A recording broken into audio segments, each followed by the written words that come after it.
I guess, support the semiconductor industry, which has become pretty competitive with the emergence of AI. You've got China and other countries that we're trying to compete with, and just a lot of chaos on that front in terms of who's going to win that AI arms race. In case you don't know, AI is really this interesting emerging industry that is that the United States appears to have a lead in. I'm not 100% sure, but it seems that we have the lead. A lot of the biggest companies in AI are in the United States, but also when you talk about making these semiconductor chips, it takes a lot of years to build these chips and or these factories that make the chips, and the chips are super advanced and they're related to AI. And then after AI, there's going to be a quantum computing, which is going to be kind of the next big frontier. And I remember seeing something somewhere that basically said that the country that can control quantum computing is going to pretty much run the world, which is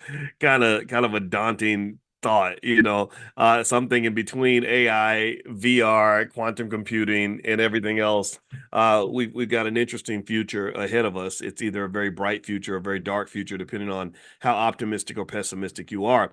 And so, anyway, with this CHIPS Act, apparently that was an effort by the Biden administration to basically help the United States become competitive in that space, and to give big grants to big corporations that are going to that are a part of that industry, right? To sort of help them get ahead and get the lead. Well, it turns out, surprise, surprise, that corporations are sort of doing what corporations do. They're kind of engaging in this odd form of capitalist greed that Elizabeth, shout out to Elizabeth Warren. I like Elizabeth Warren as I don't like politicians that much. Robert F. Kennedy, I think that's his name, RFK. I guess that will be Robert F. Kennedy. He reached out, or his team reached out to come on my podcast, and I explained to you guys why I said no. It was more like, what's the point? Like, why? Like, what? Because the problems I'm trying to solve are not the same problems you're trying to solve. You're trying to get elected. You're trying to get elected. I'm trying to solve the racial wealth gap. I don't know how getting you elected is going to solve the racial wealth gap. So, given that your problems are different from my problems, I'm going to focus on solving my problems. You focus on solving yours. I'm not going to help you solve your problems because you're not helping me solve mine. So that's okay, because I think that he mentioned that he wasn't interested in reparations or whatever, and I understood his logic. His logic was that he's not going to promise reparations because he doesn't believe it can be done, and that any politician who promises reparations is lying to you. So I said, okay, thank you for telling me the truth, and I'm going to tell you the truth, which is that I don't see any reason for me to spend an hour sitting here listening to a politician. I just don't want to do that. But anyway, so here's the let's see. So Tara says, I was curious to know your thoughts about the interview he did with 19 Keys. I like 19 Keys a lot. I met him. I only met him once, but I liked him when I met him. We had a great conversation, and everything was respectful. But at the same time, just because you like somebody doesn't mean you would do exactly what they're doing. So I will say personally, when they did when Kennedy reached out, I guess that's what they do. They kind of reach out to these people they consider to be black influencers. I just personally don't really. I don't like it because I can smell a con game from a mile away most of the time. Sometimes I miss it, but most of the time when someone's trying to use me or something, I can sniff it out. And sometimes I don't mind it. Sometimes I let people use me. I'm like, yeah, use me because you're using me for a worthy cause. But when you're using me for something like getting elected, I'm just not interested in that. I went through all that with the Obama administration well over a decade ago, where they reached out, and I thought they were reaching out because they wanted to know what black people are thinking, or that they wanted to actually talk to intelligent black people. I do have a PhD in finance. I didn't think anybody in his administration did, and I understand the black wealth issue very well. I understood black jobs, all the black economy very well. But when they reached out, they did not seem interested in what I had to say.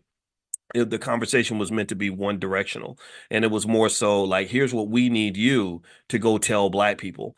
And I'm just not that guy. I'm just not like, what. I can't make myself that stupid. Like, I'm not your messenger boy. I don't work for you. I don't have a is that are you offering me a black job? Is that what you're doing? You're trying to give me a black job, aren't you? That's what you're trying to do. But I'm unemployable. You don't understand.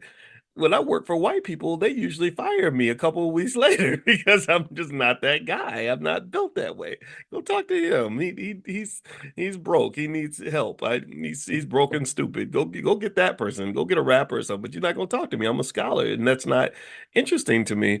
So anyway, I'm being silly. I'm being facetious. But my point is, and it was all respect. I didn't have any issue with the Obama administration, but I remember being very surprised by how hard it was to get the administration to keep a campaign promise of fixing the incarceration issue. And I worked closely with Russell Simmons on that issue, and he did a great job. We got all these celebrities to sign. I wrote a letter to the president asking him to change his policy on incarceration. And Russell went and got a lot of celebrities to sign the letter, and he got well over 100 people. I'm talking about everybody from Chris Rock to Justin Bieber and Rick Ross, and even the Kardashians signed it. It's all these people that I've never met, don't have any interest in meeting, but Russell went and got these people. I went and got scholars and activists to give the letter more weight and legitimacy, and he went and got the celebrities, which got the attention, and it was a beautiful. He did a beautiful job, and I can tell you this, it was really like one of those basketball games where you literally felt like you won the game on the last second shot.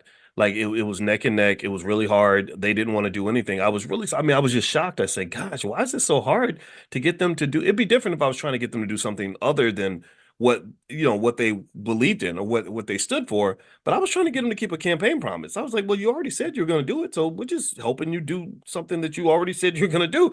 And that's when I kind of became very cynical about politics and politicians. I just don't feel like they care. When Michael Jackson said, was it? All I want to say is that they don't really care about us. And I was like, damn, they don't care. They're just like, I just think that there's a perception that black people are just not that smart. I really think that there are people who, in the elite spaces, who sort of just feel like African Americans are just not the brightest bulbs in the tree. And even this morning, I was talking to I talked to a mom who basically said I was looking for music to put behind my child's videos, and I was looking for black music, and I can't use any black music, not any of the popular music, because all of it's about being a stripper and selling your coochie and and everything else. And if you watch the BET Awards, almost every single young female artist on the stage was bending over, twerking, and everything else. And I said, gosh, that kind of sucks. Like Taylor Swift doesn't have to do all that to make $1 billion, but it seems like we do. It seems like the sex has to sell. And so where my mind ends up going is it ends up connecting. I connect all these dots, so my neurons are connecting all these dots in terms of the black experience. Just like when I saw this statement yesterday or something where there was a stat about how many tens of thousands of people each week are being diagnosed in Houston with HIV and lots of STDs. That's kind of on the rise. I remember a friend of mine at FAMU who said that the health department pretty much got concerned because of the unbelievable number of STDs coming out of just FAMU in particular. But that was a FAMU story, right? I'm sure a lot of other universities would have that same issue. And I said, but they have sex at all the schools. Like, why is it just the HBCU? And I really think that there's something just there with the culture. But anyway, connecting. Why am I talking about all of this? My general point is that whether you're talking about wealth or black health or black relationships, I don't think politicians really care that much. I don't think that when we were dealing with the Obama administration, I didn't get a sense that they really were all that concerned with the amount of trauma and strain that black families are going through because so many children had their fathers hauled away to the penitentiary in the 1990s and in the early 2000s. And it just didn't matter to people, and these things directly affect not just your outcomes and all the things that money can't buy. It definitely affects your wealth. There's no way a community can build wealth and close a racial wealth gap when you got damn near half your daddies in the criminal justice system. You do understand historically one way that black wealth was stolen an unbelievable level is they would basically use the criminal justice system to steal wealth. They would find if there was some man who wanted to build generational wealth, by owning lots of land. If he owned 100 acres of land or 200 acres and they wanted that land, well, they would trump charges up against that man and get him arrested. And then once he's arrested, he can't pay the taxes on the land. So then they would say, well, we didn't take his land because he was black. We took his land because he's a criminal who didn't pay his taxes. But you don't talk about the imbalances in terms of of power within the justice system to actually even make that happen and get that done. So all these things are pretty insidious. This is why consciousness is really important, because a conscious person, this is one of the reasons why I decided to teach financial consciousness for free every morning, 7 days a week, is because I said, I think I know the problem. One of the biggest problems is that we have to really be able to see the environment that we're operating in. Consciousness is an awareness. It's an awareness where you're looking around. It's like you're in a cage and you're looking around at the cage and you're looking at how it's built. You're looking at where the holes in the cage are. You look at the person who built the cage. You study the design of the cage in which you're trapped in, which gives you a greater ability to get out of the cage and to operate on a different frequency and in a different space. So to some extent, I think that psychologically, a cage is built for us before we're born. Economically, a cage is definitely built for us before we're born. And there are other cages in terms of media.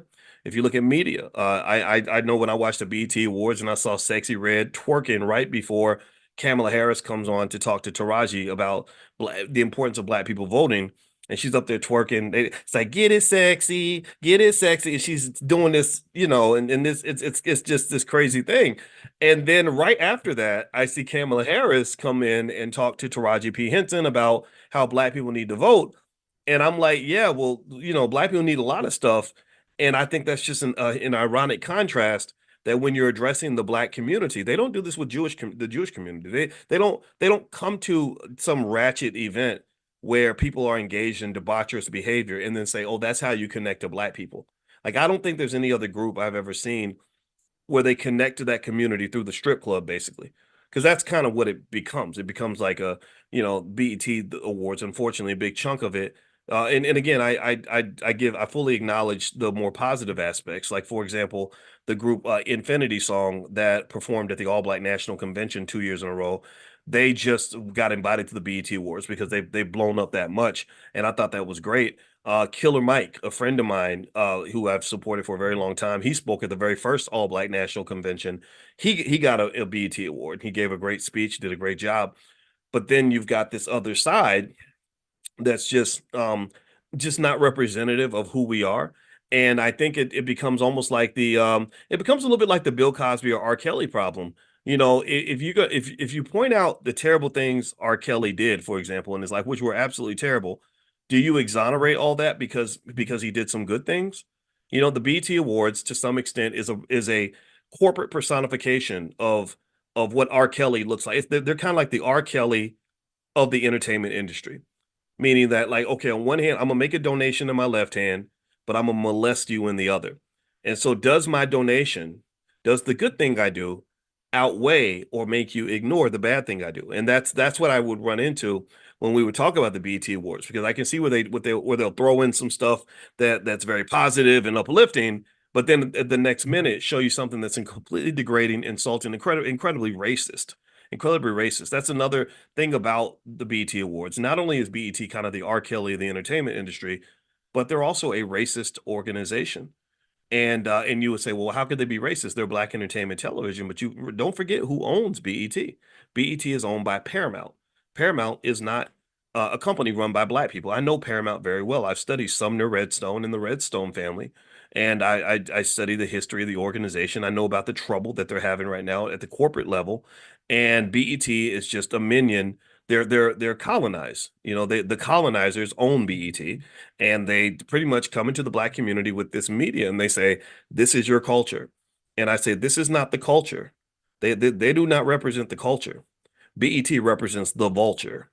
They represent the vulture. They represent the corporate greed. They represent the racism. They represent the very same oppression that got your great grandfather's testicles cut off in 1902. They represent that same tradition. And I encourage you to really sort of think about these things as you're deciding what freedom looks like for Black people. If you want me to define what I think freedom looks like for Black people, it's very, very basic. Freedom to me, a great Black community to me, I'm going to draw this picture for you very clearly. A great Black community to me is one where our children are safe and happy, where our mental and physical health has been addressed, and we have sort of fixed many of these gaping holes in those areas. All these preventable illnesses, the massive STDs and cancers and diabetes and all that coming from bad food and all that. We deal with that. The mental health issue, everybody needs healing. The trauma, the amount of undiagnosed, untreated trauma is out of control. My wife is a therapist. That's why we're bringing therapists to the All Black National Convention, because a lot of us need therapists, including me. What else does a healthy Black community look like to me? A strong Black community also will be one where we have healthy relationships with each other. All the nonsense of Black men talking about Black women as a group in a crazy way is incredibly problematic. Black women who hate Black men because really you hate your daddy, but yet you're taking it out on every man that you meet. We got to deal with that. A lot of and it's really even affecting in terms of relationship category, it's even affecting our ability to reproduce. Because if you think about this, it's so fascinating, right? You've got the whole stripper culture being promoted on a mass level. So there's lots of really unproductive sex where people aren't getting together and sleeping together with the intention of one day possibly building together and growing together and having a family together and getting married or whatever it is that people want to do and having children together. They're not doing that. They're getting together for pleasure-seeking behavior. And what's crazy is it doesn't. It either ends up with unwanted and abandoned children or just no children at all. And I don't know if y'all know this, but around the world, there is a massive population decline. See, when you're listening to what Massa has in plan for you, and when you listen to Massa's plan instead of God's plan, this is where you get lost. If you remember 30 years ago, there was a whole conversation about, again, led by media that's not Black media. It was led by other people where they were telling us that the population was growing too fast, that it was getting out of control, that we have to slow the population growth. And that's when they were pushing things I'm going to use the A word. It rhymes with contortions. I'm not going to say it because I don't even want to bring that word up today because I don't want to get into the politics of it. You can feel how you want about it, but they were really pushing that at a high level.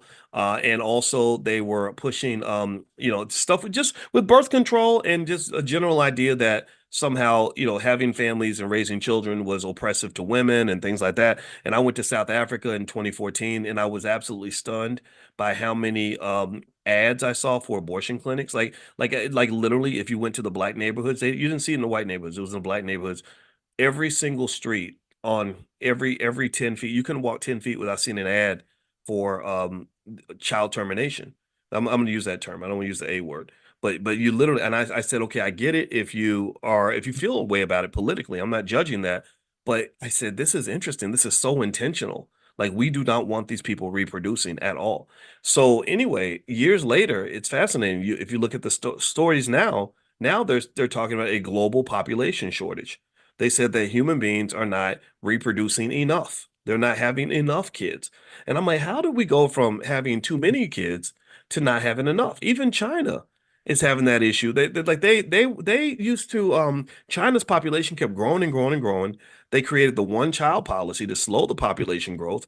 Now they're going in the whole other direction. Now they're like, no, no, no, no, no. We want you to have babies, have babies, have babies, have children, have babies. And I said that's so weird to me, right? So I personally think if you circle it back to the Black community, I think that because we don't listen to ourselves and to each other enough, and we listen to other people, we get bad policy in the community. And that's one of the reasons why we do the All Black National Convention every year, is because I think we should shape our own policy with our own people. We should have our own experts telling us individually or family wide, what the next move is supposed to be.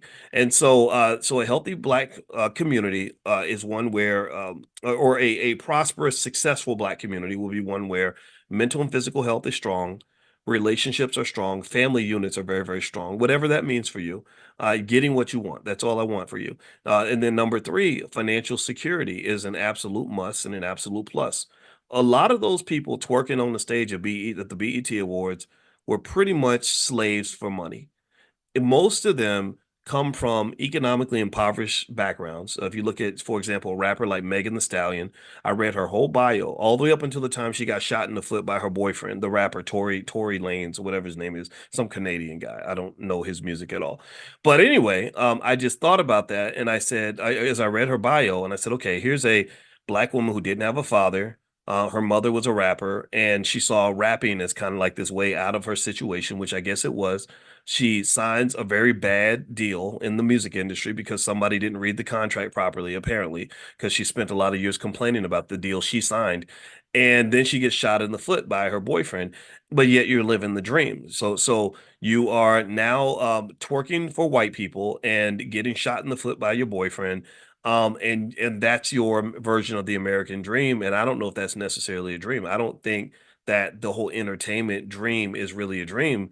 I know a lot of entertainers. I know people that go to Hollywood and become hip hop stars and all that.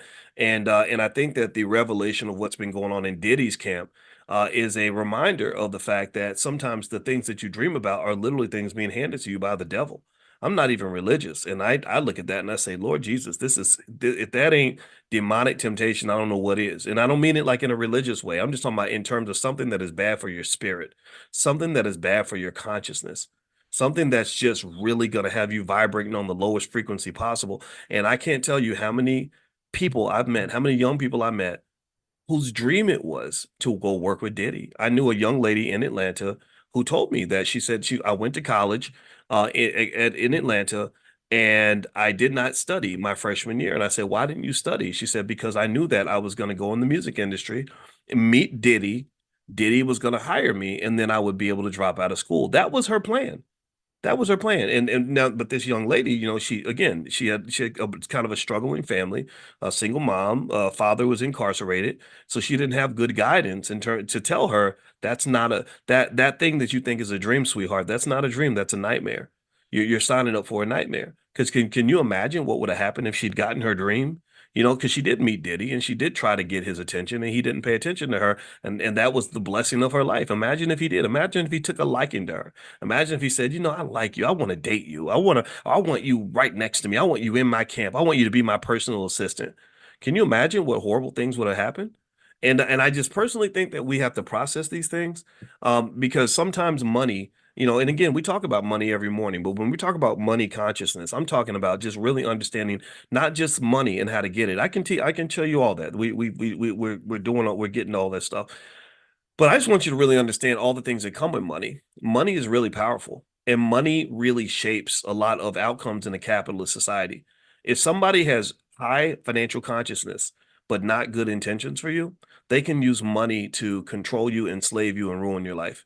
There are wealthy men who will seduce your daughter with money and do horrible things to your child, and because she was chasing the bread and didn't chase a quality life. She wasn't interested in the man who was actually going to be good for her. She was interested in the man who's got the biggest bank account. And so you have to have financial consciousness to understand your relationship with money, the world's relationship with money, and how money really does run the world. Money really does shape everything.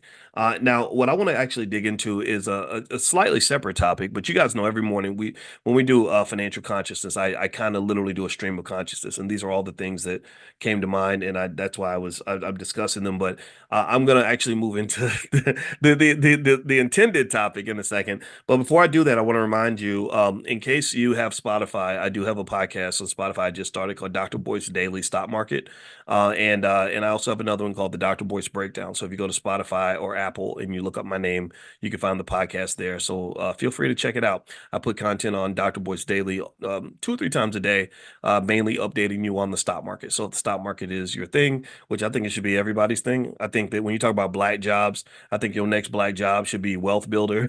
How about that for a black job?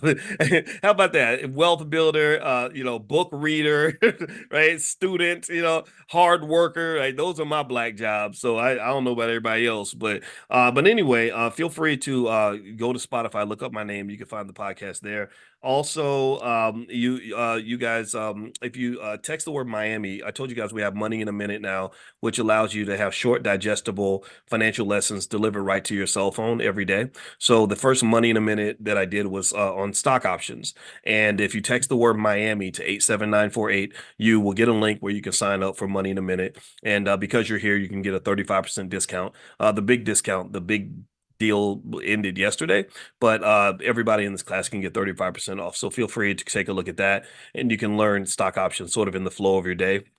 And if you guys like it, I'm going to do money in a minute with some other areas, maybe real estate, stock market investing, entrepreneurship, whatever you're interested in, budgeting, whatever it is you want to learn. Okay, so feel free to text the word Miami to the number 87948. Okay, so let me mention something about the CHIPS Act. So let's go back to that. Okay, so how many of you said you heard of the CHIPS Act? Give me a yes in the chat if you've heard of the CHIPS Act. The CHIPS Act is a big deal with the Biden administration, and they've been sending all this money out to corporations to help them to build up their ability to make microchips and everything else, pretty much to help the United States become competitive. It's hard for us to compete with China sometimes because the Chinese government has a lot of massive subsidies for their corporations, which can be very difficult to compete with. So, for example, we don't like Chinese EVs being imported in the United States. They want to put big tariffs on them because the Chinese have pretty much flooded the market by subsidizing the industry so much that they're able to sell EVs at an insanely cheap rate. And so companies like BYD are just coming in with these EVs that are really good, that are like $10,000, $11,000 a piece. And the U.S. government's pissed. They literally send delegates over there. I think they sent uh oh gosh, what's her name? I can't remember her name. She's an old lady. She's a treasury secretary. um, I say old lady because she's just been around for a long time. I want to say like Madeleine Albright, but I know that's not who she is. She just reminds me of her. But anyway, she went. Janet Yellen, Treasury Secretary Janet Yellen, went to China to talk to the Chinese government to basically say, stop exporting these cheap EVs. And also, it was another one, not just EVs. It was like solar panels. Like for whatever reason, the Chinese produce all these solar panels super cheap, and so again, it's killing the whole industry. And really, this is interesting. This is a type of economic protectionism that the U.S. government does that I believe the Black community should consider also. A lot of times, if you have something that you're trying to build an industry around and get customers and develop business models and employ people with, you don't it's not always helpful if somebody else comes along and offers that same thing super cheap. So a lot of times, a lot of African economies stay broken because whenever someone tries to build industry within that country, there's some foreign, interest that comes in and offers the product either cheap or free, and it completely undermines the ability to build anything in that country. So basically, this is what was happening with the EVs and with the solar panels. So anyway, with the CHIPS Act, the U.S. government is trying to subsidize its own industry so that we can build microchips in the United States, which I think is a great idea. It's very important for the future, et cetera. Well, what happened was, it was really fascinating, is that corporate greed kicked in, and the corporations basically were not using the money for what they promised to use it for. Again, shout out to Elizabeth Warren. I think that she's one of the good ones as far as politicians go. She's a smart lady. I think she's a Harvard professor, and I think she really cares about our society. I think she was like a school teacher or something too, and just somebody who really seems to want to do the right thing. Like if I kid you not, I'm gonna go ahead and just sound like a like I don't know what I'm gonna sound like when I say this, but I'm gonna be honest with you. If she ran for president, that would make me get up and go vote because I think that she wants to do what's best for the country. But the problem is that our government is so stifled that they can't fix significant financial issues like that horrible deficit. They can't fix the national debt level just ballooned unnecessarily during the pandemic. And if they have another pandemic or another crisis, it's going to be really bad. But anyway, so Elizabeth Warren pointed out that they're using this money not so much to invest in their chip facilities and all that. They are using that money to allow them to do more stock buybacks and to do things with the money that the government did not intend. So they're starting to try to investigate that, which is going to still be kind of hard to do because I'm sure every company dotted its I's and crossed its T's by making sure that that money went directly into what it was supposed to go into. But what happens is that if I have $1 billion of investment that needs to be made for me to make microchips, then that's $1 billion less than I can use to, I don't know, buy more corporate jets or pay a bigger dividend or do a stock buyback, right? So if you come along and you give me $1 billion to cover that funding gap to invest in microchips, then guess what? That frees up $1 billion that I can then deploy to go do something else, right? Do you see what I mean? So I could technically say, hey, look, your money didn't go toward the private jet. but it indirectly did. Do you see what I mean? Like if all you're doing is you're giving me money that's going to help me pay an expense that I was going to have to pay myself, then great. That frees up money I can use for whatever I want to use it for. So they are in my view, because I know how corporations work, I know how they think. They are using the money to go and do other stuff with it. And this is one thing people don't understand. The first thing that they teach, let's explain like this. The University of Chicago is like the Vatican of finance. Like I did not get into the University of Chicago. I applied. They didn't let me in. NYU's like top five. They had 400 applicants. They took the top eight. I was ranked number nine, so I barely missed NYU. I got accepted into Columbia. I did not want to go to Columbia, and anyway, but University of Chicago is the place to be, right? And so in this place, the University of Chicago, which is the Vatican of Finance, and I'm jealous of my wife because my wife went there, her father went there, and her grandfather went there. So they've got a whole lineage at Chicago. It's pretty impressive, right? Not all black people are coming out the gutter. Like, so we got to stop believing that about ourselves. Um, in this place, one of the first things that they teach at the University of Chicago when it comes to the corporation is a very simple idea that says that the job of the corporate manager is to maximize shareholder wealth. That's it. Milton Friedman, that was a noted economist at the time. That was one of his key findings, if you will, is that the job of the company's managers is to do one thing: make the shareholders rich. That's it.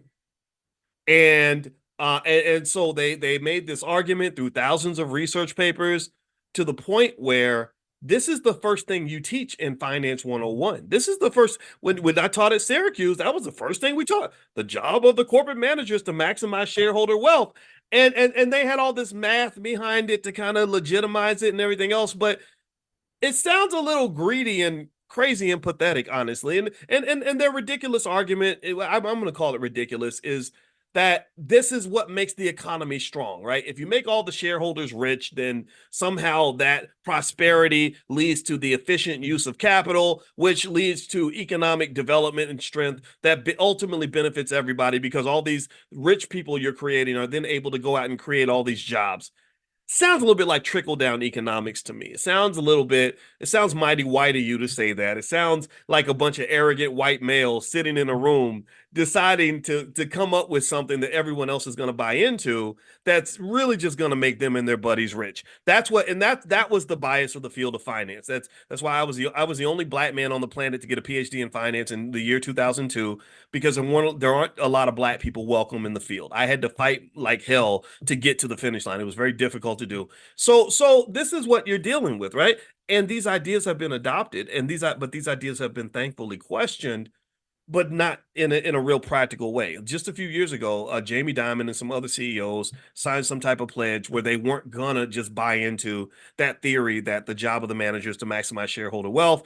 They started to acknowledge the obvious, which is that when you have a corporation, you've got other stakeholders in the corporation. You don't just have the shareholders, you've got the employees, you've got the customers, you've got the suppliers, you've got you've got all these other people, you got the environment, you got they call them externalities, or you may call them stakeholders in the organization. There are lots of people that are affected by what a corporation does other than the shareholders.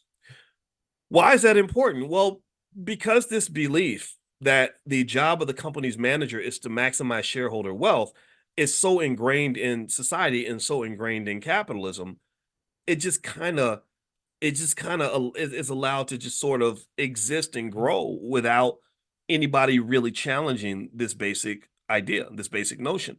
So what happens is that when this money comes in from the CHIPS Act and is coming into this corporation, and the managers are deciding like, what are we going to do with this money?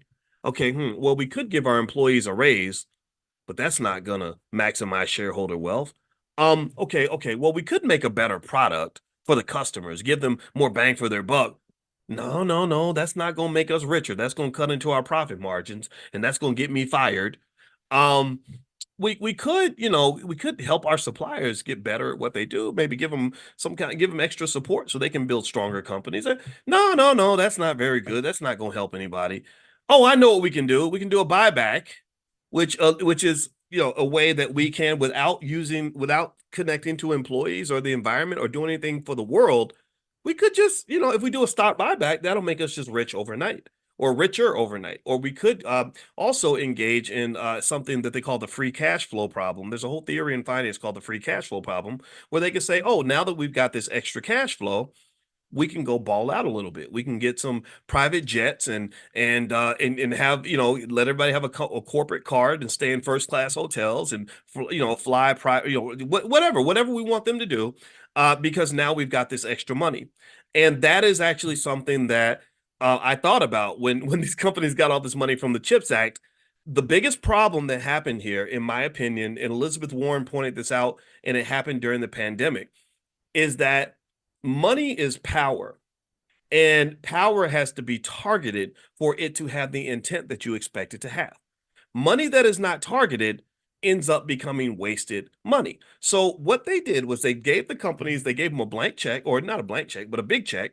But it was blank in terms of exactly what they had to do with it. They kind of gave them guidelines like, hey, we need you to spend it on this or spend it on that. But they weren't real specific, and they didn't have any sort of enforcement mechanism to make sure that they did with the money what they were supposed to do. So it was similar to the pandemic. If y'all remember, anybody remember that during the pandemic when they were sending out all these PPP loans and stimulus checks, and whoever was in position to grab the money first is the one who grabbed the money, even if they didn't need it, even if they didn't use it for anything good, they were allowed to come and grab this money. And then the people who did need it didn't get access to it. That's one bone to pick I'd have with both the Biden and the Trump administrations, is that there were lots of high quality Black business owners who could not get access to the money, but there were corporations and organizations that didn't need the money that had access to millions. That right there is an incredibly horrible bias that could have easily been fixed by simply having a little more structure in terms of how the money's allocated. So now, because the CHIPS Act kind of sloppily threw billions of dollars out there, they're now looking back and saying, "Oh, wait a minute, you're not doing with the money what we asked you to do." Well, what the hell you think they're gonna do with the money if you ain't gonna make them do the right thing with it? These are corporations that were trained that the job of the company manager is to maximize shareholder wealth. So when that money comes through the door, oh, they're going to pay a bigger dividend to the shareholders. They're going to do buybacks, which benefit the shareholders. And then maybe they might engage in the free cash flow problem of buying, lots of extra crap for the managers to ball out a little bit. They're not thinking about the workers like that. You have to make them do that. Like again, with even with trickle down economics. Anybody remember trickle down economics? In case you don't remember, I'll explain it very quickly. It was the basic idea that said if we make people at the top very rich, they're going to create jobs for the people at the bottom, which is almost comedy. But then again, when Reagan was in his last years in office, he was looking a little Joe Biden-ish at that time. So he wasn't his brain. I mean, the studies all show this man he clearly lost his mind before he left the White House. So he wasn't really paying attention. So they passed all these laws where they're like, yeah, just give all the money to rich people, and rich people are so wonderful that they're going to make sure that the poor people are good. You don't need to regulate anything. You can just deregulate. We got this. We got this. Right. And that's like if you have kids in your house, and we got 3 kids. We got the 20-year-old who's 6'9". We got the 16, 17-year-old, 17. She's 17 now. They grow so fast. And then we got the 13-year-old who's about to be 14. And imagine if I just gave a bunch of money to the oldest and said, oh, make sure you give an equal amount to your sisters. And I don't follow up. I don't check in. I don't do anything. Do you really think he's going to do that? Do you really think that everybody's going to get their fair share? Do you really think so? Especially, let's say he really needs the money. Let's say that he feels entitled to the money. Kind of like rich people have a lot of entitlement. So let's say that he's got a girlfriend and he's got expenses. He got to pay for gas in the car. He wants to go to the club or whatever a 20-year-old might do. Do you really think he's going to share that money equally? No, he's not. He's not. The only way he's going to share that money is if somebody makes him do it. Somebody has to hold him accountable. Somebody has to come back and say, okay, I talked to your sister. Your sister said that she did not get her cut. And then that enforcement mechanism is what leads him to share the money properly. So the company's shareholders are like our oldest son, 6'9", does what he wants to do unless somebody makes him do something different. And then the workers are kind of like his little sisters to some extent, where they can't beat him up. They may not even be aware of how much money there is in the first place. And so someone has to kind of make sure that they're kept in the loop, make sure their rights are protected. So in America, we don't do a very good job of protecting the rights of workers or protecting the rights of consumers. And a lot of this is because money, despite the fact that money can be intended for use in a lot of positive ways, it's actually been used in a lot of negative ways where your corporations are now kind of running your government. So it really kind of creates this economic shit show that isn't very productive for anybody. So the free cash flow problem, last point I want to make on this, where in the free cash flow problem, just to summarize it, is basically to say that whenever people who run a company have too much cash around, they tend to waste it, right? And this applies to you. And let me explain how this applies to you. I'll explain it in two ways. So if you start a business, a lot of you, when you go start your business, you're going to be looking for funding. You're going to be looking for money, things like that. I was the same way. When I started my business, I was looking for funding. I was going everywhere, sitting, trying to talk to investors, trying to get people to see my vision. It didn't work. I didn't get any money that I needed. We had one investor that gave us like $10,000, and he lived all the way in Africa, and we gave him his money back with interest, and he was very happy. We were very happy, etc. But we really didn't need 10,000. We needed more like a few hundred thousand. And but here's the thing. Here's what I'm gonna tell you a little secret. Not getting money, not having that extra money to burn was the greatest blessing of my whole entire life. That I mean, when I tell you this, you know that saying that necessity is the mother of invention, that applied 100% of the way. When we didn't have the money that we wanted, we worked with what we had. We lived within our means. Our financial consciousness was heightened because the money was so thin. We had to watch and count every penny. When money is scarce, when a resource is scarce, you're very conscious of that resource. Just like time, when time is tight and scarce, that's when we're at our optimal performance. Sometimes that's why the test is tomorrow, so you're not wasting time anymore because you don't have time to waste. But 2 weeks ago, when you had plenty of time, maybe you were chilling. That's an example of the free cash flow problem. When people have too much to work with, they're not particularly focused and not particularly conscious. It's just kind of the way life works. A man that's got 1,000 different girlfriends that he could have at one moment, it may not be as appreciative of love as somebody who had to work really hard to get the attention from one woman, right? And I think that speaks to even how we should even consider dating. I always say, I don't know how this sounds, but I always tell people I don't think you should really date the person that you want necessarily, unless that person also wants you. Those are two different things.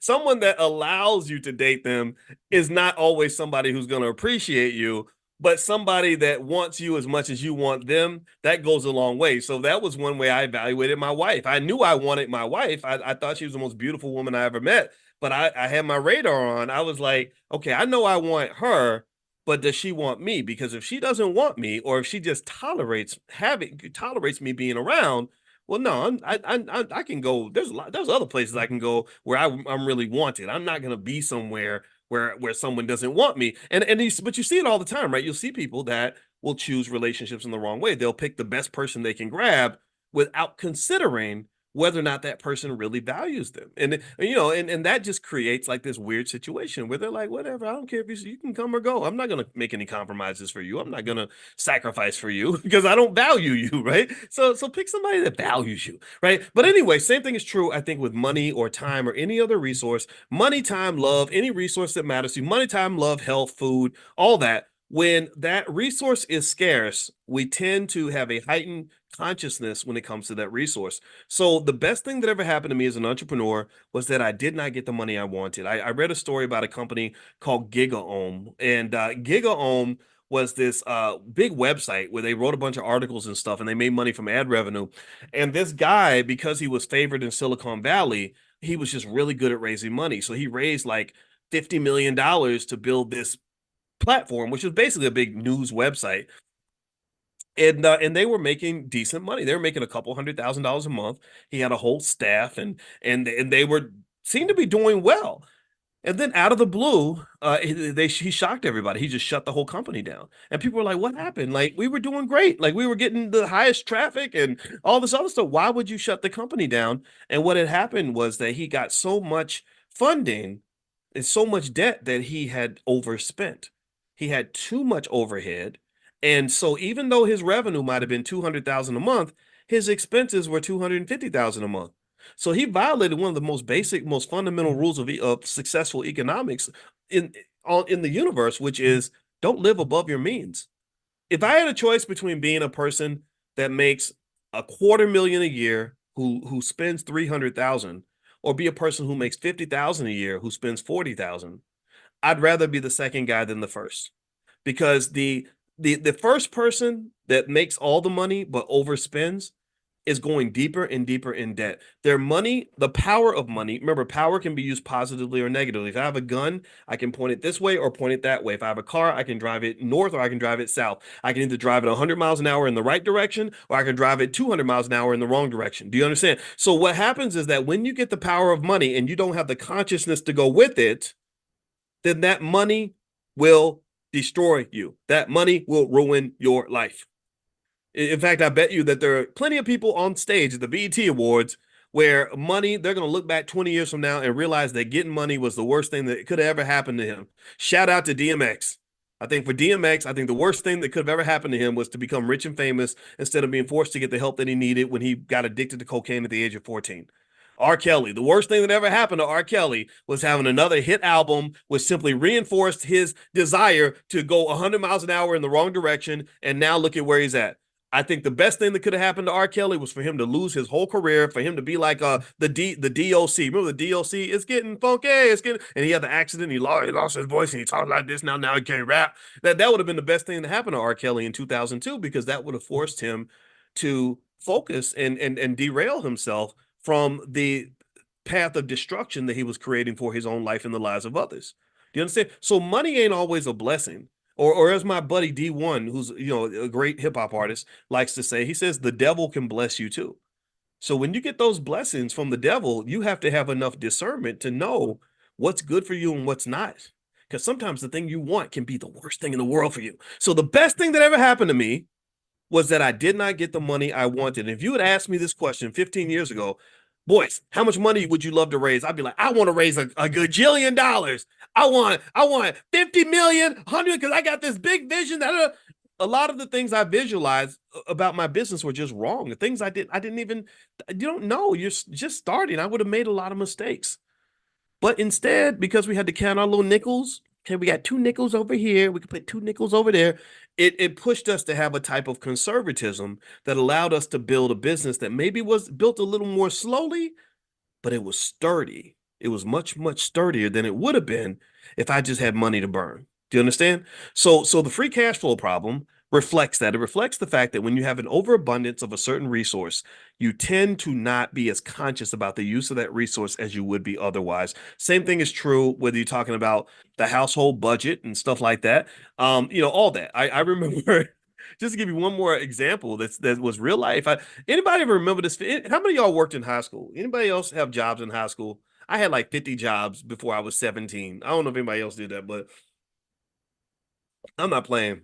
I was working like a grown man when I was 11. I used to deliver newspapers, get up at 6 in the morning, deliver newspapers, and then I sold candy door to door, which in hindsight sounds like a horrible job, but I actually loved it because it was my first time making any money, and I got good at it. I just would get up there and tell some little poor little black boy in the hood story and get white people to buy my candy from me. It was quite fascinating. But anyway, so I used to make a lot of money like that, and then I started selling candy at school. And I mean, I was like the neighborhood dope man. I'd come to school and everybody would line up at my desk because they knew I was the candy man. And then after that, in fact, I made so much money that they changed the rule at the school. They did some horrible. It was like really like some pimp type stuff. What they did was they said it's no longer allowed for students to sell candy at school, but then they started selling candy. They old hating asses. They literally opened a candy store in the school and told me to shut my candy store down. I mean, that's I'm still mad about that.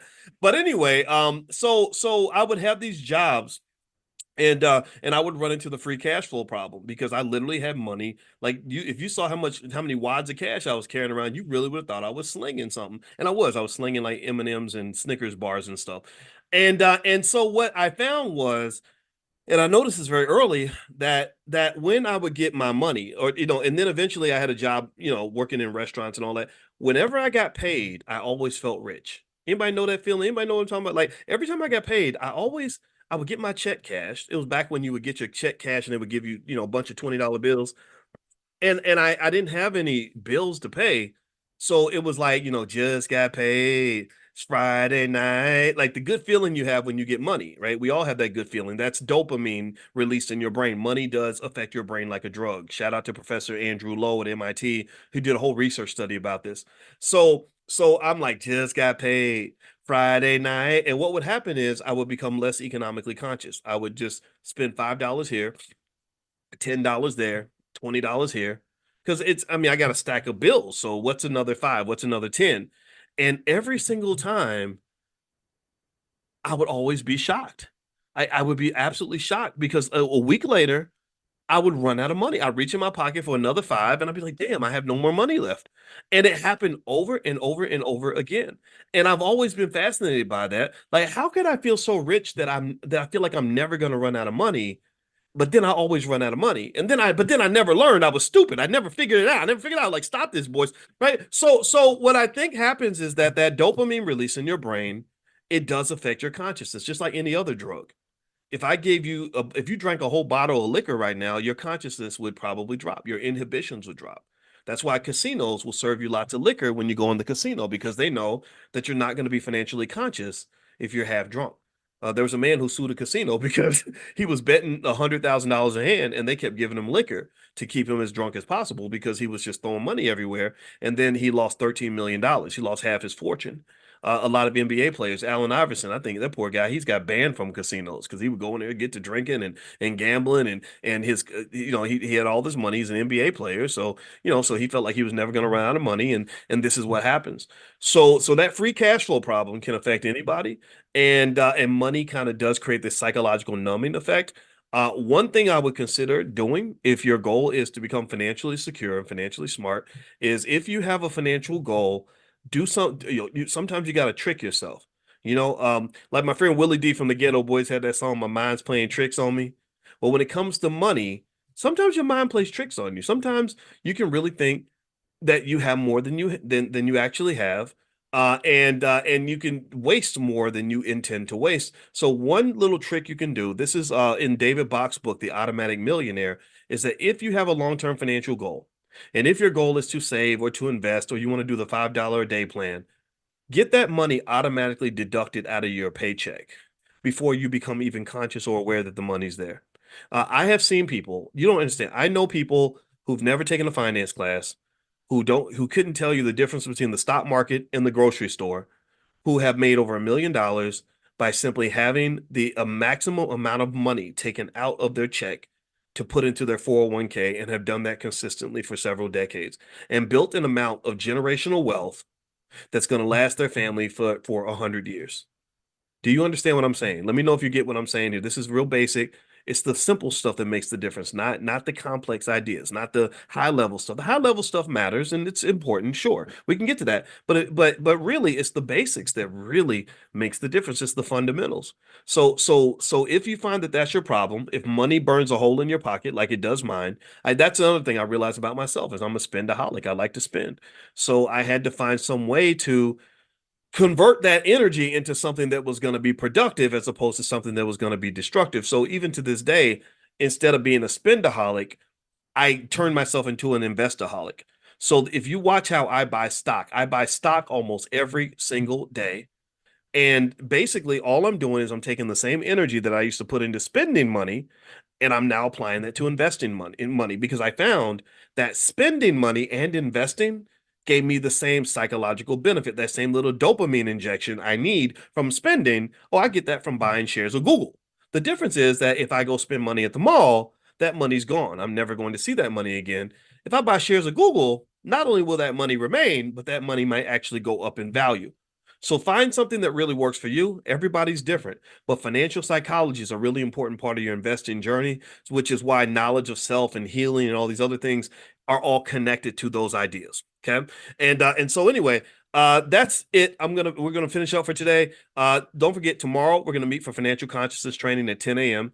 If you're not on the text list to get an invitation to join the class, just text the word morning, MORNING, to the number 87948. Text morning to 87948. I'll send you an invitation. Also, if you are interested in healing therapy, stuff like that, my wife is a therapist and she's actually written workbooks on things like financial anxiety and stuff like that. So if you are interested, in fact, in the Black Business School, we created the first ever Black financial therapy department. There is no other Black financial therapy department anywhere on earth, but that's because my wife and I were both two nerdy professors who sit around and think about stuff all day. We realized that therapy is something that can really help us when it comes to Black economics, but it also helps in all those other areas that are indirectly connected to economics, like health and relationships and all that. So a holistic approach, I think, is what's going to really help you not just make more money, but to really get the real prize. The real prize is not the money. I know a lot of people who have all the money, but they're not very happy. The real prize is when you're just generally happy with your life. That's when you feel safe and prosperous and connected and you are content and at peace with your existence. Not all the stress and trauma and fighting and self-hate and health issues and all these other things. Like I want all that gone, right? So I don't just want you to have the money, I want you to have the wealth. Do you understand? And wealth is far bigger than money. Money is just one type of wealth. Most wealth is not related to money. Give me a yes if you're following this idea, and let me know if you get what I'm saying. Okay. So, last but not least, so if you want to check out my wife's stuff, her website actually is coachingwithdralicia.com. That's coachingwithdralicia.com. And then also our bookstore. Some of her books are in our bookstore, so you can go to drboycebooks.com. This Dr. Boyce Books. There's actually a love and money section there. There's a section on children and money. So if you have kids, I believe that you should educate your kids on wealth, right? Why not get them ready when they're young so that they can succeed later on? All right. So, anyways, Dr. Boyce, will you be on the rest of the week? Oh yeah, we do money in the morning every single day, 7 days a week. So every morning at 10 a.m. Eastern, I will be right here with you. So just get on the text list and you'll get an invitation. Text the word morning to 87948. And the goal is to talk about stuff. I believe that the more you talk about stuff, what you're doing is you are brainwashing yourself, right? I brainwash myself all the time because I know I'm going to brainwash myself in a way that's going to make me better, make me stronger, make me more effective, make me more capable. I'm not letting Massa brainwash me because Massa wants me as his slave. He wants to give me the black job and I want the Boyce job. He wants me to be the clown. I want to be the king. He wants me at the bottom. I want to be at the top. He wants me to be a loser. I want to be a winner. And I want you to be a winner too. So whatever it means for you to be a winner, brainwash yourself to be a winner. Remind yourself of how great you are. Remind yourself of how great you can be, what your potential is, what you got to do today. And that's how you get there. That's what I do every single morning. You got to do it. We can do this. Important as going to work every day for a white man, right? We value, we'll go to work for that guy every day. We'll go to work for Massa every day, and that's our top priority. You know what I mean? Like that becomes the most important thing we have to do. Anytime the kid wants attention, it's like, well, I got to go to work. I got to go to work. I got to go to work. So I think maybe we can try to get to a point at some point where we can really distribute a true inheritance of a type of black privilege by basically saying, educating my kids or anybody who I adopt as a child, that's more important than anything else that I'm going to do, right? And I think if you do that, if you think about this, when I think about this brother who we talked for a while and he'd made some mistakes in his life in some areas where he felt like he didn't go as far as he wanted to go, but I had a lot of respect for him, a lot of admiration for him because I can tell clearly from his behaviors, from his choices, that his children were going to be light years ahead of him. I mean, think about this. He explains to his 17-year-old how he generates thousands of dollars every week selling his stock options. And nobody knows that stuff when they're 17. 17-year-olds don't know that stuff. So those little head starts mean everything. I give my grandmother a lot of credit for the head start she gave me. And my grandmother didn't even know anything about finance, really. She never took a class in finance or economics. My grandmother just, she knew how to save and hold on to her money and keep her credit score up, basic things like that. She knew how to buy savings bonds. That was another thing she knew. But she did not know the types of stuff we talk about up in here. I mean, I just want to be clear. This what we do every day in here is cutting edge. It is better than anything you would get. You could be at Harvard and you wouldn't get something this good because nobody understands black wealth the way we do. Nobody understands the black economic challenges, the struggles of our families, the issues that we confront. Most people can't even identify with some of the weird things that happen in our community. Like I don't know, like your mother uses your social security number and ruins your credit before you turn 18, or daddy's not in the house, so you have to figure out ways to make money for mom and them and everybody else, or dealing with applying for jobs and knowing that because you're black, there's certain jobs that you'll never get. You're not going to get the good job, you'll get the black job, or all the other things that we deal with every single day, when it comes to black economics, or starting a business and not only not getting the capital that you need in order to start the business, like you don't get the financial support, you can't get the bank loan, nobody in your family will loan you money because they don't have any money, but also you're dealing with, the Negro naysayers who, the Negro naysayers are the people who always have a problem with every solution because they operate in fear. Fear is a low vibrational, low frequency sort of lower level instinct, right? And because they're all living on this low vibrational frequency, when you try to rise, they emotionally weigh you down without even trying to. You get emotionally weighed down because everybody dumps their fear on your back and you're trying to fly like an eagle, but you got 80,000 pounds of fear on your back. And it's really hard. It's really, really hard. So I'm going to say this too. Not only should black excellence and black privilege, I think black privilege can be delivered by a commitment to black excellence. Excellence comes through preparation, but also I think that black success is not the same as white success. Like I think that when we succeed, when we win, when we overcome it all and become successful, there's nobody in America anyway that can really match that in terms of understanding what we had to go through to get there. Like yeah, there are some white guys out here that have PhDs in finance like I do, but I told my chairman when I was 29 years old, I went into I was kind of cocky when I was young, I was kind of like I'm from Louisville, we got that Muhammad Ali in us. And so I was kind of cocky, and I remember telling my chairman, I said, you don't understand. I'm not like the other students here. Not I have I'm the best, I know stuff better than everybody else, sure. But you're looking at us as a group as if we all started in the same place. You don't understand. They didn't start where I started. You don't have another student who could say he was born in the projects. You don't have another student who could say my daddy was on drugs, so he wasn't even there on the day I was born. You don't have any other students who can say that they overcame the things I went through in terms of growing up with growing up with roaches and stuff in the house. You don't have any students that can say that. So don't put us in the same category. We're not the same. Like Kendrick says, they not like us. I was saying that 25 years ago. So long story short, I'm going to just say to you, that your uniqueness, your individual experience, the things that you overcame, to me, those are your superpowers. If you study, the storyline of any superhero on a Marvel comic book or not Warner Brothers, the other one, DC Comics, you'll notice every superhero has a horrible origin story, right? Something really terrible happened to that superhero that made them great. So really, what I've noticed is that the difference between a struggle that weakens you and a struggle that makes you stronger is your attitude. How do you really embrace it? Do you embrace it and say, okay, this is what's going to make me stronger, or do you look at it and say, oh my God, this is what's going to give me another reason to feel sorry for myself? If you're in the latter category, then I hate to say it, but you're it becomes wasteful energy.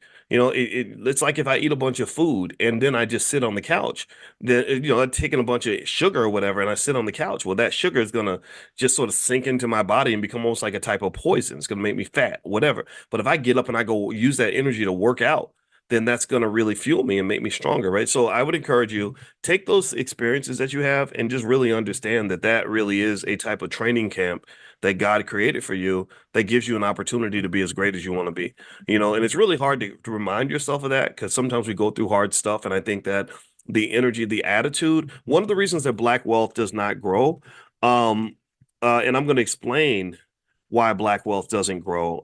There's a lot of reasons, but one of the reasons why black wealth doesn't grow is because there is a pessimism that sort of seeps over us from the time that we're born. And the pessimism is not just that fear that I told you about. You see, what you got to understand is that economies don't grow in fear. It's like trying to grow a flower in terrible soil. If you have really nasty soil and it's dry and it's toxic and whatever, and there's no nutrients in it, nothing's going to grow in that soil. You're trying to grow, you're trying to create life in a dead space. So to some extent, there are sectors of the black economy that are just dead. They're dead largely because of the way we perceive time, the way we perceive risk, the way we perceive our circumstances. For example, I've talked to you guys extensively about how Warren Buffett and people like that will always tell you that a lot of wealthy people are made wealthy by basically buying assets extensively when the market's down. When the market goes south, they don't sit around and cry about how bad the market is. They say, "Oh, wow, there's so much cheap stuff out here I can go purchase." So they start moving, they start activating when times get tough. They don't sit there and just cry about it or just say, "Oh, well, this is look, they done did it to us again, y'all. They done took it from us again." I can just tell you that a lot of economics is really built on uh, psychology. This is why when they measure the state of the economy, they measure things like consumer confidence. How confident and optimistic are consumers? Because they know that an economy where consumers are optimistic and confident, which is connected, right? When you're a confident person, you're optimistic about yourself, your life, and your prospects. They notice that when consumers are optimistic and confident, the economy goes up. So I think you got to ask yourself that question. When you look around at your family, look at your family and economic consciousness exercise. This is what this is going to be.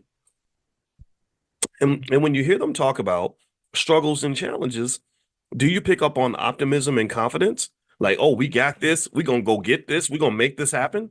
I'm feeling good today. Or do you pick up on pessimism and negativity? The negativity, oh, it's just so hard out here. How you been doing, man? Oh, man, just surviving, man, just surviving. Well, if you're just surviving, I mean, the truth of the matter is that's called survivalnomics or strugglenomics. That's not powernomics. You can't play powernomics if you're just surviving. It's like if I'm trying to win the Super Bowl and I have a great football team, and I think that we have the ability to win. But our goal is to just survive each game and not die by the end of the football game, just to survive. Like we might lose by 30 points, but at least we made it. At least we didn't get injured today. That's not an attitude. That's not a winning attitude. A winning attitude that leads to positive outcomes tends to be based on your prior perception of your self-worth, your odds of winning. I think a lot of people don't succeed because think about it. Why would you try hard to do something difficult if you believe that you can't do it? If you don't believe you can succeed, why? Like I didn't get up this morning with the plan to go climb Mount Everest because I think that if I tried it, I would probably freeze to death. I don't know how to climb. I don't know what I'm doing. I would fall off the mountain. That's what I would do. So you're not gonna see me get up this morning and be like, yeah, I'm gonna go up on Everest today and climb the. I'm not doing that. Partly because I know I don't have confidence in my ability to climb Mount Everest. Now, there are things I have confidence in. I have confidence in my ability to break down economics on a lot of different levels for you every single day. I have confidence that it's going to make a difference. I have confidence that it's going to start my day off right. So that's what I'm doing. You got to understand, you put your energy and you make investments. There's the word investment. Remember, I want to circle it back to the words like investment. So you'll stop. So no one will ever be tempted to think that we quit talking about economics. See, when I take you around the world, I'm talking about life and trees and happiness and everything. People think, oh, he's not talking about economics anymore. No, no, no. We're talking about investing, but we're talking about it in a holistic framework because you've been investing your entire life. Anything that you invest in has the capacity to grow. That which you do not invest in is not going to grow. A flower will not grow if you put no water in the flower. And you won't put water in the flower if you don't think the flower has a chance to grow. So it's a chicken egg situation. It's a feedback loop. They feed into each other. You feed the flower because you think it'll grow, and it grows because you feed it, and then you feed it more because you see it growing, and then it grows because you feed it. So it becomes a constant feedback loop. And so I want you to translate that to certain other areas where we don't invest. The Black community doesn't get a lot of investment, particularly from even Black people, because there are people who believe it's a waste of time. They don't believe it's going to grow.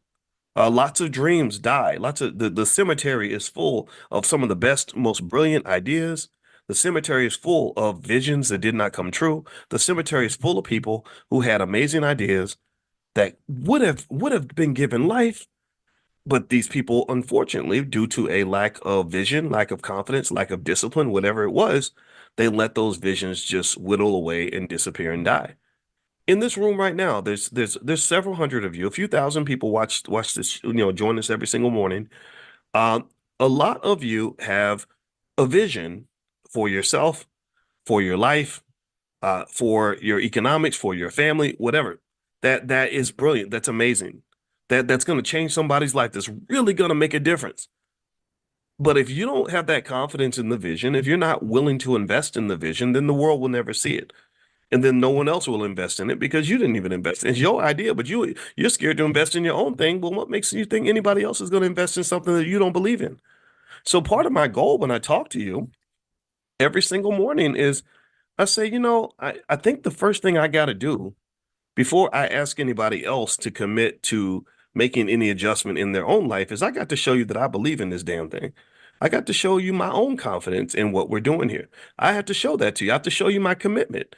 And that's why I commit to popping in here every single day.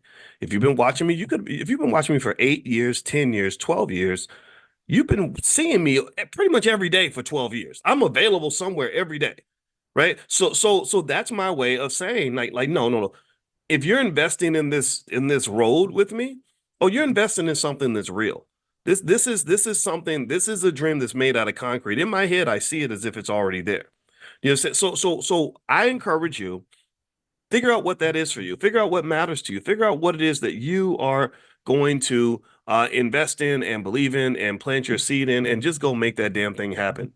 And really every day, just understand though that there's a process and that psychology is huge in an economy where everyone is pessimistic, cowardly, and not feeling good about the future. Those economies do not grow. That's why they measure consumer confidence, because they know that confident consumers who are very optimistic are going to boost an economy. And I don't believe that we're always so optimistic about ourselves. This is why I was explaining to you all how a lot of economics is just like love. It comes back to love because it's hard to be confident in something if you don't love that thing. And it's hard to love something that you're not confident in. So really, at the end of the day, do you love yourself? And you better, because you're all you got. We're all we got. Right? So we got to love this. And if you love it, then you'll invest in it. If you love it, then you'll believe in it. If you love it, then you'll never give up on it. Do you understand?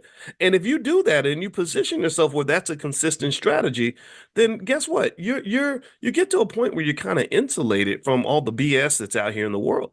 I've had scenarios where somebody got mad about something I said and they tried to cancel me. And I was like, you can't cancel me. You can't, because I know how you cancel, but you cancel people by creating scenarios where whoever is investing in that person, whatever company is supporting that person, backs away because they're so afraid that they're controversial or whatever. So then they get canceled, right? Because then they lose their TV show, or they're not they the record label drops them or whatever, right? But I'm like, but you can't cancel me because I'm not ever going to stop investing in Boyce. Boyce's backer is Boyce. And I've talked to him. I meet with him every day. And he tells me, hey, keep going because I got your back. So you can't cancel me. My funding is secure. Damn it. That investment is coming from God. It's coming from a place that you can't even touch. You can't take my soul from me. That's not going to happen. So I would encourage you to put yourself in a position where the world can never cancel you. They can't cancel you by taking your job. They can't cancel you by, a woman can't cancel a confident man by ending the relationship. A man can't cancel you by telling you that you're not pretty because you know how pretty you are, right? You've got to find a source, and this is something we don't think enough about. We don't think enough about the source of the funding for whatever it is that we're doing, right? And I'm not talking about just the financial side. I'm talking about all of it. When you are reliant upon funding sources for your vision, your dream, your empire, if you're dependent upon sources that are not reliable, that are not stable, that are not sturdy, that are going to back away at the sign of any problems or any trouble or any disappointment, then you're very vulnerable. That's a risk factor. Remember, when I studied under Renee Stoltz at the Ohio State University, he's one of the greatest risk management experts on earth. So we spent a lot of time talking about risk and understanding how risk works, how risk shows up. So one of the biggest things about the Black community in our economics is we don't understand risk. Because if you did, you would understand how risky it is that the number one funder of your dreams, of your education, and of your economic success is the same group of people that put you in chains, raped you, beat you, stole all your money, castrated you, hung you from trees, and all this other. If you understood risk, you would not be dependent on people who have harmed you in the past in the way that you do right now. You wouldn't. You would not. Nobody, that doesn't even make, that's not even logical. That is not logical. So the truth of the matter is that we will make these risky moves. You know, we'll have a job and we'll be working for massa and we'll think we're secure because massa's sending the paycheck on time every Friday. And then we're like in shock when massa decides, Tyrone, I found out about your conviction for possessing weed when you were 19 years old, and we're gonna have to go in a different direction, Tyrone. And then next thing you know, Tyrone's devastated because his financial backer has backed away. He no longer has his investor anymore. And I'm the guy who kind of says, yeah, Tyrone, but I don't think they really ever liked you that much anyway. I think that they're not like us, Tyrone. They're different. You have to find some other way to get what you need without going to the people who don't give a damn about you. That's why that's literally the whole premise of my life. And it's hard for me to explain because when I explain it this way, people get nervous. They think I don't like white people. No, I don't have any problem with white people at all. I got many white friends. Isn't that what they always say? I got a lot of white friends, and I'm very nice to them. And as long as they're nice to me, I'm nice to them. It's just I'm not gonna trust you to make sure my family gets fed. I'm not trusting you to make sure that I get to be a man. I'm not doing that. I'm not predicating my self-confidence and my self-respect and my self-esteem on whether or not you validate me or not. Because I know how y'all do. I know how you are. I read the history books. I've been kicking it with Dr. Claude Anderson for damn near 20 years. I understand that I know where the bodies are buried. I've read the secrets. I've read the real history books that really tell you about how you used to use black babies as alligator bait. So I don't expect more from you than anybody should expect from you with the history that you have. Your credit score is very low, so the trust is not there. I'm not loaning you anything. I might partner with you. I'll be friends with you. I can even work with you. I have nothing against people who are not black, and that's something I have to keep on explaining because people think that in order to love yourself, you got to hate somebody else. I don't believe that in order for you to love you, you got to hate nobody. I don't even wake up with hate in your heart. Hate is a toxic emotion that will kill you. It stresses you out. It literally destroys you. My wife just yesterday was going through, she was updating her trauma certification, and she said, Boyce, you would not believe. She always comes to me with everything she learns. I become the student. She has to come in. She communicates, right? You know how you ladies like to talk a lot, and I talk. Shoot, I can't talk. I talk as much as I hung out with my mama a lot, so I'm a big communicator too. So she said, Boyce, oh my God, I was reading about trauma. And did you know that women are more likely to get cervical cancer if they were traumatized and they didn't heal from the trauma? I was like, really? It's connected to cancer? Well, I guess that makes sense. But still, like these little things, they affect you in so many different ways. And this is important stuff to know.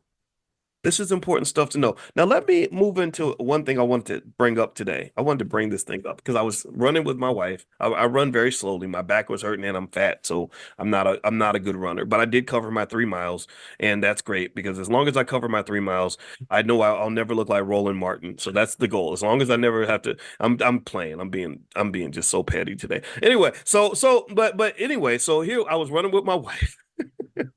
I shouldn't have said that, but I don't care. It was funny.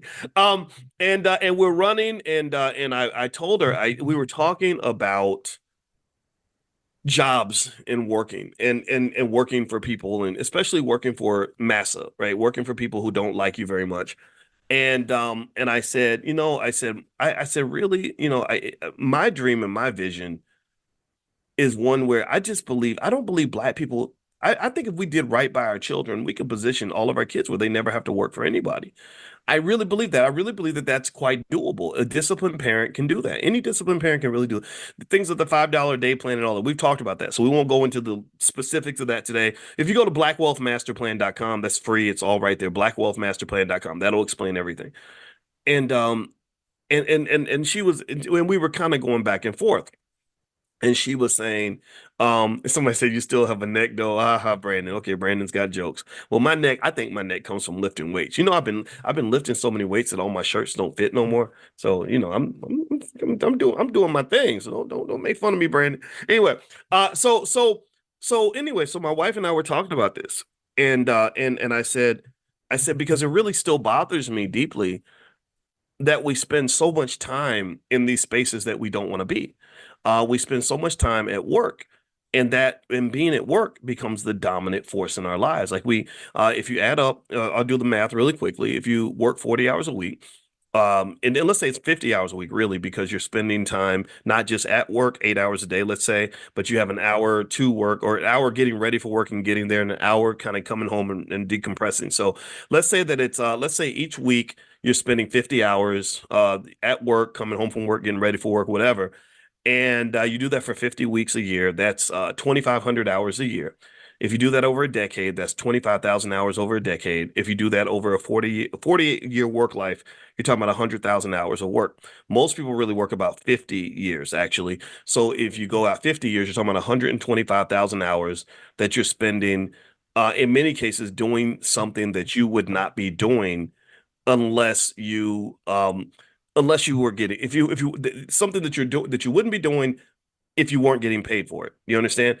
And if you and here's the thing, right? So I was talking to my wife about it, and she said, well, some people, they like their work. Some people are fulfilled with their work. Work gives you a sense of purpose. And I said, yes, it does. But I kind of think that your purpose should be connected to something that you care about, something that is a God-given purpose, as opposed to massa just giving you a purpose and saying your purpose in life is to come to the Ford plant every day and pull this lever, or your purpose in life is to serve Chipotle every day to customers. All these things are fine, and it's not meant to work shame. I'm not saying that work is something we should be embarrassed about. I think hard work is important, right? It gives you something to do, a reason to get up in the morning. And they find that when people don't have work to do or something on their schedule, they tend to just waste time and engage in things that are very unhealthy, right? So, because the idle mind really is the devil's workshop. Okay, I get that. But I would love to ask everyone what I refer to as the $10 million question. Okay, I'm gonna ask you all the $10 million question. I want you to answer me in the chat. Give me a yes or no. The $10 million question is this: if you were not getting paid for your job, and let's say you had $10 million in the bank, if you had $10 million in the bank right now, would you keep going to your job every day? The job that you have, if you had 10 million, if you won the lottery tomorrow and you had 10 million in the bank, so money wasn't nothing but a thing, how would you keep going to work every day? Yes or no? Okay, and I see Tequila and Brandon and Patricia and Shirley. Okay, I see your answers. I'm looking at your answers. Okay, and I'm going to tell you the truth. I'm seeing a lot more no's than yeses. I really am. I'm seeing a lot more no's than yeses. Okay. And let me tell you, I did a survey on my Twitter. My Twitter is Dr. Boyce Watkins one, Dr. Boyce Watkins and the number one. So if you're on Twitter, feel free to follow me. It's controversial because I just say what's on my mind, but it's fun. At least I thought about it before I offended you. And if you want to come hang out with me on Twitter, just go to Dr. Boyce Watkins one. And also, I'd like for you guys to follow me because I get tired of debating with weirdos. All right. So here's what the results of the survey were. I asked that very same question, and 62% of the respondents said no. 37.9% of the respondents said yes. So that's about what I am seeing in this chat, that about 1/3 of the respondents are happy with their work. They feel that it's fulfilling. They feel like it's connected to their purpose. They're glad to be doing it. They'd be doing the work even if they were doing it for free. And for those that are in that category, I really congratulate you. I think that's really awesome. And I'm never a guy, and I want to make that's another point I sometimes have to clarify, is there are people who think that the only thing I want Black people to do is quit their jobs and become entrepreneurs. No, that is not what I'm saying ever. Because some of y'all will be terrible entrepreneurs. Some of y'all don't need to be running a business. Some of you don't want to. It's hard work. It's very stressful. It's hard to do. I've never said that everybody should be an entrepreneur. I've just said every Black person needs to own something. Remember, owning a business ain't the same as running a business. In fact, there's plenty of people out here who are very wealthy who own lots of businesses who ain't running nothing. They own donut shops and can't make a donut. They own shoe stores and don't even know what shoes are in the store. So owning the business does not mean you have to actually run the business. So never ever think that's those are two areas I got to kind of clear up. Three areas really. One myth is that I don't like white people, which is not true. Um, because I just love myself. Another one is that I've been telling black people not to vote or to go vote for the Republicans, which is never true. I've only told you to vote for who you want to vote for and don't let anybody intimidate you out of that. And the third one is that I'm telling black people to all quit their jobs and start businesses. I don't do that. I tell you to find your happiness, find your bliss, whatever that is. And if that's a controversial response to you, then I don't know how to help you. If I say I want you to be happy and you say, screw you, then I can't help. I don't know what to say at that point, right? So anyway, so let's circle back to the $10 million question. Okay. So here's what I'm gonna throw out there. If I ask you that $10 million question and I say, okay, on this job that you have, if you had $10 million in the bank, would you still go to that job? And your answer is no, then I'm going to argue that that is evidence to me that this capitalist economy and the whole black job seeking culture has disconnected you from your purpose. You are disconnected from the purpose that you were put on this earth for. And I believe everybody has one. To me, a purpose is just something that you're passionate about, maybe something that you're also good at. It's something that achieves a goal that matters to you, right? My purpose is to be a great parent and to raise my kids and love them and make them feel safe and happy in the world so that their lives are better. That's a great purpose to have. Maybe another purpose might be something in the community. Maybe your purpose might be art. Art, my youngest daughter, her purpose is clearly dancing and performance. So I want her to be as connected to her purpose as possible because when she is connected to her purpose, that unlocks an entire universe of happiness and optimism and mental health and potential and excitement and genius that she would not have if I shut all that down and forced her to go and screw bolts for a living at a factory. Do you understand? So what I hope you'll get, and this is the and there's it's hard to fix this quickly. So I'm not telling you to run off and cuss your boss out today. Don't do that. But what I'm saying is that when you know the history of capitalism, you know the history of the American economy, you'll understand how deeply insidious it is and how much of a dream killer it is. This has not always been the case. This is more of an artifact of industrialization. If you go back before the Industrial Revolution, you really didn't have this culture where people were leaving their kids behind so they can go and spend their whole day in the factory. Like you had to be trained, you had to be brainwashed to believe that that makes sense. And so really to me, the greatest gift, one of the greatest gifts you can give a child, if you care about a child in your life, is to figure out, okay, how do we create a pathway where you can get away from the corporate plantation and do what you're supposed to do what you're meant to do what you're passionate about. And the thing about it is that following your passion is not disconnected from making money.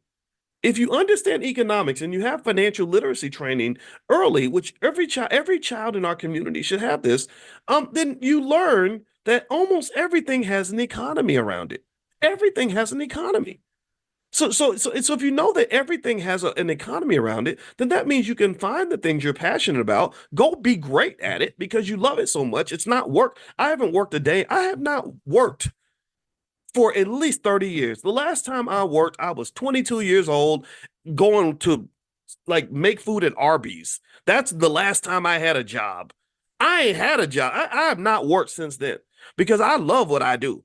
And I'm great at what I do because I'm passionate about what I do. And I'm passionate about what I do because this ain't work. If I had to work, I would get fired in about an hour because I get easily bored. You have me sitting around doing some bullshit, excuse my French. I'm gonna say, why am I doing this? This is dumb. This is a waste of time. This doesn't even matter. I don't care about this, and I'm gonna be terrible at it. And so the reality is that if you unlock your that passion and you find and you connect to your purpose, then what it does is it just unleashes another side of you that really gives you an opportunity to be impactful and great in whatever area of life that you want to be great in. And again, I just think even basic stuff like just being like a superstar parent, like really, really, really such a great parent that your kids grow up and say, "Oh my God, without my dad, I would be nothing right now. I'm in the NBA now because of my dad. I'm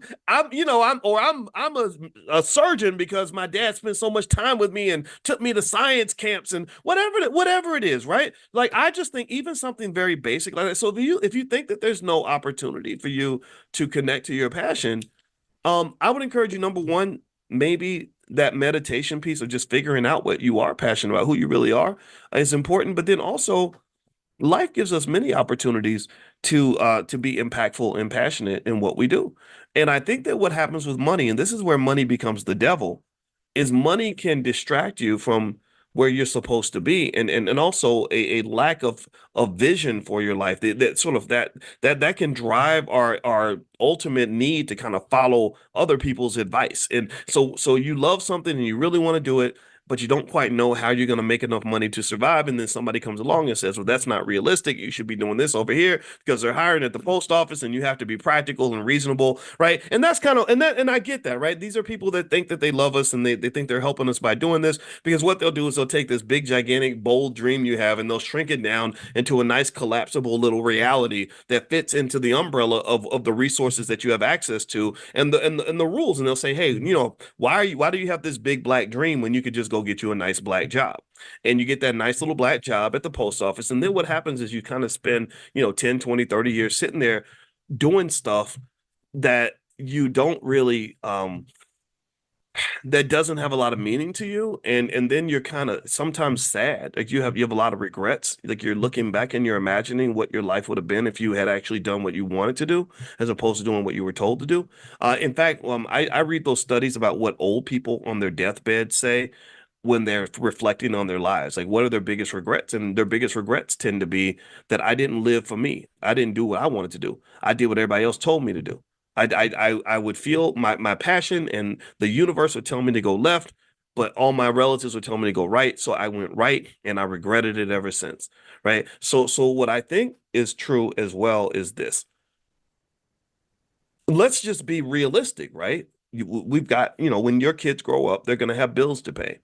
Um, we have to have money to survive in this economy. This is why I love teaching and talking about money is because money is really important. Money's critical. Money's life or death for some people. Um, so if you are financially literate, then what you're able to do is you're able to understand that it doesn't have to be an either or conversation for yourself. It can really be a both and. So when I talk to our youngest child who loves to dance and loves to sing, and every now and then I'll hear her say something, or I hear someone say something to her, like they'll say, well, dancers don't make very much money. I instantly interrupt and I say, no, but that's not going to be your situation because I'm going to show you how to make money. So you'll have all the money that you need. You'll make as much money as a medical doctor or whatever you want to do. And then you can go dance all day. Right? We can get the money part out of again, let's go back to the basics. Money's not the be all end all. In a capitalist society, they make you think that as long as whatever you're doing is making you plenty of money, then you're doing the right thing.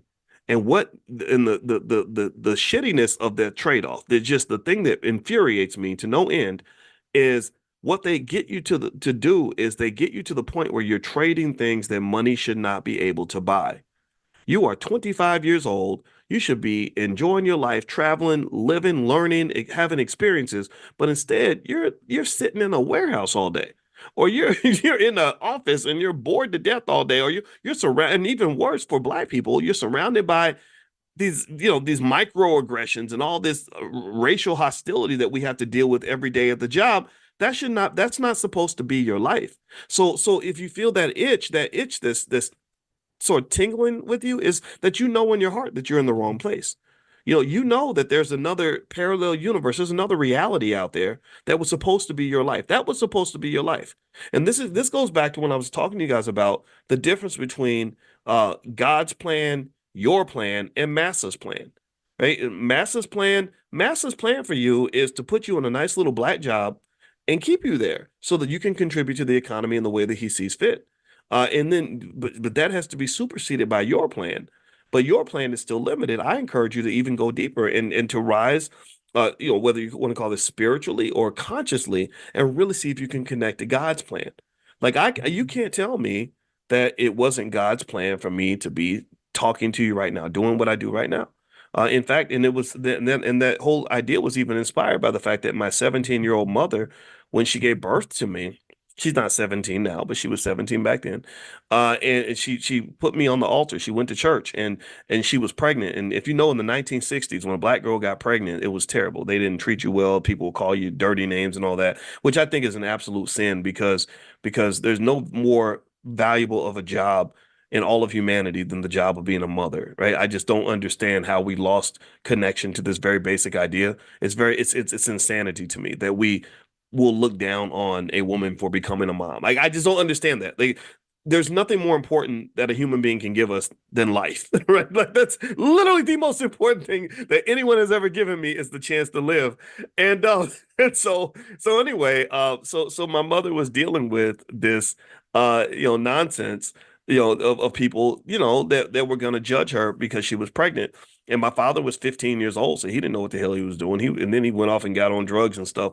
And my mother, so she's sitting in church and she's pregnant, but she couldn't tell anybody because she was so scared. And she just starts praying, and they bring you up to the front. I don't know anybody. How many of y'all go to black churches? Anybody been to a black church? So they have a time where they bring everybody up, and you have to go up to the altar, and you can say a little prayer. And my mother sit up there praying, and she just kept praying and praying and praying. And then everybody went back to their seat and sat down, and she's still sitting up there just praying because she's so scared of like having this baby, and so anyway, she said that she just felt something. She said that God told her, like, she just felt it. She said that she just said, "Okay, I'm good. I'm giving this baby to you, and I just need you to do this because I don't know what to do." I can't tell this story. Every time I tell a story, I get emotional. I don't know why. I gotta stop that. Stop it, boy. Stop it. Okay. So she literally said she gave me to God. She said I had a feeling in my heart that I had to have this baby, that you were going to do something important in the world, and I had to give birth to you. And so she said, I gave you to God, and that was it. And so long story short, here's the thing that's interesting, right? I guess now years later, and now all the problems we had back then, those are long gone.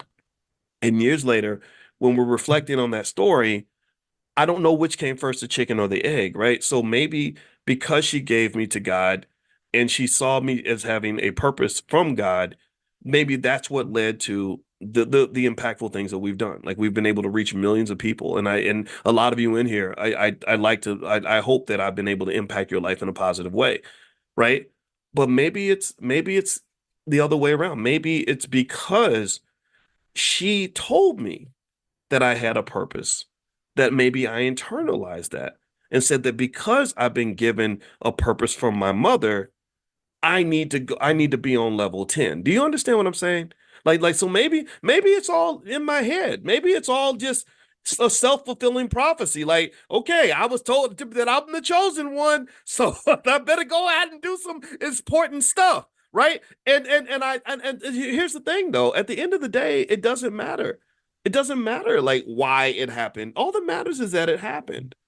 And this also speaks to the power of our children. When we talk about giving them black privilege is not just giving them a bunch of money. Black privilege might be instilling in them the specialness that they will carry with them through life, to know that because I'm representing something important and because I am an important human being, and I was important enough for my parents to spend lots of time with me and teach me things and prepare me. Oh, I got to go do something important in the world. It's mission critical that I uphold the standard. Do you understand? I really believe that in many cases, a lack of progress, a lack of success, etc., a lack of initiative for young people comes from the fact that nobody ever told them how important they were. Nobody told them that they were special. Nobody told them that this is the tradition that you're upholding. This is what makes things like the educational system so dangerous for Black people, is that from the very time I remember learning Black history, all I would hear is that you used to be slaves until Abraham Lincoln freed you, and now you should spend your life being grateful to white people for letting you go eat at the same lunch counter as them. I don't want to hear that shit. I don't. That's not inspiring to me. That means that I wasn't nothing until you decided that I was going to be somebody. You lifted me up and gave me my self-esteem. You gave me my identity. You made me relevant in the world. And then we carry that through life. The same person that brought you in this world can take you out. The same person who gave you your self-esteem can take it away from you. The same person who gave you your validation can rip it away when they get mad at you and you're not doing what you're told anymore. The same person who gave you your financial security can take it away if they're not happy with your behavior. So every time the situation calls for you to stand up, somebody says, sit your black ass right back down. This is the dilemma that we run into when we don't take control of what happens with our young people. If we don't inject them with the black privilege that they need early to know, no, you are somebody, whether they say you're somebody or not. You were born somebody. You were born special. You know, you're a Miller, you're a Smith, you're a Watkins, you're whatever, right? That's the standard you're upholding, and you don't need nobody out here validating none of that. You got the juice already. Don't go looking for the juice. The juice is inside of you. Look inside yourself to find out who you're supposed to be. Don't look at the world. The world don't. The world's full of people that don't know who the hell they are, where they're going. All they know how to do is look around and see what everybody else is doing. What's everybody else doing? I'm gonna go follow the crowd. That's to me is not that's not the goal. That's not the objective, right? So the same way my mother, she gave me the story about giving me to God as a baby, and I believe her. It sounds like a real story, and she was really scared. And I thank her all the time. I say thank you for not aborting me. I appreciate that. But still though, I don't know. Maybe her telling me that is one of the things that made me say, okay, you know what? I got to go out here and at least do my best. And again, this goes back to what we said earlier. I'm gonna close on this point because I think this is a great point to end on for today. Remember I told you a lot of the economics and which is linked to success and everything else, a lot of it just goes back to self-love. To love, right? If you love something and you care about something, then you'll tend to value that thing. And if you value something, then you're going to invest in that thing. And I argue that many of us don't see investment in our community because we don't see the value of that. We don't invest in our families because we don't see the value of family. That's why I have to spend time reminding you of how your family is that multi-million-dollar asset that you didn't think much about. Because if you knew how valuable it was, maybe you'd put more energy into forming the connections that make a strong family, or working on the marriage, like taking classes on how to stay married, or maybe spend time working on figuring out ways to spend more time with the children. Okay. Or also, and then more at the core of this is that in many cases, I think that we don't invest in ourselves at a high level, perhaps because we don't see the value in ourselves. You think about this. And an unemployed black man, in many cases, will sit at home waiting for the phone to ring because he does not believe that his free time has value. He thinks, well, my free time only has value if someone hires me and they pay me for my time. But to me, an insightful person, a financially conscious man, would understand that, oh, wait, I've got 12 free hours every day to do anything that I want now. I can sit here and I can create a business. I can invest in my family. I can invest in myself. There's so many areas I can invest in now that my time has been freed up. I've got all this free wealth called time that I can then apply to all the things that matter to me.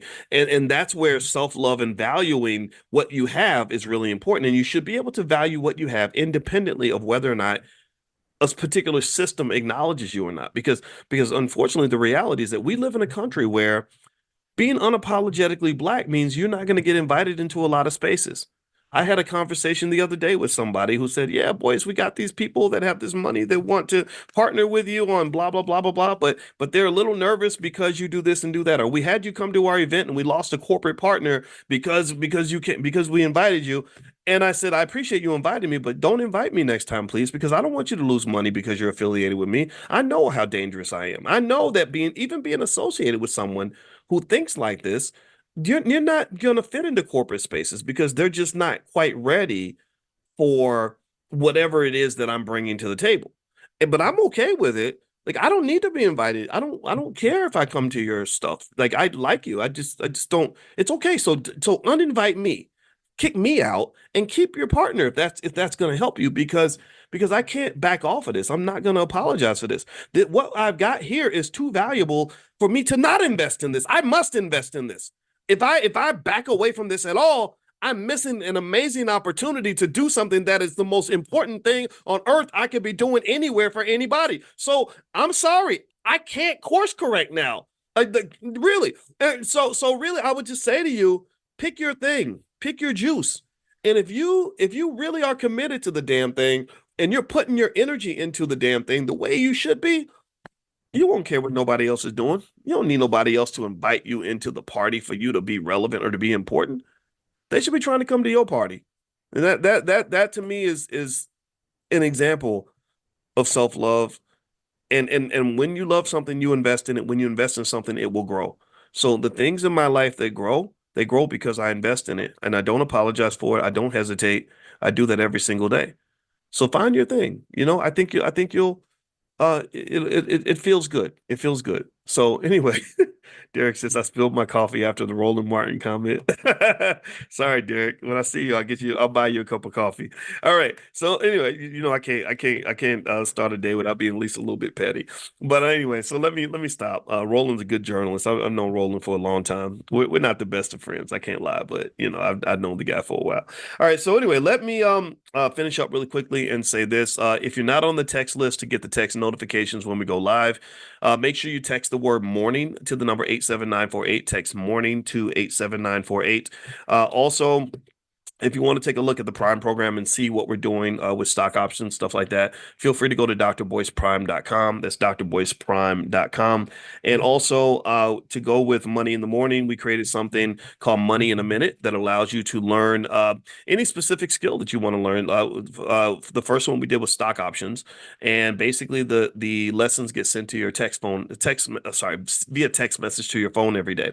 So if you'd like to take a look at the Money in a Minute curriculum, just text the word Miami to 87948. It's $299 for lifetime access, and you get 35% off if you're here in this class. So just text the word Miami to the number 87948, and you'll get a link, and the link will give you a place where you can go sign up at the discounted rate. And then what will happen is every single morning at 9 a.m., there will be a stock option lesson that will appear in your phone. And it's basically for those of you that are beginning, that are just sort of new to it and want to understand how it works and the basic terminology. So it's very basic. It's stock options fundamentals. So if you're more advanced, it's not quite for you. But if you're just getting started or you want to reset on the basics, then text Miami to 87948. All right. So yeah. So I hope that Nina says, please repeat your stock options email. So the URL is drboyceprime.com. Dr. Boyce Prime. Prime stands for Passive Recurring Income Machine. The number one goal of that class, and everyone loves it, it's really popular, is the number one goal is to increase income. And it's a direct pathway. It's not hocus pocus. It's not, a bunch of goofy stuff. It's really stuff that actually works based on economic science. And I think you're going to like it. I know you're going to like it. So anyway, have a good day, everybody. God bless you. And I will see you all tomorrow morning at 10 a.m. Eastern. And I hope you have a great day. All right. And let's see. Vaughn says text money to, the number is 87948. So that's the number for all. Because I just have to be honest with you in terms of what the research says and why people get slaughtered when it comes to the stock market. Well, if you know anything about sheep, you know that one thing a sheep will get is a sheep will always be slaughtered. So what I'm going to talk to you guys about is the difference between the different categories of investors and the different mindsets of investors and how to avoid sort of being in that bad category. Like they say that every stock market has innovators, then you have imitators, and then you have what they call the idiots. And I don't want you to be the idiots. The idiots are the ones who kind of copy the imitators, and they don't quite know why they're doing it. They're just doing it because everybody else is doing it. And give me a yes if you've seen that before.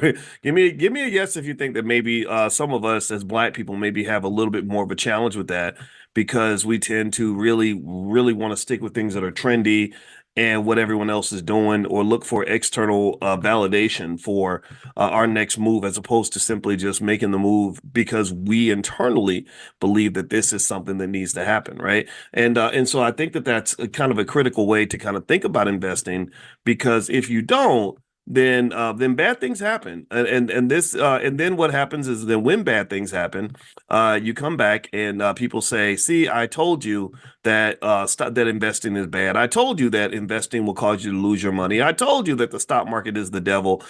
And I'm kind of like, well, no, the stock market is not really the devil.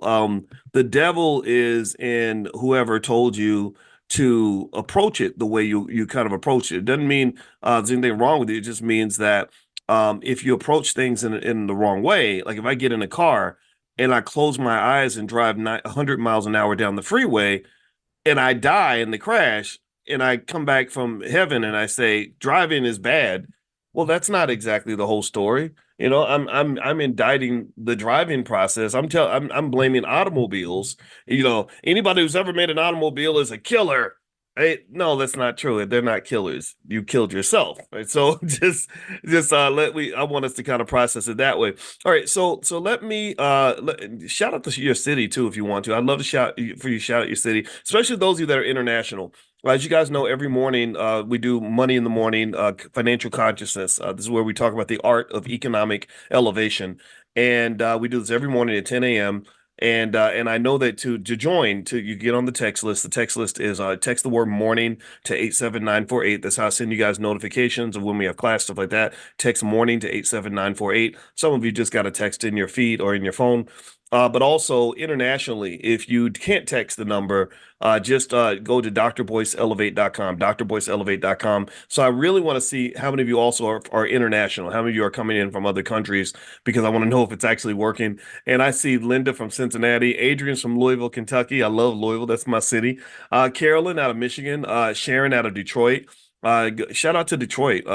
Y'all, first of all, my condolences for that horrible, horrible football game last year. I was heartbroken. My stomach turned when I watched that game. And I'm not even a Lions fan. So I said, if I'm heartbroken and I'm not even a Lions fan, I can only imagine how the Lions fans must really feel right now, because that was just terrible. That game, oh my Lord. I haven't seen anything that bad since Atlanta blew it. And after the Atlanta game, I called my Uncle John, who was a big Atlanta Falcons fan, who had waited 30 years for them to get a chance to win the Super Bowl. And I just said, man, I'm so sorry. But anyway, Gail, Richmond, Virginia. Let's see. I see Henry out of Austin, Texas. Sarah out of Burnsville, Minnesota. Gigi, Florida. Okay, Barry's out of Trinidad. Great. Brandon, Philadelphia. Cassandra out of Birmingham. Gwen, also out of Louisville. Very nice. Travis, Northern Virginia. Michael Wilson, from Cali. Helena, good morning to you. I see Zoe and Justin out of Nevada, Henderson, Nevada. Noah out of LA. Okay, I'm looking for the layout. If you're international, let me know if you're international. I want to see how many international people we have here, because I want to make sure I want to reach other people around the world. But I know I got some Black London in here, because y'all love me and I love y'all. Let's see here. Okay, I see Andre out of Jamaica. Let's see, what else do I see? Okay, I'm looking for international. Anybody? I know somebody. Come on, some of y'all got to be international. No, Elaine out of Northern California. Okay, Kalamazoo, Michigan. Kalamazoo, Michigan's not international, Kevin, but I appreciate you sharing that with me. Who's international? Let's stop for a minute. I want international only. Who's international? Miramar. That sounds international. Okay, I'm kidding. Unless it's like a part of Florida or something. I'm not. I failed geography class in school. Okay, so all right, so we're not big on international. All right, good. So what I got to do is I got to make sure I fix that. So thank you for sharing that. And that looks like we're all over the U.S. for sure. I see Phoenix and let's see, New York and St. Louis and Arizona. All right, but I did not see a lot of international, which means that we want to fix that. I want to reach out to more people. Okay, thank you. John spoke up from the UK. Okay, that's good. All right, and I see Big Island, Hawaii, Liverpool for Jimmy Tibbs. Jimmy, you live in Liverpool? I thought Jimmy's a comedian. Are you being a comedian right now, Jimmy? Or are you really? Anyway, all right. So by the way, Jimmy's gonna come to the convention one year. We've been trying to get him to come out and do his comedy because he's funny and he's smart. I like smart, funny people. He's kind of like a Dave Chappelle-ish kind of guy. And I'm gonna tell you, the All Black National Convention literally is the place where stars are born. No joke. So Killer Mike came to our All Black National Convention, our very first one. He just won 3 Grammys. Who else? D1 has come to probably 3 or 4 conventions. He's become one of the biggest rappers out there. He's been taking on all the big giants, and I saw him the other day with KRS-One and stuff like that. Victory Boyd came to a couple of conventions. She went to sing for Jay-Z, and And Jay-Z heard her sing one time and he signed her on the spot. She's now, I saw her kicking it with Adele or something. Like she's really doing the big thing. And then her siblings, Victory's siblings, performed at the convention. They just did a sold out tour all throughout Europe. And they're blowing up. They're called Infinity Song. You got to look them up. They got 1 million followers on Instagram now and they're just doing great. I'm so happy. I like to see the right people have high levels of success, and I also, and this actually spins into our topic for today. I don't like to discover people after everybody discovers them.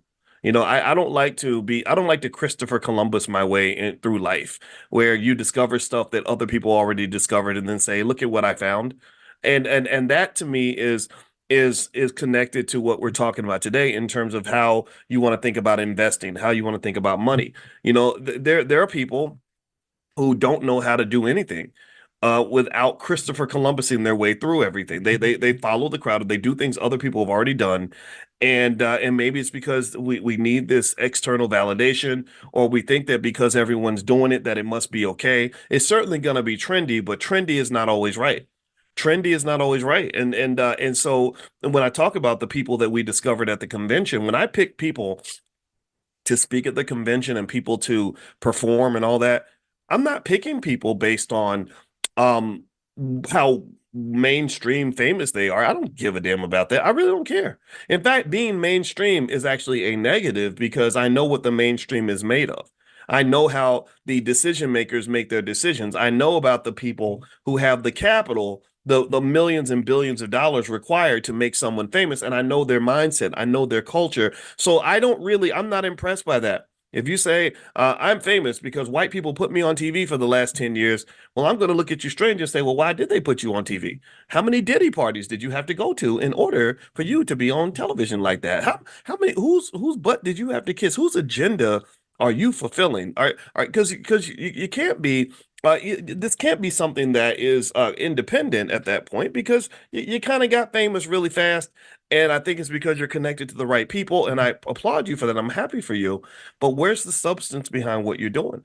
So when I reached out to people, like for example, Jay Ortiz, who's a rapper out of Philadelphia, I reached out to Jay to perform at the convention because I thought Jay's a nice guy. He gets the B1 concept. He's got some talent, a lot of talent, and now he's performing on the road with Kevin Gates and stuff, and I'm really happy for him. And again, I take pride in that idea that I like it when we see our greatness before everybody else does. I like it when we see our greatness without needing massa to tell us who's great and who's not. You understand? A lot of us can't do that. A lot of us can't a lot of us can't decide who we like and who we don't like. We look to social cues. We look to others to tell us what's good and what's not. And this relates to investing behavior, believe it or not. This really relates to investing behavior. Let me give you an example. Whenever you see the stock market start to go up, and you see Bitcoin start to rise, and then you see all the headlines saying Bitcoin went up 20%. The stock market just hit a new record high. Money's being made left and right. Well, then FOMO starts to kick in and people start saying, oh, there's money over there. Everybody's going over there. There's gold in them there hills. And then people start to follow the crowd. They engage in herding behavior. They start to become what I would politely refer to as economic sheep. So then you have a stampede of people that are all jumping in and they're buying anything they can get their hands on. They're buying NFTs for, $20,000, like some ugly picture of like a robot shaped like a dog will sell for like, $5 million and everyone will think that that makes sense. You'll see crypto prices just, skyrocket. You'll see people investing in things that they don't understand. And a lot of times people are coming in with this sort of wide-eyed crackhead frenzy, thinking that this is going to be your big lick. This is going to be your big flip. This is going to be when you're going to put in $100 and walk away with $10,000. In fact, that is actually when the scams start to rise up. That is when anybody see, how many of you, give me a yes if you got emails with those blessing looms? Anybody see those emails with the blessing looms or seen a video, where somebody's saying, we got to do what's best for the community. We got to believe in generational wealth. We got to invest in each other, and we got to do things, prepare financially for our children, right? They'll use all that language about generational wealth, and it frustrates me because this is language I've been using for a long time, and I'm like, that's not generational wealth, that's generational theft. That's not an investment, sir. That's what you call a Ponzi scheme. And the Ponzi scheme is not going to make nobody rich except for the people who started the Ponzi scheme. And the reason these scams start to really rise when the market goes up is because everybody's feeling good. Everybody's on financial crack. Everybody's high. Everybody's excited. Everybody's waking up thinking about that next big opportunity. And a lot of this comes from what they call social proof, which is because I'm seeing all my friends posting on Instagram and Facebook about what they've got and how much money they made. Well, I want to get a piece of that too. So I'm going to go in here and I'm going to take me and my spouse are going to take our, last $20,000 and put it into our cousin's MLM in hopes that this is going to make us some fast money. And it makes me very sad because I've seen people lose hundreds of thousands of dollars this way. I know a lady who lost a couple $100,000. It broke my heart. I know people who've lost five or $10,000 at a time. And I can tell you that a lot of this is not fundamental investing. A lot of this is not the way investing should be done. And so what I'm going to do is take you through a quick case study of the Great Depression and the stock market crash of 1929. And I'm going to give you kind of the stages of this frenzy so that maybe you can see it when it happens and kind of know how to navigate this and how to be prepared. And by the way, I want to let everybody know, if you go to drboycebooks.com, if you want to take a look, we have financial flashcards for kids and also workbooks and things like that, and financial psychology stuff there. If you would like to get a discount, 30% off on anything in the store, if you use the code word book club, all one word, use the code word book club, it takes 30% off. We've got Dr. Claude Anderson's books. We've got all kinds of stuff in there. So feel free to go to drboycebooks.com and take a look at that. All right. So basically with the stock market crash, the actually before I go into the stock market crash, let me kind of give you another three categories that they tend to have for investors. They have what they call the innovators, the people who move first. You have the imitators, the people who copy the innovators, who see what they're doing, they see the success, so they copy them. And then you've got what they call the idiots. The idiots are the people who are not, and they call them idiots. I think idiot is a harsh word. I don't want to call anybody an idiot because they made a mistake with investing. Because if that's the case, then all of us would be idiots at some point. Because at some point, investing will humble you. At some point, investing will make you feel a little bit dumb, like you missed something you should have seen or a move you should have made. So I don't want to call it idiots, but that's kind of what's said in terms of the different categories. And so what I want to do is you can call this anti-idiot training or the idiot vaccination. I don't want you to be in that third category where you're following the imitators, because what tends to happen is that when everything kind of hits this bubble, there are people who really get to the party late. And these are also the people who tend to lose money when it comes to MLMs, Ponzi schemes, things like that. Because the way they're structured to eventually collapse. And some even argue, and I'm not going to say this is 100% true, but it's possible. Some would argue that capitalism in some of its forms is a type of Ponzi scheme, where the early adopters and the people in the middle end up making a lot of the money, and then you have the people on the fringes that kind of end up getting screwed. And I'm not going to say that that's 100% accurate in terms of that comparison, but I am going to say that it's not completely untrue. Part of that is true. This is why there's a documentary that was on Netflix. I don't know if it's on there anymore. It was called Boom Bust Boom. Boom Bust Boom. And in this documentary, they explained very eloquently with puppets, by the way, which I thought was brilliant. Puppets in between these Nobel Prize winning economists who all explained why capitalism's designed to have these big peaks and then these crashes, these big peaks and then these crashes. And is that bad? It's bad for workers for sure, because when these crashes happen, companies get shut down. Like a lot of you know about what happened with Red Lobster. Red Lobster was a company that was bought by a private equity firm, and they pretty much drained the hell out of that company. There was a whole goofy narrative that said that because they offered endless or unlimited free shrimp, that's what caused them to go bankrupt. And that was just about as goofy as any explanation I've ever seen. And I was like, how does free shrimp cause you to go bankrupt? That don't even make no sense. And when you dig underneath the surface, you find out that what happened was they allegedly bought the company so they could milk that sucker dry. They said, okay, we're a private equity firm. All we care about is making the money. We don't care about running Red Lobster as an ongoing entity. We don't care about helping people keep their job. All we care about is taking this asset and sucking this sucker dry and then leaving it for dead on the side of the road. And that's pretty much what they did with Red Lobster. But the point of the matter is to say that there are some elements of capitalism that are just flat out evil. I've told you all that capitalism in its worst form becomes a kind of slavery. And the reason I encourage you to kind of think differently about how you invest your life and your time and your energy, how you invest your children, you have to think innovatively if you want to avoid the slavery elements of capitalism, because we've talked about that in class. So I'm not going to repeat all of that, but that whole like, $200,000 in student loan debt, and I don't know how to start a business, and I have no capital base, and I have no financial literacy. That's just a recipe for complete total slavery. Like that's literally where you just like, lay your hands down and say, look, just do with me as you wish, because I need an economic God that I can pray to that's going to carry me through this, because I have no say in where I end up in this crazy situation. So to some extent, those who run the capitalist systems become economic gods for everyone else who's not really trying to be conscious and intelligent about the next move that you make. So anyway, let me talk about the Great Depression here. The Great Depression was an interesting time where you can talk about various stages of the Depression. You had what they call the pre-bubble stage. The pre-bubble stage was when you had this optimistic mindset of a lot of economic growth and a lot of investor confidence, a lot of consumer confidence.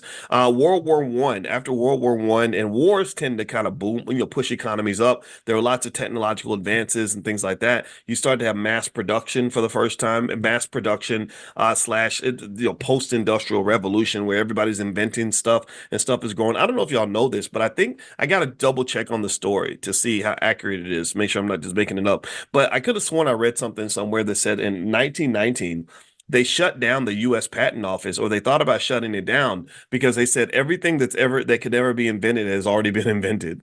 Can you believe that? Like they literally like were ready to shut down the patent office because they were like, there's nothing else left to invent. And this was 1919. They literally thought there was that they'd reached the frontier of technology and that there was no further that they could go. And that just kind of is like the silliest, most non-conscious way to think about life, because consciousness allows you to see long and wide. When I talk to you guys about financial consciousness, economic elevation, things like that, what I'm really talking about is the ability to really rise outside of yourself and to see the bigger picture. So if you can do that, then you say, look, you know what, we've got iPhones and AI, and we really think that we're the stuff. Like we really think we're on the cutting edge. Like we really think we are the new Negro, and we just know all this stuff, and technology is just amazing. We're going to look like complete goofballs in 100 years. In 100, there's somebody in the year 2020, 21, 24, who's maybe they're watching one of these videos to study for their doctoral dissertation. I'm not like rapper famous, but I'm famous enough that at some point, maybe if somebody studies the Black economic revolution of the 2020s, they might pull me up and watch a couple of my videos, and they're going to look at me talking about all this so-called innovation we have, and they're going to be laughing. They're literally laughing because we look like a bunch of old-timey geezers, like they did in the 1920s, and where they wore those funny little outfits and they did those stupid little dances, and the music sounded absolutely terrible because the audio quality was so bad. Remember they put the record on the thing and it would sound like right, because the audio was so terrible because the phonograph had just been invented. So they're going to look at us, they're going to laugh at us, they're laughing at us at like our goofy little AI and our goofy little what is it, holographic technology, right? And that's how we're going to look. We're not really advanced. We're not the new generation. We're just a generation. We are just a pin, like a little pin in time, right? So ultimately, the most you can really do, if you talk about the greatest economic impact you can have on yourself, your family, your legacy, your descendants, is to plant seeds. You got some time to plant lots of seeds. You plant as many seeds as possible, so those seeds will grow after you're gone, because we're going to be gone very, very quickly. Now, with that said, let's jump back in one more time. Let's talk about the Great Depression. You had the pre-bubble or the bubble formation, which started in the mid 1920s. So first you had the pre-bubble stage, which is fine, optimism, economic growth, etc. The bubble formation period from mid 1920s to 1929 is where you had irrational exuberance, lots of speculative mania.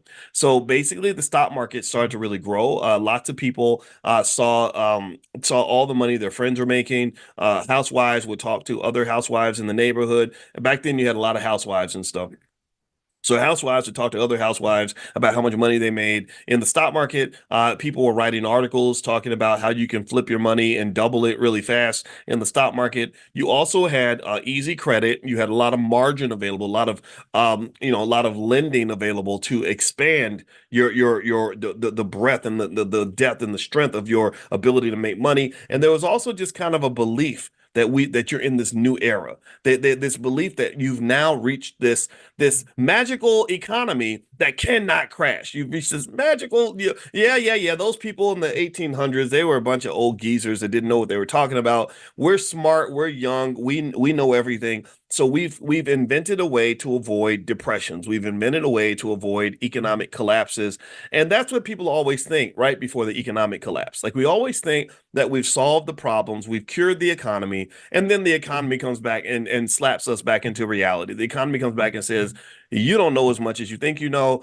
You think you know a lot, but you don't. So being financially conscious also to me means understanding not just what you know, but it means also understanding all the things that you don't know, and also knowing that the universe of what you know is like this. The universe of what you don't know is bigger than this whole freaking city. Okay, so ultimately, that overconfidence and making money makes you very overconfident.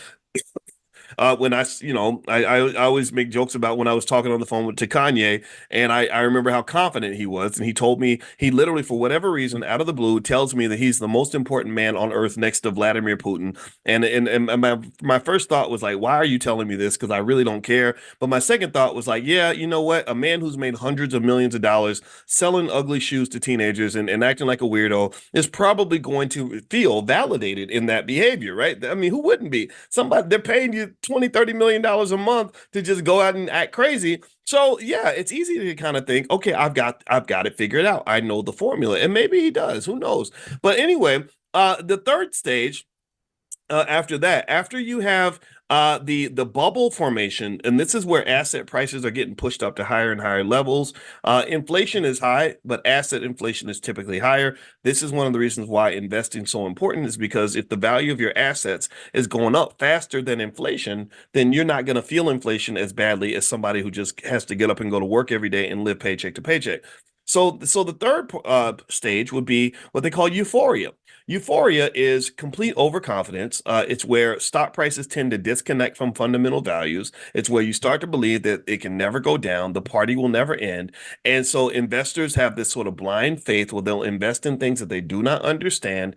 They will engage in massive amounts of speculation. All the blessing looms are everywhere at this point. They ignore the fundamentals. They don't care what the fundamental value of the company is. So people like the Warren Buffetts, they say, you're an old geezer. Nobody wants to listen to you. You're so behind the times. You know, this is 1929, dude. You got to get with the times. And this is right before the next stage. And by the way, another thing that happens is this is when the amateur investors start to really jump into the media or into the market, because the media has been attracting them with all these big headlines. So they're giving you all these headlines. Stock market hits a new record high. You know, here's a housewife who made 10 times more than her income in a year. So I'm drinking water because I got something in my throat. My apologies. So you see all these headlines. So a lot of amateur investors start pouring into the market. And this is right before this leads us to stage five, which is the crash. So when you have the crash, you suddenly have this panic. You have this freak out where people are like, holy crap, everything that I've been working for, everything I've been excited about, everything I think about every morning when I wake up, all my hopes and dreams are suddenly dashed, because now that stock that I own, that stock that I knew would never go down, has suddenly dropped 50% in a day. You know, it's collapsed on me. I'm freaked out because I did not prepare for this. I did not engage in any sort of risk management strategy. I put it all on the line. Maybe I bought real estate and I own six houses and I'm barely making the mortgage payment on all six. And now I'm screwed. Now I'm scared. So then what happens after that is in the middle of the panic, everybody starts selling their stuff. Everybody's like, you know what? I got to get out of here. Here, my stock is for sale. I bought it for 100. I'll sell it to you for 75. Somebody else says, no, no, no, no, no. I'll sell you mine for 60. Somebody else says, no, no, no, no. I'll sell you mine for 40. And the price just drops and drops and drops. And that's the panic. That's the overreaction. This was Black Thursday, October 24th, 1929. And basically, this is when you started seeing people jumping out of windows and all this other sad things, these sad things that happen when people become overly addicted to money. And after that, you kind of had in the Great Depression, you had this sort of aftermath that lasted for at least 3 more years, from 1929 to 1932. You had a lot of despair. There's a loss of confidence. So before everyone's overconfident in the economy, now everyone's just sad and depressed. And that's another flaw. That's another flaw. So it's not like you came back to reality. Let me know if you're following what I'm saying. You're not coming back to reality. What happens is you create a new reality, another false reality that's equally harmful, which is the reality where you don't believe that it's ever going to end, right? It's another reality where you don't understand a basic rule of life that this too shall pass. You don't think about it like that. You're like, oh my God, everything's dead and people are broke and blah, blah, blah, blah. And I get it. I totally get it. It's easy to feel that way. But then again, a financially conscious person doesn't feel that way. A financially conscious person knows that this is but a moment in time. But this is a moment that, hey, everything's cheap right now. I took some losses, I took some hits. I learned my lesson from this experience. Now if I've got a little extra money, I'm gonna really look around and go shopping. This is the time for me to really be an aggressive investor. This is not the time for me to cry in my beer. This is the time for me to go buy a beer manufacturing facility so other people can cry in their beer while I'm selling beer to them. This is not the time for me to be sad about the losses I've had. This is the time for me to be excited about the gains I'm going to have when this is all over. And so the people that tend to build the most wealth are people who are buying the most during that time. A lot of people don't talk about this. They never talk about this. Lots of millionaires were created during the Great Depression. There were lots of families, the Kennedy family, for one, they did bootlegging and all that too, but they also invested in a lot of different things. They made their fortune during the Great Depression. And so what is never discussed in the media, they always want to discuss the sadness and the fear and the terrible experiences people are having, but they never talk about how many people get rich when the market is on its knees. They don't talk about that. You look at Detroit right now. Detroit has become this amazing city with all this innovation and all this prosperity and and possibility. Well, there are just maybe about 3 or 4 billionaires that own 80% of the damn city. Do you think that they bought all that property when Detroit was booming and prosperous and doing well? Or do you think that they bought that property when Detroit was a place where a lot of people didn't want to go? What do y'all think? I'm pausing because I want you to meditate on that moment. Do you think they just started buying property in Detroit? You think they just said, okay, you know what? Now that Detroit's doing well and now that it's safe and everyone's happy, we're going to go gentrify a happy neighborhood. Nobody gentrifies a happy neighborhood. They only gentrify the hood. Like nobody gentrifies the suburbs. You gentrify the neighborhood that nobody wants to live in, and then you make it into a better place to live, and then everyone wants to come there. Do you understand?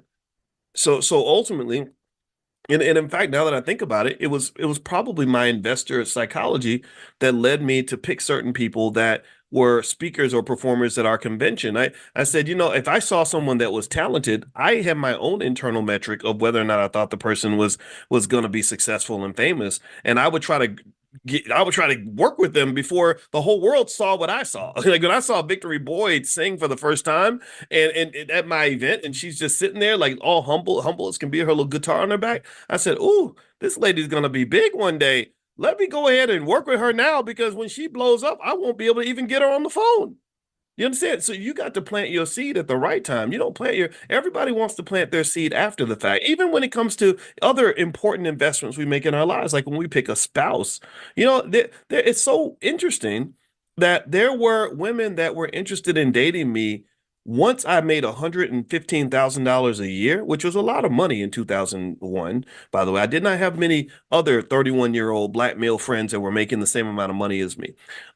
Which what does that mean? That means if I want to take you to an expensive restaurant for dinner, that was very easy for me. If I want to take you on a trip, that was easy for me too. If I wanted to buy you something from Tiffany, that okay, sure. Let me get out the credit card. It was easy, right? So of course these things are appealing. I wrote a whole book called Financial Lovemaking about how just for thousands of years women are impressed with men that have money, right? So they would forget about the fact that I was only 5'8". I think I'm 6'3". I think it's fake news that I'm 5'8". But still they would tell me I was 5'8", but they would say, but you're 5'8" with money, which kind of makes you 6'4". And I'd say that's exactly right. That's what the science says. So what's interesting to me though was I remember kind of thinking about this. I said, wow, this is so interesting that I suddenly became handsome when I started making money. I like my jokes became funnier. I became the most interesting man in the world, the most interesting man in the world. And I didn't get that. I was like, wait, I'm the same guy I was 3 years ago when I was in the library 7 hours a day trying to work on my PhD. And now, mind you, that same guy, he didn't drive a nice car. He drove a hoopty. He drove a car that where I'd have to stop every now and then and put water in it because the engine would overheat. That's not fly. That's not cool. I was the same guy when I lived in that apartment that was this tiny little raggedy place that I could barely afford. I was the same guy when I was making $12,000 a year, but for some reason, because now I've got this economic outfit on my body, basically. Like I've got this economic shell of being a professor who makes 115,000 a year. Suddenly I'm just that much more of an appealing partner. And I remember thinking, no, you should have grabbed me when nobody was calling. Like now you're trying to call me when everybody's calling, and I can't take your call because I'm busy now. Boy's got stuff to do. But there was a time where Boyce didn't have anything. Boy, I was I this is I kid you not. People make fun of me. Sometimes they call me a simp because I just love my wife so much and I don't care. I don't care what nobody say. The most beautiful woman in the world I ever met. But they call me a simp, and they're gonna really call me a simp after I tell you this. I remember when I was like 27, 28, and I would read these articles and they would say, there's no good black men out here. Like they've been saying that narrative for a long time. They've been talking about that for a long time. There's no good black men. Where are the good black? And I would read this like in Ebony or Essence magazine, and I remember thinking, I'm a good black man. I'm a good person. I'm smart. If I love you, I'm gonna be dedicated. I'm gonna, I'm a good. I won't be out here running the streets and acting a fool. You ain't gonna catch me in the strip club, But but it just seemed like the flash was more interesting than the substance, and that's life. That's fine. I'm being silly when I say this, and I don't feel sorry for me. My life was fine, but I think about that, and if you think about it as an investment, I think that the best investment, let's assume that the goal is like, okay, I want to have a partner or marry a man who's gonna be a great father and a provider and all that. I mean, I love kids. I take care of kids that are not even mine, and it's great. I love doing these sort of things. I always campaign to be dad of the year if I can be. So if your goal is to nail someone like that and get in a situation like that, I think you invest, if you look at people in relationships as assets, not in a negative way, not in a derogatory way or an exploitative way, but just in a way that says, this asset enhances my life. You are an asset to my life, as opposed to the liabilities that we have in our lives, like those bad relationships and those people that abuse us and mistreat us and everything else. If having the right humans in your life is an asset to your life, then you should, in my opinion, I think a conscientious person invests in those assets before they become popular and in high demand, right? You seek out, if you're Michelle Obama, you don't try to get with Barack Obama after he becomes president, because then you got to wait in line. You go get with Barack Obama back when he's driving a hoopty, back when he's sitting in law school and he's showing a lot of potential, right? But he ain't showing a whole lot of money. He's not very flashy. He's not driving a nice car. He's not doing all of the materialistic symbolic things that make people think that a person is more successful than other people. And I'm going to tell you, I really believe, again, I only really know the black community in this way. I don't really know a whole lot about exactly how white people think about everything, because I have a few white friends and I love them all, but I don't have a ton. But I can say that with the black community, I can tell you that a lot of people, I think a lot of us are trained to arrive late to the party. They and it's not just financial investing. I went to relationship investing because that's another kind of investing that we do. It's basically kind of positioning yourself to be connected to the assets that you want in your life, but you have to connect at the right time. Like, for example, if you know the movie theater is going to be crowded on Saturday, Why are you going to the movie? Why are you going to go see the new movie on Saturday? Go on Tuesday when nobody else is going. Contrarian thinking. This is what I'm getting at. That's a financial term. There are thousands of research papers written about contrarian thinking and how the contrarians are the ones who win.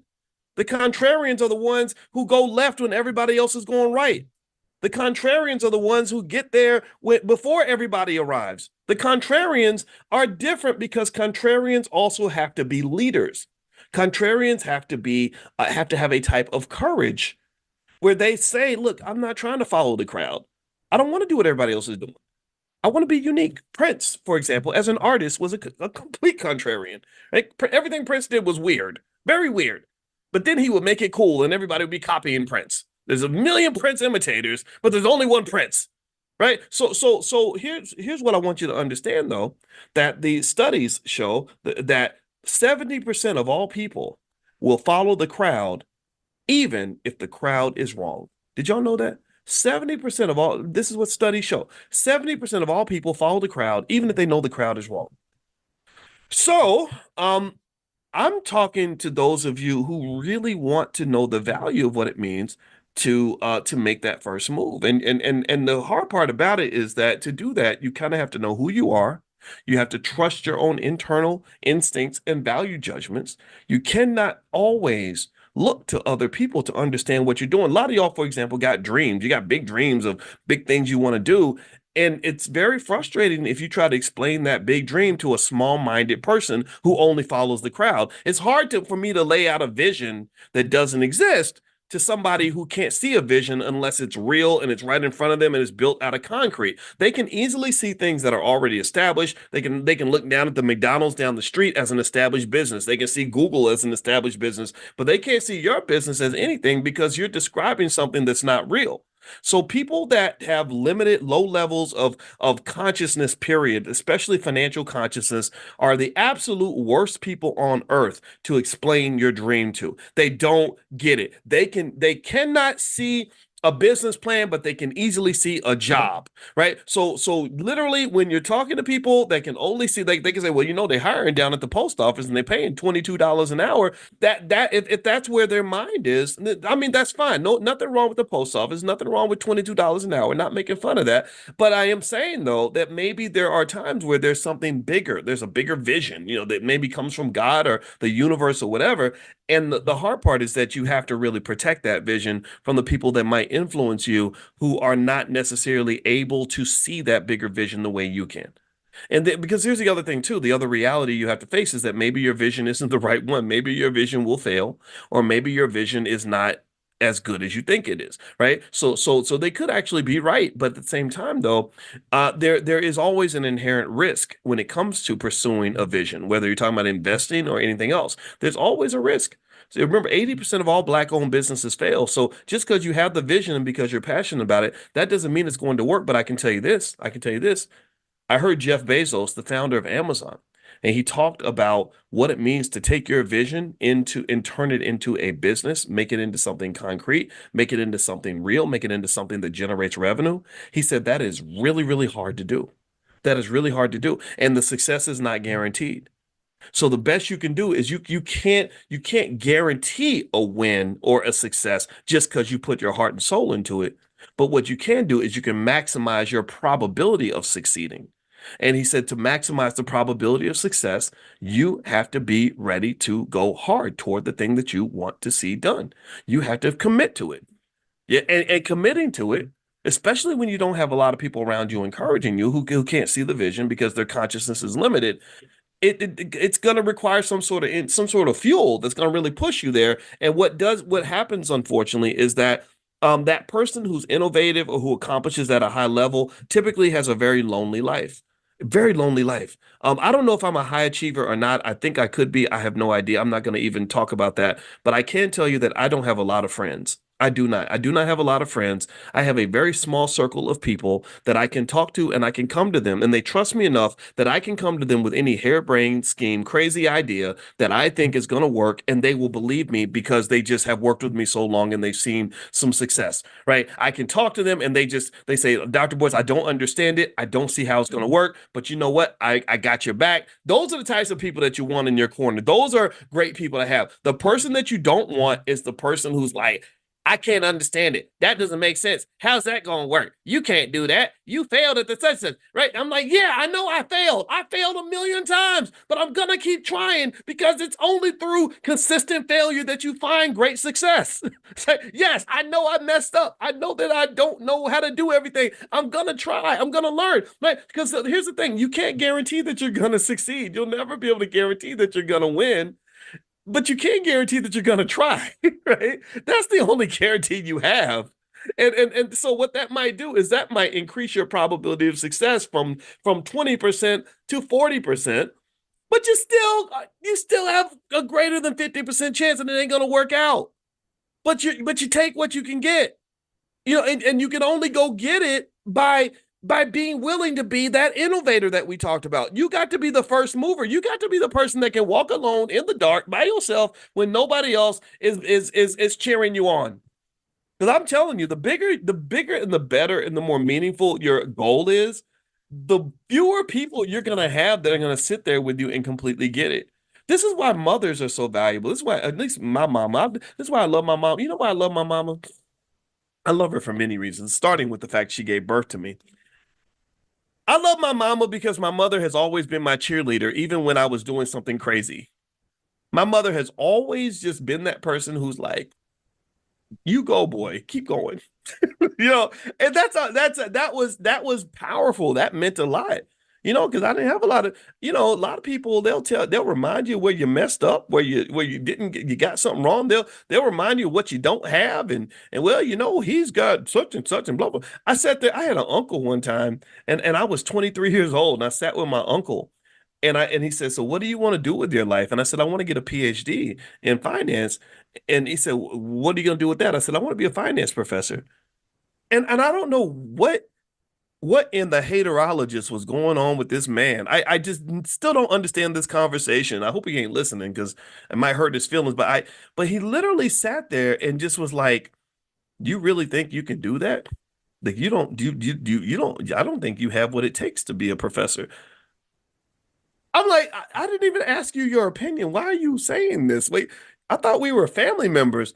And he was like, he said, he said, Coco was my nickname. What my family calls me. He said, Coco, he said, they got a man at Harvard and they pay this man to think. All he does is he makes $200,000 a year to think. That's all and he said, do you really think you can compete with that? And I just remember sitting there thinking, why are you saying these things to me? Like, this is not helping at all because it's making me question, like, man, I don't know if I can. So, what I had to do was I had to stick my chest out and say, well, I'm going to do my best. I'm going to go for it. I ain't scared, like, and I'm sitting in the back of my mind. I'm like, damn, I am kind of scared, but I'm not going to be scared. I'm going to go for it. And what carries you through those situations is when you learn not to put so much weight into the opinions of others. You have to listen to the opinions of others, but there's nothing about the opinion of the crowd that makes that belief into gospel. But people do that, especially people who don't have a lot of confidence or self-esteem or don't know who they are. People who don't know who they are, they're looking to oh, the crowd's going that way. I'm gonna go that way. Oh, everybody's doing TikTok dances. I'm gonna do a TikTok dance, right? They're all buying this. I'm gonna go buy some of that too because they got to be right. Because I was thinking that don't make no sense, but since everybody's doing it, it must make sense. Because if it wouldn't make sense, everybody wouldn't be doing it, and they don't understand how stupid the crowd can be. They don't understand the psychology that I described to you, where 70% of all people follow the crowd, even when the crowd is wrong. And I think that this is detrimental, not just for us economically in terms of spending habits and financial choices, but it's also detrimental in terms of just the basic quest for so-called freedom and liberation, all these other buzzwords we use to describe what we're trying to do as Black people. It just doesn't work if you're just doing what everybody else is doing. So I piss people off a lot because everybody will go in one direction. I'll say, I don't like that. That don't make no sense to me. Like, oh, you're just trying to be a contrarian. I'm like, yeah, I kind of am in a way. I am. I do that. I am. I think it's literally somebody. Like, I'll give you an example, real life example, real life example. This has nothing to do with investing, but it does relate to that mindset piece that I'm talking about, which you can spin back into your economic behavior. But everybody, right? Like I'm a big fan of Kendrick Lamar. I love Kendrick Lamar. If you follow hip hop, you'll know Kendrick Lamar, the rapper, just pretty much dismantled and decapitated the rapper Drake in public and cut his testicles off, and it was beautiful to watch because you know Drake is this black Jewish guy who just makes this like weird music that I never liked very much, to be honest with you. But a lot of people like Drake, so if you like him, that's okay. I apologize if I offended you, but I'm more of a Kendrick guy, right? But anyway, and there's this really popular song, they not like us, they not like us, they not like us. Everybody knows. Give me a yes if you've been following this. Let me know if you've been following. I hope we're not too out of touch. If you're not if you haven't been following, you should look it up. It's interesting, right? It's very interesting because it's hip hop, and hip hop is a big part of black culture, which means that this is something we should always pay attention to, in my opinion. But there was part of the song where he says, "You're not a certified lover boy, certified pedophile." And I was like, you know what? I'm cheering for the guy. I love it. I want to see him win. He's doing great stuff. He's uniting the gangs and every. But I was like, do you know the seriousness of what happens when a man gets accused of inappropriately touching children? Like, you do know that can lead to a permanent stain on a man's reputation, and they get 50-year prison sentences for this. In fact, in Florida, I think in Florida, they just implemented a law that says if you do that, you'll get the death penalty. I don't know if it's completely passed through Congress, but I do remember seeing that. And so I was like, so certified means like we certified this, like we've proven this, right? So certified is like a certificate. It's like a college degree. It's like like we have verified, like it's when a record is certified gold, it means that they've looked into it, they've studied it, and they said, okay, all the data says that this is certified. This has actually happened. So when you say certified pedophile, I was kind of like, I kind of feel like you need a little more evidence when you say that. I don't know if that is, again, maybe if he is, then whatever. And also there's just lots of debates around that. Let me just say that, and I'm not going to go into that. I know some people feel like he has receipts on it. Maybe he dated a 17-year-old or something, and I hear that. But I'm going to say that there is scientific differences between a guy who dates a 17-year-old versus an 18-year-old. I wouldn't do that, of course, because that's illegal. That would be wrong. Versus a person who wants to date a 9-year-old, right? When I think of pedophile, I'm thinking someone who's children, right? I'm thinking children as opposed to underage, which is all inappropriate, but I don't think it could be lumped into the same category like that. But I think it's all inappropriate, all illegal. Protect your daughters because it happens, right? But I think overall, though, just to make that accusation, I said, I don't. Did you really, does that really have to be said? Like, especially if it's not proven completely 100% true and it hasn't been prosecuted. If it's true, then someone should be going to jail. There should be a prosecution, whatever. Which would, by the way, would send probably about 1,000 rappers to prison because a lot of them dated the 17-year-old and the 16-year-old and stuff like that. But either way, though, I made that point, and I remember I got a lot of backlash because right now the Kendrick thing is very popular. He did a big concert and everybody's really on that bandwagon because of what's happened. And I remember people got mad and some guy said, you just try to be a contrarian, don't you? And I was like, yeah, actually, I probably do. Because I've never been a person who ever wanted to be on a bandwagon. I've never ever, if I find myself on a bandwagon, I look for reasons I need to get off the bandwagon because I want to make sure that if I'm agreeing with something and supporting something, I'm supporting it because I truly support it, not supporting it because I'm being a conformist. You understand? And Rose, that's a good term. I like that word conformity because that made me think of the word conformist. There's a difference between you going along with something because you love it versus you being a critical thinker the entire time. This is what can be confusing to people. People who don't think about these things deeply. And I hope that we can. I hope that this is a space we're allowed to do this without criticizing each other. People who think about these things deeply are people who I think have an advantage because you can see things a little more clearly. Your consciousness is a little more, a little stronger than others. I think you're a little more sober. You're in the middle of a party where everyone's drunk, but you're the person who didn't drink anything. But you're still having fun. You're still in the party. You're still enjoying it, but you're not letting things get too far. And so one area that it can be confusing, for example, is that when I talk about like my two greatest heroes are Malcolm X and Muhammad Ali. I'm from Louisville, Kentucky. I draw inspiration from Ali all the time. I love the idea that this guy who ran the same streets as me, I'm like literally a second cousin to his by marriage. My aunt married his cousin or something crazy like that. I'll take what I can get when it comes to Ali, and I just love this man. Um, and But I look at his life, and if I was to describe the parts of his life that I didn't agree with, you would think I didn't like Ali. You would think that I was being a hater. We use that term hater, like, oh, you're a hater, you're what, and that's basically saying you're a nonconformist in some cases. But I'm like, no, I don't hate Ali. I love him. That's why I studied him so much. That's why I pay so much attention. But typically, what happens is that things that we're close to, things that we look at with a microscope, you're gonna see the flaws. You're gonna see the chinks in the armor. And so there's space though, in my opinion, where you can love something but still critique it. And this, I think, also it came from academia. If you go to academia, you'll see that all the time. Where Neil deGrasse Tyson was explaining this to Terrence Howard. He said, "Look, me putting red marks through your research paper. I don't know if y'all saw this, but Terrence Howard, the actor, it's real interesting. He was kind of trying to reinvent all of mathematics and chemistry, which was so fascinating to watch because apparently he studies it. I mean, he was citing all these names and all these ideas, and but he starts off by saying one times one is two. And I was like, wow, that's a heavy statement. Like you're literally rewriting 5,000 years of math. Like he literally says one times one is not one. One times one should be two. And Neil deGrasse Tyson, he sends his work to Neil deGrasse Tyson, who's this scientist who's studied this stuff for 40 years.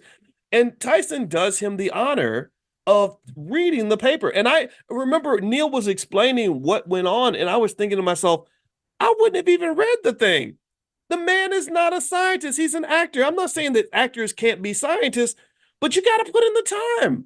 It's like if I show up and I say, hey, Boston Celtics, I'm ready to play with you guys in the next NBA championship. They would laugh at me. They would say, what are you doing here? Not only are you unskilled and fat, but you're short. And that's what they would say to me. They wouldn't say, well, we don't want to be disrespectful and say that, Dr. Watkins can't be as great of a player as Jaylen Brown. But no, you have to put in the time. So Tyson explained though to Terrence in a very polite way, much more polite than I probably could have been, because I don't have patience for certain things, and that's probably why he's more mainstream, because he's a nicer guy. I'm not nice all the time. Something seems goofy to me, I'm gonna just say it.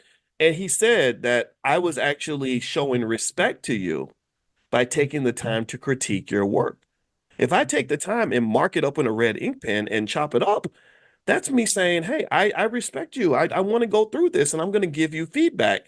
This is what happens in academia. If you get into this what you call this bandwagon behavior that says, oh, you just a hater. Why what makes me a hater? I'm a hater because I won't agree and go along with every single thing that you say. Well, then every time I talk to you, my goal, I'm a campaign to be player hater of the year. That's what you're going to think I am, because I'm never going to sit here and blindly sign on to anything just because you're telling me that this is what should be true. Because that's how people get played. That's how people get scammed. That's how people get misled. That's how people get dragged into these bad situations. So you never want to turn off that critical thinking skill. That's the point. And I think that and so if you were to hear me talk about like Malcolm X, another guy that I love. I love Malcolm X. And then another guy I love is Louis Farrakhan. I know all about, like, sometimes people come to me and they'll say, well, you know what happened with Farrakhan and Malcolm X, and they'll say it like I'm gonna dislike Farrakhan now because of what happened. I'm like, no, I know all about it. I not only have I seen everything, read everything, talked to people. I talked to people that were there, and I kind of have an idea of what happened back then. I don't know everything, but I know a lot. But it don't matter. I still love Farrakhan because I know that people make mistakes or people can be flawed or whatever. Same thing with Malcolm X. I love Malcolm X, even though I can point out I think Malcolm X was a little bit too critical of the Nation of Islam. I personally wouldn't have handled it the way that he did. I would not have continuously used the Honorable Elijah Muhammad's name, as I'm going out into the world, and not expect that the people that love him were not going to be heavily offended by my behavior, right? So in a way, I watched that and I'm like, I think he probably should have like left it like at some point just kind of said, to white folks especially, you know what, we had a disagreement. I'm no longer with the nation. I've moved on.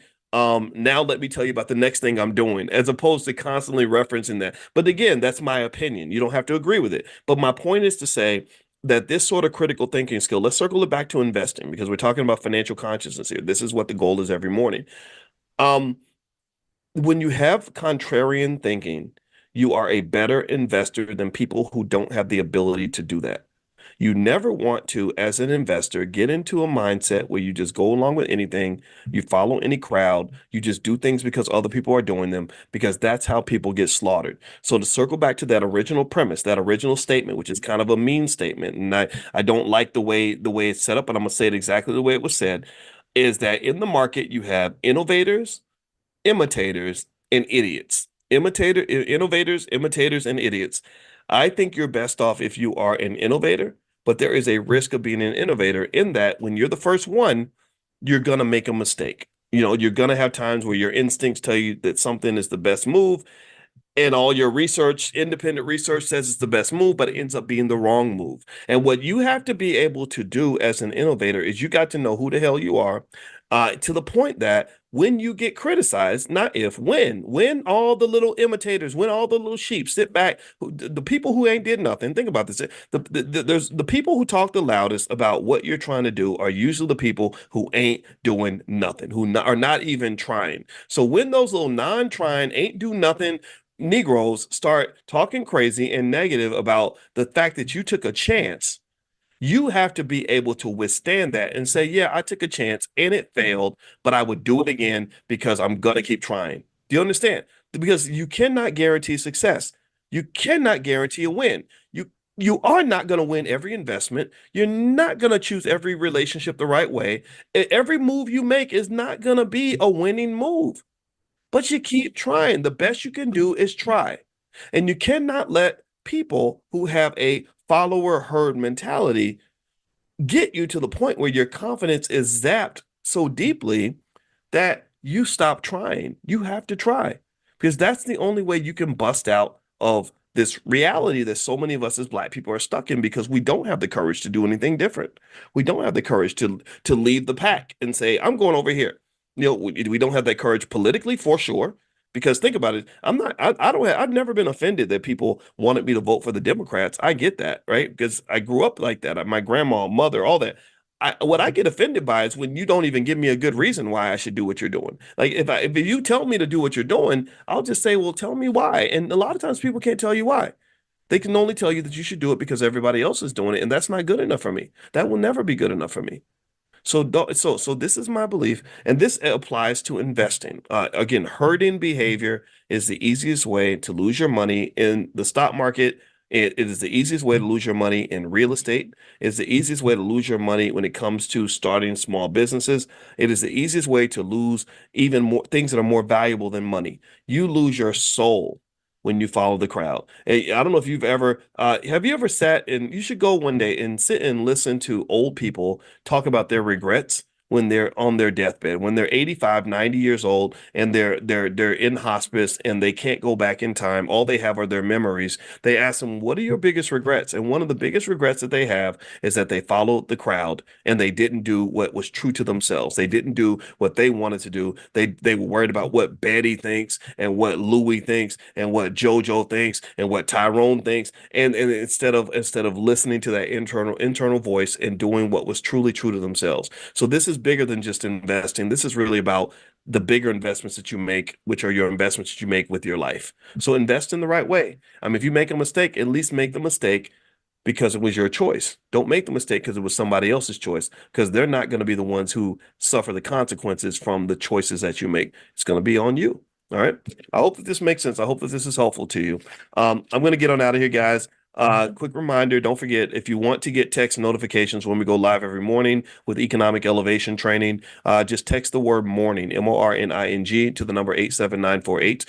Text morning to 87948. And also the All Black National Convention, reminder, that's going to be October 25th through the 27th. I'm going to talk about it a lot as we sign new people on and bring people in. And we've got a lot of different experts and things like that. This is where we get together right outside of Chicago, and it's an amazing, amazing event. And I see someone's asking me to answer their question. So Anthony says, can I buy this class? Yes. If you go to drboycedaily.com, drboycedaily.com is where all the recordings are, and that makes you a premium member. I don't talk about that so much, but if you do go to drboycedaily.com, there is a link where you can get the first month free and get access to every single one of these trainings we've done. I think now by June, we've probably done about 170 of these lectures just this year alone. And I have Chanel put all of the recordings at drboycedaily.com. So feel free to take a look at that. And let's see, Veronica says, not a question. Our magnificent ancient Egyptian pyramids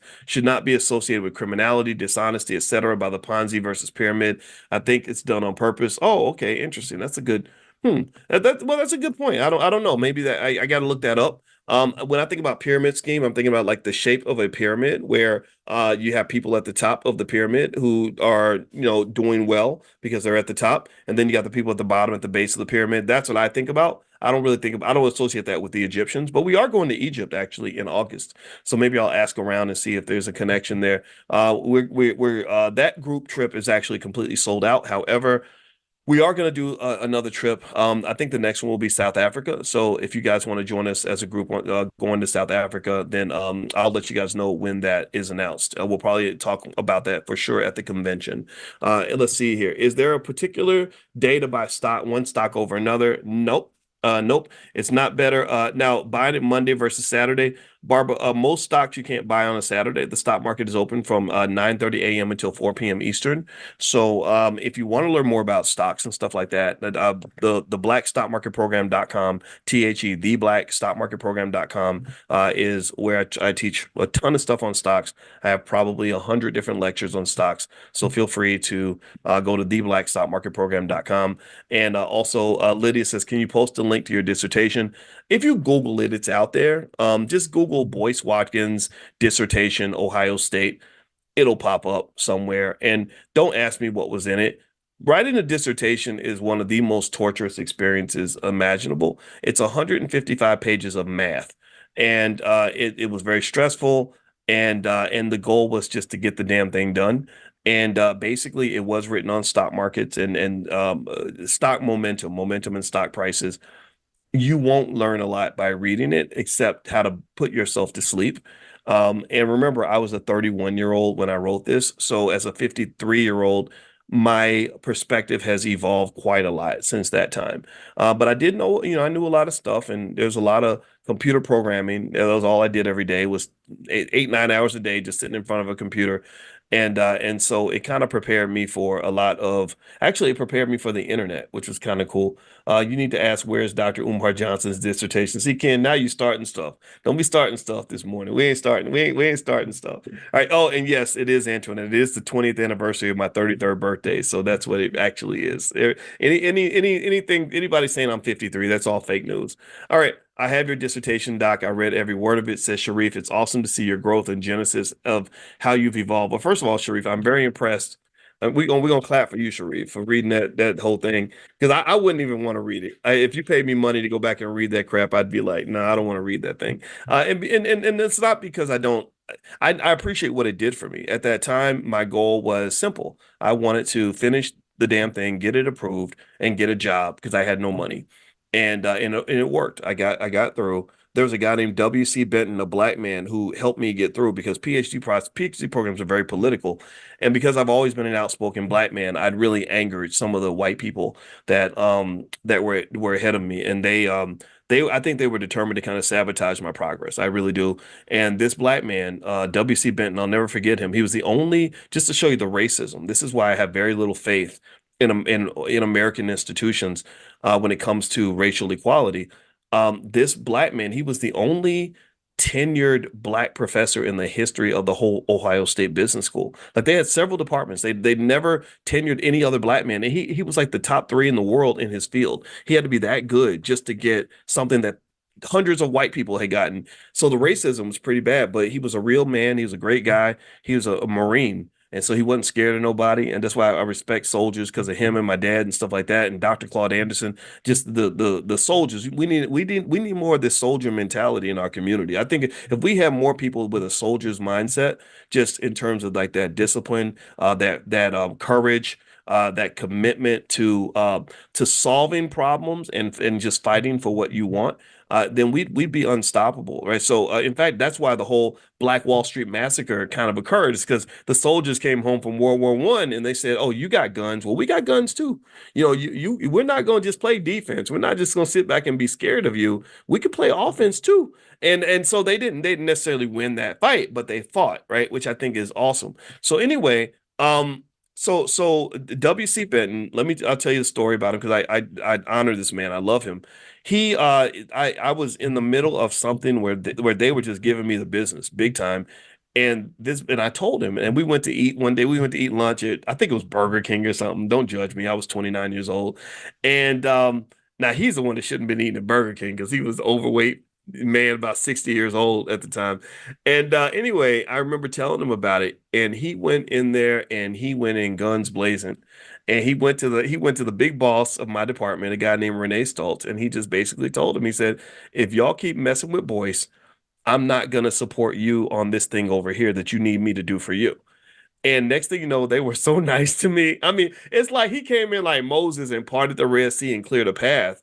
And that to me that showed me just what we lose when we have so many of these institutions where you don't have other people like you that understand you, who can mentor you and guide you. That was the hardest part about being affiliated with white owned institutions, is I didn't have any mentorship, any guidance. I didn't know what to do. I just know I was being traumatized left and right by all these microaggressions. Same thing kind of happened in Syracuse. So I just acted out. I just said, okay, well, you're not going to take me out. I'm going to fight you. So with Syracuse, it was just a big fight the whole time.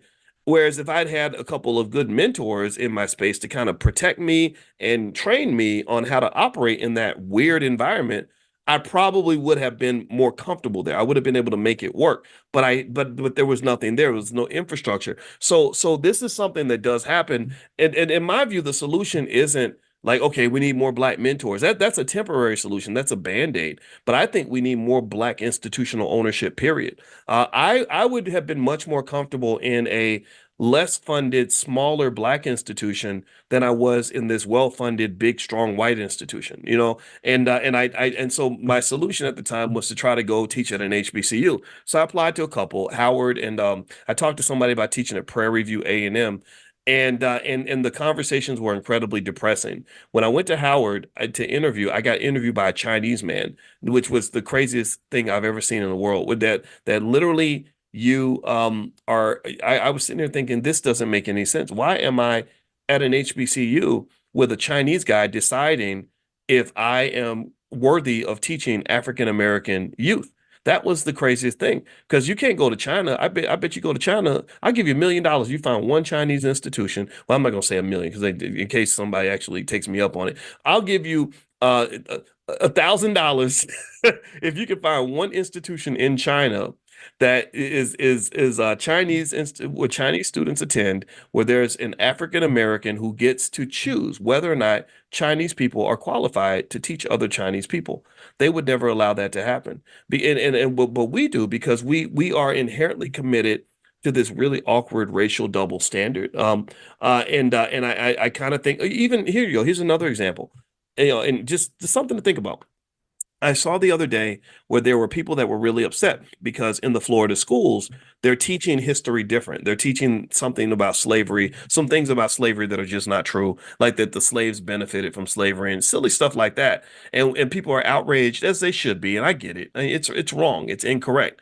Um, but I remember just thinking, I said, we should also consider the fact that maybe it doesn't make sense that we are depending on our oppressors to teach us our own history anyway. Like I said, do other people look to us to teach them their own history? Like, do Jewish people say, "Hey, African Americans, we don't know nothing about the Holocaust, but we need y'all to tell us what it was like to be Jewish in 1942." Would that even make any sense? Does that happen? It doesn't happen. Nobody looks to another group to give them their own education about themselves. I will never look to my adversary to tell me who I am. Because they're going to say, well, you're a clown, you're a liar, you're a bum. That's what they're going to tell me. So maybe when we talk, I know we talk about the investing and the financial consciousness and all that, but the culture is connected. So the culture is a crazy culture. It's a crazy culture that leads you to do crazy things because we're led to believe that we should lean to other people to tell us who we are, and they're gonna lie to you every time. That what they're gonna tell you that you are is gonna be consistent with what they want you to be. Do you understand? So long story short, yeah, I did interview with HBCU. I interviewed with Howard because a lot of people ask me, well, why didn't you teach at HBCU if you're so pro-black? I was like, man, I tried. It was really hard.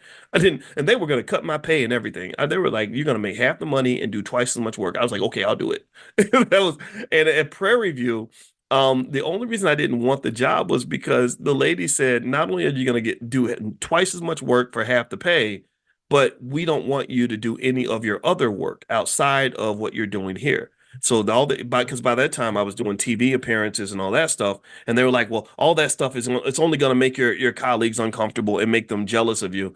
And I was like, "So you're telling me I gotta mute my light? I gotta turn off my light to make other people feel comfortable in their darkness? I have to stop being who I'm supposed to be to make you comfortable? I'm not doing that." I said, in fact, it's the other stuff that I'm doing that gives me the ability to take this job. You're going to cut my pay and make me do more work. I don't mind doing any of that, but I got to find another way to make money because I got to maintain my income level.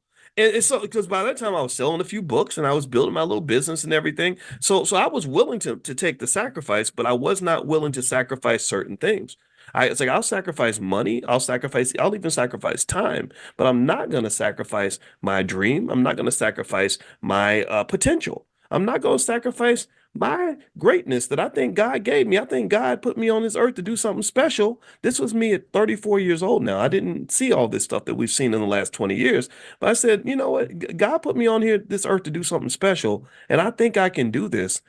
And I'm not going to let you get in the way. I will run right through you and I will frustrate the shit out of you because you're never going to stop me from going after the purpose that I know God put inside of me to pursue. That is not going to happen. We will fight to the death before I let that happen. So at the end of the day, I just want to give you guys a glimpse in terms of I think what is a more adequate mindset for our kids, a more adequate mindset for those of us that really want to win. I think we have to be, and again, going back to the soldiers, we have to be soldiers for what you believe, and what will happen is you're going to find that translates into your economic outcomes as well. The world does not reward the coward. The world does not reward the coward. The world does not celebrate the coward. The coward just dies a lonely death and nobody knows the coward was here. The coward has no impact. The coward means nothing. The coward is the coward's children are ashamed of the coward. I don't want to be a coward. I think that we should be brave. And I think that inner Harriet Tubman, that inner Malcolm X, all of us have it. And if you don't have it, you should tap into it and tap into people that also have it. And then go out here and do something special, do something significant. Even if you do it wrong, even if it blows up in your face, even if you make a mistake, go do something special so that you'll know the world will know that you were here. That's the goal. That's why we're here every single morning. We're here every morning, 10 a.m. Eastern, 7 days a week. No excuses, except for, if I can't make it, I let you guys know. But for the most part, you guys know I'm gonna be right here with you. All right. So have a good day, everybody. And if you want to get the text notifications when we go live, just text the word morning, MORNING to 87948. Text morning to 87948. Also, my book, The 10 Commandments of Black Economic Power. You can find a copy at drboycebooks.com, as well as for our financial flashcards for kids. Business, my wife and I, all of our books, any book that I send you that's autographed or otherwise, comes out of literally an office we built right in our basement. And our 17-year-old, to teach her business, I had her come work for the family business. All the kids work for the family business at some point. And all of them usually get fired at some point because we have high standards and we will fire your black ass if you come in here and you're lazy and you're not doing what you're supposed to do. However, we usually rehire them once they mature a little bit, and so she's been in and out a couple times, but she's actually working with me pretty regularly, and it gives us an opportunity to spend a lot of time together. And so, anyway, one of the things I was talking to her about was investing. And she really, everybody has their little vices. Everybody has their little thing that they like to do with their money that may or may not always be healthy, but it's just something that they want to do. And you know, it might be shopping, it might be video games, maybe it is you know, I'm not gonna lie, I know I'm 50 something, 50, I can't remember. Well, I'm on the 30th anniversary of my 33rd birthday. So I'm 33 plus 20, whatever that number is. I can't do the math in my head. But anyway, I actually like the video games. I do. I think that they're fun. I got back into them, and I play Call of Duty. Sometimes I even play on my YouTube channel so I can make myself look even dumber than I look half the time. And it's just a lot of fun, right? So everybody has their little vice. Everybody has something that they want to do. Maybe you like luxury cars. Maybe you like nice vacations. There's nothing wrong with that. And I think that that's okay. And I think that there's a way, and this is something that you know, it's not in a textbook or anything, but I'm always thinking about little ways that we can make little adjustments that can make a big difference in our lives, right? Little things we can do that are going to get us to the next level financially, you know, without requiring like all the work that we think is necessary for us to be successful. So let me start off by asking a really basic question. How many of you, give me a yes in the chat if you would like to be rich one day? Let's do a consciousness exercise. This is consciousness training. So I want us to consciously reflect on being rich and successful. And I'm gonna tell you, and I'm gonna explain to you why I am asking you that ridiculously dumb question. How many of you want to be rich? How many of you want to be successful? Give me a yes in the chat. All the rich and successful people, future millionaires, generational wealth builders, give me a yes in the chat. I think you have to declare what you are and who you are so the universe will hear that and other people around you will hear that and people will eventually see that. So all the big wealth builders in the building, put a yes in the chat if you are a generational wealth builder and you're going to do amazing things. Okay.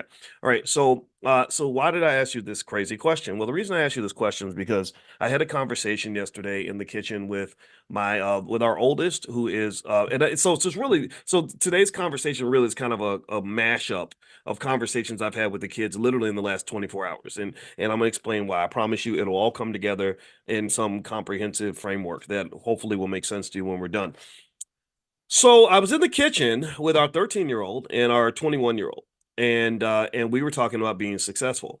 And the 21-year-old says, "I really want to be successful. My biggest concern is that by the time I'm 40, I will not have accomplished anything." And I just that concerns me. And the 13-year-old also said, "I want to be successful and I want to do this and I want to do this and I want to do this and I want to do this. I want to all these things I want to do." So I'm just listening about to them talk about their success. And the first thing I said was, I said, I think before you decide that you want to be successful, which I think is great, which I think you're both, I know you're both going to be, I said, I think you have to figure out what success actually is. Like, what is success? You know, and that's when I just I probably get on people's nerves when I do this, but I like to think I at least try to be a deep thinker. I think the first step to being a deep thinker is to at least try to use your brain cells. So I said, what is success? What does that look like for you? And I think the 21-year-old, his name's Quincy. He's 6'9". He says, "I don't know." And I said, "Okay, so I think that maybe that's the first step, right? Before you decide that you want to be successful, I think it's very important to decide what success looks like." I said, "Now, it's what the mistake a lot of people make is they think success is all about the money. You know, like literally, you have people in the room and they can say, 'Oh, I'm successful and you're successful.' And that because, well, why? Well, because I'm a millionaire and you're a billionaire. And what you'll find actually is that there are many, many people who are financially successful who have these really horrible lives, who are terrible, terrible people. You know, their kids hate them, their spouse left them, their health is horrible, their mental health is just out of control. I saw Eddie Murphy talking about when he was 19, hanging out with John Belushi and Robin Williams, and they were using all these drugs, and both of these guys are now dead. And it's like, but these guys were successful. You're successful, but you're dead. Right. So that's and then even before he died, because of the drug use or partly connected to the drug use, Robin Williams had a lot of psychiatric issues, and I don't think the drugs helped. I don't again, I don't know which this chicken or egg kind of thing. But my point is to say that, I think when you talk about success, it's very important to be very clear about what success actually looks like. And that's the conversation I had with the kids was, what is success anyway? What does that look like? And I talked to them about a conversation I saw on the internet where there's this guy, I've never seen, he's a YouTube influencer apparently named Bandman Kivo. I don't follow him at all. He's got a few 100,000 followers, but I saw him because they said that he got a surgery where he's going to allegedly go from being 5'6" to 6'8". Not only does that sound impossible, but it sounds very painful and very dangerous. But whatever, good for him. Height matters. I didn't. It's funny. I've always been 5'8". I like to believe I'm 6'3". That's what I keep telling myself, but people keep lying to me and telling me that I'm only 5'8", and I just think that it's all fake news. And but the thing is, I didn't even realize that 5'8" was actually short because a lot of women like the tall men, right? So literally, if a man goes from like 5'6" to literally even just 5'9" or 5'10", that makes a big difference in his dating options. Really, it's kind of crazy how the psychology works. But I never knew that I was short. I guess maybe because I just never, I don't know, I never really thought about it. And I found out that actually when I wrote my book Financial Lovemaking at Syracuse, when I researched like mating tendencies and attraction, I found that there's many, many ways for a man to be tall. So a man can be tall not just through physical height, but he can be tall through stature if he's a powerful man, if he's a wealthy man, if he's a really intelligent man. So, I'm not a stupid guy. I got a little bit of money. I was like, okay, I think I can compete with the tall guys, right? So the point is to say that I was talking about this conversation with Bandman Kivo, and he's talking to another dude on this podcast, and he says, I don't drink or smoke, and I'm successful. You drink and you smoke a lot, and you're successful. What's the difference? And the guy's sitting back and he's smoking something. He's got some liquor in his hand. He says, "Well, it kind of depends. It's different from person to person." And I was sitting there thinking, hmm. I don't know. I wonder if he's really successful, or I wonder if he's just a person that has money.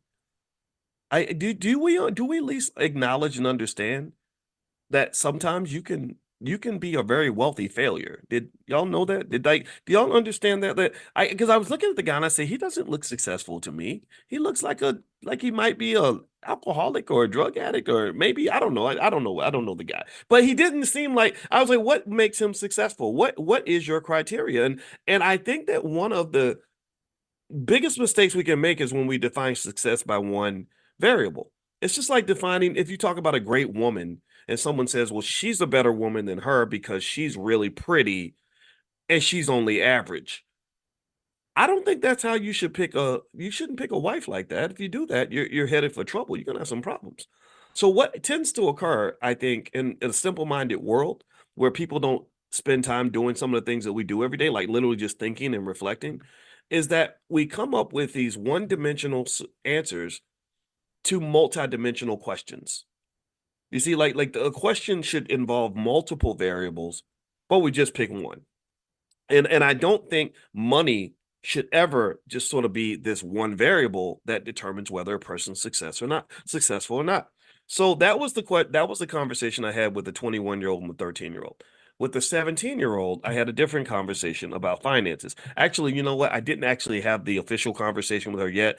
I'm gonna pitch it to her today, and y'all pray for me and hope that it actually works. Because as y'all know, teenagers don't be listening. They just don't. Their ears are full of cotton. But I'm gonna try.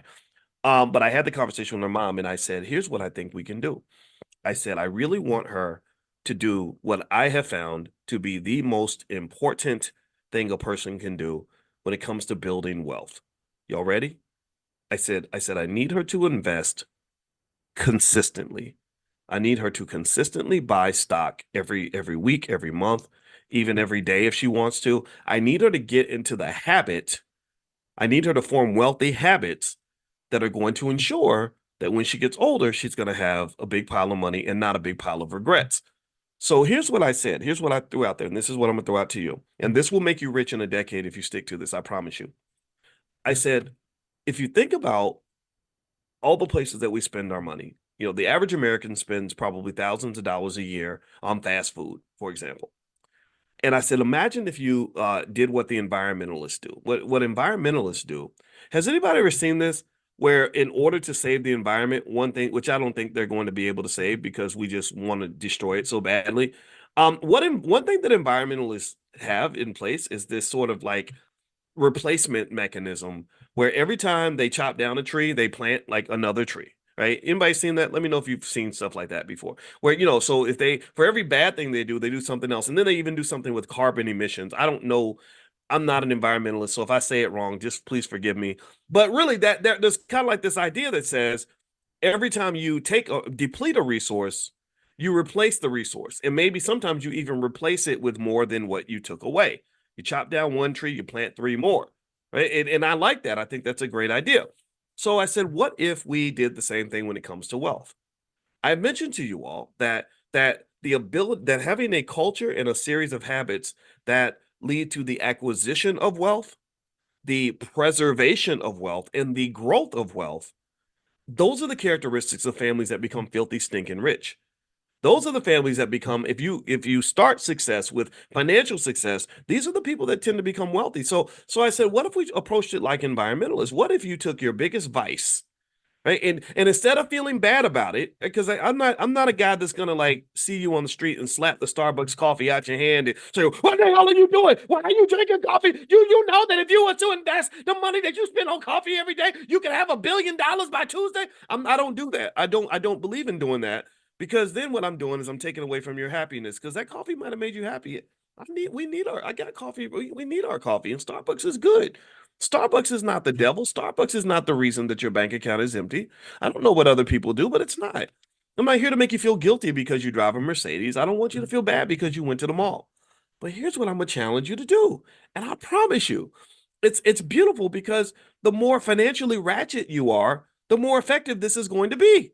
So I want you to pick your most ratchet vice. Like think about something that you spend money on. You're like, damn, I can't believe I spent money on that. Like maybe you went to the strip club and you're like, man, every time I go to the club, I put $400 in a stripper thong and I feel really guilty about it afterward. Or maybe you go to the mall and you have a shopping thing and you buy shoes, even if you don't have 3,000 feet, but you got 3,000 pairs of shoes in your closet. I get that. Or you go on vacation and you want to ball out, or you want to fly first class, or you want to drive a Bentley or Mercedes or whatever car you have, right? Some of y'all do really drive Bentleys. There are millionaires in this room. I've talked to a lot of you. So think about your habit that is your biggest vice. And then all you have to do, if you want to be rich in a decade, is turn that energy from that vice, because money is energy. Take the energy from the vice and just turn it in a different direction. So what I think you can consider is this. If you take that biggest financial vice that you have, make a commitment to yourself, and you can do it today if you want to. I hope you'll do it today. And just say, every time I spend $1 on this, I'm going to invest $1 in that. Every time I chop down a tree, I'm going to plant two more trees. So every time I go, if fast food is my vice, it's not the healthiest thing, right? But we've all eaten fast food at some point. Most of us have. I know I have. Then maybe the rule could be if I go to McDonald's and I spend $22 in the drive-through, I'm gonna get on my app right then, right at that moment, not later. We're not doing level one. We're doing level two. We're not doing one day. We're doing 2 day. Not one day. I'm gonna go and buy the stock. No, 2 day. Right now, in this moment, I'm going to get on this phone, and that $22 in spending spree is going to cost me $44 because I'm going to buy $22 worth of stock to match the $22 that I just spent at McDonald's. And if you want to make it fun, maybe buy stock in the company that you're about to buy a product from. So you're buying their products, you're giving them money on the front end, but you're going to make an investment on the back end. If people did this, like let's say you take somebody that's an enthusiast over iPhones, for example. If a person simply said, every time I go buy a new iPhone, I'm going to buy the same amount in Apple stock, that person would be incredibly rich to the tune of hundreds of thousands of dollars. If they started doing this in, say, the year 2001 or 2008 or whatever, when the iPhones came out, that person would have hundreds of thousands of dollars in the bank, even if all they did was invest in Apple stock. Now, obviously, we know that investing all your money in one company is a clear, blatant violation of the rule of diversification, which is don't put all your eggs in one basket, but it's still better than nothing, right? So pivot. I promise you, if you make that one little tiny pivot, if you pick your biggest vice, your biggest financial vice, the biggest thing that you get mad at yourself for spending money on, and you just simply do a matching program with yourself, then what's happening is now you're taking that negative energy and you're making it into positive energy, right? Instead of pointing the gun at yourself, you're pointing it in a different direction, or instead of using the fire to burn yourself alive, you're using the fire to keep you warm and heat up the whole house. So effectively, if you do that, then what happens is that not only can you enjoy your life and do all the things you want to do, but you're also investing in the future. If you think about your present and your future. Think of your present, your life right now, and then your life 10 years from now. Think of them as like having kids. Let's say you got two different kids. And the mistake people make is that they feed one child and they starve the other one. They feed the moment, they feed the present, they feed it with instant gratification. So you're feeding one child. In fact, that little child is fat and spoiled and obese and got diabetes because you're just shoving food down his throat, which is the instant gratification. You're feeding the moment but you're starving the future. Do you understand? And I don't want you to starve your future because you're gonna get there. The future's coming. A lot of y'all didn't even think 2024 would ever get here. We didn't think about 2020. If you're over the age of 40, you probably remember when 2024 was like so far away that you didn't even process it. You didn't even, if somebody said, let's do this, and then by 2024, you'll have this much or money, or it would have sounded crazy. It sounded weird. Even in 2012, it would have sounded weird. But now we're here. We're in 2024, and then we're going to get to 2034 and 2044. Those years are coming, and those are again. I would think of 2024 as one child, 2034 as another child, 2044 as another child. You got to feed all the kids, so the whole family gets to eat. You got to feed the whole timeline. You can't just feed the moment and ignore the future, and that's what people do. That's the culture. That's cultural. Do you understand? If you watch, I always make jokes about the BET Awards and how crazy and ridiculous it can be. But that's what I see. I see a lot of instant gratification where people want to be cool and hip and fly and have fun in the moment, but they're making choices that have horrifically bad long-term consequences when it comes to their physical and mental health, when it comes to their relationships. You got a bunch of baby daddies or babies mamas, and you're not even thinking about what your children are going to say about you when you're 20 years old. And then also financially speaking, they're chasing the money, chasing the Diddy parties so they can become famous and fly and wealthy now. And then there's going to be all these prices to pay later on down the line. At some point, you always have to pay the piper. So feed both. Enjoy your life, but also prepare your future so that you can enjoy that too. And so I think this is a simple way, a very simple idea that I hope you'll consider incorporating into your life that will help you. It'll make you wealthy in a decade if you do this consistently. This is not something I've never spoken about this before. I've never given like a lecture about this or anything like that. It literally was something that came up because I was talking to the kids. Because when the kids ask me what I think they should be when they grow up, I say I just want you to be happy. That's it. I don't want you defining your whole life by a profession or hoping that you get the right black job. We're not doing that. I want you to be able to create black jobs if that's what you want to do. But I don't want you chasing whatever crumbs master decides he wants to deliver to you. I want you to be the master of your fate. I don't want you to be colonized. I want you to at least colonize your own life. Don't colonize other people. That would be unethical. But really, I need you controlling your life. And the way you do that is through financial planning, financial preparation. You got to prepare. If you're prepared for the future, then you can pretty much overcome almost anything, at least when it comes to the degree of economic warfare that is cast upon us when we're not financially prepared. Most people that have to get up and go to work every day to a job that they hate, they have to do it because somebody did not prepare for their financial future. It's really that simple. So anyway, that's my thought for today. Actually, I'm not going to talk much more than that. If you have a question, you want to put a question in the Q&A section, you can, and I can answer a few questions before we bounce out. I promised you guys yesterday I'd answer a few questions.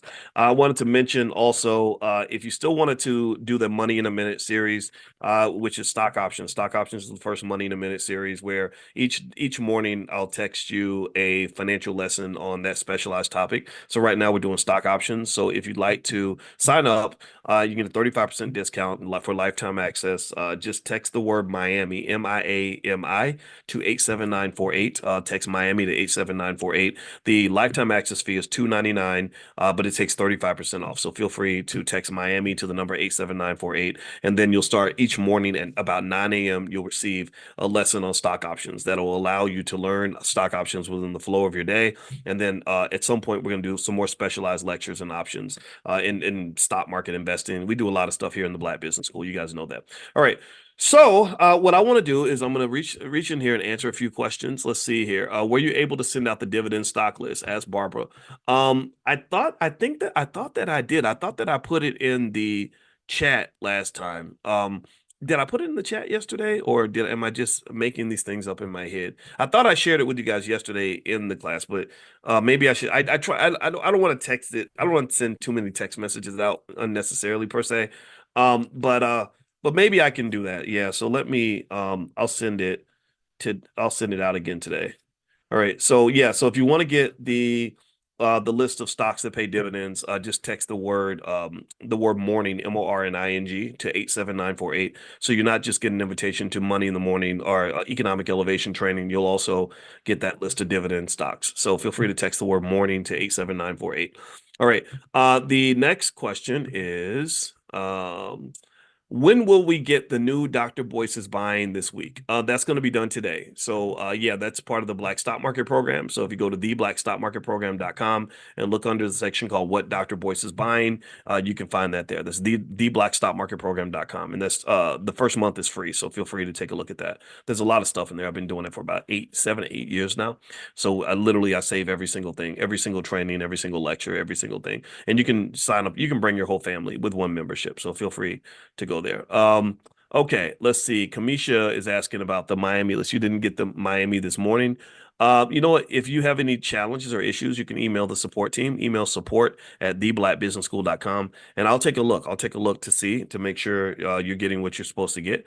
And if you didn't get it, then that could be a mistake on my end. The Miami program is really kind of new. We're testing it out, and so yeah, that feedback is helpful in terms of knowing what is or is not working properly the way it should. I'm going to look at that now. I'm going to make a note of that. All right.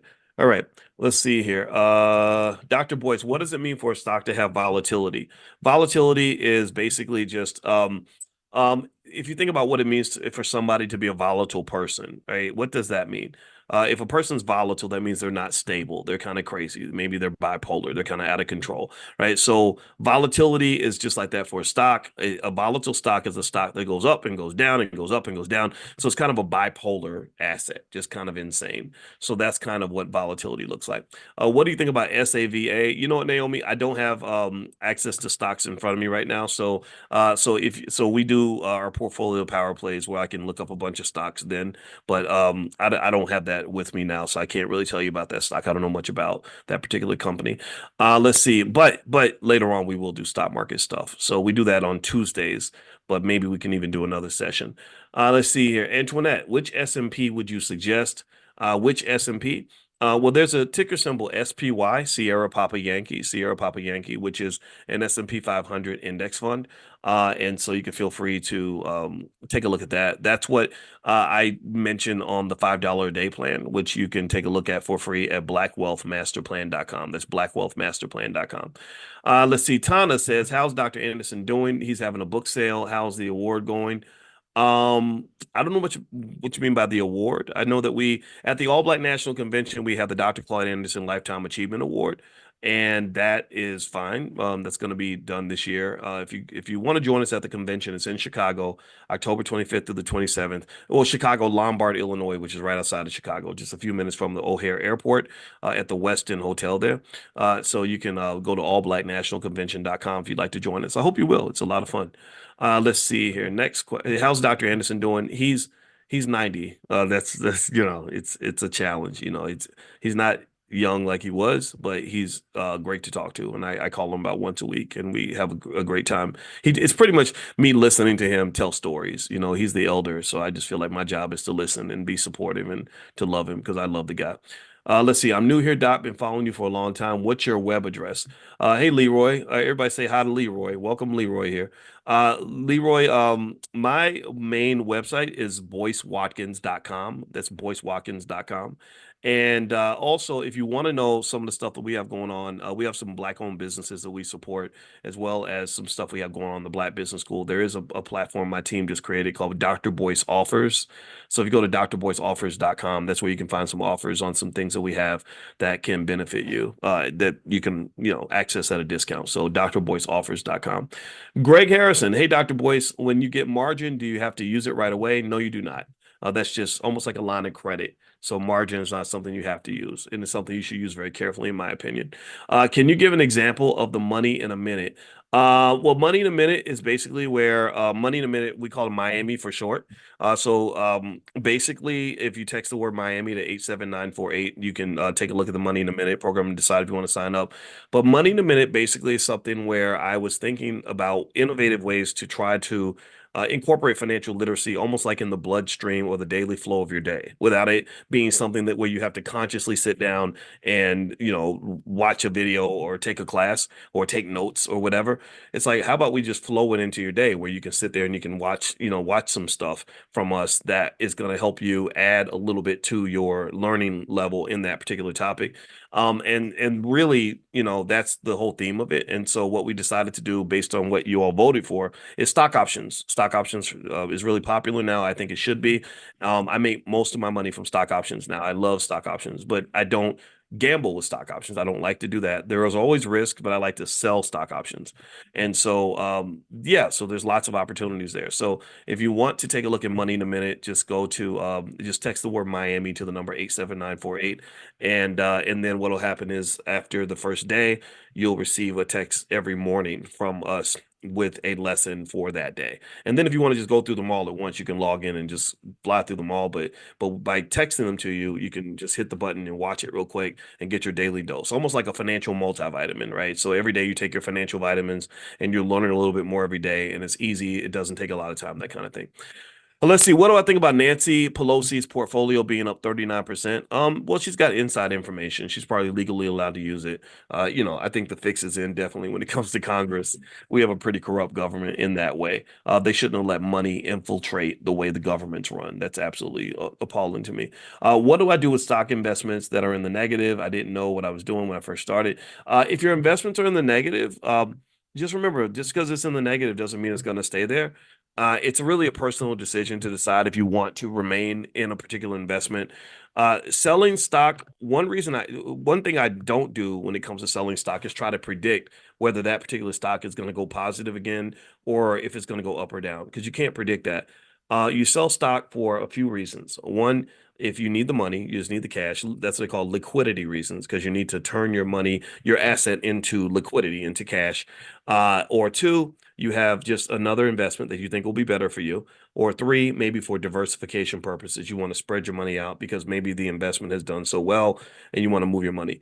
I don't sell stock because I think that the stock is going to keep going up, because nobody knows what it's going to do in the near future. Also, remember that most investments, and yeah, Cliff, I am still invested in Riot platforms significantly. Most investments are long-term plays. So if you buy a stock and you're thinking, oh, I hope this goes up next week, rubbing your hands together like Birdman, that's not really how you want to invest. You don't want to judging a stock investment based on how it does in the next 3 or 4 months. That's like somebody giving birth to a baby that they say is going to be in the NBA, and somebody coming back a year later and saying, "How is he going to play in the NBA? He can't even walk. He's not even, he's 1 year old. We waited a whole year and he can't even walk yet. So what makes you think he can ever be a basketball player? Well, babies have to grow up. So stocks need a long-term 5 to 10 year horizon before you can really determine if it's good investment or not. So I would not get caught up in the short-term instant gratification day trading culture too much. It's fun, it's exciting, it's like sports, but you can't take it too far, because short-term, short-sighted thinking is how people lose money. A lot of people miss opportunities because they don't have patience. Warren Buffett, one of the greatest investors of all time, pretty much said that investing is a wealth transfer from impatient people to patient people. That's what he said. He said that the patient people get all the money because they wait. They just chill. They sit back. They don't make a move. They just buy and they hold. That's what they do. So and then when they've held for 20 or 30 years, then that investment that they spent $1,000 on is now worth 100,000. That's what patient investors do. Do you know how many stocks there are that if you simply bought some of those shares 20 years ago and just kind of let them sit for a while, you would have millions of dollars. If you did that with like with Apple, if you just consistently made small investments in Apple, it would be very easy to turn that into a $2-3 million asset, just literally with less than $100,000 in total capital. So just and think about this. If you make say $50,000 a year over the course of a 20-year period, you've spent about $1 million on stuff, right? And of course, these are things that are required to live. So it's not like you were wasting the money, but we all waste money at some point, I think. And if you were to just sort of think about this, just what would have happened if you'd say bought some Bitcoin back when it was $20 a coin and just waited. Think about how much that would be worth right now. You'd be a multimillionaire. So don't keep on shuffling and making moves and always reacting to everything. You don't have to react to everything. It's just like life. They always say like somebody says something about you. You don't have to react to everything. You don't have to respond to everything. Sometimes you have to sit back and process and think. This to me is a type of consciousness, that ability, and it's maturity too. When you are emotionally mature, you learn that you don't have to respond to everything, whether it's a person or an asset or anything. You see it happen and you just say, okay, let's see how this goes. Let's see how this unfolds. Okay. All right. So anyway, let me see here. A few more questions and then we'll bounce out for today. Let's see. Can we make money in options with little to no money? You can. It's easier to sell options if you have a capital base though. And if you want to know what we do with selling options and all that, we do a lot there. Feel free to go to drboyceprime.com. drboyceprime.com. It's very popular. Everybody loves it. And it's a great way to make money. It's better. I used to talk a lot about starting businesses, which I still am a fan of that. But this to me is better than starting a business. This is better than real estate to me, because the ROI that you can earn from selling stock options is higher than what you can earn from most real estate investments. Also, it doesn't require any work at all. Also, it's a liquid investment. You can easily convert it to cash. Anybody who's ever done real estate knows how hard it is to get out of a deal. Once you've bought the property, if you want to sell it, you can't just sell it in 10 minutes. You have to talk to people and work with the agent and, find a buyer and all this other stuff. With my investments that are in some of these stocks that I own, that I sell options on, I could sell that stock in 30 seconds and get my cash out and do whatever I want with it. So I highly suggest looking into it. I think it's a great way to make money. But the best thing too is when they say it takes money to make money, well, that's why it's important to be a saver and to be an investor. These processes are much easier for people who've been saving and investing, for their whole lives. So when you have, say, a couple there's a lot of couples I work with, I do a few one-on-one sessions, stuff like that. And I'll see where they've been savers and they have, tens of thousands, if not a couple $100,000 that they've saved up and they're ready to stop working. It's perfect for people like that, right? But if you haven't saved anything at all, it's really hard to get capital, because your only capital that you have is your brain and your body, your time and your labor, and maybe your education. And those are all important forms of capital, but those are not as liquid, right? So you're still stuck in that trap of trading time for money. And I just hope that you over time will aim to get out of that trap and train your kids to get away from that trap, because it's really hard. It's really difficult. All right. So anyway, drboyceprime.com is where you can go if you want to take a look at what we're doing over there. And then also, if you have any questions about anything, or if you want to do a one-on-one or stuff like that, you can email support@theblackbusinessschool.com. They can take care of you. Support@theblackbusinessschool.com. Did you ever check on the fan base investment? Yeah, I did. And I'm not I wouldn't put my money in it. Um, I just kind of I don't know. I kind of feel like some of the stuff that you see online, I'm gonna Google it real quick. A lot of the stuff that you see online, yeah, okay, it looks like fan base is okay. It says you can invest in fan base for $3.99. It looks like what it's a way to raise cap. Okay, next generation social media for people who value content and community. Um, yeah, I mean, I don't hate it. I don't. and I think it's great. It's innovative, but I wouldn't put my money into it because startups are really risky. One thing that people don't talk about is how risky startups are. Venture capitalists that invest in startups, they'll invest in 10 different startups, hoping that just one of them will make money, maybe two, if they're lucky. Um, I I'm not a fan of I don't like that kind of investing, honestly, because I don't number one, I don't want to take that much risk. And number two, I don't want to wait 5 years to get my money. I just don't. I want my money available. I want to be able to pull my money out if I want to within say a year or two. And my feelings on that have changed over time too. And I'll also think that I know that when I've been asked about some of the stuff that even we do in the black community, some of the stuff is we get excited about it and we think that this one project is going to be the one thing that just changes everything. Like I was really kind of I was highly disappointed in just everything that went down with the Tulsa real estate fund, for example. I just really I just there's so many things I didn't like about it. That it wasn't that I invested in it, by the way. I did want to support it because I want to support things that involve a bigger vision for the community.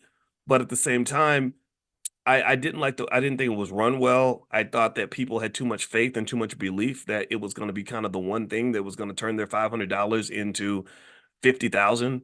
Um, I learned a lot just watching how the fund kind of fell apart. I have not checked to see. I know they had a meeting the other day about it. I haven't checked in them on the meeting. I was just kind of disgusted just with a lot of it, just a lot of what occurred with that, because I don't think that one investment should ever be that important in your life. I really want you to invest in a way where you spread your money out, you stay liquid, and if something doesn't work out, you should be able to just say, okay, that's my investment that didn't work out, but here are my investments that did. Um, I see so many examples where people will start a business and put everything into their business. And then if that business is gone, then all their wealth is gone.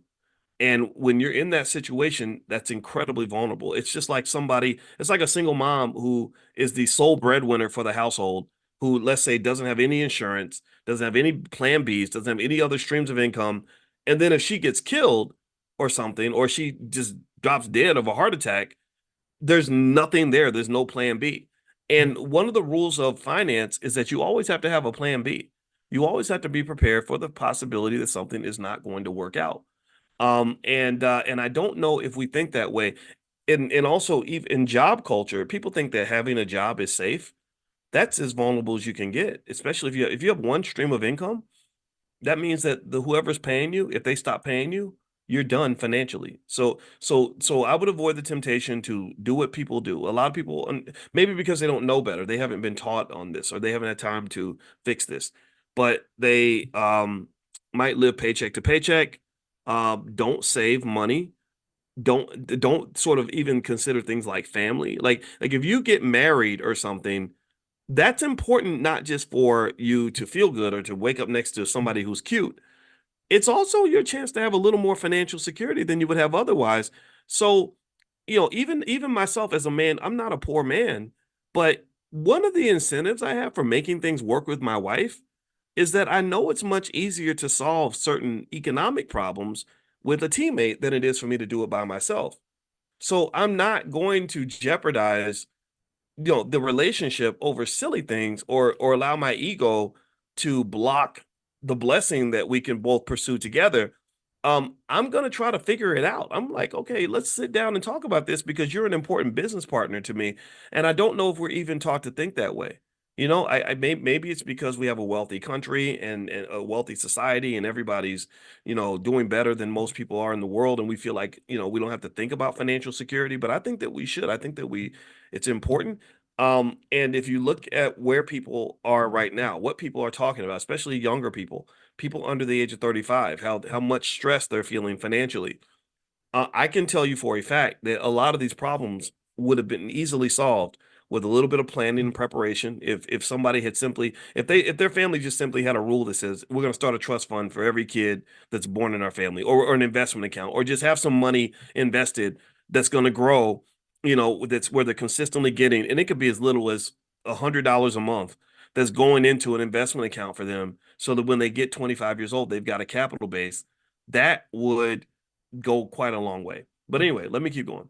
Travis says, "Are you familiar with the public app for stock trading?" I heard about the public app. I heard that they are public. Yeah, I've heard good things about it. I haven't tried it, but I've heard good things about it. How do I feel about gold, Lamont? I like gold. I think gold is something that will keep you rich, but it's not something that will make you rich.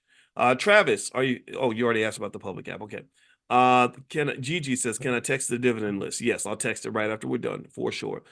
King May, what is a limit order and the purpose? That's kind of beyond the scope of today. That's a lot to explain, but basically, a limit order is where you place an order and you tell them only sell or only buy if certain conditions are met.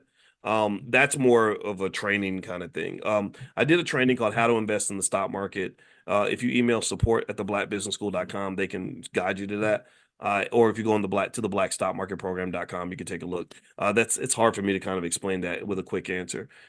Let's see, Wildon, how would the election affect the stock market? The Republicans are known for less regulation. Trump, in particular, is being favored by Silicon Valley because he's not going to regulate, whereas the Biden administration has pushed forward with a lot of antitrust, sorts of not prosecutions, but antitrust investigations. So, so basically, Biden is favored by the tech companies and by Wall Street. And sorry, Trump is. I'm sorry, Trump is. And Biden, though, is a person that is, in my view, seen as a sort of a better senior leader for the United States, even though he's mentally just kind of messed up and gone. I think people have faith in his ability to just have a good administration around him. And but either way, I think both of the candidates are pretty terrible. All right, let's see. Alry says, "What's a good range to invest in for dividends of $400 a month?" I'm thinking here maybe. Well, $400 a month would be 4,800 per year. So 4,800 per year. I would say that if you want to have enough stock to produce $4,800 a year in dividends, I'm guessing maybe 90 to $100,000 worth of stock would do it. There are, so I'll send you that list of dividend paying stocks today, and make sure you get on the text list. Text the word morning to 87948, and I'll send it to you. It's morning to 87948. Are you a fan of using the VIX during a volatile stock market season? The VIX is the fear index. It measures how people are feeling. I think the VIX is very important in terms of telling you how investors feel. When investors are afraid, prices tend to go down because a market that is full of scared people just isn't a very good market. It's not a good economy. My question is, how do you, and actually, what's interesting is in terms of the Black economics, part of the reason that Black people have a difficult time building an economy is because there is kind of a lack of trust and there's a lot of fear, a lot of and this was one of my concerns about just the whole debacle with the Tulsa Fund and the fighting that occurred, which I just didn't want to get in. I just didn't want to participate. I didn't like it. Is that there's a problem with the fact that I think as Black people we really do trust white people more than we trust each other. And then when something weird happens, where somebody loses money or whatever, and it becomes a big deal, I think that sometimes we analyze it in a way that is specific to like what's wrong with us, and this is what our people do, and stuff like that. And one of the things I pointed to was Adam Newman with WeWork.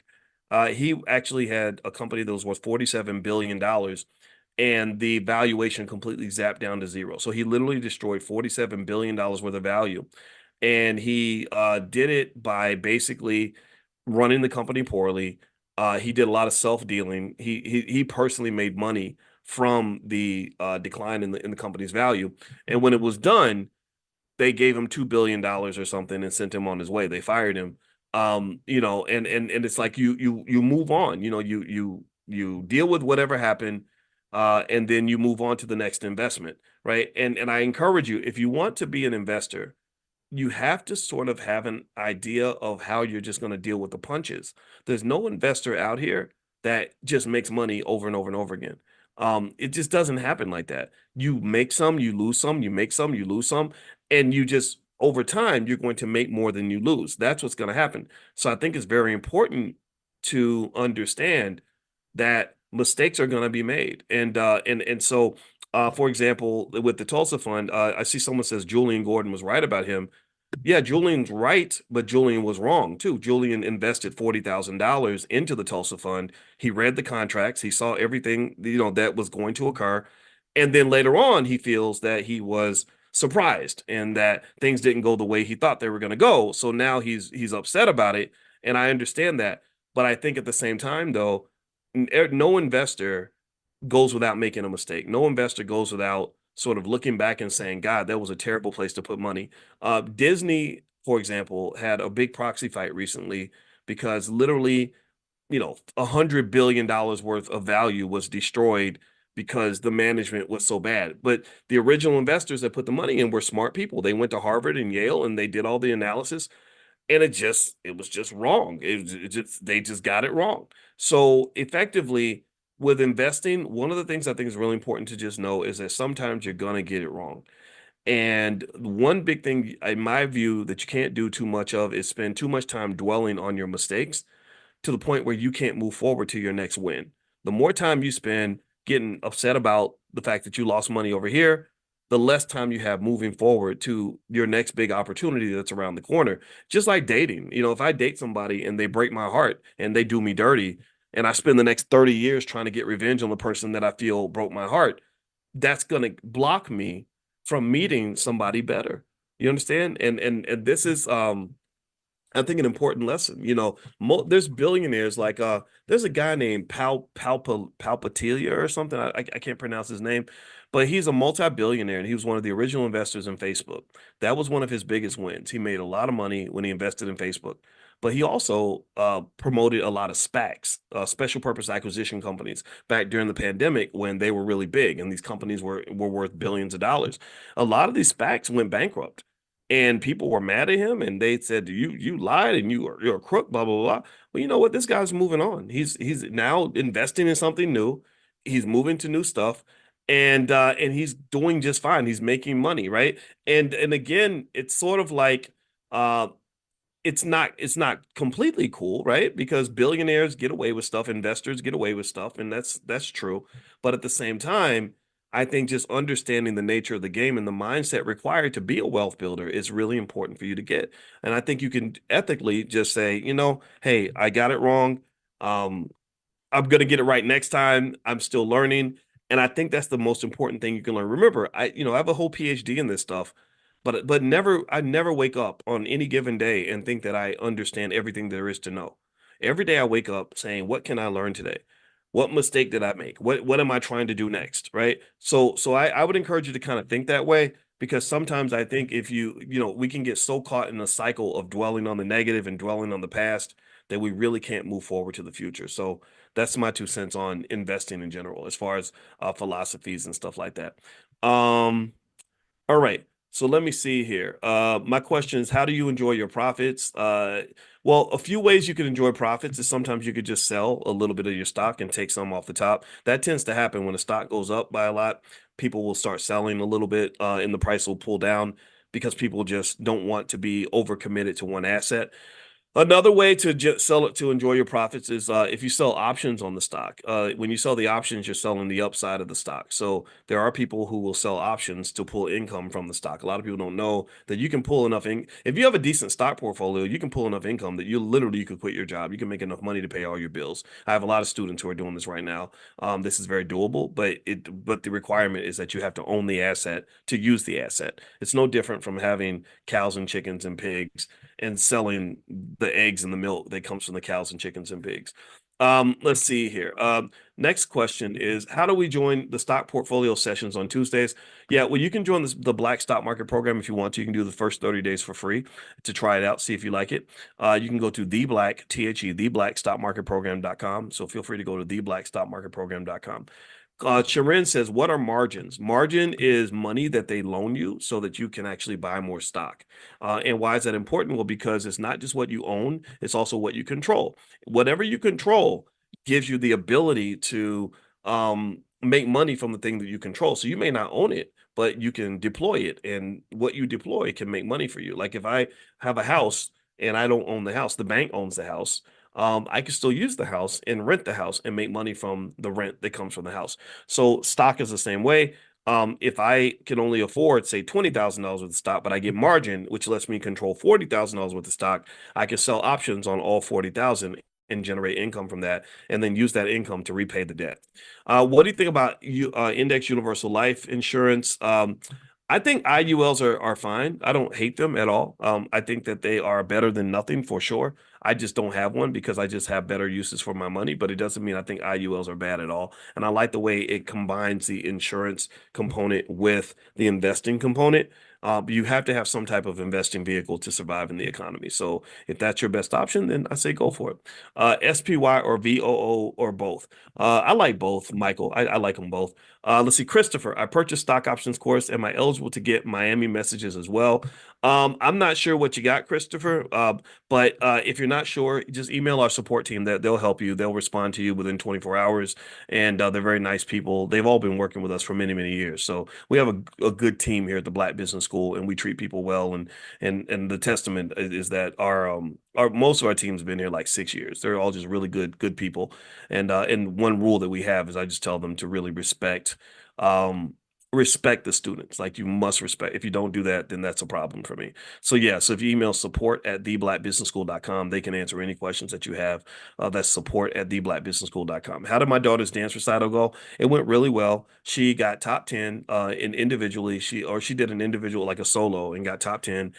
She is on the high school dance team now. She is a really super talented young lady. I'm super proud of her, and she's beautiful like her mother. So we whenever she's like dabbled in stuff, like she was in an acting class, and they did some display or something, and all that black girl magic came out, and they were literally inviting her to do commercials and everything. But my big thing is like I want to make sure that she understands Hollywood and entertainment and not get caught up in that industry, because terrible things happen to little kids in that industry. Diddy, I'd use Diddy as an example because Diddy was a very powerful man. And a lot of people would send their kids to be with Diddy or to be with the R. Kellys of the world because they want them to be famous so bad. And they would use their power to get things that money should not be able to buy. But because people were so desperate to be famous, and be next to these people because they're famous and they're celebrities, you let a lot of things slide. And so we have a lot of conversations about just protecting yourself, just not we're not gonna get caught up in all that.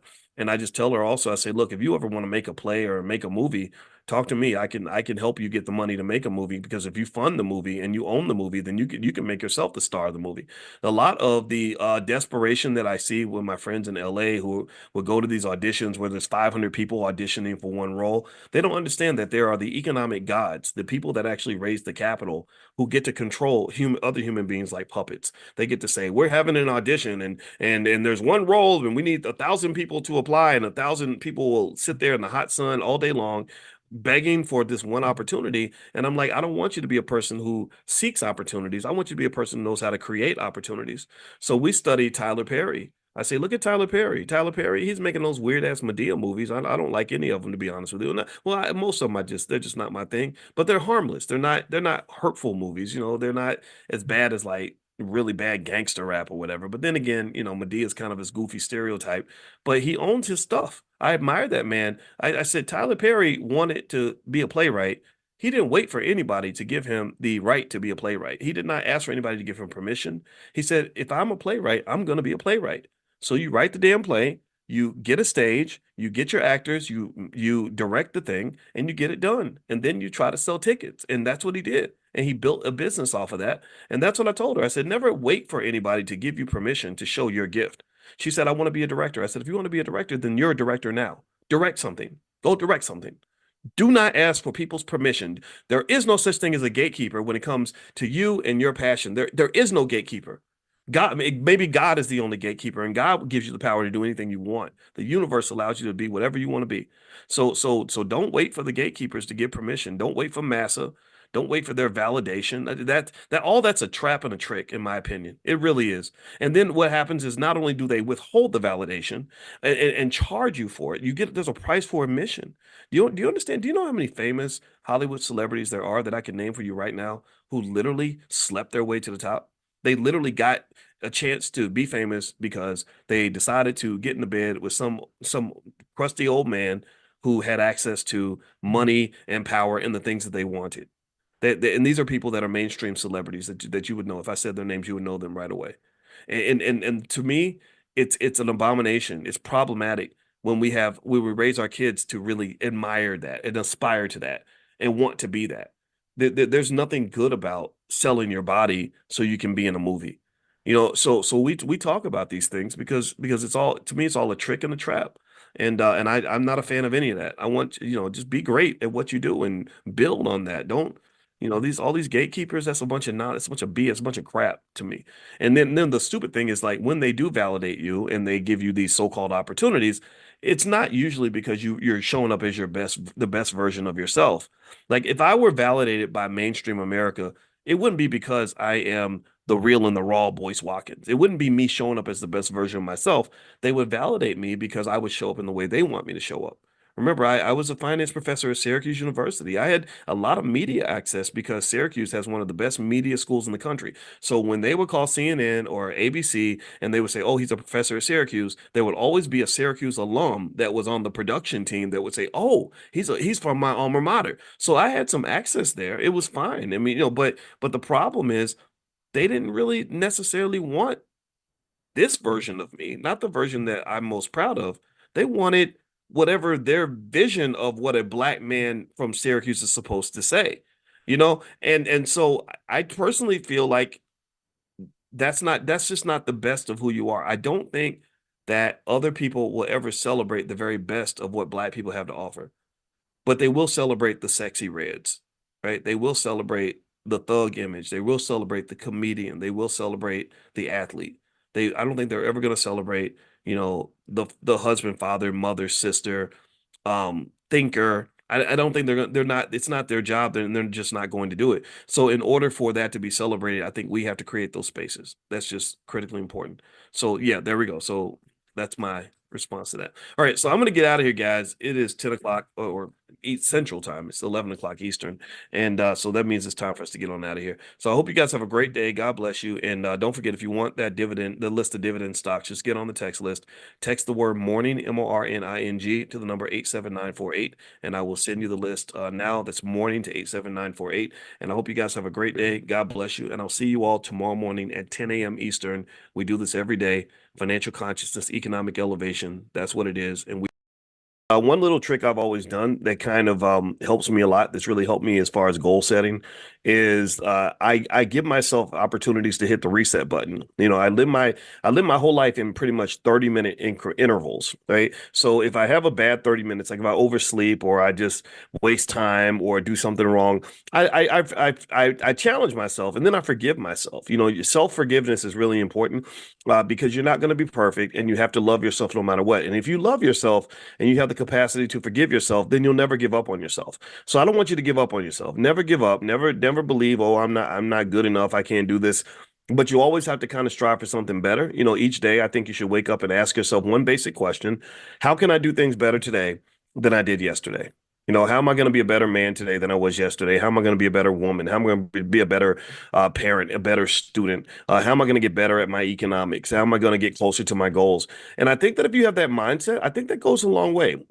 That way you're not dwelling on mistakes. A lot of times we make mistakes, we do things wrong, things don't work out, and sometimes that can linger. Almost like just an ugly cancer, that just eats into our future and our potential because it shapes our self-perception. It reshapes how we view ourselves, what we think we're worthy of, what we think we're capable of. And I just think all that's kind of a waste of time because as I tell you, like, to me, part of consciousness, I really look at consciousness as leveling up, going to higher dimensions. And every dimension you go higher, you're getting closer to God, because God actually, in the universe, whatever you want to call it, has access to all the dimensions. They say God lives in the sixth dimension. One day one day when it's like a Friday night and I'm just really looking to have a crazy deep conversation, I'll explain why God's in the sixth dimension. I don't even know if I can explain it. I understand it from a mathematical standpoint, but I cannot quite explain it. And so being in that sixth dimension kind of means you can kind of see all things from all sides and all possibilities, and even the possibilities behind the possibilities. And so that's kind of what I want. I want you to level up.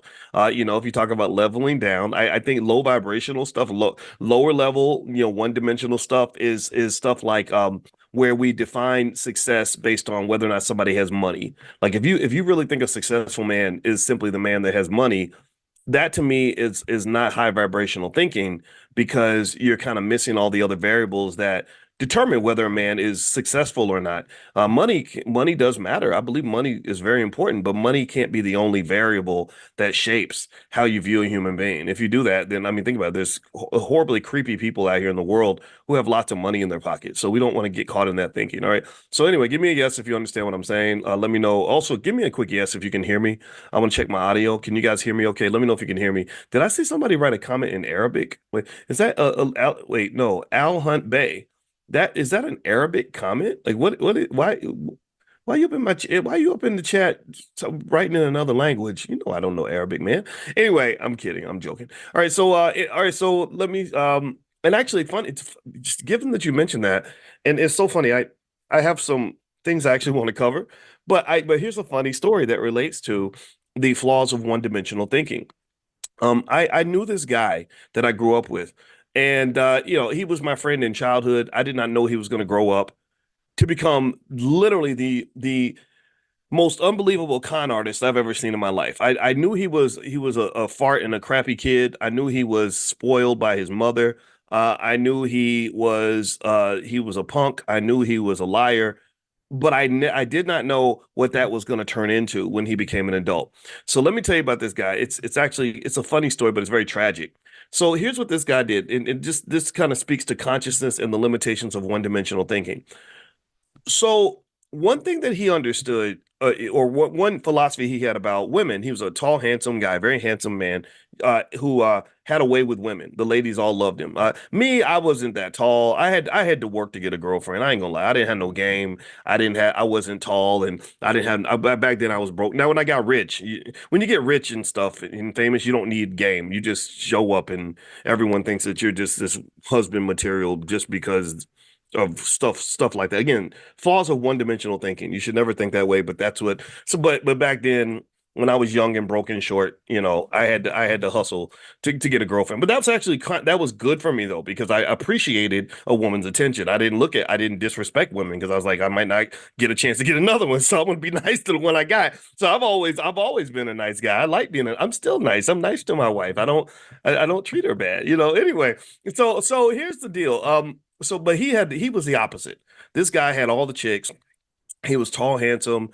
He knew exactly what to say. He also knew what they wanted. He knew that there are people who get caught in their fantasies. So let me know if you know what I'm talking about. Like when I asked him one time, I said, "So what is with you and all these girls?" And he said, "Oh, you just got to sell them a dream. Just figure out what they want."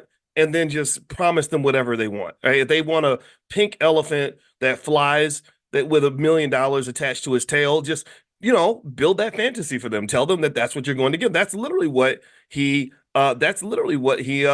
what he said. So anyway, so this guy, he was so insidiously horrible to people in the sense that, and that's why I had to cut him off. When we became adults, I said, I can't hang out with you, man. You're gonna get me locked up, dude. You're not a good person.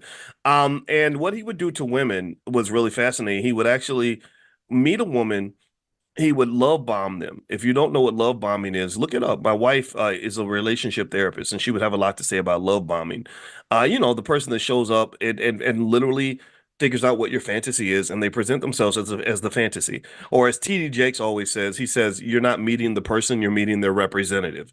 Anybody ever heard TD say that? He's a wise guy. He says a lot of smart stuff, and so his representative was the smoothest guy. He was very handsome.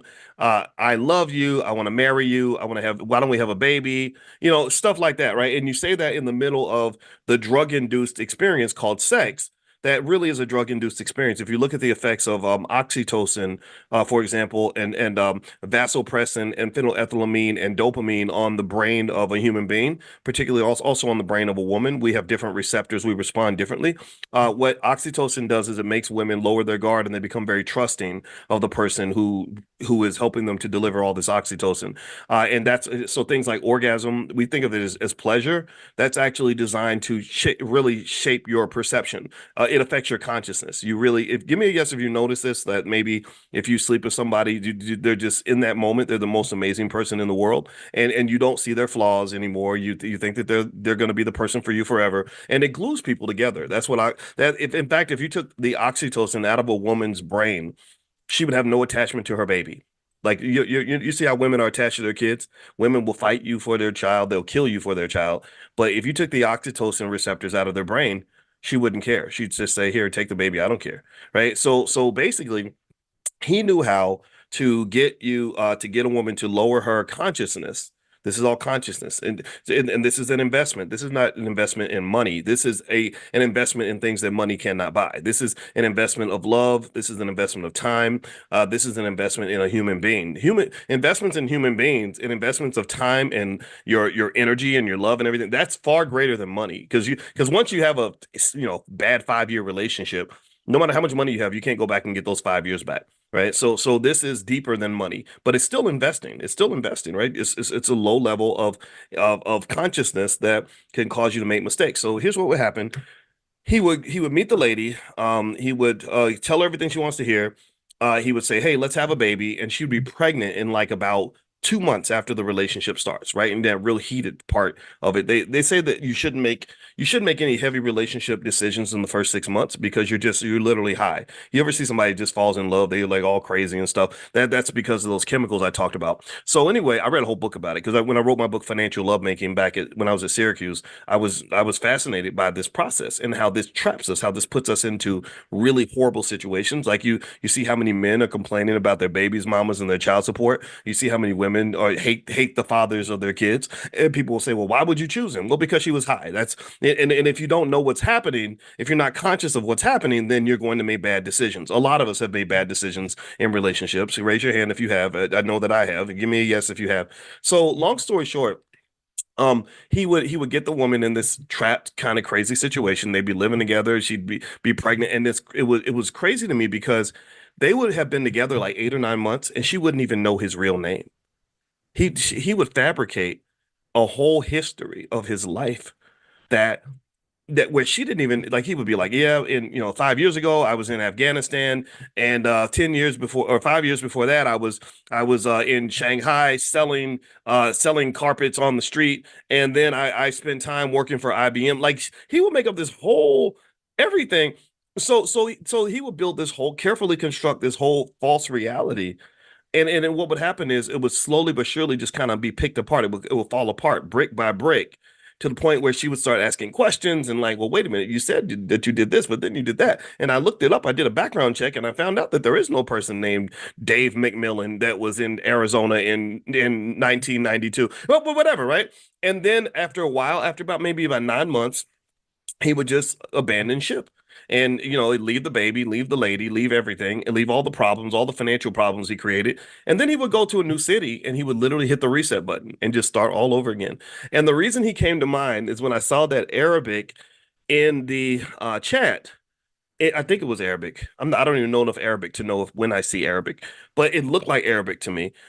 Is the reason he came to mind is because he was such a genius that he went to the Middle East and he learned Arabic in like 6 months. He literally his emotional intelligence was so high that he literally went to a whole nother country, absorbed the culture, learned the language, and blended right in. And in fact, he blended in so well that he convinced a prince to let him marry his daughter. And he told the prince his whole story about this big mansion that they had in the United States and all these maids and servants and everything else that they had, and none of it was true. It was all a big old lie. And so that made me really think about this interesting thing where even having high consciousness does not mean that you are ethical, right? And that, he was very conscious of the environment. He understood how to blend in. He understood what you wanted. It's like he could look down at the world and just see the world from an elevated status where he knew, okay, these people go over here, these people over here, they like to do this. When the party starts, this happens, and that's a type of consciousness. But consciousness does not mean that you're ethical. right? So there are lots of unethical people that have high consciousness that are in the business of significantly manipulating other individuals. And in a way, what's interesting too is when you talk about consciousness, and in this class every day, we're always focusing on economic consciousness, which is deeply connected to things like emotional intelligence and other forms of consciousness. It's like it reminds me of what the study that they had where they said that kindergartners that were the most quiet kids in the room, they always understood the room better than anybody else. They could talk to the little kid that wasn't part of any group, and he could tell you everything that's happening in the room. He wasn't in it or of it. He understood it. So as an outsider, because that little kid, that little quiet kid that nobody plays with, that's just sitting there watching everybody, can tell you, Billy always likes to play with the blocks. Terry and Cindy, they fight over the sliding board.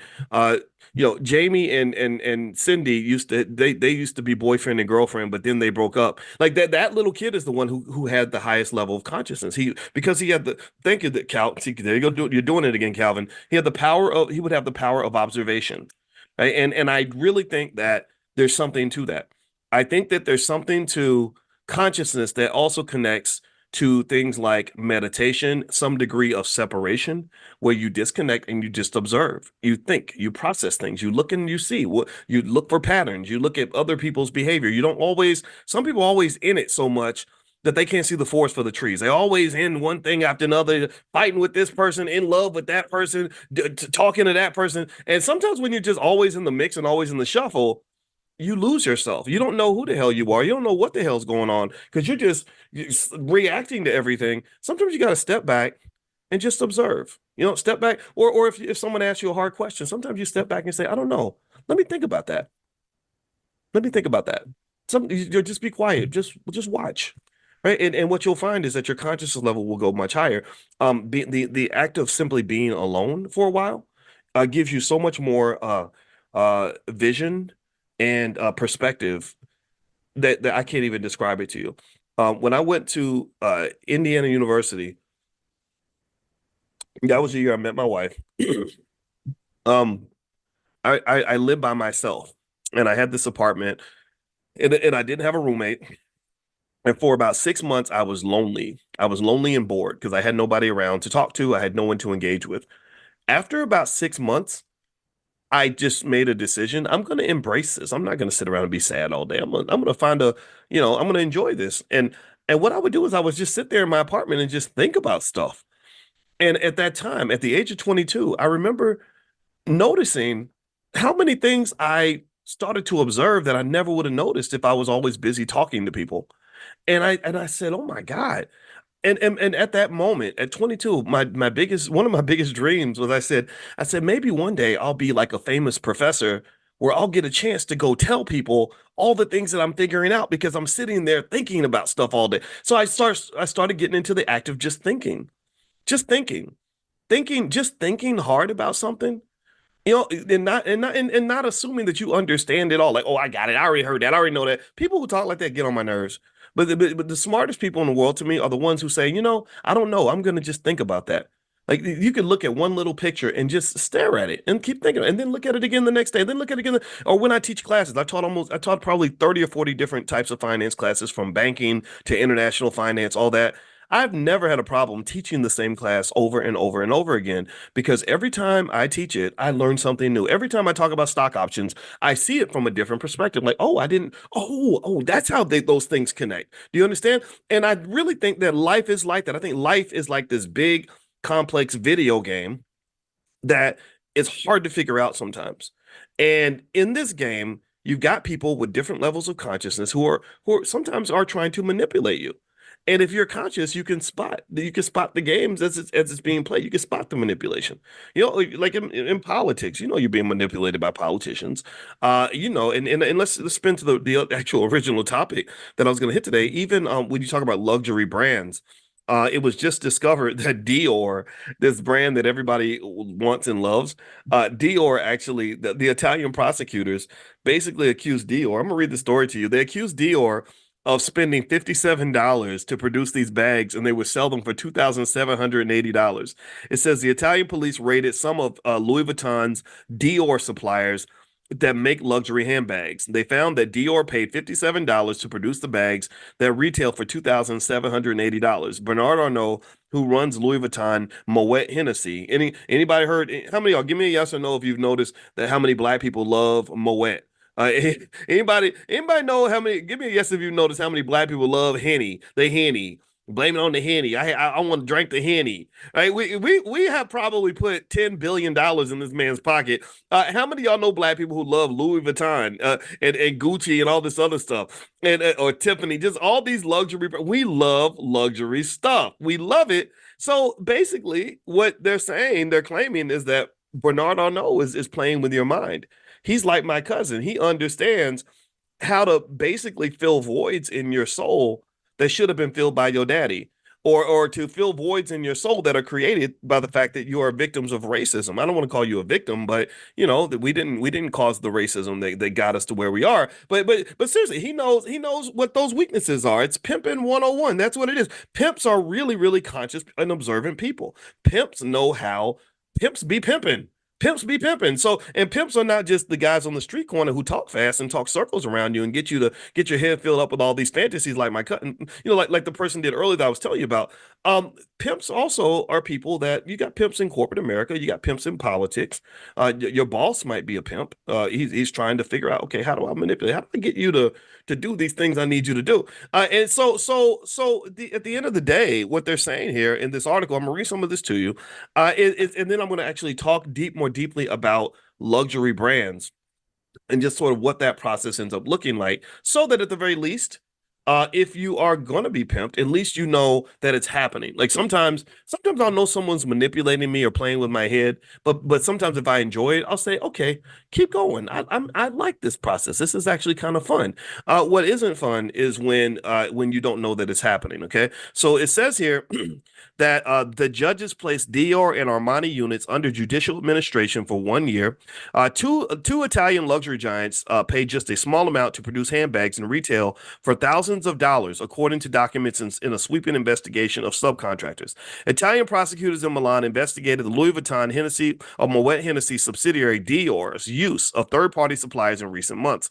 Prosecutors said these companies exploited workers to pump out bags for a small fraction of their store price. Citing documents examined by authorities, Reuters reported last month that Dior paid a supplier $57 to produce bags that retail for $2,780. The relevant unit of Dior didn't adopt, quote, appropriate measures to check the actual working conditions of the technical capabilities of the contracting companies. In probes through March and April, investigators found evidence that workers were sleeping in the facility so bags could be produced around the clock. They also tracked electricity consumption data, which showed work was being carried out during nights. Okay, so what's interesting here as I'm reading this is that it sounds to me like they're not necessarily being accused. They're not necessarily being prosecuted for overcharging for the bags. It seems like this conversation is more so about the rights of the workers that are in the factories, right? That they're overworking them and making them sleep in the factory and all that.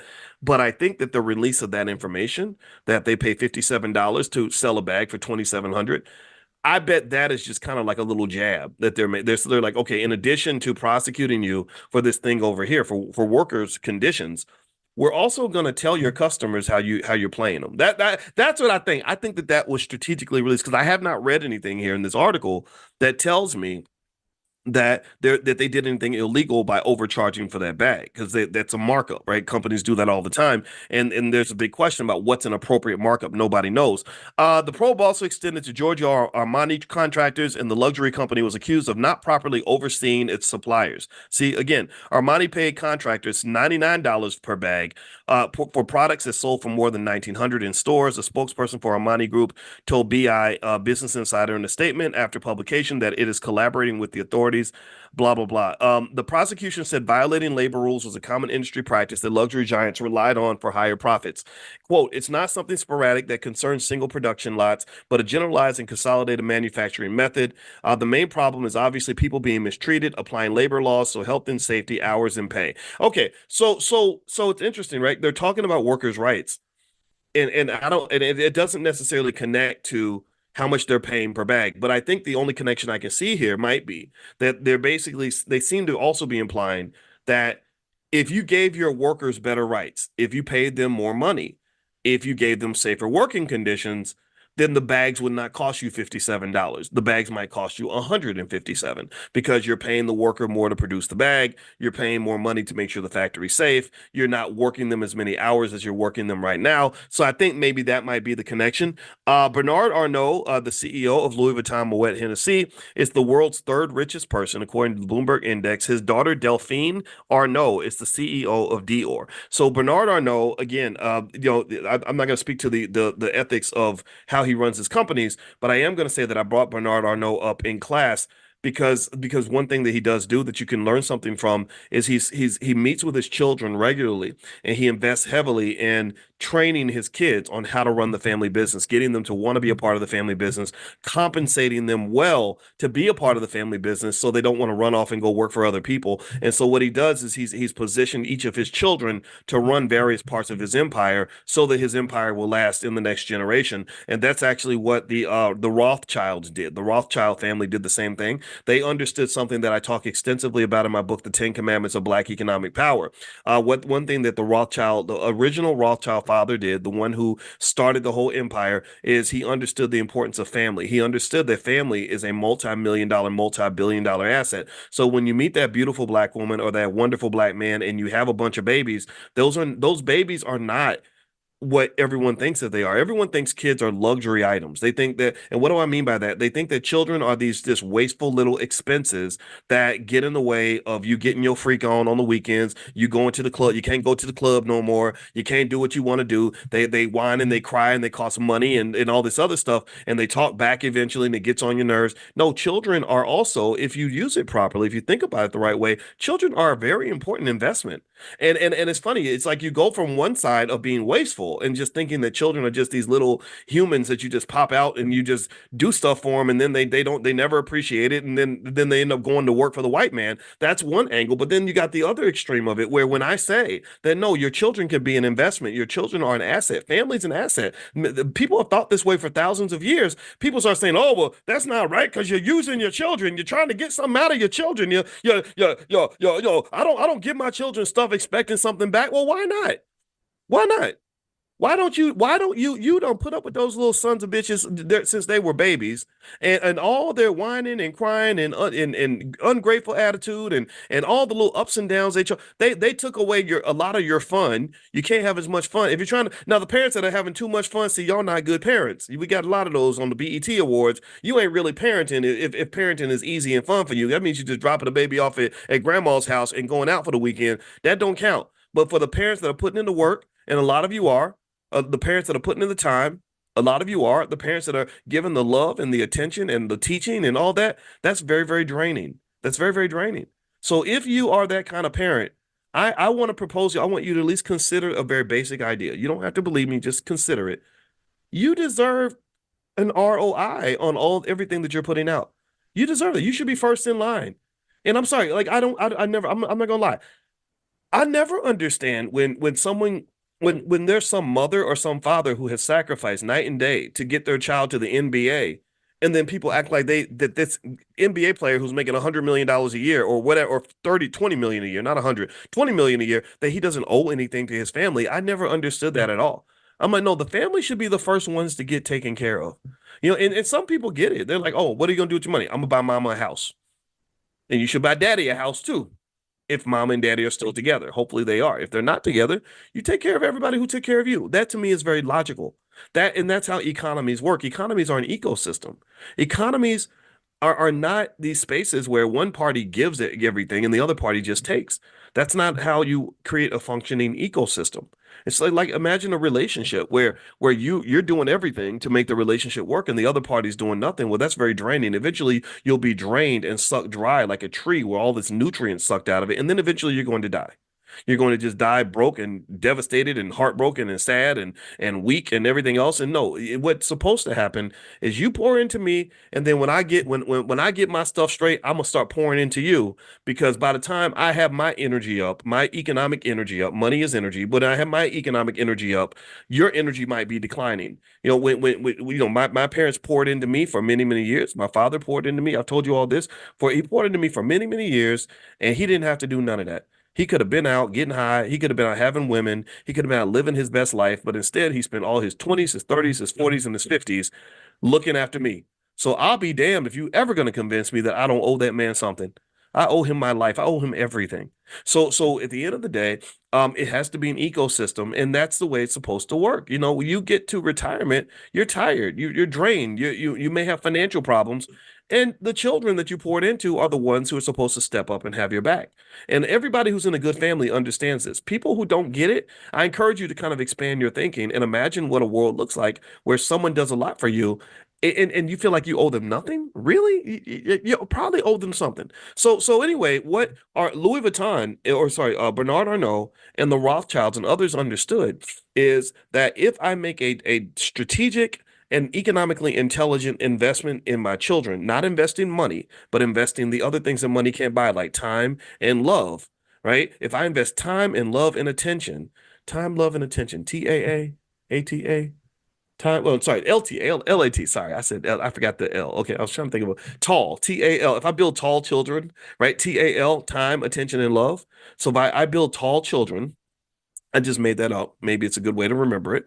Then those children are gonna continue my legacy, but then they're gonna come through for me in the event that I need help. Also, the stronger I make them, the stronger I'm making us.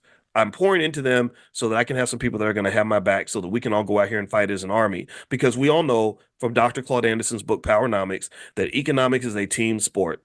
A lot of the reason the black community loses in the economic game is because you forgot that economics is a team sport. You got all these single mamas out here trying to do it all by themselves. That's very hard to do. You got single daddies paying child support on 5 kids, trying to figure out how to get ahead economically. That's very, very hard to do. You got people that don't get along with nobody, cut off everybody, don't want to work with anybody, don't wants to compete with everyone and everything, never wants to collaborate. And then you wonder why you struggle. Well, because when you're competing with everything and you have no energy toward collaboration, that every time you do that, you are reducing your probability of success. And collaboration is a kind of energy that is built in an ecosystem. If you and I are collaborative, that means that we're going to understand that the group is more important than the individual. This is in direct contrast to American culture. American culture is built on this nonsense called rugged individualism. It's all about me and mine and everything. And then you listen to hip hop and rappers. Look at me, look at I, look at me, look at I. I told you that. I didn't even know. One of the reasons that Kanye West and I couldn't even have a good conversation is because we were speaking different languages. I'm like, okay, what can I do to help, brother? He's like, well, me, I'm the most important. I'm Kanye West, and I'm like, what? This? Stop it! Shut up! Shut up! You sound stupid right now. It's not I. But here's the thing. You get that is heavily, that idea, that mindset is heavily promoted all throughout entertainment. All rappers, unfortunately, they pretty much train most rappers, not all of them. I'm not talking about the good ones. I'm not talking about D1 and people like that. Most rappers that I observe, if you listen carefully, you'll pick up on the narcissism in the way they communicate messages. And hip hop is very influential in the black community. Everybody thinks it's all about me. It's all about me. Look at me. Look at me. Look at what I did. And then also the competition versus the collaboration. When Kendrick Lamar is competing with Drake and attacking Drake, everybody loves that. But when J. Cole says, no, no, no, I don't want no smoke. I want to collaborate with him. Like I think Kendrick is he's one of the dopest artists in America. Everybody's like, oh, you a punk, you a simp, blah, blah, blah. There's nothing wrong. Collaboration is how people win. Collaboration is how they've kept your black ass enslaved for the last 400 years. They couldn't have done that without a tremendous amount of cooperation amongst many groups, individuals, and federal agencies. They had to. If you don't believe me, go open up Dr. Claude Anderson's book, The Black History Reader, and read on how strategic they were and how conscious they were in the collaboration to keep your black ass enslaved. Really, that's what they did. They made laws. They would get together and they'd say, okay, you know what? I don't like you, Billy Bob, but I'm going to work with you because we all have one goal. And the goal is to control the Negroes and make sure that we all get paid and that they get nothing. You can't have control over a group of people without significant amounts of collaboration across various groups. And this happens not just in terms of slavery and stuff. Even the NCAA, for many years, the NCAA had formed something called in economics, it's called a cartel. A cartel ain't nothing but collaboration. That's a group of people getting together and coordinating their strategies and saying, how do we make sure that all of us are getting paid and that those people over there are getting nothing? So the question is, who are you collaborating with? Even gang affiliated people, actually, we look down on gangs, Crips, Bloods, all that, but there's gang affiliation actually is a very natural state of the human condition. Animals understand this. Animals understand collaboration. That's why they run in packs and herds and they're all together because they say, well, if I'm by myself, I'm very vulnerable. But if I'm if I'm with the posse, if I'm with the group, I'm with the gang. Oh, you can't mess with me because we run 2,000 deep. We might all be a bunch of geese, but you can't. We could kill a lion if we wanted to because we're running deep together. Do you understand? So anyway, let me move back into this luxury thing, because there's more to say here on this, and because I want to actually share some stuff here that will help you in terms of understanding this. Okay. And by the way, the book is called, but Dr. Anderson's book is called Black Labor, White Wealth. Black Labor, White Wealth. He does a very good job of highlighting all of the laws that were put in place through collaboration that were designed to pretty much control black people and to extract wealth and resources out of the black community to make sure you got nothing and they got everything. That's the very nature of cartel like thinking, or maybe for terms like oligopoly, things like that. That's basically coordination and collaboration amongst a group of people that want to keep power and resources for themselves. So what the Bernard Arnault and the Rothschild guy had in common that you may want to pay attention to is they got their children together. Their consciousness was at a level where they were sacrificing for the future. That's one dimension of consciousness, that you're not into instant gratification. You're thinking about delayed gratification. And so they said, okay, let's make a plan. Let's get together. Let's talk about what we're going to do. I'm going to pour into you. I'm going to basically invest heavily in you to make sure you're trained, to make sure you're loved, to make sure you're connected, to make sure you're on code. And then later on, we will all reap the rewards because we're all operating with a coordinated strategy. Do you understand? So that strategic thinking, that collaborative thinking, that long-term planning is the key to success. And if you pay attention to the culture, and again, in my book, The 10 Commandments of Black Economic Power, I talk about the culture and how the culture does not breed collaborative strategic thinking. It breeds competition. That's why everybody loved seeing Kendrick Lamar destroy Drake. A lot of people would have been disappointed if he'd said, I want to work things out with Drake. People don't really like that. And I can just tell you that that's not how you succeed. That's literally, and as Denzel Washington said in the movie Crimson Tide back in 1995, which is a great movie, he said, in a war, pay attention now, in a war, the enemy is not the true enemy. In a war, your ops are not the true enemy. And the guy said, well, who is the true enemy? He's the military commander is like, well, if he's not the enemy, then who's the enemy? He said, the enemy of war is war itself. That's the enemy. The enemy of war is war itself. So my goal with you is not to destroy you or to defeat you. My goal is to figure out a way to stop fighting with you, because if you're a worthy adversary, I might get in some licks, but you're gonna hit me too. I don't want to get hurt. I also know that the best way to overcome an enemy is not to destroy the enemy. It is to figure out how to make the enemy into a friend. When countries invade other countries, or even in Game of Thrones, they talked about this a lot. When this lady, she had the dragons and she was about to go in and take over the whole, all the seven kingdoms. They told her, they said, look, you can't go in here just burning everybody down, destroying everybody, because if you destroy them, then you're going to pretty much be ruling over a bunch of ashes and a bunch of people who hate your guts. They said, no, be nice to the people. Like, just let them know, look, hey, I'm walking softly, but I carry a big stick. I'm the dominant one here. It helps you to understand that I'm the leader here. And now, as the leader, I want to be nice to you, gracious to you, so that we can work together, so that 2 + 2 becomes 5. Do you understand? Instead of 2 - 2 becoming 0.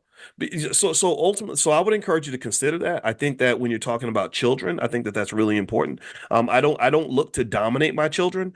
In fact, I had a complex experience, that was enjoyable, but it required some consciousness. As I moved into a space where it was me, my wife, and her children, and she loved me, but they didn't. So I had to figure out how to connect with the kids, and it didn't come from me coming in and saying, "I'm the daddy, damn it, do what I say, sit your ass down." Blah blah. Blah. I don't operate like that. I try to figure out who you are, what you love, what you care about, and where we can find common ground. And I give the ground so that later on, when I need you to give me a little something in terms of some cooperation or to listen to me, I earn your trust, I earn your respect. I don't come in and take it.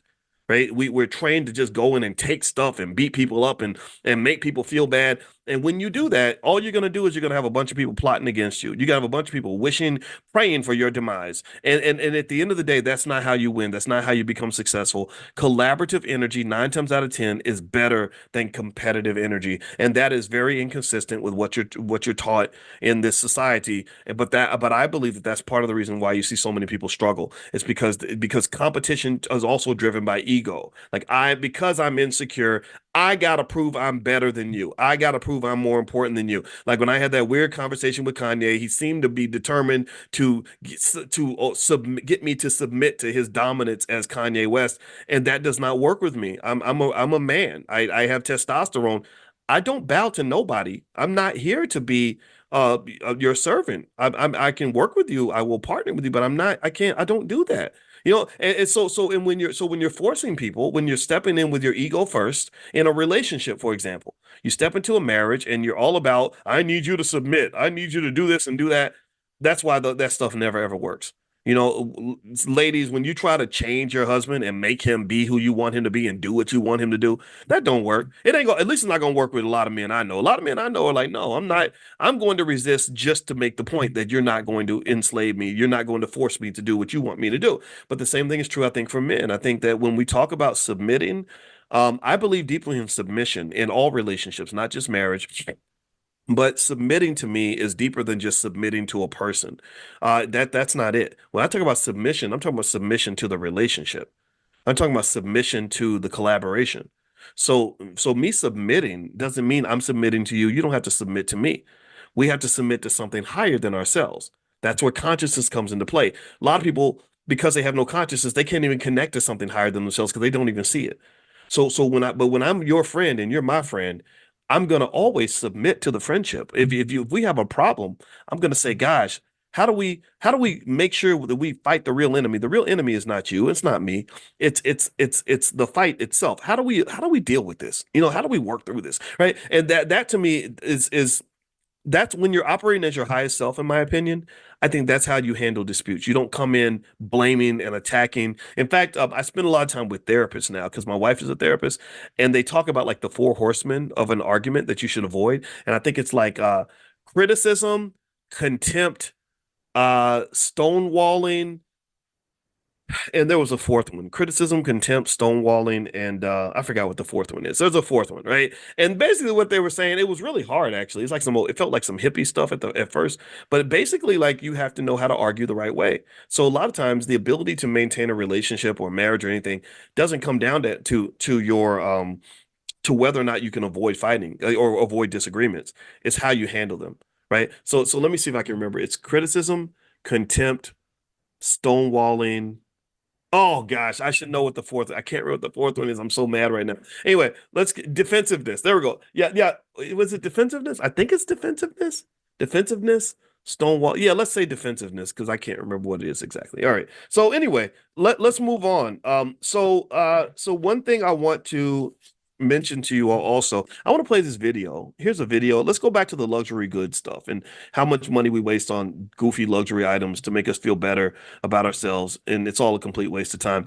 I'm going to play this little thing. I put this up on my Instagram. My Instagram is Dr. Boyce Finance, if you want to follow me there. And I have another Instagram, Dr. Boyce Money, because they keep taking my Instagram pages down. So if you follow me on both, that'll help because I don't know why. I don't know why white people get so mad at me, but they just do. All right. So here is this is very short. It's a white boy rapping, and he said something that I thought was really clever and hilarious.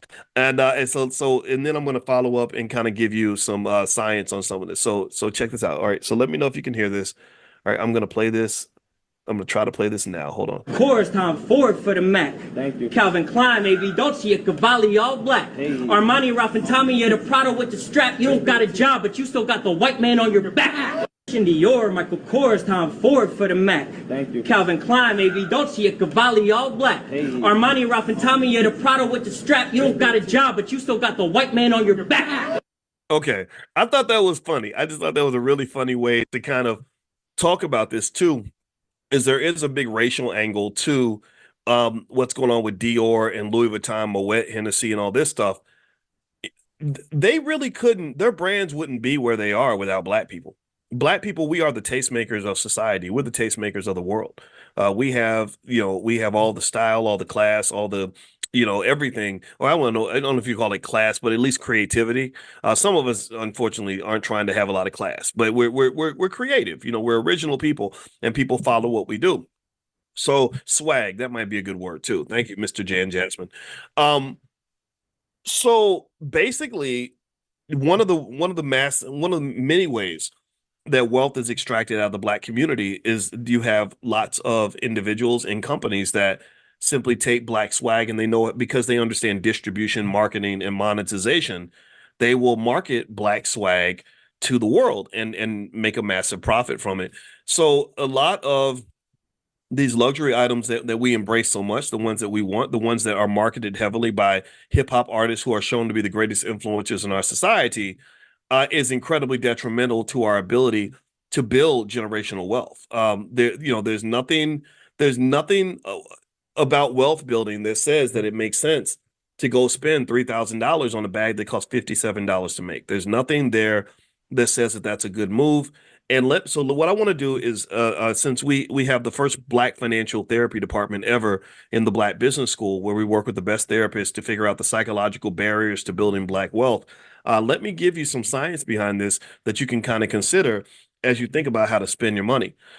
So here are some studies. I found 5 studies that basically talk about why we buy luxury items. It's all psychological. It's all just like that person I told you about earlier, who manipulates women by figuring out what they want, figuring out what their emotional voids are. His pimping worked best when he ran into a woman that didn't feel loved, or didn't have a father, or whatever, was abandoned by her baby daddy, or traumatized people. They're easily manipulated because you can kind of figure out where the emotional holes are, and you can sort of pretend to fill those holes, and then they'll kind of do what you want them to do. For example, I just saw a video this morning with Joy Reid on MSNBC, who was, and again, I don't care if people vote Democrat or Republican. So I want you to just, if you're a Democrat or Republican, don't feel unwelcome to this space. I truly do not care who you vote for, to be honest with you.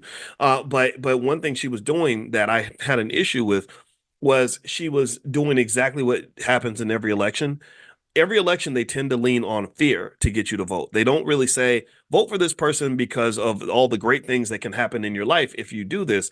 They say, vote for this person because the other person is dangerous and you're going to die and it's terrible. Like, remember when Diddy did vote or die? Like, those words were deliberately selected, that if you don't vote, you're going to die. If you don't vote, then your life is going to come to an end. And I think vote or die, that when Diddy ran it was like back in 2012. How many of you, give me a guess, how many of you died because you didn't vote in that election? Did anybody, or give me a guess if you didn't die? How many of y'all didn't die? How many of y'all remember vote or die, and you lived, and you lived to tell the story? Because I mean, Lord, how did you make it? How did you make it this far? I know some of y'all didn't vote, and you supposed to be dead. Somebody's supposed to show up at your house and put a bullet in your head because you were supposed to be dead by now. So how in the hell did you survive? That, I don't know. It's got to be rare. I'm sure most of us died. Maybe I'm dead. Maybe I'm just doing this conversation from heaven or something. I don't even know, because maybe dead people don't even know that they're dead. So I could be a dead guy because I'm gonna just tell you the honest to God truth. And I hope nobody gets too mad at me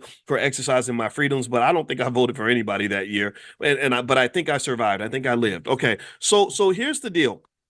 One of the things that happens is that when people are seeking to get you to do something, there are various psychological tricks they might use. So in politics, fear is one of the things that tends to be a go-to strategy. Every election, something is going to come up where they say, okay, stop thinking, stop worrying about what you want, stop having desires.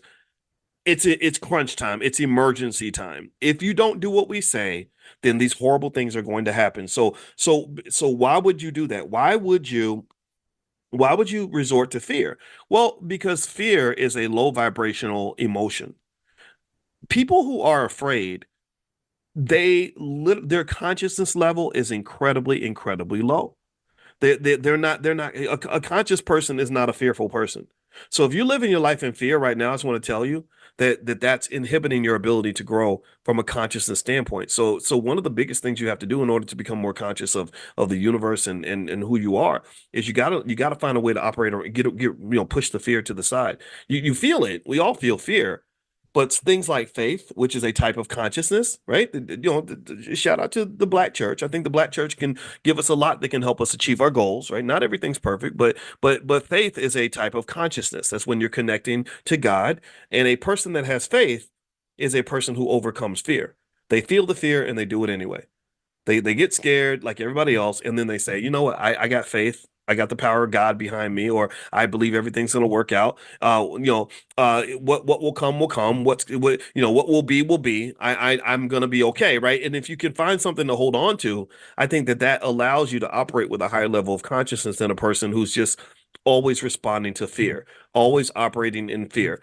And one of the things that I've mentioned to you all repeatedly is that the Black community, one of our biggest challenges that I've discovered from talking with therapists, including my wife, is that your biggest problem, the biggest source of your manipulation, economically, politically, and otherwise, is the amount of undiagnosed, untreated trauma that exists in your community. The trauma levels are insanely high. The trauma is a financial STD that has affected millions of people. The trauma is deep. The trauma kills you. Trauma, go look up one day and look at the effects, the physical and mental health effects of trauma. A traumatized person does not live as long as a person that hasn't had trauma. They have bad relationships.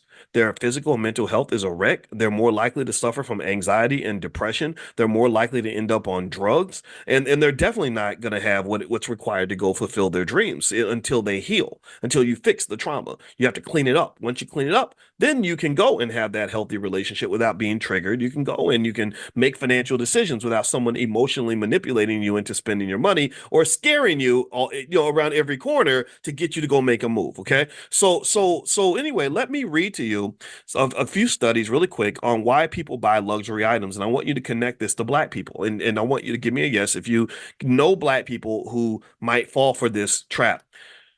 There's a study by Veblen from 1899. This goes all the way back 100 years. And he introduced the concept of something called conspicuous consumption, where people buy luxury goods to display wealth and status because you are so insecure that you're worried about what other people think.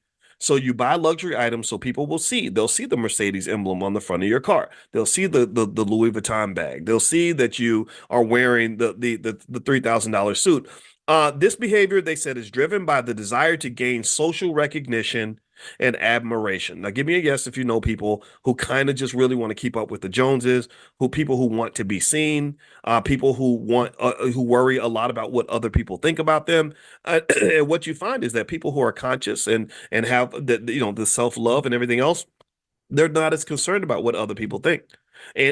Also people who are not as concerned about what other people think, they tend to be freer than people who are always worried about other people's opinions. Part of my journey to become a free Black man is I had to let go of people's opinions of me. I had to really, it never really goes away completely. You're always still conscious of it and kind of aware of it and aware of the trade-offs. Like if I say something that I know is going to piss everybody off, I think about it and I say, okay, is this a battle I want to pick? Is this trade-off really worth it? And if the answer is yes, I'll just do it. And it's like, no, well, you know what? Nobody likes Boyce right now, but I like Boyce. My mama likes me. So I'm gonna be all right. My wife likes me, so I'm gonna be okay, right? You have to have something to hold on to, and I learned my personal journey of learning this about not worrying about what people think is when I was at University of Kentucky and I was in grad school and I was writing all these radical articles about race and just how Black people were being treated. I was just sort of growing into the person I am now. I was literally half the age that I am right now, so I had a lot to learn, but I knew something was wrong, and I would write about it and I would express my frustrations as a Black man. And I remember number one, 90% of the white students either hated me or they were afraid of me. Most of the white students on their campus didn't understand me. They thought I was just this angry, scary black man. And when they met me and they saw that I'm actually, I think I'm a pretty nice guy, they would say, I'm really surprised that you're like that. And because I think that they would expect somebody who's just going to be mad at white people. And I was like, I'm not mad at anybody. I just want us to address this. I want to talk about this because this affects me. But then also what I learned is that I had some black people that really loved what I did, right? And I became very popular, and it was the first time. Again, I told you, like when I became kind of popular, it's like it was, all the girls wanted to meet me and stuff, and it was like, oh, this is kind of cool, okay, But the thing was, what I learned was that that can also be a trap. Because when you get caught up in that admiration you get from other people, it does become an addictive drug. And you then get to the point where you become afraid of doing what you need to do and saying what you need to say because you're worried about people not liking you anymore. And at 25 years old, I dealt with that. And I went from being loved to being hated to being loved again. And then what I learned from that experience is that it doesn't matter what people think. When people say bad things about you, that's not important. When people say good things about you, that's not all that important. You have to find your own internal compass and you got to stick to that. That's what you got to commit to. It's just like investing. Just like investing. I always talk to you guys when we're in prime class, I talk to you about paper losses versus realized losses versus FOMO. And I say, these are the things that I don't think you should really pay attention to. You got to learn how to let these things happen and just remain consistent. The most successful people I've noticed in the world are people that are able to pick a strategy and stick with it and be consistent, be the same person every day, all the time, without fear, and be okay with that. You got to be okay with you. That's what I'm saying. To succeed in anything, to have anything, to be smart about your money and your life or whatever, you got to be okay with you. And I can tell you that if you're okay with you, then you won't give a damn what the son of a bitch down the street has to say because it won't matter. When you're running a household, when you're trying to head a household, you're trying to be a father, you're trying to be a mother, you're trying to be a leader. You can't be running around like, oh, well, what about what these people think? What about what those people think? They don't pay your bills and they don't live in your house. They don't. And listening to other people will just have you making a bunch of dumb decisions that you didn't even make. You just did it because you were following the crowd. And then when those decisions don't work out, none of those people are going to come through and bail you out. You're going to have to answer to you, period. And shout out to my dad for teaching me that. My dad never gave a damn what people think. I would come in and my mother would ground me for 2 weeks for something small, and I'd be kind of mad. I'd be like, well, mama, he didn't even his mama didn't ground him. And first thing I would always hear is, well, that's what they're doing. I don't care what they're doing. And that was the best thing ever because I told you most of the boys I grew up with ended up in jail, on drugs, dead, unemployed, right? Every single one of them. Every one of them. So you know what? That old school wisdom in the community, that's gold for you. And I don't go through life thinking white people have all the answers. I turn to my family. I'm like, well, y'all did something right because you look at what you overcame, look at what you accomplished, and nobody helped you. You didn't have help. And I really think that that's something I think that we don't tap into enough.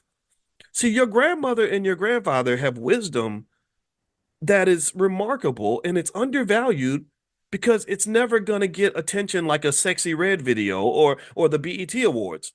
Ain't no wisdom in the damn BET Awards. The BET Awards are full of formulas and recipes on how to destroy your life, how to catch every STD in the book, how to end up broke, how to get hooked on drugs, how to have a broken family, and how to be as miserable as you can possibly be. That's what they're going to mass market. The BET Awards, the BET is that white-owned company owned by Paramount and the Redstone family. The BET Awards to me is like this place where it's like almost um like chitlins for your soul. Like it's like taking the most unhealthy food, most unhealthy spiritual food, and getting you to digest it on a mass scale by the millions, and then you wonder why you're sick and you're dead and you're dying and everything's falling apart around you because they're mass selling poison to you. They're literally mass producing poison and selling that to the black community. And it's coming through this thing that's very impactful on your subconscious mind called hip hop music. Hip hop music is the most influential force in all the entire black community. Those who are conscious of this, those who want to control you, want to get things out of you. Every politician, every luxury brand, every media outlet that wants to control the black community knows the first thing they got to do is go to the rappers. They know that if we go to the rappers who are the Pied Pipers of the black community, Black people will do whatever we tell them to do. That's why Kamala Harris sat down with one of the guys from the Migos, Quavo, and was talking about how much of a great leader he is. And Quavo didn't even know how to answer the damn question because he knows he's not a leader. But that's kind of what happens in this world. She would never sit down with a scholar in the Black community who truly is authentically working on behalf of the community, but she'll sit down with a 28-year-old rapper who barely knows, up versus down, right? So this is done. This is the world we live in. This is something that you have to be aware of. So to me, the wisdom that will help you survive in this society is the wisdom of grandma, who knew how to survive in a world before affirmative action. Granddaddy knew how to get what he needed without the white man's help. He's very he's if your parents and grandparents are like mine were, they're very suspicious. My grandmother was a woman who never ever, she got divorced when she was 19 and she raised five kids by herself. She never made more than $22,000 a year. She had she didn't have a college degree. She had an associate's degree, and she never had a financial problem in her life. She never did. She never ever, like, she all her credit cards were paid off. She had perfect credit. A lot of your grandmas are like this. A lot of you have grandparents that operate like this. And what I noticed with that culture, and this is why when I wrote an article for Essence magazine when I was on the faculty of Syracuse, I was writing this for, about, financial stuff. I talked to my grandma because I said, wow, here's this person who never got any financial training, but she's a financial masterpiece.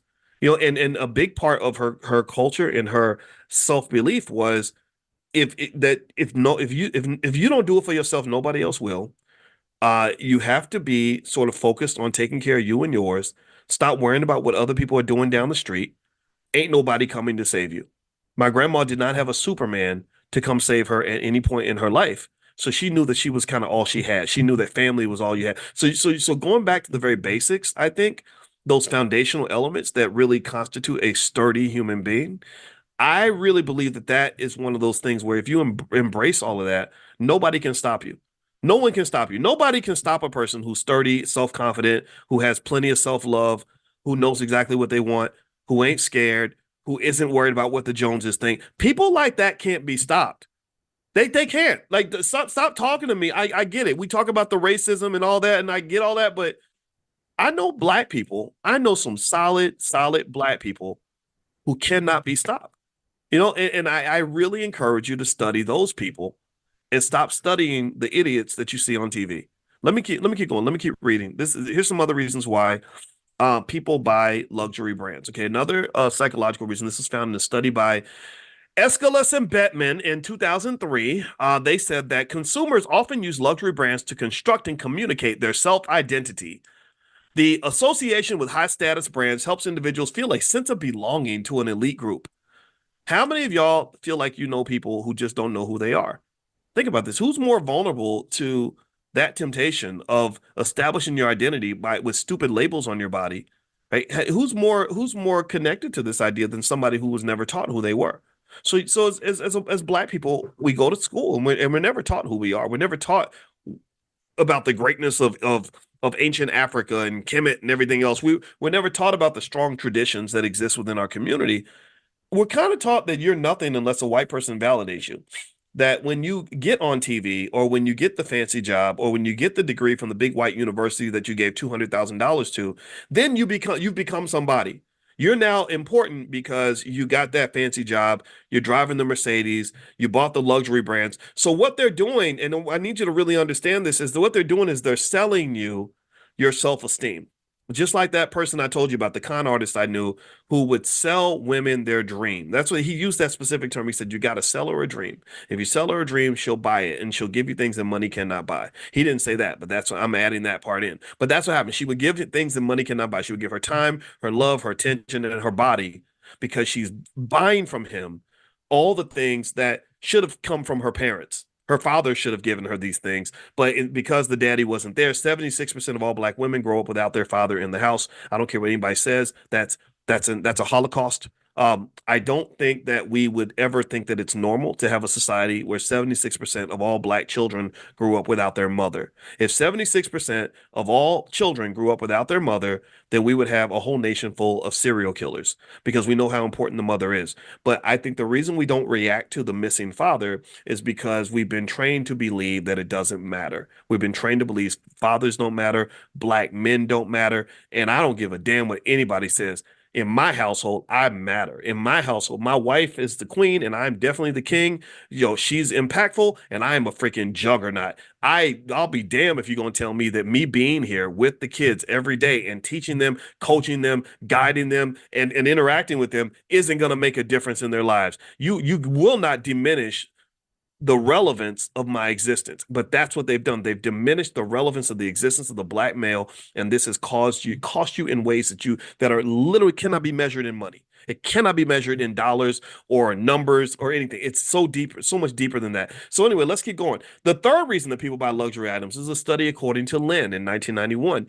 They conducted a study showing that scarcity increases the perceived value of luxury goods. Limited availability and exclusivity make these products more desirable as they signify uniqueness and rarity. So there are a lot of people who will pay millions of dollars for something, or at least thousands, for something that they perceive to be rare. So a lot of people don't know this. How many of you knew this? Give me a yes or no if you knew this. How many of you knew that diamonds are like not really all that rare? How many of y'all know that? How many of y'all know that diamonds are just everywhere? Like diamonds, they make you think diamonds are rare and they're hard to get.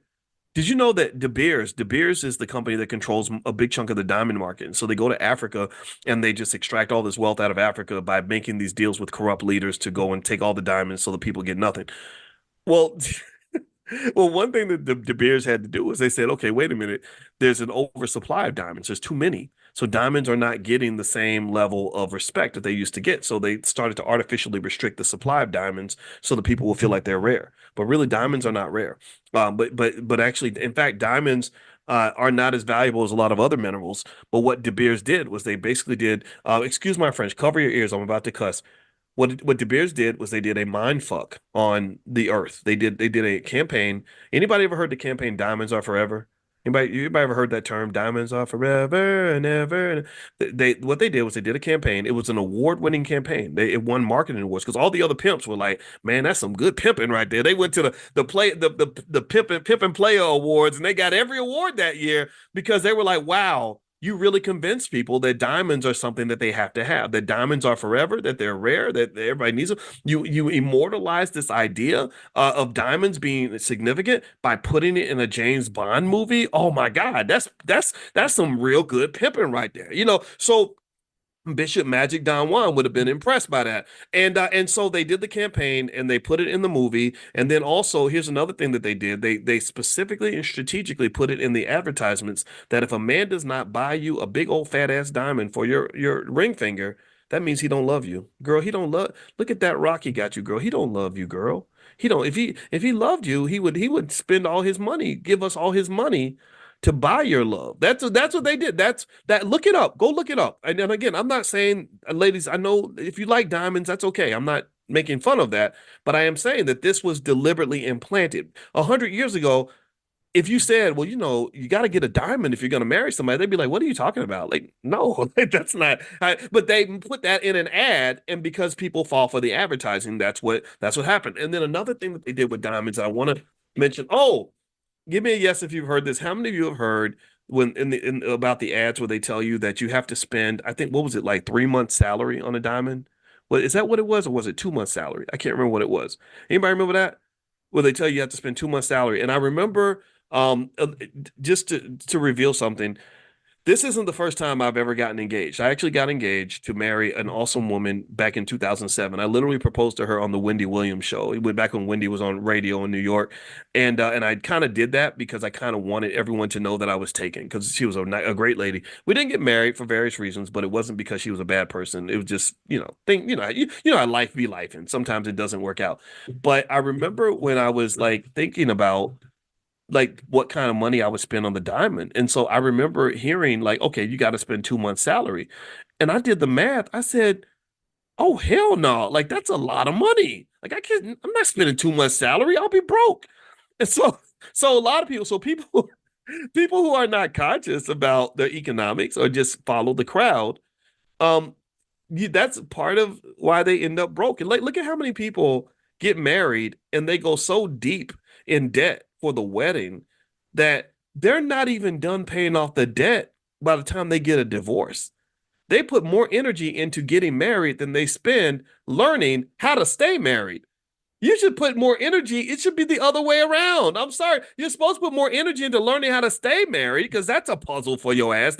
That's complicated. You should put 10 times more energy into knowing how to stay married than you put into getting married. But because people are so addicted to the dopamine of the ceremony and the status that it gives you, I'm now a wife now. That makes me more important. Now, we spent $100,000, $50,000 on our wedding and everybody's coming and it looks like a big deal. And I get it. You celebrate. There's nothing wrong with that.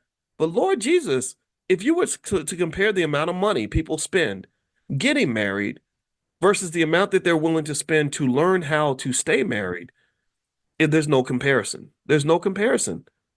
And then that helps you understand why so much wealth gets lost from the divorce rate because they make money on you coming and going. So they're gonna make a bunch of money from you when you go get married. Then they're gonna make a bunch of money from you when you go get a divorce.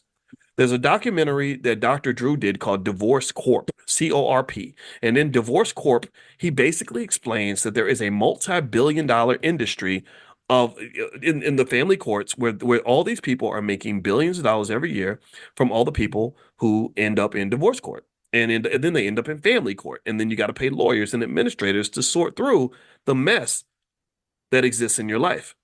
So here's a little wealth hack. In order to avoid paying all your wealth to have people clean up your mess, try to not be so messy with your life. If you're a person that is conscious enough to minimize the mess, then you don't have to be the person who's constantly paying to clean up the messes. But if you follow society, which teaches you nothing but instant gratification, they teach you nothing but short-sighted thinking, or they call it myopia. Myopic thinking is short-sighted thinking that's heavily promoted. You just move based on feelings. Oh, she looked good. I'm gonna go sleep with her, or what? Or it feels good. I'm gonna go spend the money, right? You move based on emotion, and you move with this myopic thinking. Then guess what? You just create one mess after another, and then you have regrets, and you're like, oh, I messed up. I shouldn't have got her pregnant. Or I shouldn't have. And this happens not just to this is not just something that happens to poor people. It happens to rich people. It doesn't just happen to uneducated people. It happens to educated people. I had a friend that was a really good. I told you I had to admit I told you I didn't have no game with the ladies. I had to work to get girlfriends and stuff. I got a few. Like I was a decent little. I was on the track team and I had lots of muscles and I was very fast. I was faster than every boy on the football team and I had muscles. So girls like that. But I still didn't quite know what to do with all. It was very complicated for me. He didn't have that problem. This man, he was very handsome and he was also super smart. He became a professor. And one day I saw this guy and I hadn't seen him for years. And I said, how you been, man? What's going on with you? And he said, man, dude, he said, man, it ain't going so good. And I said, what's going on? He said, man, my baby mama, I hate her. She's blah, blah, blah. She's doing this with my daughter and doing that with my daughter. And I'm paying all this money. And I was like, ooh, that sucks, man. What happened? And I'm always thinking like, how do we get to this point? Like you're a smart person. How did you make such a stupid decision? But I wasn't calling him stupid, but that's what happens, right? Your emotional intelligence is not always connected to your logical intelligence. Your emotional intelligence that's in a whole different department from your education level. And a lot of educated people don't understand that. You think that because you went to school a long time that you can't make those mistakes. But no, emotional intelligence that's a whole nother university you got to go to. That's a whole nother set of classes that you never took. That's a set of classes they'll never make you take. That literally a person who just spends time learning how to be emotionally intelligent is going to be 100 times more successful in life than a person who spent no time doing that.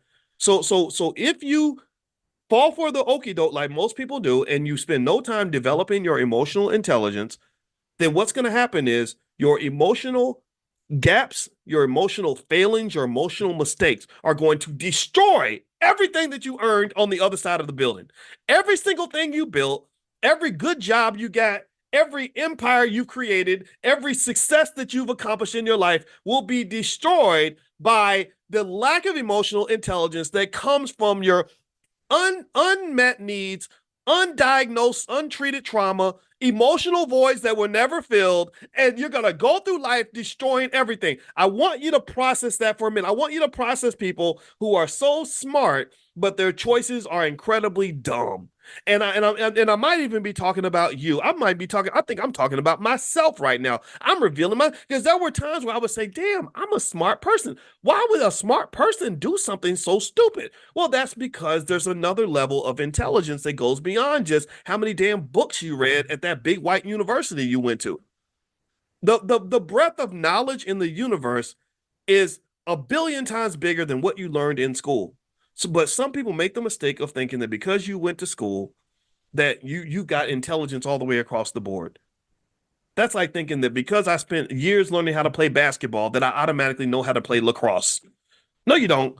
Lacrosse is a whole different sport. You got to start over if you go play lacrosse. If you've been playing basketball your whole life, you're not automatically a great tennis player. There are different types of intelligence that a human being needs to navigate this world.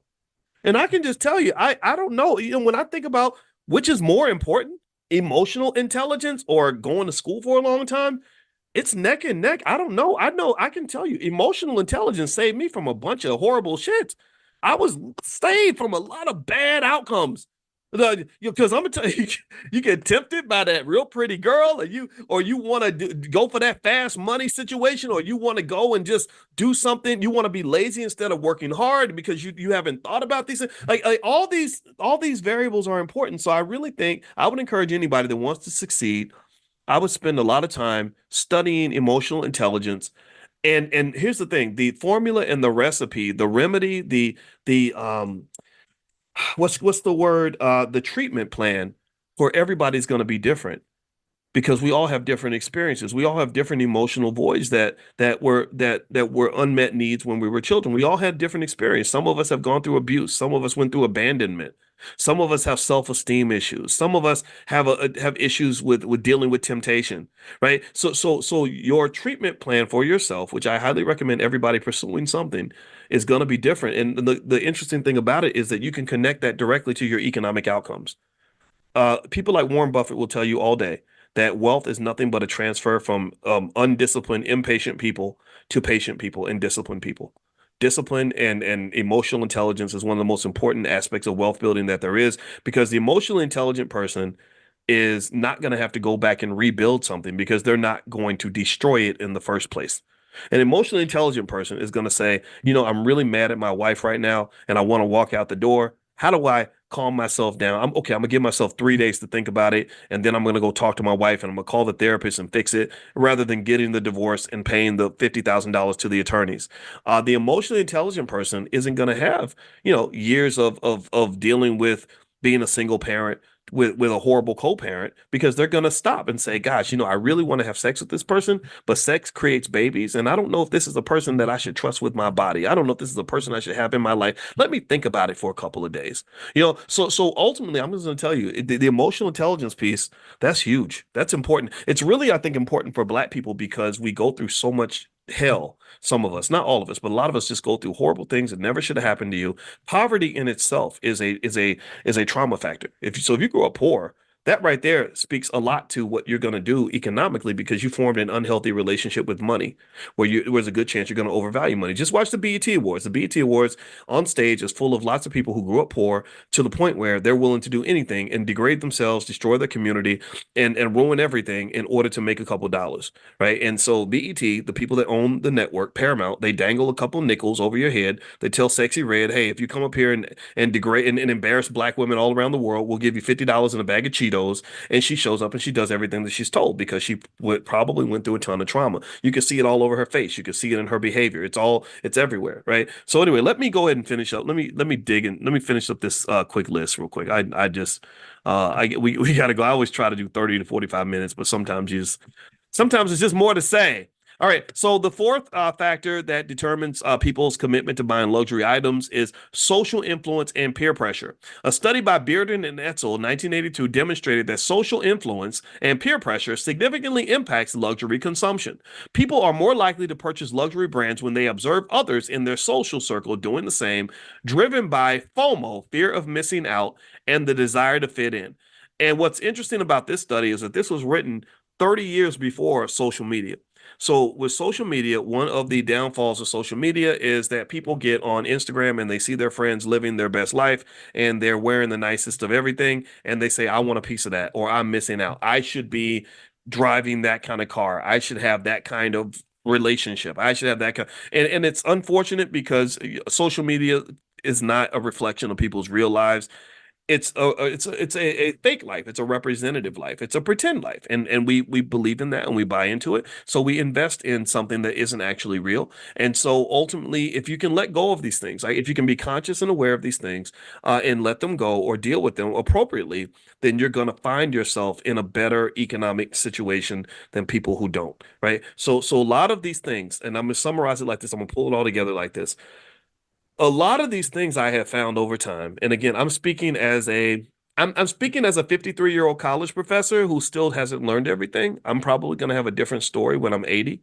But what I have figured out over time, because I like to collapse complex ideas into some very simple things that you can hold on to, I really find that self-love goes a very long way. I think self-love is the cousin of self-confidence. If you really love yourself, then you're confident in who you are. When I didn't love myself, then I would feel like the world didn't have a reason to love me either. That woman, why would that woman love me if I don't even love me? So then what happens is you do stupid things like you'll chase somebody that is going to mistreat you because you feel that it's someone who actually loves you.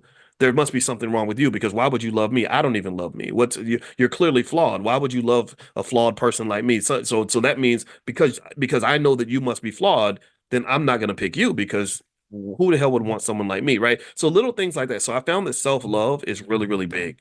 So when I spent a lot of years just learning how to love myself and not just loving myself when I'm doing things right. You gotta love yourself when you fuck up. Excuse my French. You gotta love yourself when you're not perfect. You got to love yourself when you make mistakes. You got to love yourself when you come up short. And that's actually what it's funny. I feel like this is a great time to go full circle with this. When you start the conversation, remember I was telling you, I said my goal every morning is to be in the 5 a.m. club. I wasn't in the 5 a.m. club. I was in the 8:30 a.m. club. But then I went into a self-love conversation to say, hey, you just got to forgive yourself. You got to know, hey, you got to do better next time. Don't give up, right? Because you are your own biggest investment. You are the investment. You can't walk away from you. So to me, if I'm expecting the world to invest in me, then I got to be the first one willing to invest in me. And in order for me to invest in me, I got to love me. I got to believe in me. And one of the things that I think holds us back generally as Black people is that because we don't love ourselves, we don't invest in ourselves. And because we don't invest in ourselves, our families fall apart, our communities fall apart. Because why? Well, because we love him more than we love us. And because we love him so much, we will invest in his businesses. We show up for him every morning, 9 a.m. We show up for him for work, right? Because we love him more, we'll go buy his products, right? Because his products, if I put his labels on my ass, that makes me more valuable because I'm associated with him. And in marketing, they call that co-branding. So I'm nothing. I'm just a lowly Negro that's worthless. But man, when I slap the Louis and the Gucci and I go to Brown University and it cost me $200,000 and I got the fancy job working for IBM in the big corner office and they put me on the BET Awards. Oh, now I'm somebody. Now I am co-branded with with something that I respect, something that I love, something that I admire. Because basically you've put lipstick on a pig because I ain't nothing but a pig. I'm worthless. So if you reverse that process and you know your worth and you love yourself and you see the value inherent in who you are, then everything switches.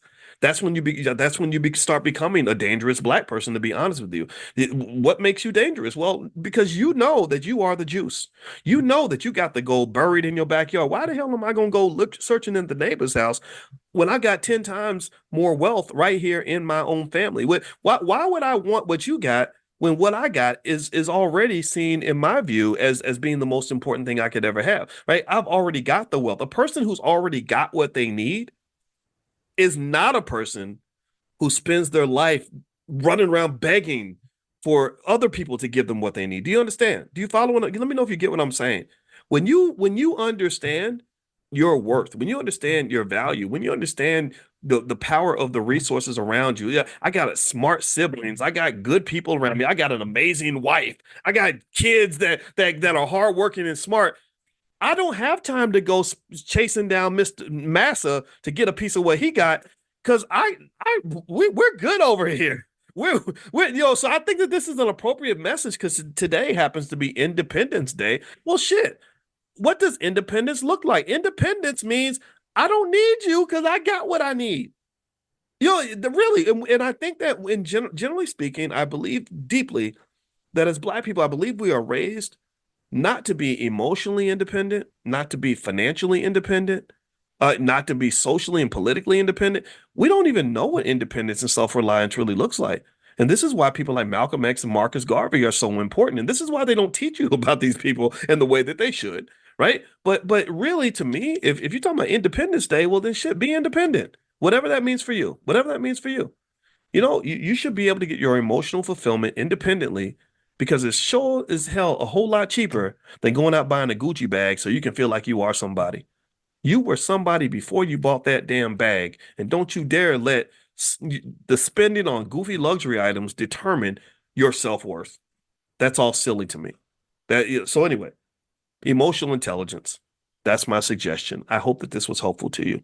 And I apologize if I sound a little bit preachy, but I love myself so I can forgive myself for when I mess up. All right. So anyway, I hope you guys have a great day. If you want to get notified when we do Money in the Morning Financial Consciousness Training, this is a free class that we do every day in the Black Business School, 7 days a week, 10 a.m. Eastern. Pull out your phone, text the word morning, MORNING, to the number 87948.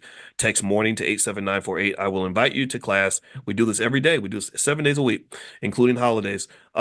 Number two, if you live in another country and you can't text the number, you can just go to drboyceelevate.com. I know some of you live in England and Jamaica and other places, so just go to drboyceelevate.com. You can sign up there. Number three, my book, The 10 Commandments of Black Economic Power, our financial flashcards for children, our financial workbooks for kids, etc. And even my wife's books are all at our bookstore, which is drboycebooks.com. That's drboycebooks.com. You can go take a look there. And also, I hope to see you guys at the All Black National Convention. The All Black National Convention is going to be October 25th through the 27th, right outside of Chicago in Lombard, Illinois. So feel free to go to allblacknationalconvention.com. That's allblacknationalconvention.com. So have a good day, everybody, and I hope you have a wonderful holiday. Next Wednesday, this is where we do the free Powernomics training every Wednesday night in the Black Business School. And the reason that Powernomics training is so important is because we know that money is power, and we know that we want to go get some. We want to have power so that others do not use their power over us. And also, for the last several years, we've been reading through every single one of Dr. Claude Anderson's books because he's the GOAT in terms of individuals that have made tremendous contributions to our society and helped us to just learn the things we need to learn and be who we need to be. And so tonight we're going to do a couple of things. We're going to read in one of his books. His book is called The Black History Reader, and I'll let you guys know what page we're on in 1 second. And also another thing we're going to do is we're going to talk about a little bit of a current event that I just saw that I thought would be worth analyzing, exploring, and breaking down. Because you know what I do. I do the Dr. Boyce Breakdown. In fact, I have a podcast on Spotify called the Dr. Boyce Breakdown. And literally there's stuff up there every single day. So if you have Spotify on your phone and you support independent Black media, we would love to have your back. We would love to have you subscribe. And so feel free to look me up on Spotify, look up the Dr. Boyce Breakdown, or the other podcast I have called Dr. Boyce Daily Stock Market. All right, so let me see who's in here. I want to say hi to some of y'all before we jump right into it. Hey, Lori Eubanks. I see you, Lori. Good to see you today. Thank you so much for coming in. Let's see. I saw Karen. Oh, Kendall and Karen from New York. Good to see you. All right. I love this. Bed-Stuy. Rodney Ward, San Francisco. Let's see. Landetz T. Jones. Is that right? I probably said it wrong, but good to see you. Sacramento in the house. I love Black Sacramento. I did an event in Sacramento about 7 years ago, and I never forgot how amazing that city was and just how awesome the black folks were in Sacramento. DMV for I see Rev Joe. That's all I see of your name. I don't see the rest there. Aquila Hooker, good to see you, Aquila. Taquana Logan from East Rancho Dominguez, California. Did I see East Atlanta for Kwame? Okay, good to see everybody in here. And I saw Black London in the house. Good to see everybody. Okay, so yeah, so here is the first thing that I wanted to kind of discuss and sort of address. Did anybody else hear about this? Did anybody else hear that that BET is on the chopping block in terms of being sold by by their parent massa Paramount? Because BET is not a black owned company. We know this, right? BET it's not black entertainment television. It's white entertainment television in blackface. That's what that is.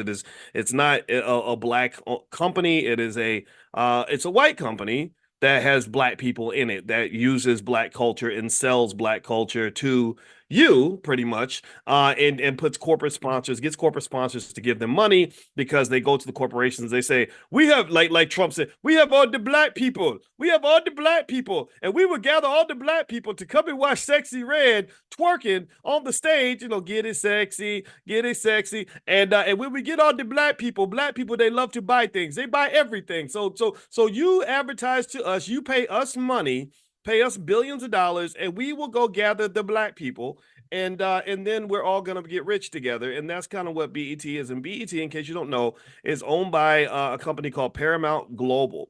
And for many years, Paramount Global was run by a family called the Redstone family. The patriarch of that family was a weirdo named Sumner Redstone. He was a funny guy. I don't know if I think he's dead. He might, but maybe he's alive. I don't want to kill him too quick. But I think he was like 92 and had like a 35-year-old girlfriend or something. So he was probably doing some old Diddy Hugh Hefner type stuff. And anyway, so the Redstone family, apparently they have run Paramount into the ground. BET, if you work for BET, you better be worried because your economic daddy is having some problems. If you study Paramount Global, you'll see that Paramount Global has a big problem, and their problems can be summarized very quickly in terms of too much debt. They got about $15 billion in debt that they can't really service. They overpay for their content. They put out way too much money for content. Now they don't overpay for BET content. That they overpay for other content. Not but the BET content they get the discount. And I don't, yeah, they're not going, Sexy Red probably costs you like $8 in a bag of Cheetos to get her to twerk on stage while she's pregnant or something. So that's cheap. That's there. So BET is, as black people always have been, BET is the golden asset of Paramount. It is really a nice little business where they're like, hey, we can go buy these Negroes for $1.99 and we can then sell them to advertisers and make our money just like we did in slavery. So it's something to rest on. Died in 2020. Thank you, Janet. I did not know that he was dead. I could not remember. I don't know the family that well. I know the basics. So let me kind of read to you about the sale of BET and what I've sort of seen, and then kind of give you a Dr. Boyce perspective on this. And just so you know, I'm coming. You know what I am. I'm probably gonna sound like a hater because I am. I kind of am. I hate anybody who hates us. I just, well, I don't hate. You know what I mean? But I don't. When you hate us that much that you just want our children dead, you want our kids in prison, you want our people as ignorant as possible. You want more broken families. You want to celebrate all the things that harm us. You want to celebrate black people dying young from diabetes and fried chicken. You want to celebrate mental illness. You want to celebrate busted, broken relationships. You want to celebrate economic despair. You want to celebrate poverty. You want to celebrate the lack of education. That's gonna make me a hater. I'm gonna sound like a hater, so I have to be honest with you. I'm really not particularly interested in having a lot of patience with anybody who's probably doing more damage to the black community than the KKK ever could. There is no Klansman, there is no Trump supporter, there's no Democrat or Republican that could ever do as much damage to the black community as BET is probably doing when they celebrate some of the stuff that they celebrate. In fact, if you recall, BET was the network that really, really, really elevated R. Kelly right after he got caught on video with that little girl. If you go back and you look back maybe about 2003, 2002, 2004, something like that, this was way before I was doing any of this. This is way before any of you knew who I was because I was just on the faculty at Syracuse University. No one knew who I was. Nobody cared. I remember I called my wife, Alicia, who's now my wife. She was my friend back then, and I remember calling her and I said, "How in the hell are they putting this Negro on TV?" and making him the keynote performer. They didn't just it was right after. If you recall, go look at the history. It was right after this man, was on this tape with this little girl. I don't know if that was the time he peed on the girl or not. I get them mixed up. There's so many pee stories about R. Kelly. And if you remember, the only network that really stood by him was BET.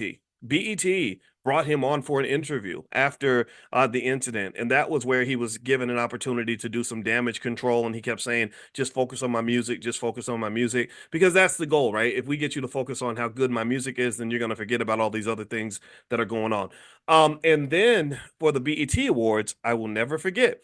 I said, I wonder if they're going to have him perform on the BET Awards because a lot of radio stations had banned his music at the time. Not only did they have him perform on the BET Awards, they gave him the longest set. Like everybody else's performance might have been 3 or 4 minutes. His had to be like 12 or 13 minutes, maybe 15. It was really long, and it was a full-fledged music video, all that stuff. Maybe it was 03, 04-ish around that time. And I just remember thinking, Lord Jesus, is that all? So y'all really, that's all y'all really care about is the money, huh? And so this is the history. And I'm sorry, you can, I don't think you can be nice about it. What BET kind of does is I understand what they're seeking to do. They try to balance the crazy and the negative with a little bit of positive to try to say, well, no, we got this and we got that, and I love that. They have Infinity Song, who performed at the All Black National Convention several times. They were at the BET Awards this year. I think D1's been invited, stuff like that. So I think that their goal is to say, look, we got a range. But I think I was talking to my wife about it the other day, and I said, okay, so if I gave you 30 gallons of Kool-Aid and it was like the best Kool-Aid you've ever had. But I tell you, oh, by the way, there's about 2 ounces of piss in the Kool-Aid. Like I just put a little drop of urine in the Kool, just a little pee, just a little. It's not a lot. You won't taste it. You won't taste the pee in the Kool-Aid. But because there's 30 gallons of Kool-Aid and just one drop of pee, is that okay? Like, would y'all drink the Kool-Aid? How many of y'all, yes or no? Would you want to drink the Kool-Aid if it had even just one little drop of pee in it? But it was like the best Kool-Aid you ever had. But it's just one drop, just a little drop of pee in it. What do you think? I don't know. What do y'all think? And I think that's kind of what the point, the argument would be is that, if you think about it, if someone was to make the argument and say, well, no, look at all the good things BET does, that outweighs the bad things. I think that's an interesting conversation because then you can make that same argument about R. Kelly or Bill Cosby or really anybody, any person or entity that's done terrible things.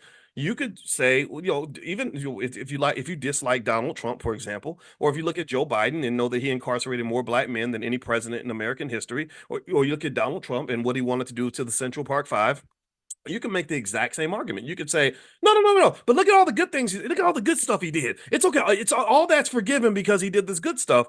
And I think that's not an argument. That's not a debate for me to have for you. That's a debate I want you to have for yourself. And I think all of us have to kind of balance that out and figure that out. Like, what does this look like? So BET is very dangerous, to be honest with you. And I know I upset people over there, and I'd hate to be the guy who's saying these things. But I think that they know these things. They know these things, and the reason I know is because I had a conversation with a guy named T.J. Holmes, and back when he worked with BET, and I remember he called me. Somehow Don Lemon gave him my number, and he called me on my phone, and we talked. And I think he was surprised that I understood their business model so well. He said I was in a meeting, and he said I could have. It was almost like you wrote that article as if you were in the meeting with us. I couldn't believe that you wrote, and I said, yeah, well, because I understand how racism works. I understand how powerful media is. I understand what capitalism does. I understand when you mix money and media, that can be a formula for oppression. When you mix money and media, so y'all got to understand this. This is an economic lesson. I'm about to dive into this article in a minute. But when you have the money, which white people have much more than you. So if you measure your success based on how much money you have, then you're automatically going to be a white supremacist. And the reason is because white people have most of the money. That's like a fish measuring it's the quality of the fish by how fast it runs the 100-meter dash. A fish will always be inferior to a panther because panthers run fast and fish do not. Fish, they swim. So what the fish would have to do in order to create a level playing field is stop trying to be a track star. Stop trying to be something that you're not. Stop trying to give your opponent the advantage by competing with their rules and their standards. Do you understand? So stop measuring success, your success, my success, black success by how much money you have or how famous you are, how much you're on TV. Because that's something, if you want to talk about this whole oppression, white supremacy thing, well, they own the TV networks. They own the radio stations. They have the capital bases. They own the banks that fund these institutions. So how the hell are you going to compete with that? How are you? You can't do that. The only way you can really win is you have to change the rules. You have to throw out the whole competition altogether and create something that gives you an advantage. So ultimately, when you mix money and we love money, it's really fascinating to me. In case you knew, my background is I'm a finance guy. I've been teaching finance for a long time. When you really consider how much we love money and how much we worship people just because they made money or just because they're on TV, um, it's really fascinating to me because we don't have that much money to begin with. So you can't measure black success based on who has the most money or who's the most famous. Give me a guess if you understand that. We have to pick other criteria. What are those criteria? I'm going to allow you to decide what that's going to be, but it has to be something other than that. So with BET, it's the perfect formula for oppression. And I'm going to read this article to you and tell you what's going on with BET. Another real surprise with this pending purchase of BET is that they cut the price in half. And the price, when Byron Allen made a bid for BET, he bid $3.5 billion. Now they're in talks to sell it for 1.7 billion, according to Variety. Now here's what Variety's saying. Now that was a real shocker to me. I'm like, why? So maybe BET's struggling. I don't know. I mean, this is very surprising when the price gets cut that much. So they said here in this article in Variety, it says BET or Paramount is reportedly in talks to sell BET for 1.6 billion in a buyout led by CEO Scott Mills. I don't know Scott Mills. I guess he's the CEO of BET. He seems like a nice guy. I don't know. He's a bald. He's got a bald head like me, but he's got kind of a little George Jefferson thing going on. But he seems like a nice dude. I don't know this man. It says Paramount Global's trio of co-CEOs have publicly said they've hired bankers to evaluate the sale of certain assets. Industry speculation has swirled around BET, which has been the target of acquisition offers in the past. Now, Paramount Global is engaged in exclusive discussions to sell BET in a deal valued at 1.6 to 1.7 billion to quote buyers that include end quote BET CEO Scott Mills and Chen Chu, founder of private equity firm CC Capital, Bloomberg reported, citing anonymous sources. The BET Media Group comprises the BET cable channel, VH1, and other networks, the BET Plus streaming service, and BET Studios. Reps for Paramount Global and CC Capital declined to comment. Shares of Paramount Global rose on the report of the renewed sales talks, closing up 5.7% for the day to $10.72. Interesting, right? The latest reported price range for BET is less than half of the 3.5 billion that media mogul Byron Allen extended to Paramount Global in late 2023. So let's think about this for a minute. Let's be conscious of time for a moment. What month is this and what year? This is July 2024. And just late 2023, you had a bid that was twice as high as what you're selling the company for now. What's happening? That just doesn't add up. It seems to me that Byron Allen was offering you 3.5 billion 7 or 8 months ago, you would have taken the bid. Now, the only possibility I'm thinking about is perhaps they didn't believe that it was credible. Remember, anybody can bid anything for anything. Anybody can pop up and say, "Oh, I'll give you $10 billion for your house or something." But they have to be able to raise the money. And so I think that with Byron, I think the question might have been, can he really go get the money? Or is he just making big bids, hoping he can go raise the money? Is he just doing it for attention? Nobody knows. And I know that with Byron Allen, it seemed to me that the Griot was having some trouble. I know he bought the Griot. I think that they were overspending on their content. I got that sense because I know he had to let a lot of people go. He had to fire a lot of people. The media business is a tough business. So some other bidders were were Tyler Perry and Sean Diddy Combs. Can you imagine if they sold BET to Diddy? Wouldn't that be something else? In August 2023, Paramount called off the bidding process for BET because, quote, a sale wouldn't result in any meaningful deleveraging of its balance sheet. I'm confused.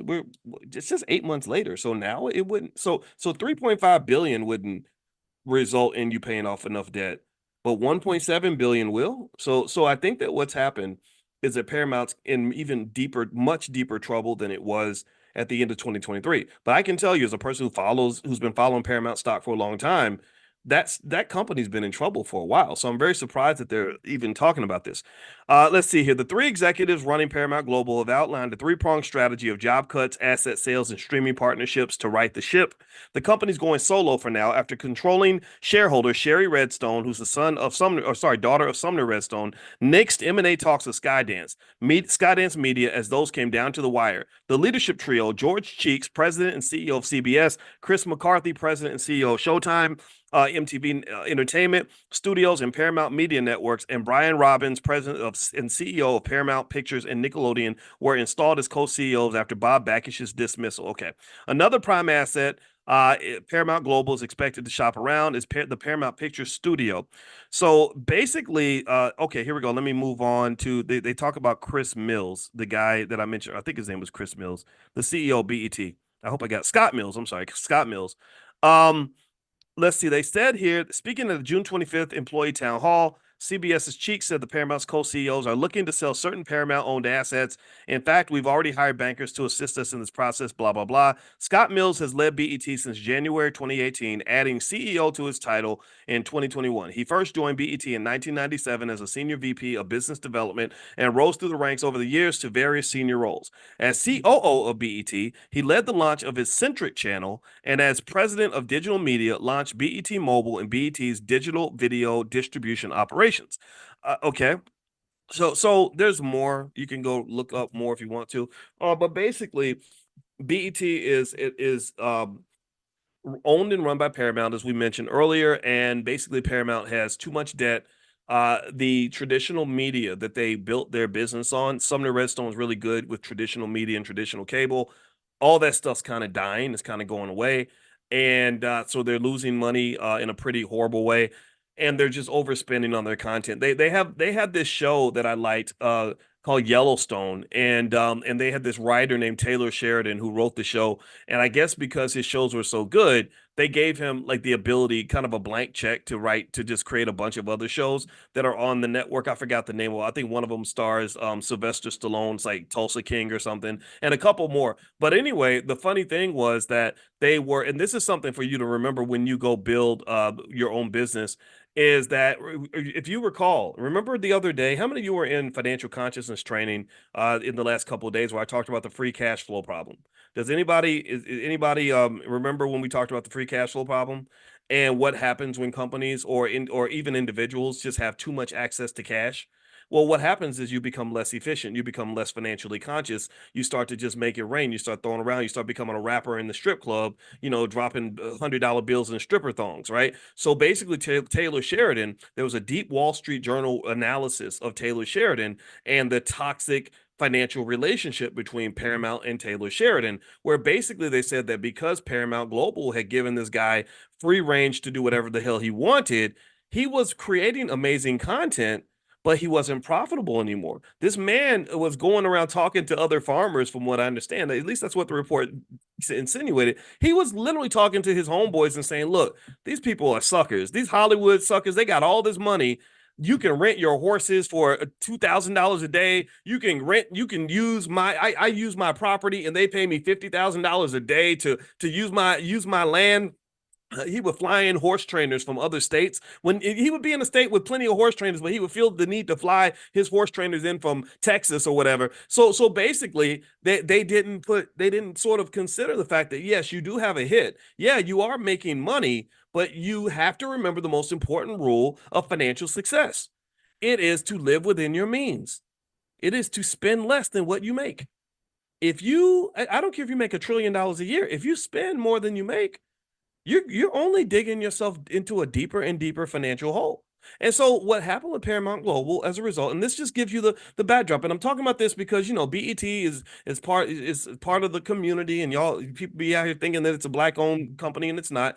Um but so the thing about Paramount that was interesting. So what happened was Taylor Sheridan, his shows were so good that they got a million new subscribers with Paramount. That's really good. They got a million new subscribers in a quarter. But that same quarter, I think they lost either $1 or $2 billion. They had $1 billion loss. While like literally the greatest period of growth in your company is a massive loss. And so keep that in mind. Be efficient with your money. Be efficient with your income. Conservatism is a culture. And I can tell you that if you don't embrace that, then you could have some financial challenges. And this goes for an individual, this goes for a company, or in everything in between. Okay, so just keep that in mind. I think that's a lesson to learn. I'll keep you posted on what happens with BET and who their new massa is, and maybe maybe Scott Mills will buy it, and then I guess it'll kind of be a black owned company. But the other things I'd always be interested in who's really funding this, right? Because I'm a believer that it's not the manager who makes the difference because he's been managing BET for a long time. He's been the economic babysitter of this entity for a very long time. The real power is the person who's actually writing the checks. That's the person who or the group who has the veto power. And the big problem you have with black media right now. Here's the problem that you have, and this is something I want to talk about before we dig into the book. Unhealthy black people are very profitable. Vices and addictions are extremely profitable. Vices and addictions and unhealthy behavior are much more profitable than people living with intelligence, consciousness, and discipline. And what do I mean by that? It's much easier to sell black people fried chicken than it is to sell them health food. You actually have to care about them to get them to buy health food because you're not going to make as much money. So if money is your only criteria, then you don't sell people things that are going to help them. You sell them their vice. You sell them the things that they want, not the things that they need. And that's the biggest problem that you have with BET is that there is a part of the culture that has become quite accustomed to all of the cultural poisons that kill our young people at an early age. There's a part of the culture that really embraces the drugs because drugs are fun. I don't use drugs. I never popped a Molly before, but I bet I would like it. I ain't never hit the crack pipe. But if you'd say, well, how do you know crack is bad if you never tried it? Well, no, I know that if I tried, I would probably enjoy it. In fact, if I was to try it, I wouldn't be the man that I am right now. I'd be on here justifying crack use because I wouldn't want to give up that high. The reality is that when you talk about the problems that we have, we're very comfortable in the dysfunction.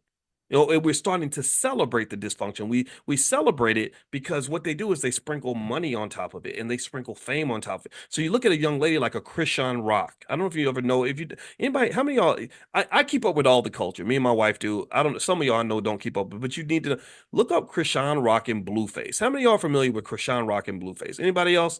Because I watch the culture because I like to see because in my book, The 10 Commandments of Black Economic Power, I talk about economics, but all I talk about is culture. What does a strong economic culture look like? And we don't have one, people. We just don't. We have a long way to go. Well, Krishan Rock and Blueface, to summarize it, they're kind of like the new version of it's imagine Bobby and Whitney at 25 years old, but also imagine that neither one of them have any talent. Like Bobby and Whitney could sing. Bobby could dance and jump around and sing and wiggle and all that. And Whitney had the most beautiful voice ever. She actually had to earn her way to fame. Krishan Rock and Blueface don't really have any talent like that. They're not that great. They're okay. I think Blueface made a song or two, but they're not that good. But they're similar to Bobby Whitney. They're just this train wreck in slow motion. Like you're watching these two young people literally kill themselves in public. And the reason it ends up seeming okay is because they've got lots of money and lots of fame, and they've got millions of Twitter followers and Instagram followers that will watch them destroy each other's lives. And Krishan had a baby that my wife is a therapist who can identify things like fetal alcohol syndrome by looking at the face of a child. And she was deeply concerned with Krishan's child because she knows that Krishan loves to party it up. They were at the BET Awards twerking and, pregnant women twerking and holding liquor bottles. And one of the things, for example, this is one of many things we could talk about, but I'm not going to go into all of it because I don't want to depress anybody. But do you understand that when you're promoting the city girl culture of all these young black women that are being told to go out and twerk and drink liquor all day and have sex with just anybody, fetal alcohol syndrome is literally one of the quiet epidemics that's occurring in the black community. If you look at the symptoms and in the effects of fetal alcohol syndrome, you're talking about significant cognitive delays and significant behavioral problems of millions and millions of black children. I was shocked by how little alcohol the mother had to consume during her pregnancy for fetal alcohol syndrome to kick in. So think about this. You live in city girl life because you've been watching the BET Awards and Krishan Rock and Megan Thee Stallion told you that's how a young girl's supposed to live. You've been having sex. In case you don't know, sex results in pregnancy, and that means children are going to be born. For those who need a biology lesson, sometimes we forget. And so you're pregnant for maybe 4 weeks, but you don't know you're pregnant. So every week you're getting drunk and getting high every single week. Well, that is where the fetal alcohol syndrome comes from. And what many people, what nobody has talked about, I have not seen anybody on the internet address this at all, is that millions of young children, young black children, are getting fetal alcohol syndrome because you don't have to drink that much for that to really disrupt the brain of your child. I'm talking about significant neurological problems, like they're slow for the rest of their life and have behavioral problems for the rest of their life. So this is one of the many things that I think has to be addressed, right? Somebody has to talk about it. And when people talk about these things, you can't just say, well, you be hating. That can't be your response. Man, that's not hate, that's love. Now, the real hater are the people who celebrate this kind of stuff, who know what it leads to, who see the millions of black kids going to prison and getting killed and all this other stuff and think that that's okay. And so part of my job, in my opinion, is as a person who talks to you about money, is I need you to really understand money from a 360 standpoint, which means that money is good, it's nice, but it can destroy you or distract you and mislead you. Money can get you to heaven, but money can also be the devil. Money can be the devil shows up with a bag full of money. And unfortunately, I hate to say it, but BET has become kind of the devil of the black community. Everything that is harmful and destructive and terrible about being black tends to get celebrated in these spaces, and they dress it up with money and fame, and we think that that makes it okay. But even before people realized that Diddy was a predator, there were people who always said that, but there were many people who would have argued you down because they would have said, no, no, no, Diddy's one of the leaders of the black community. And process this. Think about this for a moment. One of the biggest predators that in the media right now is a guy who 4 years ago was telling you who to vote for. Anybody remember Vote or Die? He was telling you got to vote or you're going to be dead or something stupid like that, right? And people were doing this. Millions of people were following the lead of a person who has a complete track record of 30 years of doing horrible, harmful things to people, possibly including starting with killing Tupac, right? So I think generally, and this is where we're going to dig into. We're going to read tonight about black leadership and the history of black leadership, so you can understand that sometimes you're following the wrong leaders. That's my point. In fact, it's so dangerous to follow a black leader nowadays, in my opinion, that I don't really want you following any leader. I don't even want you follow. I don't want you following me. I'm just an advisor. I'm a person who's got a perspective. If you'll hear my perspective, then that's all I ask you to do. I'm not asking you to follow me because generally speaking, it is difficult for black people on a mass scale to distribute a message that is going to be beneficial to all black families. Most of the messages that are healthy are not going to make as much money as the unhealthy messages that are going to point you to more ignorance, drug abuse, and ratchetism. That's what makes the money. This black intelligence stuff is not a big money maker. Okay. All right. So let me jump into the book. We're going to read tonight from Dr. Claude Anderson's book, The Black History Reader. We're going to go to page 158. Now, Dr. Claude Anderson, his books, I always have to mention his website. It's powernomics.com. So you can go to powernomics.com. Get all of his books. These are the must-read books for every black person in America that wants to do better. He's the modern-day Marcus Garvey. He's one of the greatest black thinkers in the country, which is one of the reasons why he's seen as dangerous even by many HBCUs, because their bills are being paid by people who don't want to see the black community gain too much power and influence. But if you read his book, Powernomics, it will transform you immediately. And I'm not here to say every entertainer is bad. I can tell you, Kanye West saw Powernomics. He immediately was affected by it. Ice Cube saw Powernomics, immediately influenced by it. Charlemagne the God, Tiffany Haddish, people like that. A lot of celebrities, even Diddy flew Dr. Anderson into his office because he has so much respect for Powernomics. So some of this, so what's going on, in my opinion, is that there are people who know that something's wrong. They just can't put their finger on it. Like they're just not sure. They're like, okay, something ain't right here. It's like you're playing a game and somehow the other team keeps winning. Somehow Massa he ends up with all the money, all the power, and all the positive outcomes belong to him, and you always end up in last place, and you can't figure out. And every time you say, wait, this game seems rigged, he has you brainwashed. He's been educating you and grooming you, right, so he can exploit you, right. Just like a groomer would groom. He's been grooming you through the educational system to buy into a set of ideas where all of the disparities can be explained away. And so you walk away concluding a bunch of nonsense like, oh, well, the reason that white people have all the money is because white people just work harder than black people. And the way to fix those problems is we all got to go vote for our favorite white man, either the old arrogant narcissist or the old guy who can't remember his kids' names right now. Like that's the guy, that's what we do, and that's going to get us where we need to get to. And so to some extent, the reason that Dr. Anderson is dangerous is because he's encouraging you to wake up. And really, I will tell you, my position is very simple. I'm not really telling you to do what I tell you to do. I'm not telling you to do what I believe you should do. I'm telling you to do what's going to be best for you. And I want you to study that. I want you to figure this out. And again, it goes back to very simple things: health, wealth, and relationships. What does it mean for black people to be physically and mentally healthy? There wasn't much on the BET Awards that led to physical or mental health. None of that. There's nothing about a pregnant woman twerking and holding a liquor bottle that says anything about a young lady having a positive, wonderful life. It speaks that she's going to be abused, assaulted.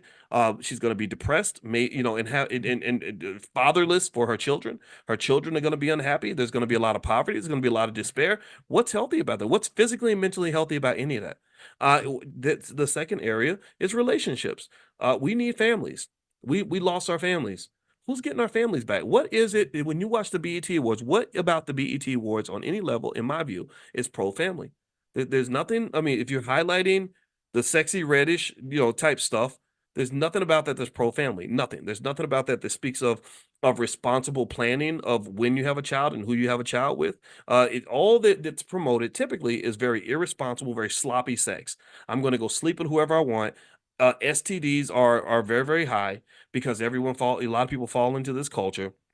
And also, broken families are very high. A lot of people don't even have the training of what's required to even have a healthy relationship with another human being that is necessary to provide a protective space for a child. So when a child is not protected by a father, that increases the probability that he ends up getting molested, or that he ends up in the street, or that something bad happens to him, or ends up in prison. And then you go down the third area. What does it mean for black wealth to actually go up? There's nothing that I've seen rappers really do that's improved or increased black wealth in the black community at all. Nothing.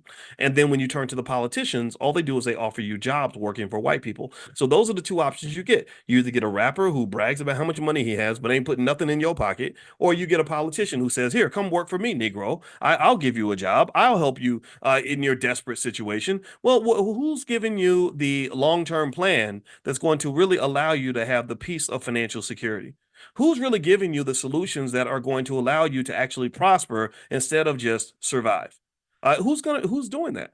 There's nothing in mainstream media, or very little in mainstream media, that I see that is really sort of doing these things that's really going to get the black community where we need to be. Not only are we being given the wrong medicine, we're being given no medicine, and we're given a bunch of poison disguised as medicine. So that's what I believe. That's my 2 cents. All right, so let me start reading here. And by the way, if you're not on the text list to get invited to Powernomics training on Wednesday, just pull out your phone, text the word greatness, GREATNESS, greatness to 87948. Text greatness to 87948. And also, we have my book is the 10 Commandments of Black Economic Power. You can get a copy at drboycebooks.com.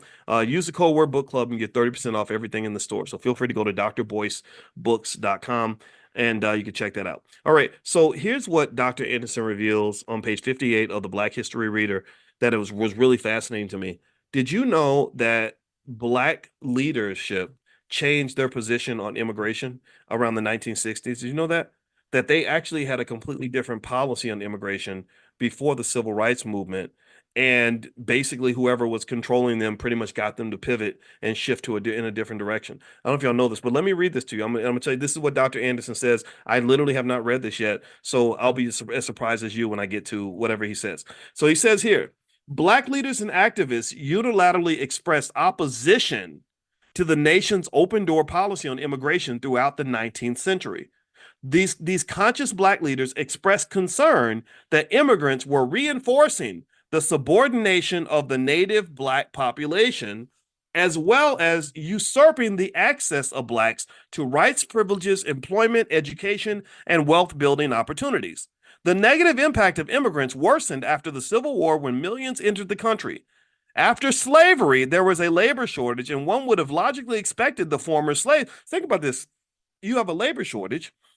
You got all these former slaves. You got all these black people, hardworking people that they've been working for free. So you know they're going to make good employees.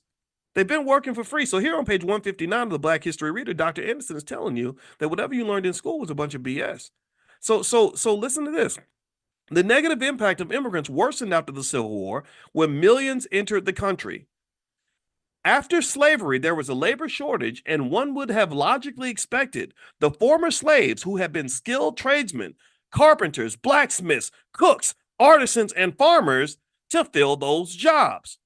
But the country recruited and imported European immigrants instead. The pattern was just beginning. For more than a century, black leaders had struggled and challenged the white power structure to close the nation's immigrant doors. So they were asking them to shut the doors. They were like, look, you got your workers here. We got you. We can do this. But they were like, no. Rather than working with you, we're going to go get some people from England. That's what he's saying here. So it says, for more than a century, black leaders had struggled and challenged the white power structure to close the nation's immigrant doors. In his famous 1895 Atlanta Expo speech, Booker T. Washington pleaded with white industrialists, businessmen, and politicians not to look to European immigrants to develop skills and work in their businesses, but to instead look to native blacks. How about that? Washington also pointed out that many already had the skills, attitudes, and experiences to meld into the mainstream society. W.E.B. Du Bois was against immigration and spoke frequently about the downside for blacks of 40 million white immigrants coming into the country, doing the jobs of former slaves and being automatically elevated into an overseen white management class. How many of you have ever heard this before? How many of you have ever heard this anywhere? So maybe their concept in their head was, if you do have black jobs, every job should be a black job. Any job we can do is a black job. A black man can fill that job. So I believe that you have to own the companies and all that for sure, but you can't, Booker T. Washington, that was a great man. George Washington Carver, W.E.B. all these individuals were people who said, yeah, well, some of us want these black jobs. We don't want to have fathers and mothers that are unemployed. We want to have opportunities to make money and to go to work like everybody else. We're already very hardworking people. So stop bringing in outside recruits to replace us. But now, years later, we support wide open. A lot of us just support wide open doors and don't even know why. Only reason you support it is because Joe Biden told you to support it. That's it. That's the only reason you support it. You forgot about the mass incarceration and the crime bill and all. You don't even think about it. That's why Shaquana ain't got no daddy. You're not even connecting the dots on that. You're just so quick to just do whatever they tell you to do that you don't even think about it. I'm not mad at you for voting for Democrats and Republicans. I get that. I know lesser of two evils. Okay, I get it. But still, what I have a problem with is that some of us don't even think about it. Some of us don't even come to our own conclusion. We just say, okay, what you want me to do? What you want us to do? And that's my problem. That's my problem, is that you're not even processing the information. You're not even thinking like, well, what's best for me? You've told me what's best for you, but I need to make sure that what's best for you is also best for me. That's the problem that I have. And that was really the whole crux of why I just really got really annoyed when I would get calls, when I was at AOL Black Voices 14 years ago, whatever, and I would get calls from the Obama administration. At first, I thought it was kind of cool. It's interesting. It's like, oh, wow, okay, President Obama, I'd love to help. But Lord, when I got on the phone, all they were literally trying to do was get me to do what they told me to do. And I was like, who do you think I am? I'm not fit for slavery. I don't do that. And this happens a lot with Black elite people. I'm gonna be honest. That was the gist of the conversation I had with Kanye West. As we get on the phone, he's like, I want you to do this and do that and do that. And I text my friend, I said, does this guy think I work for him? He doesn't. I don't work for nobody. The things that matter to you don't matter to me, bro. I don't care that that you got a million little Asian kids to buy your ugly ass shoes. Those things are overpriced and ugly. You will never, I wouldn't wear them for free. So what makes you think I'm gonna bow to any of this? Like we're obviously playing different games with different rules. This makes no sense to me. So again, what you have in America, generally speaking, is you have a class, you do have that elite class that is very quick to sort of expect that the masses will simply do what they're told. And the unfortunate reality is that they're almost always right. They're almost always correct. The studies show that most people, because they're not sure who they are, they're too scared to be different. They don't want to be seen as radical and dangerous and all that. They just go right along with whatever's cool, whatever's hip, whatever's popular. I can't, that's not healthy. That's not good. So let me keep reading here. So according to Dr. Claude Anderson, and by the way, if anybody asks what page we're on, if somebody in the chat could just tell them so that I don't have to say I'm gonna say it like a couple of times, but then I see sometimes then even if I say it 3 times, someone will say, what page are we on again? Just tell them if they ask. If y'all could help me out with that, I'd appreciate it because that's gonna trigger my ADHD and y'all know how I get. All right, so let's pop in page 159, the Black History Reader. So Dr. Anderson mentions Booker T. Washington, W.E.B. Du Bois were very much against wide open borders. Let's see here. When the Black Civil Rights Movement commenced in the late 1950s, the new Black leadership dismissed or ignored the opinions of their predecessors. One can only speculate as to the reasons. Perhaps they did not have the foresight to fully understand the politics of displacement that was occurring, that they were being replaced. Or maybe they were unknowledgeable about this nation's immigration history, where Black people used to have a much larger percentage of the population. Or maybe they wanted to demonstrate altruism, or they simply preferred to ignore or forget history and go along to get along as much as they could. Whatever the reasons, the new Black leadership switched from the anti-immigration stance of their predecessors to being pro-immigration. While the reason for the change in position is not clear, it is clear that they made the switch without fully understanding that providing unearned rights and benefits to people who are from other countries chasing the American dream caused native Black Americans to be neglected, disadvantaged, and rendered invisible in all respects. The old the old Black anti-immigration fighters must be turning over in their graves. Black civil rights organizations and politicians began to presume alliances with newly arriving immigrants. They began to presume that anybody who comes into the country is automatically going to be unified with the Black community. And I want to ask y'all a question.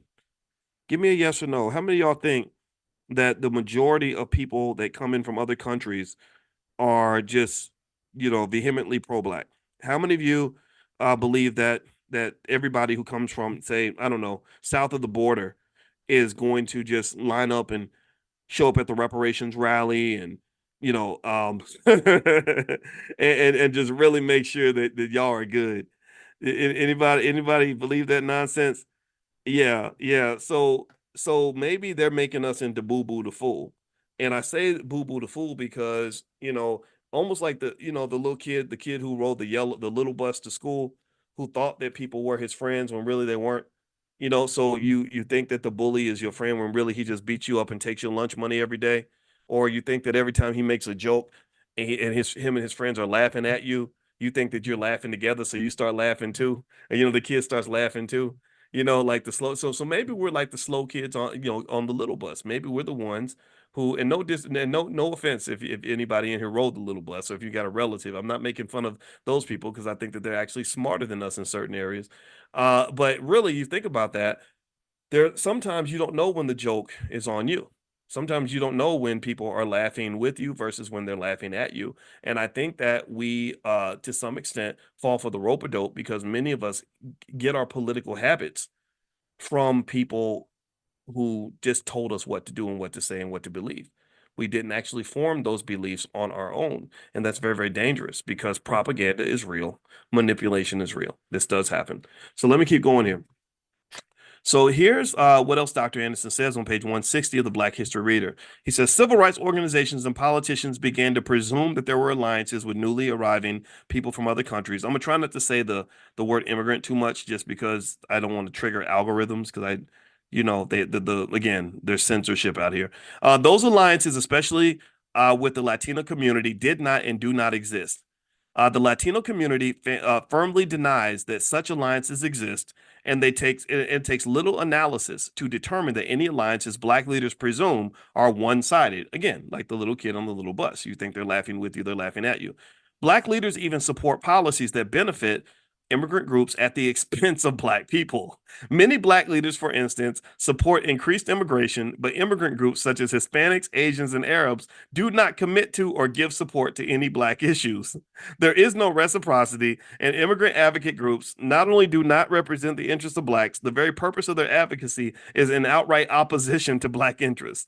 Why is it that after all these years, leading Blacks cannot recognize circumstances that are harmful to their own people? Why is it that the people permit those whom they have accepted as leaders to continue doing them harm? So he says here, so the next question is question 53. How do immigration policies specifically injure Native Black Americans? So this is a good conversation to have in terms of if someone asks you, like, well, why do you have this issue with wide open borders or whatever? Well, let's see what Dr. Anderson has to say.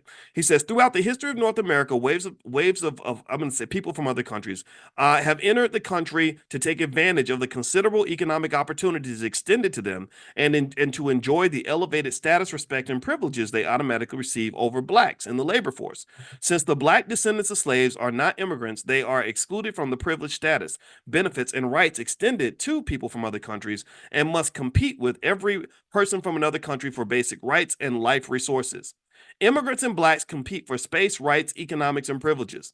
Reaching America has been a dream come true for people from other countries, but it has been a nightmare for many Native Blacks and their forefathers. Space. Although a growing number of legal and illegal immigrants are located in the suburbs, most immigrants find residential and commercial space in urban areas.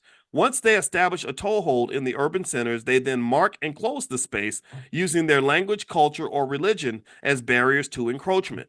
Within the confines of their closed communities, they concentrate their resources and build socioeconomic enclaves or niches. Immigrant niches can be found in most urban areas like Detroit, Miami, LA, Philadelphia, New York, DC, San Francisco, and Chicago. After closing their territories, they mark them for their own cultural image, such as Koreatown, Chinatown, Frenchtown, Japantown, Little Cuba, Greektown, and Mexicantown. As their numbers grow, they spread out and gentrify the Black areas, such as Harlem in New York City, Overtown, Liberty City, and Coconut Grove in Miami, Inglewood, Compton, and Watts in the LA area, and Sweet Auburn in Atlanta. Has anybody seen any of this? Let me know if you've noticed any of this in your communities. Anybody seen any of that? All these formerly Black dominated cities are now occupied predominantly by Hispanic immigrants. Interesting. Numerical displacement means diminished economic and political influence by Blacks in mainstream society. Since 1900, this is interesting. Pay attention now. Listen up. Since 1900, the Hispanic population increased from 100,000 to 55 million in 2016. They have surpassed and made Black Americans a minority. Hispanics boast that they are now the nation's new majority minority and will gentrify urban residential areas along with whites and Asians, displacing Blacks. And that's what a lot of people in Chicago are protesting right now. They're very, very upset about this. The economic impact. Okay, so the economic impact of immigrants on Native Black Americans is quantifiable. For every 10%, now listen to this now. For every 10% increase in the number of immigrants, Native Black income is reduced by 0.3%. Blacks had an earnings ratio of 56 cents to every dollar earned by whites in the 1950s. Because of the Black Civil Rights Movement in the 1970s, Blacks' earnings ratio rose to 66% of every dollar earned by whites. So we went from 56 to 66.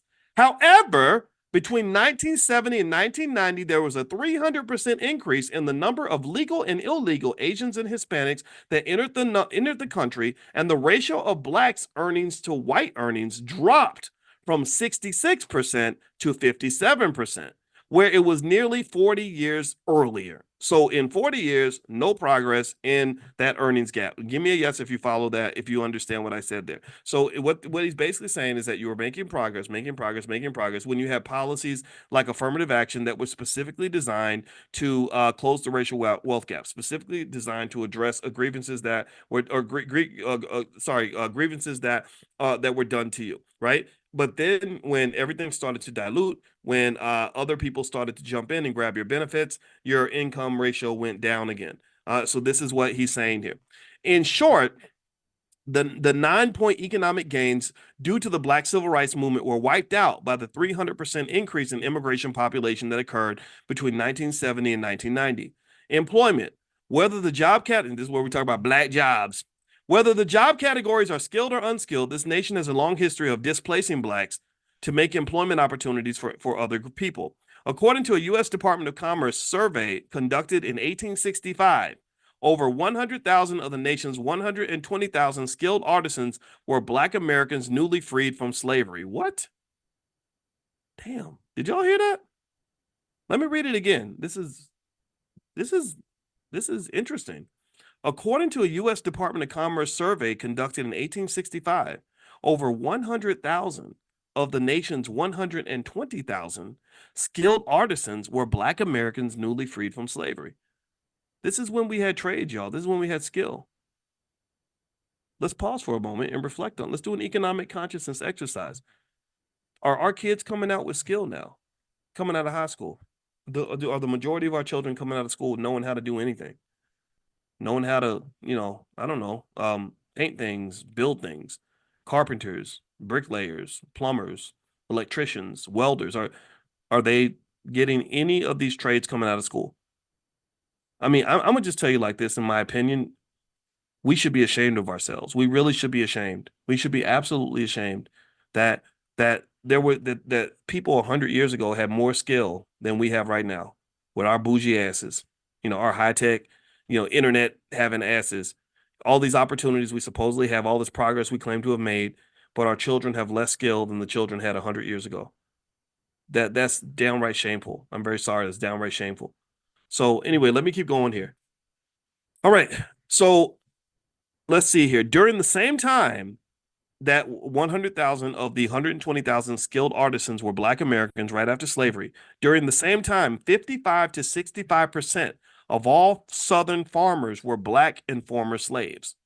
Instead of Lincoln's administration mainstreaming the 5 million former slaves, he and his administration chose to enact immigration reform that attracted 26 million Europeans into the country to replace Black farmers and artisans.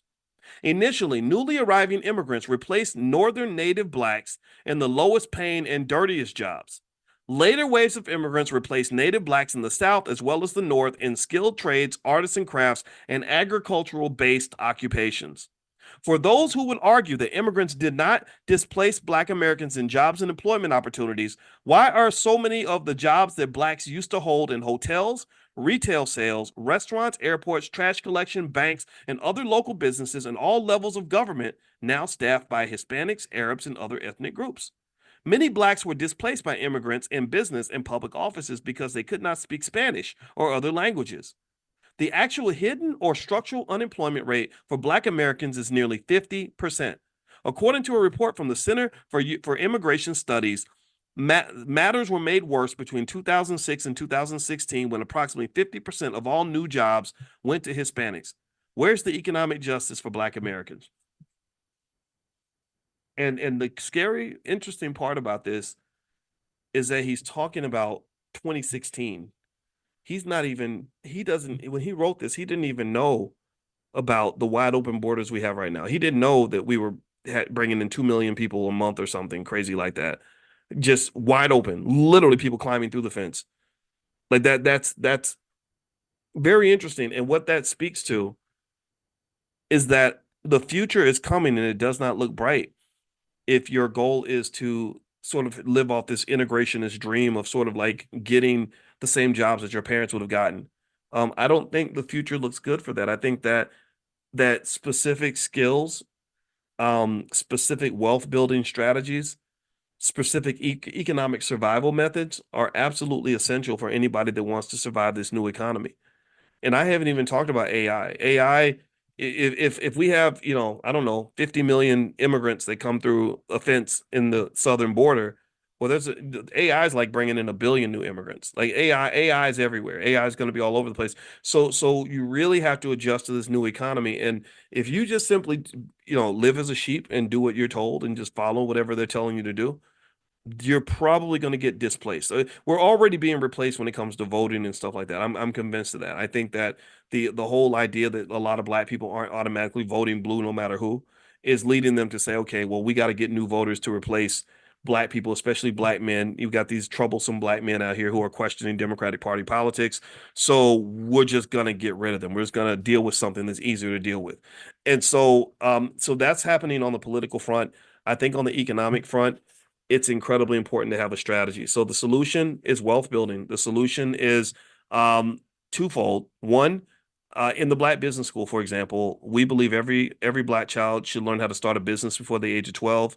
They should have someone should be buying stock from them from the time that they're born.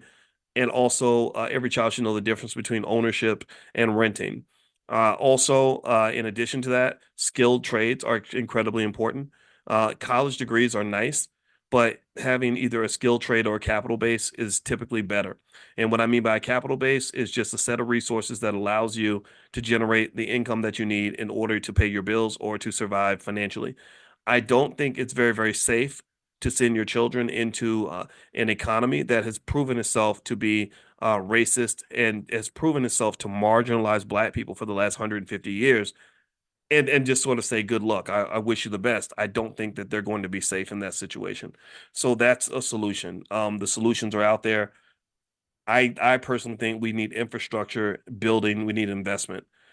Job seeking, chasing down those few little black jobs that they decide they want to give you is not going to get you to where you want to be, typically. Okay, so let's keep going here. It certainly is not a solution for 40 million people. All right, so let's read here. We're on page 163 of the Black History Reader, which you can find at powernomics.com. It says the U.S. Supreme Court's Brown versus Board of Education decision was supposed to have corrected damages inflicted on black students for more than 400 years of zero schools and poor schools.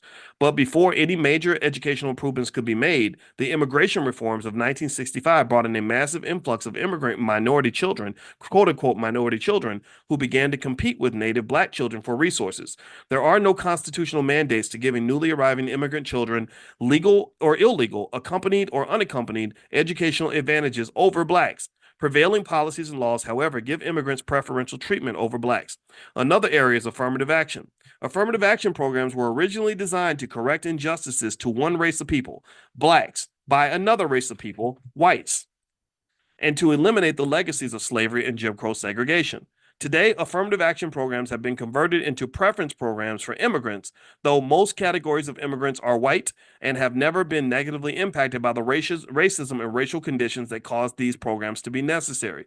This error can be traced to the Immigration and Reform Control Act of 1986, which effectively required employers to treat immigrants exactly like native-born citizens. Since nearly 90% of all immigrants are classified as white on their immigration records and driver's licenses, why aren't immigrants treated like whites and excluded from affirmative action programs? Why are they categorized with blacks only in the instance of affirmative action? So they don't live the whole black experience, but when it comes time to benefit from being black, everybody wants to be black. But when it's time to really be black and to deal with the struggles of being black, everybody walks out of the room. So he says here, putting apples and oranges in the same categories set up a situation where immigrants of any race displace blacks from the very programs designed to help them. It is not possible to justify including Hispanics, Arabs, Asians, and other immigrants and women who are a majority in affirmative action programs. Yet in 2016, black civil rights leaders, elected officials at the highest levels, and other members of the black overclass publicly supported immigration reform and granting citizenship to 12 to 20 million illegal immigrants that had entered the country since 1990. The black overclass agreed with those who wanted to reach out and invite even millions more immigrants. Our federal and state governments may have reasons to support increased immigration, but they have a moral obligation to avoid and correct the devastating harm it causes native black Americans.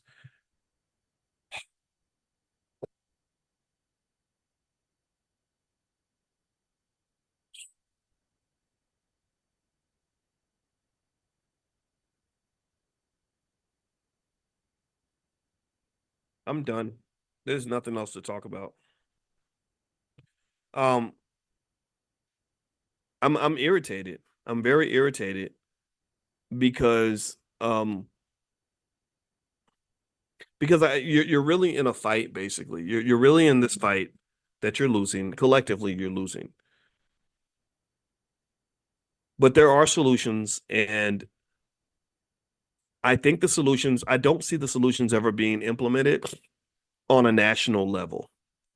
And part of it is because if you go back to the beginning of our conversation where we talked about the BETs of the world, BET, this big white owned company that pretends to be black, that uses black people and sells them and makes billions of dollars doing that.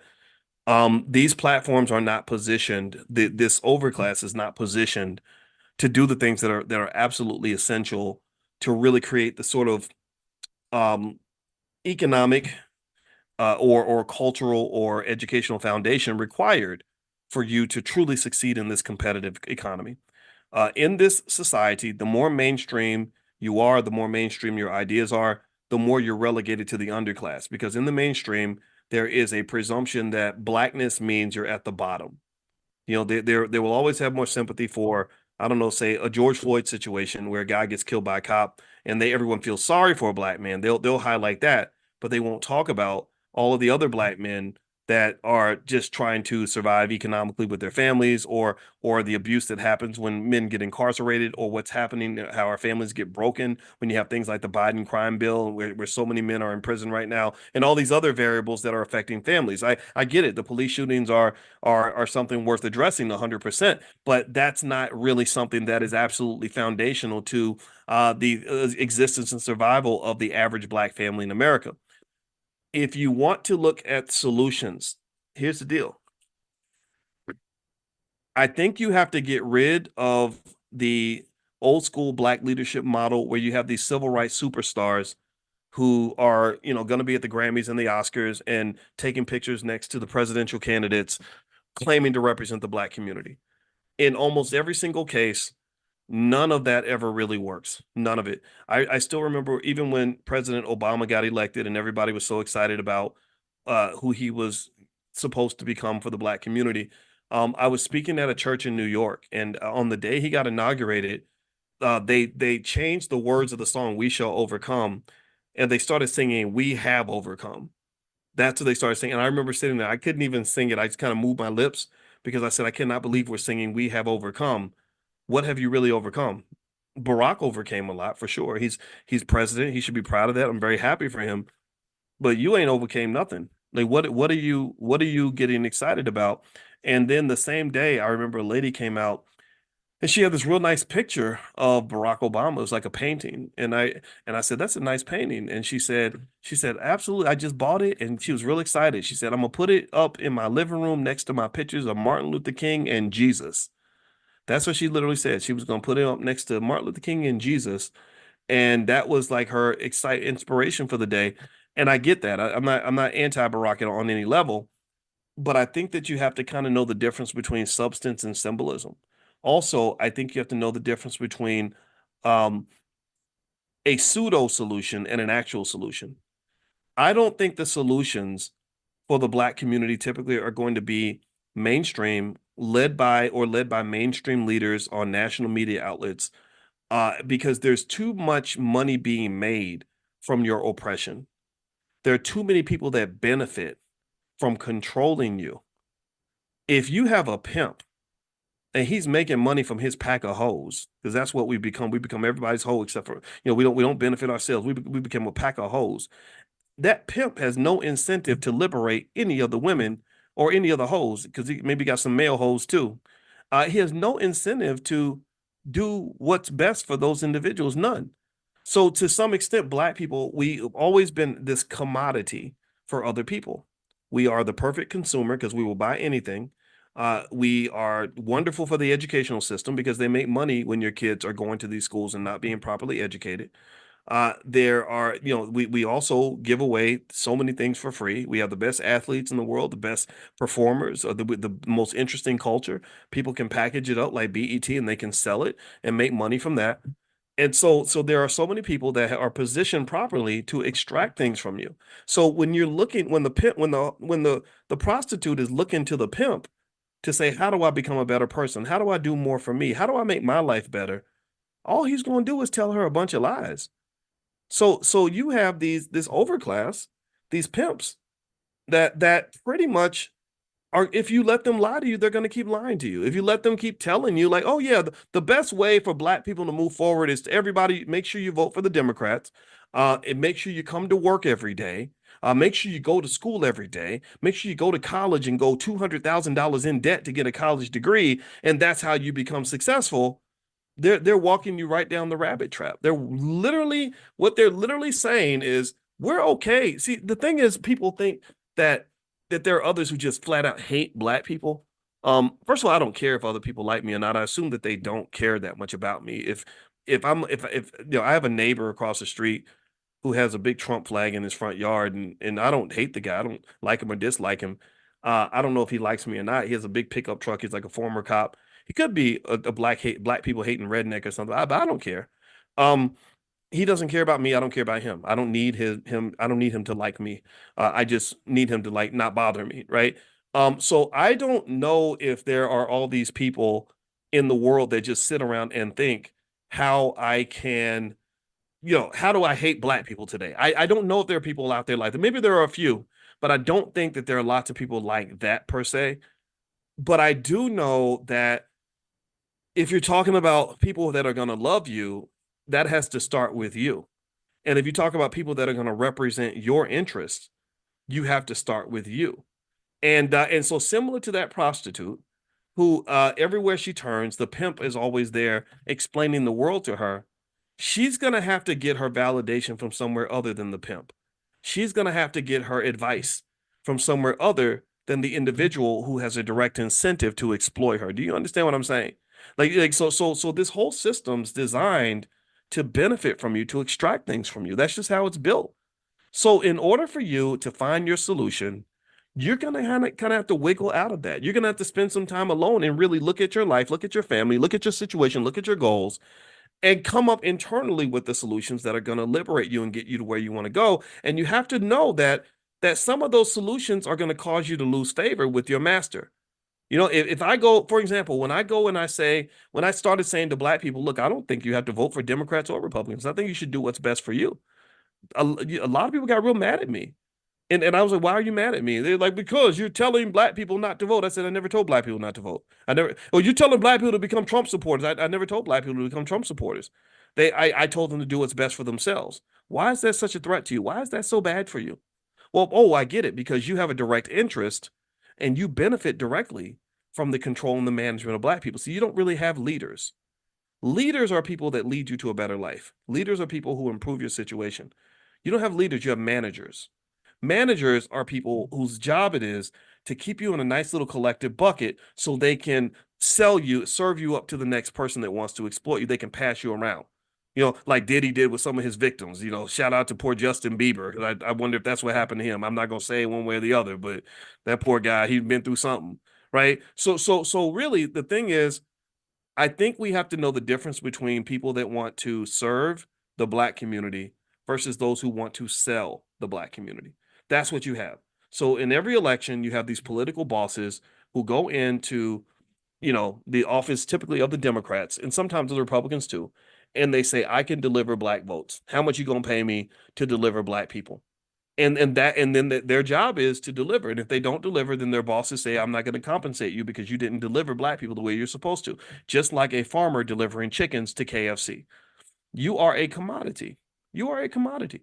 And I can keep going to other analogies, but I'm not going to keep on dragging this on and on. But I want you to really understand that. So in order for if you have a prostitute who wants to do what's best for himself or herself, she cannot go to the pimp to get guidance or advice on any level. If you are a chicken and on a farm and all your friends are being fattened up so they can be sold to KFC, you can't go to the farmer and say, what should I do next with my life? What does it mean for me to be a good person? You can't do that. You have to figure that out internally and know that at some point your interests and the farmer's interests are going to just be different. So when you start to become economically independent, an economically independent black community or an economically independent black family is at the very least a family where that family benefits as much or more from its own labor, skills, and resources and intellectual capital than anybody else, right? So economically independent, let's draw a picture of that. What does that look like? Well, if I've got a family and there are five of us in the family and we all work 40 hours a week, and traditionally we all go out and we find some white guy to work for. You know, you go work for Ford, you go work for GM, you go work for Walgreens or whatever. We're all giving our 40 hours a week to this broader system that's owned and controlled by other people. So we're pouring into the wealth of other people. And then after we get all our money, we go shopping to pour into the wealth of the people who own the mall. And then after that, we also pay the landlord. So we're pouring into the landlord's wealth. So you're draining yourself by making sure that everyone else is good, making sure that everyone else is well taken care of, because they've trained you to believe that that's what you do in order to be a good citizen. Well, an economically independent family, in my opinion, if you want a direct solution, is a family that says, how do we sort of shift the system a little bit where those benefits, at least a portion of those benefits, are coming to us too? How do I create a win-win with this economy instead of the win-lose that we were raised on? See, you were raised on a win-lose in this economy, and the win-lose means this. It means that you have millions of people in the Black community who work hard every day, went to school, who have been very responsible, law-abiding citizens who have not broken any laws, raised their families properly, worked their butts off for 40 or 50 years, and are dying with a negative net worth, and somehow you feel screwed and you don't know why. You're trying to figure out, you're like, something isn't right, and I just don't know. Like, how is it that I did everything the way I was supposed to do it, but everybody was winning except for me? Well, that's because you got to really go back and question the assumptions of the game that you're playing.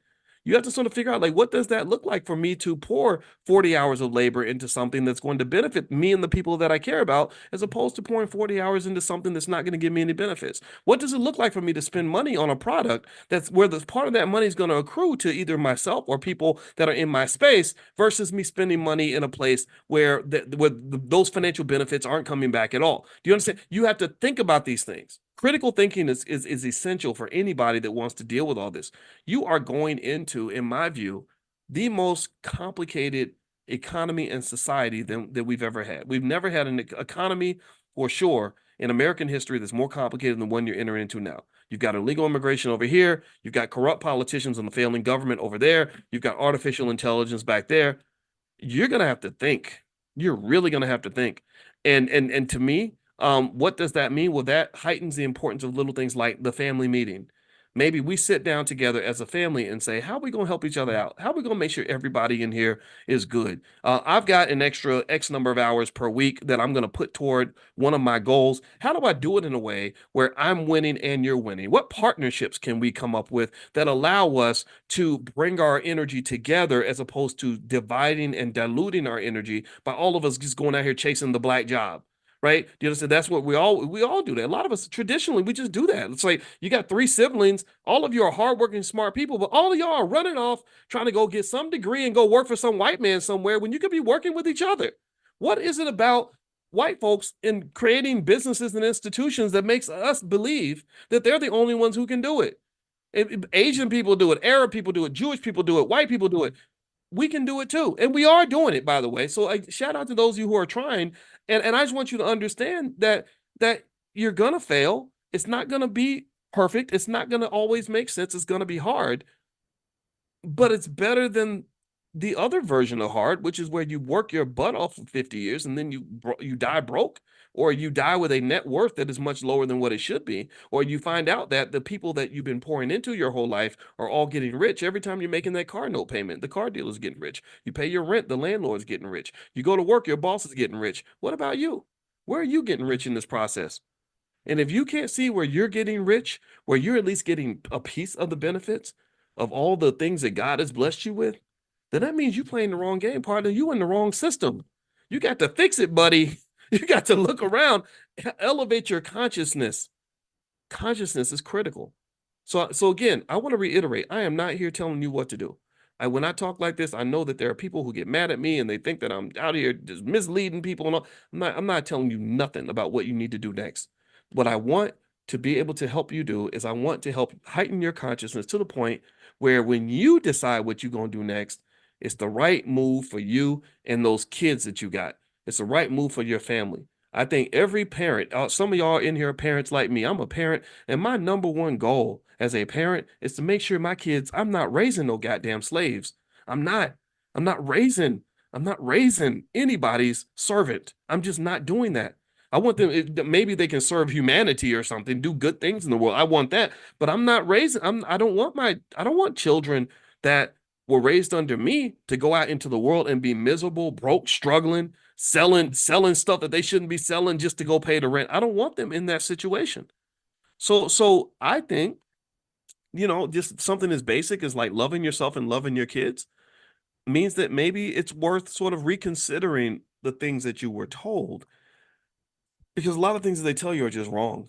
And here's the thing about, and this is the last point I'm gonna make on this about capitalism, the dark side of capitalism, is that they're not just doing this to black people. They're not just doing this to you. They're doing this to everybody.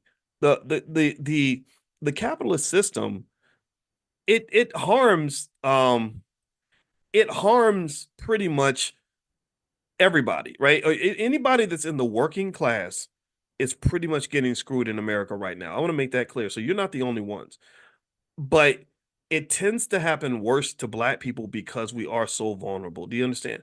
So effectively, when you're in that situation, I think it's important to at least start the conversation by realizing we don't have any friends, we don't have any true allies. Because if you were really an ally, you'd be fighting for us to get that 14 trillion in reparations.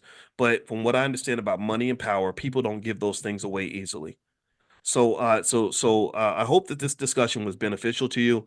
That's what I'm seeing. I thank God for Dr. Claude Anderson for explaining the truth behind the historical immigration policies and what that does to us. I'm not telling you that you have to agree with him. Maybe he's wrong about things. I'm not going to say that he's right about everything, but this is another perspective for you to consider. Okay. All right. So anyway, I'm going to let you guys go. Tomorrow morning, we're going to meet for a financial consciousness training. If you want to join us, we meet every morning at 10 a.m. Eastern. It's 100% free to join the live session. So if you want to get an invite, you can text the word morning, MORNING, to 87948. Text morning to 87948. And also, if you live in another country and you can't text the word morning, just go to drboyceelevate.com. That's drboyceelevate.com. I'll send you an invitation, and we're going to meet tomorrow morning because I want your economic consciousness on 10. That when you have that heightened awareness, you just understand things better and you can get more out of life that you want without sort of hoping that somebody eventually gives you things that people just don't give away. Nobody gives away money and power. You got to learn how to take it. All right. So let's see. Where can you hear the recording? Well, this particular recording, I am streaming on my YouTube channel, which is drboycetv.com. If you want all of the trainings that we've done in this class, we've probably done 200 or 300 by now. You can actually go to drboycebookclub.com, or I think Amani's in the chat. Maybe Amani, if you have the link, you can share the link where if you want to just go get them all and you can share them with your family. There we go. Amani put the link in the chat. So feel free to take a look at that, and all of that's in there. And in addition to that, if you want to get a copy of my book, The 10 Commandments of Black Economic Power, you can go to drboycebooks.com. That's drboycebooks.com, and use the code word book club, all one word. You get 30% off. All right, guys. Well, have a good night. God bless you. It was great to see you, and hopefully I'll see you guys in the morning for consciousness training. And I wish you the best. So let's educate ourselves. Let's be great. Let's make black people great again. I'm kidding. We've always been great. We never stop being great. It's other people who got to be great again. I don't know about y'all, but I think most of y'all in here have been kicking ass for many years. So everybody ain't losing. So keep on winning. God bless. And if you haven't got an invitation to financial consciousness training, Money in the Morning, just text the word morning to the number 87948. Text morning to 87948. And also, I mentioned to you all that I created something new to go with Money in the Morning, and I call it Money in a Minute. And it's basically bite-sized financial lessons that you can get delivered directly to your cell phone every single morning, so that you can learn specific topics like stock options or whatever it is that you want to learn.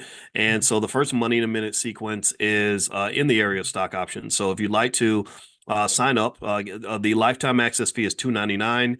But those of you that are in class can actually get lifetime access for 35% off. So I want to say it's maybe $230 or something. And you can share it with your whole family if you want to. So feel free to sign up. If you want to sign up, text the word Miami, Miami. That's money in a minute. So text the word Miami to the number 87948, and you can get access to Money in a Minute.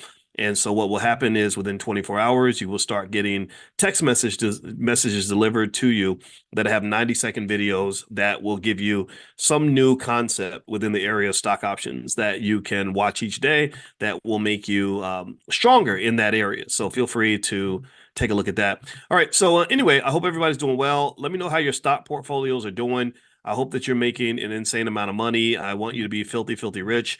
And what I'm going to do is I'm going to sort of break down what I'm seeing in the market, what I'm doing with my own portfolio, and also as we go along, I'll let you know about a stock that I plan to purchase that I'm just going to add to my portfolio that you can consider or take a look at if that is of interest to you. All right, so let's see who's in here. Give me a second here. I got all these screens up. I see you, Angela McKinney. Good morning, ma'am. And let's see who else is in here. I see. Let me hit the chat button so I can see everybody that's here. Elaine Johnson. Let's see. James Keller. Good morning, James from Philadelphia. Natasha, I love your beginners training to investing. It was so helpful, and I'm sharing it with family and friends. Yeah, absolutely. We did. I don't know if you're referring to the training we did on how to invest in the stock market. But everything, is each one teach one in the Black Business School. We do our financial education like soul food. This is like financial soul food, except it's healthy and won't kill you or give you diabetes or nothing. And basically, we want you to share it just like you would food because knowledge is food. There's nothing better I can do for a loved one, I think, than to help them to become financially secure to avoid all of the problems that we run into when we have to deal with financial stress, financial anxiety. I know people who've been killed for $50. So to me, if somebody needs killing, you shouldn't kill them for $50. Make it at least 5,000 or something. I mean, I'm playing. Don't kill nobody. Don't go kill nobody. But seriously though, when you when you talk about economic desperation, you can see scenarios where people do desperate things because of money. And I just don't think that that should be our story. I don't think that has to be our narrative, right? Long term or short term. All right. So what I'm going to do is I'm going to pop in and look at some of your questions. And if you have a question, I only ask that you kind of keep it kind of tight and condensed so I can make sure I answer as many questions as possible. And then also in a second, I'll talk about the stock that I like for today that you could take a look at if you'd like. And also, let's see here, what else? Oh, and also if you're in the Black Stock Market program, you can log in and I have a new set of stocks that I picked this week under what Dr. Boyce is buying. So for those of you that are in Prime or in the Black Stock Market program, the Prime members have free access as well. You can look it up there as well. All right. So in those who want to join Prime, where we generate income from selling stock options, feel free to go to drboyceprime.com. That's drboyceprime.com. All right. So let's see. I'm hopping in. I'm going to start answering questions here. All right. So the first question I see. Oh, there is no first question. Okay. So put your question in the Q&A section. That way I can see it. I thought I saw the chat and I thought those were a bunch of questions. Okay. So what I'll do is I'll start in the chat and then I'll work to the Q&A. So if you have a question, put your question inside the Q&A section so I'll see it. Natasha White says the May and June training for introduction to the stock market. Oh yeah. That was something we did and it seemed to go really well. You guys really liked it. I always like to make sure that I'm giving you what you need and I'm glad you guys enjoyed it a lot. And also we had our stock options summit in California. And I think at some point we'll just do a stock options summit online. So the stock options summit, we call that the SOS. Well, maybe the stock options summit online can be called the SOSO, the SOSO, right? So we're going to do it, not a SUSU, we're going to do a SOSO, where we're going to do some sort of stock options summit online where we'll spend the whole weekend going from A to Z with stock options. I'll talk you through it. I'll pull out the slides. We'll take a field trip. I'll break it down for you. And you know me, I always have the analogies and stuff because I think money is connected to life, and I want your regular life to help you understand your economics because they kind of go hand in hand. I'm not teaching you anything new. I'm only igniting the things that you've always known your whole entire life. All right, so let's see here. Okay, so the first question is, King May, Chipotle is down. What do you think? Chipotle is interesting because I saw where Chipotle was getting beat up online a little bit, with all these, I guess Keith Lee, the food critic, was talking about how little food they give, and apparently this guy's got a lot of weight in the food. It's crazy, and so after that happened, Chipotle ended up kind of getting blasted online pretty bad, where people were making fun of the fact that the food portions were not big enough. But I can tell you, I have made tens of thousands of dollars from Chipotle stock. I invested. I did a stock option strategy with Chipotle, where I don't like to take the risk of buying a lot of stock options. So what I did was I did what it's called a stock replication strategy. So I did a long-term, deep in the money call spread. That's what it's called in stock options on Chipotle, where basically it was set up where I had 2 years for Chipotle stock to recover, and it recovered in about 2 months. It didn't take 2 years, it took 2 months. So basically, I just had this position, and it did really well. I did the same thing with Amazon. It worked really well. And Chipotle is just a strong company. And my belief is that when you invest in strong companies that have strong earnings and strong earnings growth, and you hold those companies for 5 years or more, it's very, very hard to lose. It's very, very hard to lose because these companies are going to survive and do well. Chipotle is one of those companies. So I think Chipotle is a solid investment. Although you can't predict things, I don't think this stink that's kind of on them now is going to last. They're just really good at adapting. They have great management. So do I think that it's a good price to buy? The fair price is 40, according to Robinhood, says Natasha. I don't think that's, let me see, what's the price of Chipotle? Um, Chipotle, Chipotle stock is trading at 61. Um, a lot of analysts really like it.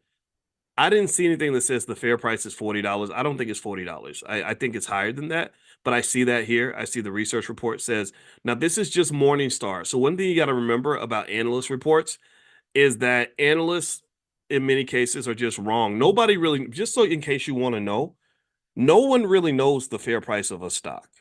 Nobody knows. I sat in the lab with the best financial scientists on the planet, with the best equipment, the best mathematical models at the highest levels, and seen people sit around and try to come up with the fair value of a stock.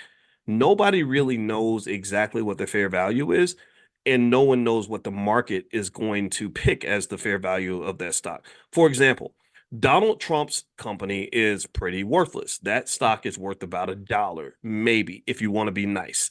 It's trading right now probably in the 40s or something. Why? Nobody knows exactly. Can you really explain why human beings, do what they do? Humans be human and humans be human in, right? So basically we just the market just picks the value that it wants. What tends to happen though is that when the economy starts to crash or the market starts to collapse, you see stocks tend to gravitate back to their fair market value and the cream rises to the top. That's when you begin to scrutinize. The market becomes much more financially conscious. It's almost like at a party when everybody's drinking and getting high. Nobody's really paying attention to what's going on. Everybody's doing whatever they want to do. But after the party, when the police have arrived and the drugs have worn off, everyone's suddenly extremely aware of every little detail of their lives. And that's what a market crash, that's the visual I get when I see a stock market crash. The market becomes sober. So right now, with the market doing so well, the market's a little financially drunk. There are some stocks in there that are a little overpriced. The AI stocks are at the biggest risk of overpricing, although nobody knows for sure because everyone knows that AI is going to be this big, gigantic economic boom. That's no secret. That's no secret. Everyone knows AI is going to be a massive. What you don't know is you don't know who the winners are going to be in this new industry. You also don't know how much exactly how massive it's going to be. You may think it's going to be mega massive, and it may not be mega massive. It may just be massive without the mega, right? Which would be a disappointment, which could lead to a correction, which feels like a crash. So effectively, you just don't know. So a lot of market growth has been collapsed into these magnificent seven stocks, the big tech stocks, the Nvidias, Apples, Microsoft, stuff like that. And there is a school of thought that says that it's at some point it's going to have to spread out. But then again, there's another school of thought that says maybe they really have the juice like that. Maybe their juice is that strong that they're going to just maintain this sort of market power for a long time. I doubt it. So to basically summarize with Chipotle. I'm looking at the report here on it. I'm a big fan of Chipotle. I'm sorry. I think the company has great management. They're run very well. The stock, it looks like it's gone down 5% this week, 1.3% this month. But year to date, it's up 34, 35%. In my view, if I wanted to approach a Chipotle, I would look at it as, okay, I like this company. That means I'm going to go ahead and marry this stock. And marrying the stock might mean I'm going to dollar cost average my way into this stock, which means that I'm going to consistently buy a certain number of shares every month or every week and just keep doing that for the next 5 or 10 years. That means when the stock goes down, I'm buying a little bit more. When it goes up, I'm getting a little bit less. But either way, I'm in bed with Chipotle financially. That's where I'm going to use as my store of value. And remember, when you buy a stock, there are two things you want that stock to do. One is grow, right? You want your money to grow, but growth is not really the primary goal all the time. The primary goal is protecting your money, protecting your wealth, not collapsing. Just like in football, and when I was asking you all, like, what's the most important job of the quarterback? It's not to throw touchdowns. It's not to run the ball. It's not to throw passes or anything. The job of the quarterback, the first and most important job is to protect the ball. If you don't protect the ball, then nothing else matters. So Chipotle isn't just a great company, in my opinion, because of its growth potential. Chipotle is also a great company because I believe that the stock is not going to collapse on you as badly as some other stocks will if the market goes south. If the market goes south, a company like AMC is going to kill you. If the market collapses, a company like DJT, Donald Trump's media company, oh, that's going to make you cry. It's going to break your heart. But Chipotle, it's going to be pretty solid, I think. I mean, it could drop. Don't get me wrong. Any stock can drop, but it's probably going to make a comeback, and it's going to maintain a lot of fundamental value. Like there's a lot of meat on them bones, if you know what I mean. All right, so anyway, enough of that. Let's see here. Is Chipotle a good stock to do cover calls on? I don't think it is, Jonathan. I think there are better companies out there for sure. Errol, do you expect a market correction at some point this year? I really thought that there would be, Errol, and I think that there could be because the market's very fragile. But you know what? They did a study where they basically found that whenever the market does this well the first half of the year, it almost always does well the second half of the year. So the odds are saying that the rest of this year is going to be strong too. But that doesn't mean it won't collapse in 2025 or something. But if it does collapse, here's the problem with waiting for the decline before you make a move. When you sit on the sidelines waiting, what happens is that you're missing all of the upward trajectory that occurs while you're waiting, right? So if let's say that I want to buy a stock and the price is $20, and I say, oh, I think it's gonna go down. I'm gonna wait till it gets cheaper. So then it goes to 22. And you're like, oh, I'm going to keep waiting. 24, you keep waiting. 26, you keep waiting. 28, 29, 30, 34, 35, 40, right? It hits 40, and you're like, I'm going to keep on waiting because I want this stock to go down. And then then it collapses, right? Then you have like the worst day ever, right? Then the stock drops from 40 to 33, right? That's a massive drop. But 33 is still higher than the 20 you could have bought it at 2 years ago. Do you understand what I'm saying? Yeah, you had a little bit of a win if you're not financially conscious. You have a recency effect. You think, oh, well, it went down from 40 to 33, so this stock is cheap now. But what you've forgotten is that stock also went from 20 up to 40, then down to 33. So you missed that whole climb. It's like relationships. You know what people, they have a breakup and they say, I'm never gonna date again. I'm gonna stay in my house and never date a man, date a woman, whatever, for the rest of my life. And then someone comes along and says, well, it's better to have loved and to have lost than it is to have never than to never have loved at all. I said it wrong, but you get the point, right? Well, what does that mean to me? What that means to me is like it's better to have invested in the stock and lost a little money than to have not invested at all or to have waited until the crash. If you wait until the crash, you're sure you're getting the stock cheaper, and you miss the overpricing of it, but you also miss the climb. You missed that whole climb from 20 all the way up to 40. Now maybe the last seven was garbage. The last seven kind of got taken away, but you had the previous 20 points of that stock that you missed out on. People do that in real estate all the time. I never understand that when people say, I'm not going to buy a house now because I'm going to wait for housing prices to go down. I need you to go look at any major area in the United States and look at the real estate market. And I want you to show me one decade where the real estate in that major city was cheaper 10 years later than it was 10 years before. You're not going to be able to find it. Real estate always goes up in price. And this is where, when we do our financial consciousness exercises in the morning, this is the kind of stuff I want you to be able to think about, because money consciousness is a very important part of money acquisition. If you can't acquire something and control something if you're not conscious of how it works. So part of financial consciousness is just knowing that, knowing little things like I remember seeing this news story from 1983 where they had some serious experts that were talking about how overpriced the San Diego housing market was. And they said, according to recent studies, the average home in San Diego costs $88,000. And they're like, oh my God, that's so insane. Who would ever buy a house for $88,000?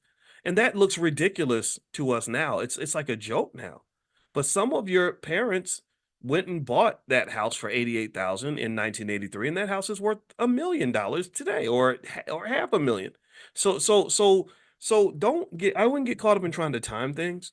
If you want to invest in Chipotle, then I would consider investing in Chipotle. Not this is not investing advice, but if you overthink it, you're gonna mess it up. That's a part of consciousness too, is knowing when to kind of tone it down and not talk yourself out of doing what you need to do. All right. Okay. Let's see here. Natasha says also Ian Dunlap from Earn Your Leisure said that the price to get an Nvidia is 107 or 112. Your thoughts? You know what? I never met Ian, but I like him. And I'll tell you that the research says that trying to predict an individual stock price is kind of a fruitless exercise. It's widely done by market analysts all the time, and the reason it's done is because people believe it's possible. It intuitively seems like you should be able to just, someone says, "Oh, the stock price is too high," or "It's going to go down," or "It's going to go up." It's not so easy to do. It's not. In fact, there's a whole theory around this. They won a Nobel Prize on this, called the random walk hypothesis. And the random walk hypothesis basically says that stock prices move in a random walk, like a drunk person. Like a drunk person, his walk is random. You don't know if he's going to go left or right, forward or backward. You can't really predict individual stock prices like that. And also another thing that I can tell you as a person who's just kind of gone through all the math on how a stock price is formulated, nobody really knows what the true value of Nvidia is. That's the enigma of Nvidia.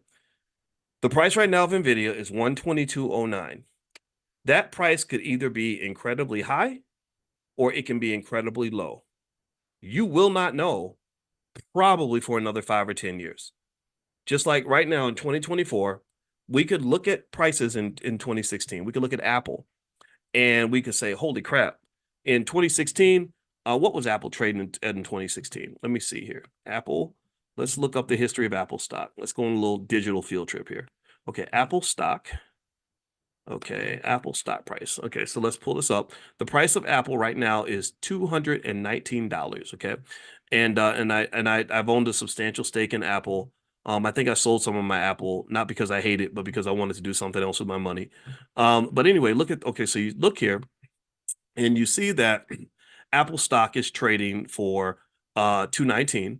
Now, if I look a year to date, it's gone up by 18%. The last year has gone up 14%. Last 5 years, it's gone up 329%. So the last 5 years, so that means if you bought Apple in 2019, you could have got it for $50. And now it's trading for $219. That would have been a beautiful investment for you. If you bought Apple in, say, 2016, you could have bought it for $29.41. Now, here's what I want you to understand from a financial consciousness standpoint. Let's move up right here. Let's look at September 21st, 2018. Apple stock was trading for $54.42. Give me a yes if you can see this chart. Let me know if you can see this on the screen. Can y'all see my screen? Give me a quick yes so I can just know that this is visible for you guys. Hold on. Give me a second. I'm trying to look at the chat. Just a minute. Okay. All right. Thank you, Claudia and Angela. I see you in there. All right. So here, if you go right here to 2018, September 21st, that price is $54.42. Now, I want you to imagine yourself living in the year 2018. It wasn't that long ago. For a lot of you, it felt like yesterday. At this point, I guarantee you that there were analysts that were looking at the price right here because you hit what they call a local maximum. That's what they call it in mathematics. It's a local maximum that is of limited perspective. I bet you there were people who said, okay, Apple's overpriced. You need to sell Apple because Apple is too high. Now, and why would they think that? Well, I don't know. Let's see. The stock is at $55 or $55 a share. And if you went back, say, 5 years, it was trading at 15. So they're thinking, oh my God, this stock went from 15 to 55. Holy crap, it's overpriced. It's time to sell. So let's say, for example, that they, did sell. So here you notice that the stock goes from 54, and then in 2019 it drops down to 38. So that makes you feel redeemed. Like, haha, I'm so smart. Look at me. I sold my Apple stock before the price went down. I'm a genius. I'm a financial genius, right? This is these are the financial geniuses that you find all over the internet. There were financial geniuses all over the internet who said, "Ha ha, I told you. I told you that you should have sold your Apple. Look at it now. Look at Apple now." Well, I call some of these geniuses don't know what they're talking about, to be honest with you. Because if you have the right perspective, you understand that the first step to true knowledge, in my opinion, is to know how little you actually know. The the first step to knowing anything, in my opinion, is that you must acknowledge that there are some things that you just don't know. You don't really know shit. You think you know everything, but you don't know shit. So I'm a professor. I have more education than 99% of all people, but I never walk into a room assuming I'm the smartest guy in the room because the first thing I'm thinking about is how little I know, not how much I know. So here's the deal. You don't know nothing because you're looking at January 11, 2019, like that's the be all end all. That's not the end of the story for Apple stock. In 2019, they might have thought it was an important part of the story, but no, it's a microcosm of a much bigger story. And the best was yet to come. If you look at Apple since January 11, 2019, look at what this stock has done. Look at this stock. This sucker's up to 219. And every time it hit a local maximum, and people thought that this was it, there's no after the stock has no more left to give, it kept going up. There are 1,000 different companies I can show you that have the same sort of history. So what I want to really encourage you to do is stop trying to know the unknowable. Stop trying to know things that you can't know. You can't know what the future holds. Let me just tell you the biggest factors that impact stock prices are things like information, time, risk, various factors like that. And in fact, information when I say the words information, time, and risk, you don't understand that my brain goes 30 years deep in each of those areas. I don't when you say time, I literally go into a trans like meditative state because I've thought about time from so many different angles and perspectives, mathematically, theoretically, philosophically, all that, right? Same thing is true with information. Information is one of the most important variables in the financial universe. That's why information is so closely guarded in financial markets. That's why Martha Stewart is doing TV shows with Snoop Dogg because she went to prison because she had access to information she was not supposed to have. Because information is money. Right? This is why, as I believe, as Black people, we should have as much information as possible. Same thing is true with risk. Risk is interesting because with risk is a very complex idea.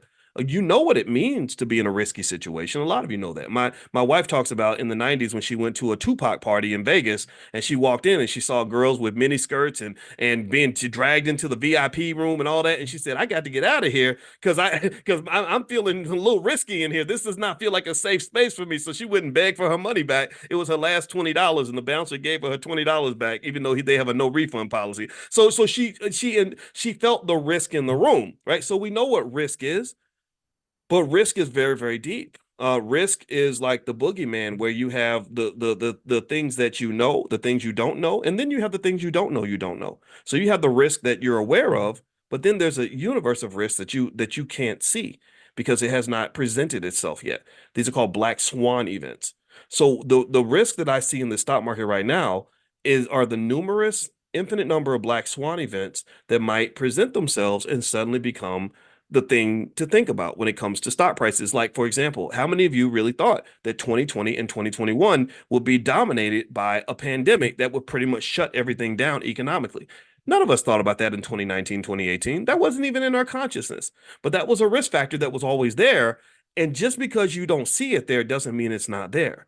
But also, here's the other crazy thing about risk is that just because you see it doesn't mean it's actually there.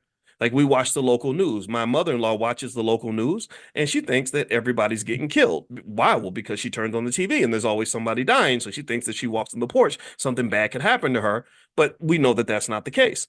But here's the thing.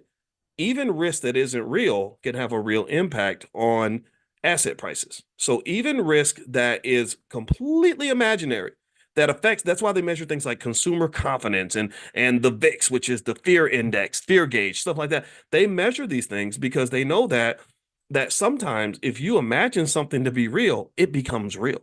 right? Which is crazy, right? So that spills the financial stuff into the areas of psychology and philosophy and therapy and everything else, right? So long story short, let's circle back. Let's summarize this. Stop trying to predict things you can't predict. If you like Chipotle as a company, why not add it to your portfolio? It's better than spending your money at the mall. That's how I kind of look at it. Even if the stock does not do great, you made the best decision you could based on the information you had at the time. And also, if you do things like dollar cost averaging, like if a person has simply invested, let's say $50 a week in Nike stock since 2016, you would be filthy freaking rich. That's it. Very basic. So market timing and predicting, it's more like a sport. It's not really something that has to be done for you to actually build wealth. So I hope that drawn out discussion was beneficial to you. And actually, let me give you guys the stock that I'm going to buy right now in case you're interested. It's actually a renewable energy stock called Next Era Energy, and the ticker symbol is NEE.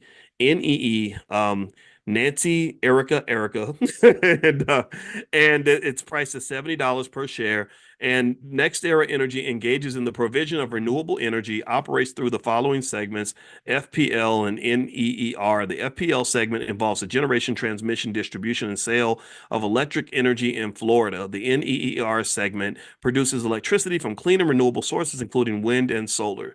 The company was founded in 1925 and headquartered in Juno Beach, Florida, and this is a stock that I'm going to purchase. So feel free to take a look at it. Again, not investment advice. The bulls are saying that this company's management, the management's long runway of capital investment opportunities support our expectation that annual earnings growth can reach the top half of management's 6 to 8% target through 2027. The company has benefited from renewable energy federal tax credits, but state renewable portfolio standards, corporate purchases, and attractive economics are also supporting renewable energy investments. So NEE is, according to bulls, they believe that this is a good investment. It's not the one that's gonna, the one stock ain't gonna get you out the hood. So make sure you're diversified. Diversification is important, but that's a stock I'm gonna look at. Not investing advice, just me sharing what I'm looking at. Okay. All right. So let me get to your questions again. All right. Claudia, Dr. Boyce, I'm in London, UK, signed up for Robinhood and Trading 212, trying to purchase shares in VOO. However, Robinhood does not support, and Trading 212 has S&P 500 ETFs. Is this the same as VOO? Yeah, yeah. There we go, Claudia. And shout out to Black London. Every time I think about Black people in London, I smile because y'all gave me so much love when I was there, and I haven't been there since 2017 to do an event. Well, actually, when I was there with my wife, I did do like kind of a pop-up event, and a lot of you came out. I appreciate that very much, and I just love y'all. I love London. I think Black Americans, we can learn a lot from what's happening in Black London because I saw a lot more stable families. I saw a lot of Black professionals that just really are doing amazing things, and I really think that you should be proud of that. So anyway, but yes, if you're investing in an S&P 500 index fund, that's very close to VOO. The $5 a day plan, which again, that's free. Blackwealthmasterplan.com is where you can go. Blackwealthmasterplan.com. It's very, very simple. And literally, if a person simply bought SPY or VOO and did that consistently and didn't sell the asset, your family will be rich in less than a generation. And also remember this, that I mentioned to you all, I used to talk about investing for your children, and that message resonated with a lot of you. I probably said it to 50 million people by now or something, but really I realized that the message could be refined in a way that allows us to be a little more selfish. So even if you're a parent who hates your kids, then this can work for you, because remember, wealth is it's an asset. It's a thing. It's this thing that can be used to achieve certain goals and to meet certain needs, similar to like a car. And so in our household right now, our biggest dilemma is we have two cars, but we got four grown-ups in the house, or two kids who think they grown, and then me and my wife, we really are grown-ups. And all four grown-ups want to use the two cars. Well, you know what? We share cars. When one of us isn't using the car, the other one is. And wealth is the same way. When you're investing for your children, you're really not just investing for them, you're investing for yourself. But I sat with a couple yesterday. We did a consultation, and it was a young couple. The father was 30. Well, not the father. They don't have kids yet, but the man was 33. His wife was 29. And I just, had so much fun talking to them about, the next 20 years because I was 33 20 years ago, and I was just sharing everything I could share with him about that. And I said, you're gonna have kids, right? And they said, yeah. I said, okay. So yeah, so when you're investing now, you're investing for your kids, and time is your greatest asset. So the sooner you get started, the sooner you can build that wealth. If you give me enough time, I can make anybody into a millionaire. It's very easy to make anyone into a millionaire if they have time and consistency. Just like it's no different. It literally mathematically is no different from walking from one side of the city to the other. If you have enough time, it doesn't even matter if you're walking really slow. If you give yourself enough time, there is a certain amount of time that if you keep walking and you walk consistently in the right direction, you will have an accumulation where will have covered any distance that you can imagine. So you give me any distance, any rate of progress, and even the slowest walker on the planet, you give me enough time, I can get them to any destination. So think of wealth as a destination. If you think of wealth as, I don't know, I want to have $1 million in the bank. That's your destination. Well, if you give yourself enough time and you're very consistent in the accumulation process, then you will eventually reach that $1 million mark. So don't let anybody make you think that wealth is elusive or that wealth only comes to the rich or whatever. They got rich because somebody made a plan and somebody executed the plan. Somebody got to the destination. And then once you accumulate that wealth, you're able to give that to the kids after you finish using it. So I told them, I said, look, this is your money. You're making the investments for you, but then your children are a part of you. So whatever benefits you is going to benefit them. On the negative side, whatever harms you is going to harm them. If you're not healed and fixed and you're doing terrible things to yourself, then chances are you're going to be doing terrible things to your children. If you're making bad choices, then those bad choices will curse your children. So make the good choices, and then you can bless the kids, and they can have this wonderful life, and then their kids will have a wonderful life. And that's how wealth kind of gets created. Another reason that people don't build wealth tends to be either they don't believe they can do it because everyone tell the propaganda is that it's impossible unless you were born rich. They don't, or maybe that no one ever incorporates or instills either the discipline or the requirement that they build wealth. So, for example, it's very easy to build wealth. It would be really easy for me to build wealth for anybody in here if I was able to force you to do what I told you to do, right? Not that I would want to do that. I don't want to be a dictator, but if I had that power, and to use it in a good way, I would force you. I would say, no, we're going to take 10% of your check and we're going to put this in the stock or your stock portfolio every week, whether you like it or not. And then you're going to build wealth from that. And that's actually what's already happening to you. You already have bills you're forced to pay. If you don't pay your cell phone bill, they cut your phone off. You don't pay your car note, they come and take your car. If you don't pay your rent, then you have no place to live. So you already have forced savings in your life. The only difference, unfortunately, is that forced accumulation is going to the benefit of other people. It's not going to your benefit.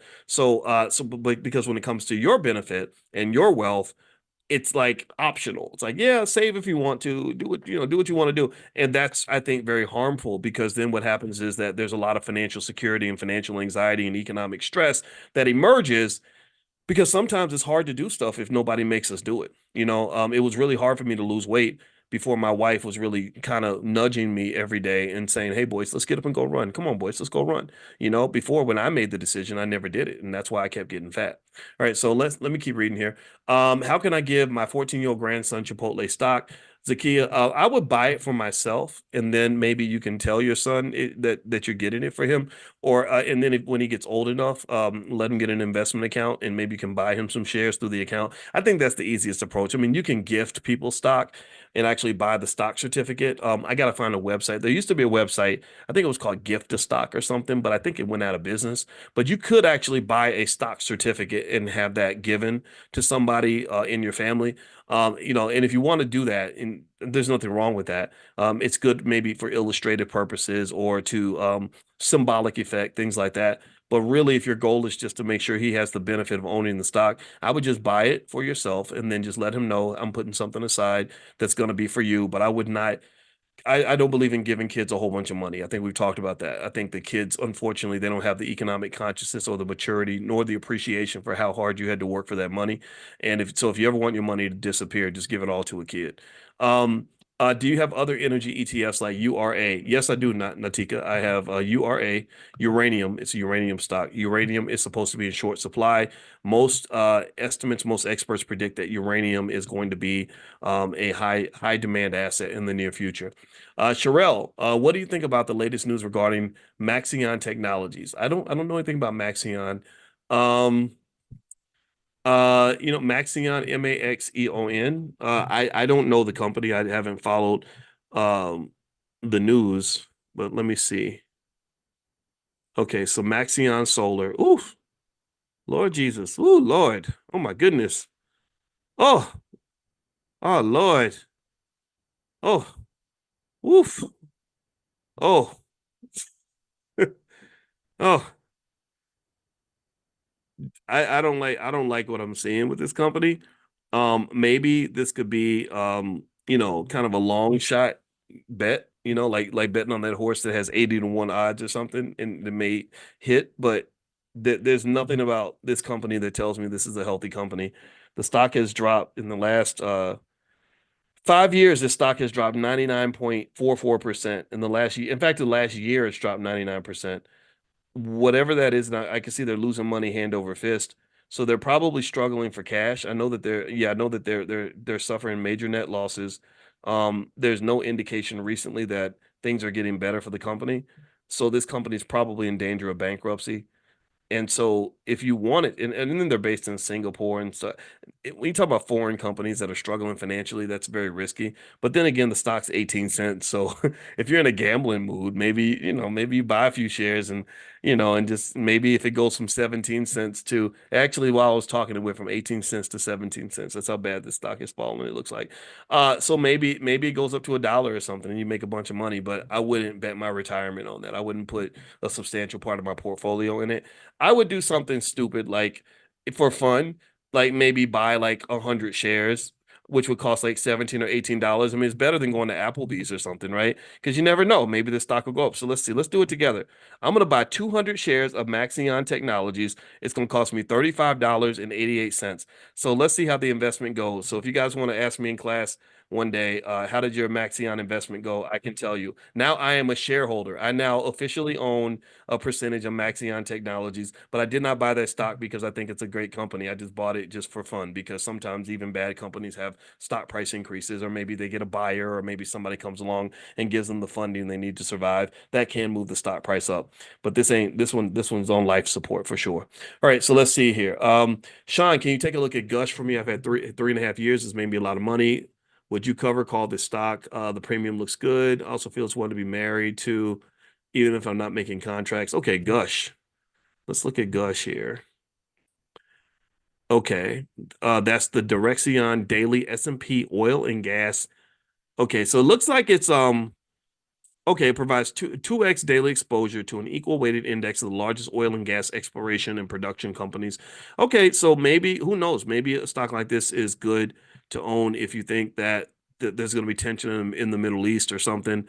It looks like it's done well in the last year. It's gone about 18%.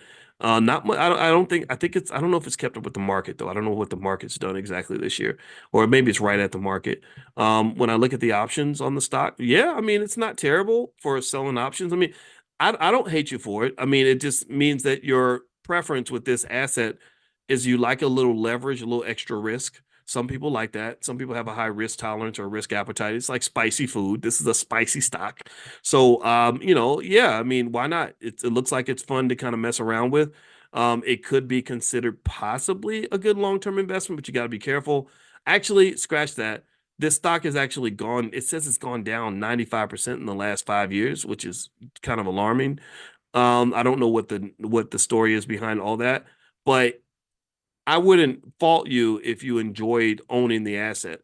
Remember that when they have a company like this, if I say to you, like, I think that this is a bad stock, that does not mean it's a bad investment for everybody. Because think about this, this stock has trading volume of 387,000 shares yesterday, I believe, which, and let's see, I don't know how many outstanding shares their average volume is 491,000. So that means that there are hundreds of thousands of people who think this is a perfectly fine investment. So don't think that because I personally say, oh no, I wouldn't mess with that, that means that it's a stock no one would mess with. It's like dating. You know, when somebody says, I don't like that guy or I don't like that girl, it doesn't mean nobody wants them. It just means that person, it doesn't see that person as a good fit. So that's the same way with stock. So if you like it, then yeah, I think there's a lot of fun you can have with that stock. 100%. Okay, so let's keep going. Next question. Let's see. Marianne says first grandbaby is the 529 the best option. I think 529 plans are great for children, grandchildren, all that stuff. A lot of y'all are grandparents. I'm a grandparent. I can't believe it's kind of weird, right? But I take pride in it, and it's exciting to know that you have the ability to shape their lives into whatever you want it to be. You know, you've got, 50, 60-year head start on them, and their lives are just getting started. You know what's down the pike for them, if nobody prepares for them. And so I think that the ultimate sign of love is to, use some of those assets and start planting those seeds for them. If I have a 3-year-old grandchild, which I actually do, I know that I've got about 22 years or so before he really needs money and he's in a financially conscious situation. In 22 years, I can take a small amount of money and turn it into a very large amount of money. It's very easy to do. In the $5 day plan, I was explaining that if you invested simply $5 a day in the S&P 500 and you give yourself 20 years for the money to grow, that kid's going to have over $100,000. And I can tell you what, $100,000, 20 years, 25 years from now won't be what $100,000 is now, but he'll appreciate that money.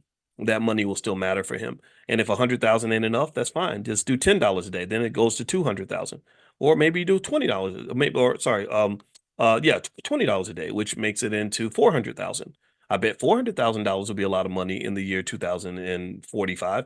And the thing about it is, what's really sad is that there are millions of kids where nobody's doing that for them. Nobody's nobody's even thinking about the future because people can't think about the future. People are not very conscious. They're not imagining what life will be like in 2040 and 2050. I think about that all the time. I always do. And a lot of people just don't think about it. And then it gets here and then your kids are in the mud just like you were. They're struggling financially. They're all stressed out. It's only going to get worse. Inflation ain't never going away. Inflation does benefit the elite and it benefits those who own assets. That's why they'll never stop inflation because with inflation, they use inflation as an indicator of a growing economy. And so when they have a strong economy, it tends to boost inflation, and inflation is typically hand in hand with a strong economy. And the problem is that it's very strange because it's like we'll see the inflation and we'll say, "Wow, the economy's really taken off." And so we got to watch the inflation, but we know inflation tends to go hand in hand with a booming economy. But then workers' wages don't keep up with the rate of inflation. So there's like a little bit of wage suppression that occurs due to the fact that the elites who decide how much inflation we're going to have and all this other stuff, they're also the ones who don't necessarily work very hard to make sure that workers' wages and incomes keeps up with inflation. They don't care. They just say, "Hey, you know what? If you don't want to take the job for $20 an hour, we'll bring in some Mexicans that'll do it at that price." That's the logic. So to me, the ultimate form of economic protection for yourself and your family is to invest in stocks and things like that, and stocks and real estate mostly, so that your wealth will keep up with the rate of inflation and will keep up with where the elites put their money. Congressmen, and I told you I don't like politicians that much because they're just a bunch of selfish bastards who do what's best for themselves. So I don't ask politicians to do what's best for me because I don't think they're going to do what's best for me unless it's already the best thing for themselves. What I do is say, okay, what are they doing? Where are they putting their money? Where are their economic interests? I'm going to get on the same boat as you because I know that you won't sink a boat that you're on, you selfish bastard.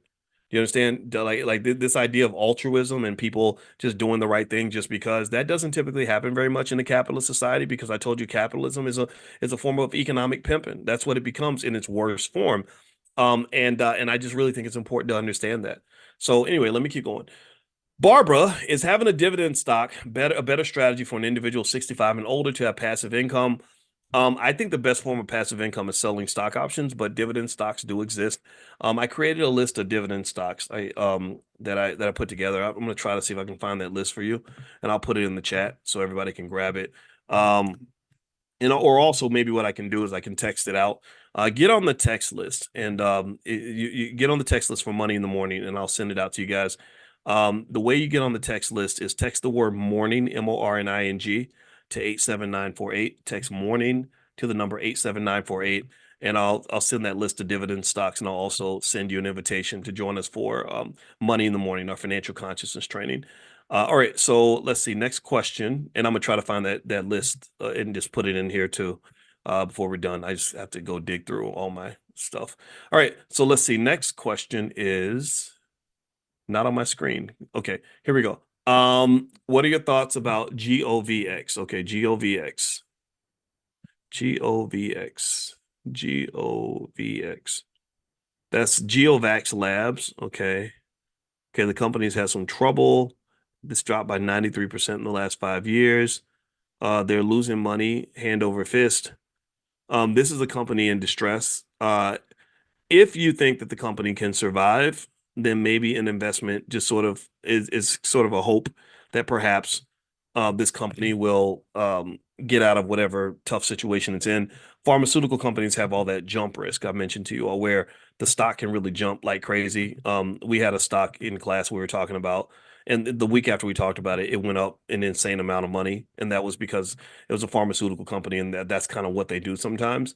But they can also go down by a lot of money too. So you don't want to ever assume that it's going to be one way or the other. It can be both. As long as you're ready to accept both, then that's okay. But if you get to the point where you think that market prices can only go up, then that's kind of where you're putting yourself at risk. All right, so let's see here. Next question is APLS. What are my thoughts on APLS? Let me look it up. Yeah, I remember us talking about that stock before. Applied Sciences, if I'm not mistaken. Okay. Apellis Pharmaceuticals. Apellis Pharmaceuticals. Okay. That's let's see here. That's another company that's had some issues. The last year has gone down 60%. Um, the analysts seem to like it. They're losing money, but they're losing less than they were losing before. I don't think it would be a terrible risk or terrible investment to make if you're into pharmaceutical stuff, based on the caveats that I mentioned before. Let me see. I'm trying to find that list of dividend stocks. I can't find it right here, so I gotta go and dig it up because I don't know where I put it. All right, so let's see. Next question is from Natika. Okay, what do you think about Samsung Electronics? I think Samsung is a great company. I like Samsung. I like, I mean, they compete with Apple. They're good at making money. I don't see anything wrong with that organization. I think it's just in terms of solid companies. A lot of times, if you're not sure about, sort of whether an investment's worthwhile, I think just sort of looking to see if that company is just a solid company can go a long way in terms of letting you know what to do over the next 5 or 10 years. Because while it's impossible to tell you what a particular stock is going to do in the next 2 months, 3 months, or whatever, it's not hard to tell you what a particular industry is going to do over the next, say, 10, 15, 20 years. Okay. So it's very easy. Stevie Wonder can see that AI is going to be the next big thing. AI is similar to what the internet was. In the year 2000, if you go back to what people were saying back then, every single person knew that the internet was going to be the absolute economic beast of our economy. What they did not know was which companies were going to dominate, or exactly how much money would be made from the internet. So a better investment in the internet in the year 2000 would not have been to go and invest in the best companies of that industry. The best investment would have been some sort of fund that will allow you to be exposed to all the different companies that are the dot coms and the internet companies and things like that. And then maybe adjusting through time. So as Facebook comes along and some of these other, and Google starts to grow, maybe dollar cost averaging is having creating a diversified portfolio of stocks that are all connected to the internet. Do you see? Like, so you spread your money out. That way you're able to still take advantage of the industry, adjust to the changes that are occurring, and be a part of it without betting all of your money on one horse. I don't think that's a good move. Now, I did find that list of dividend stocks. So what I'm gonna do is I'm gonna put it here in the chat.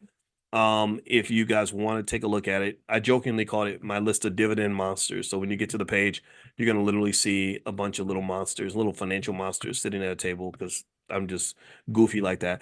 In case you don't know, I do have a really goofy side. Like I surprise people sometimes because they come to my YouTube channel and I love to play video games sometimes. But because I'm old and it takes a long time to learn one game, I just decided to really practice Call of Duty. So I get on there with a few of my friends who are all my age. These are my boys, and we get on online. We play Call of Duty. We talk crap to each other. And if you have questions about stocks and stuff, you can come in and ask me questions. And in between me getting shot in the face on the game, I will answer questions and talk to you. So feel free to take a look at that. Marianne says that the link won't open. Can anybody click on that link and let me know if it opens? Give me a yes if the link works. I just put that link in the chat, and I can also text it out a little bit later if you have trouble getting to here.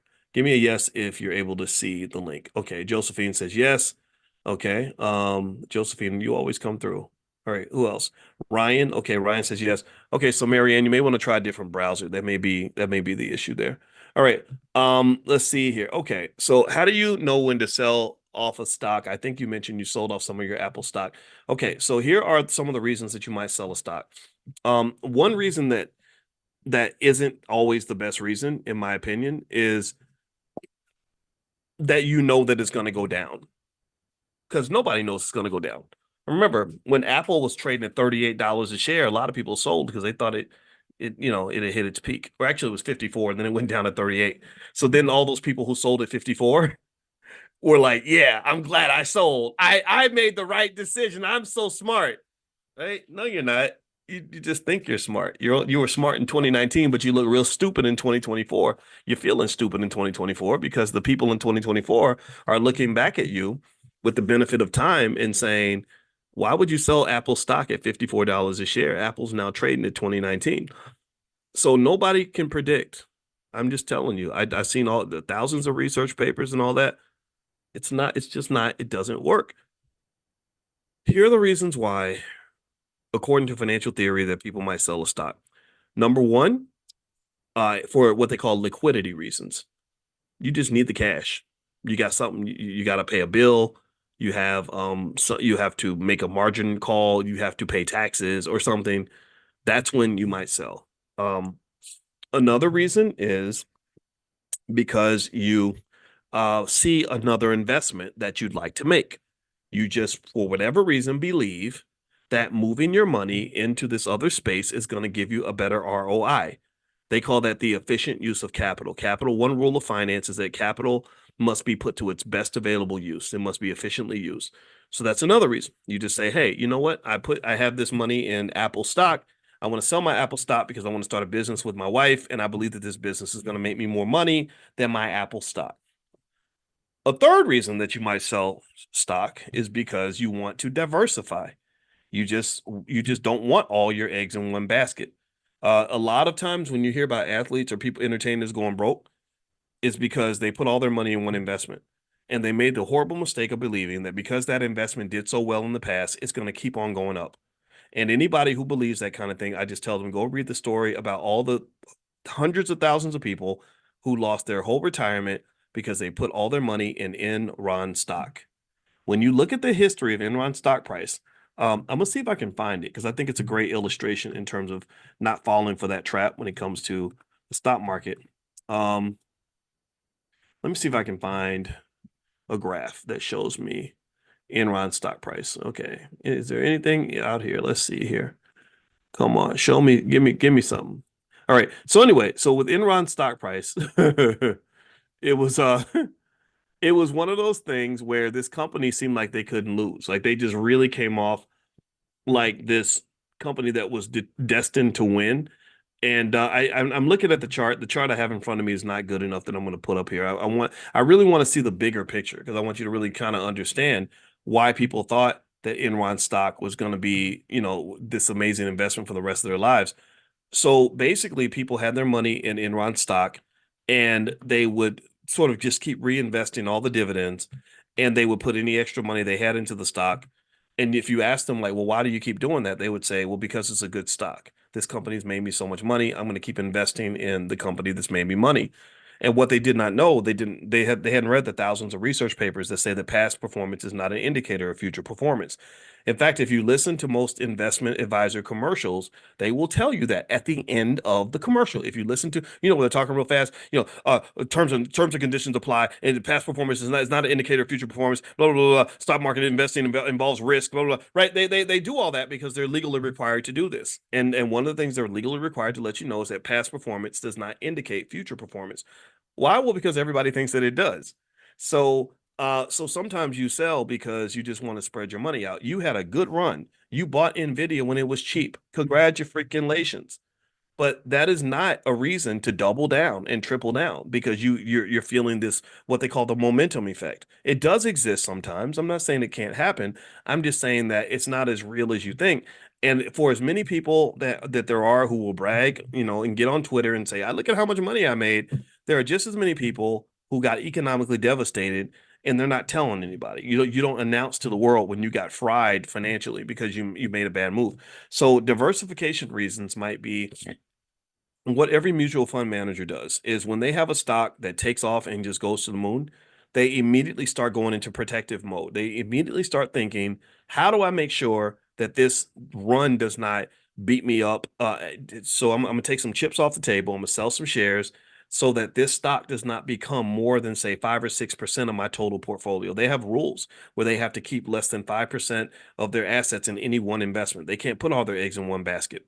Okay. And then also just spreading out across asset classes is important. So one example was in 2021 when the market was doing really well and I was making all this money and it was great. I immediately got worried and I said, okay, let me take some money out. I took a big chunk of my portfolio out and I went and bought a house. And that's the house in Atlanta I've told you guys about.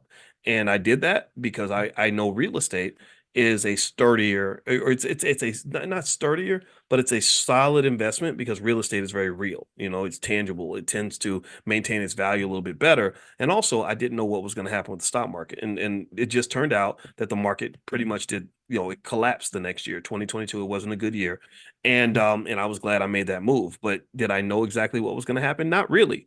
But it's like sort of when you had a good run you immediately want to think like a quarterback. Okay, I broke away. You ever see a football game where the guy breaks away and he starts running down the field but he's holding the ball out, and so the defensive back chases him down and knocks the ball. And first thing they do when they tackle you in football is they do this. They practice like swipe, knocking the ball out of your hand, and that's because you had a good run, but you didn't think about protecting the ball. So when you start winning when it comes to investing, you have to make sure you protect the ball.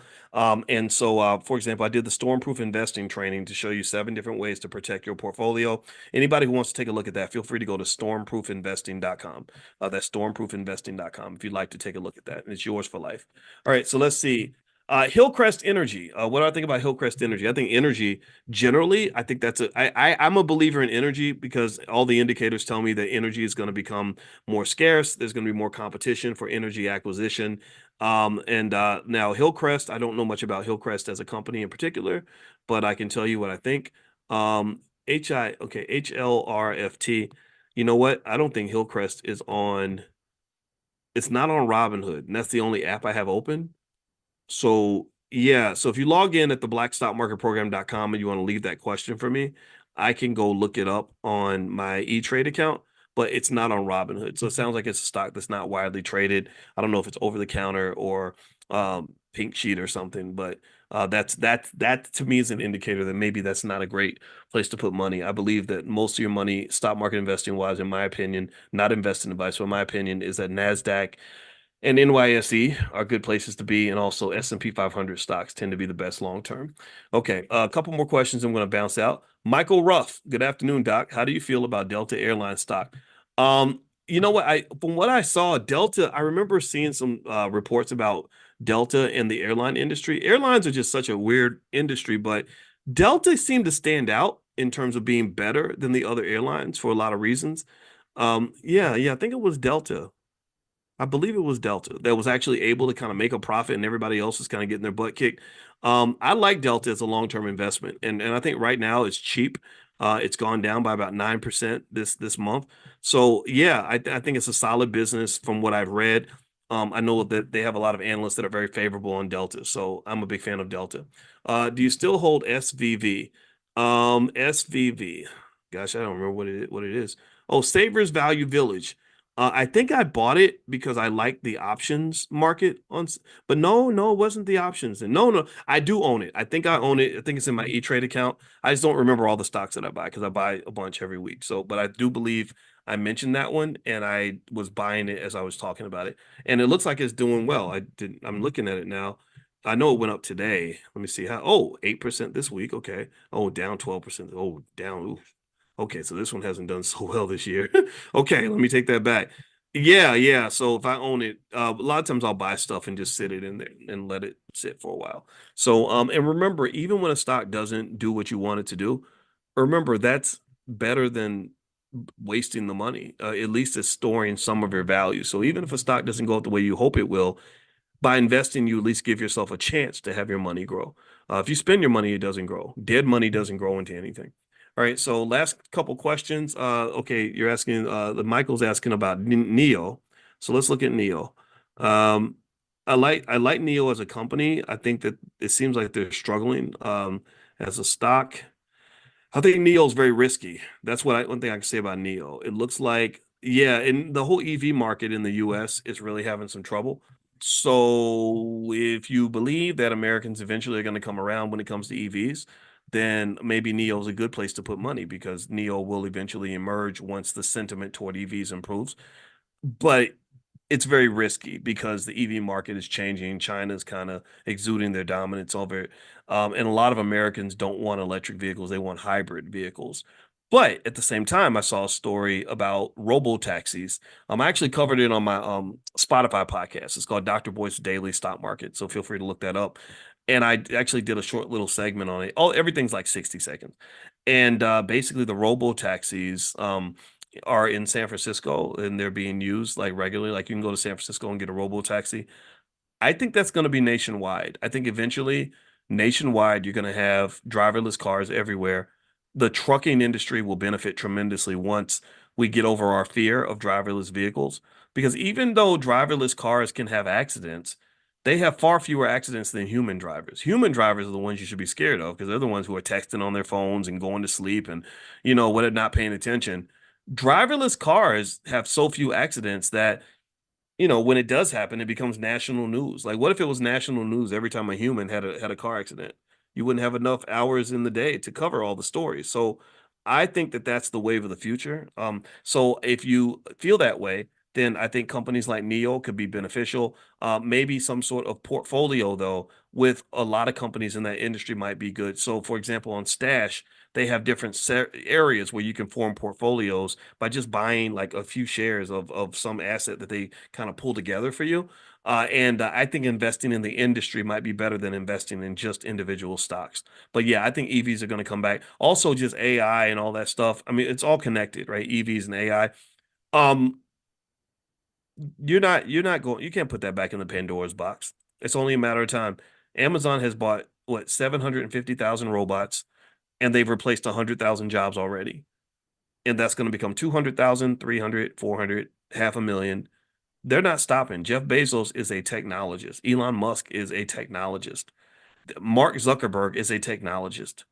These guys and their teams are on top of AI, and they're going to use AI every chance they get because all these men, every single one of these men, has been accused of workers' rights violations in one form or another. Zuckerberg has been accused of misusing people's data, mistreating workers, and all this other stuff. Elon Musk is just a big old prick. He don't even like black people. He's a apartheid South African guy and who's all up into technology and AI. He fired 75% of the workers at Twitter when he took Twitter over.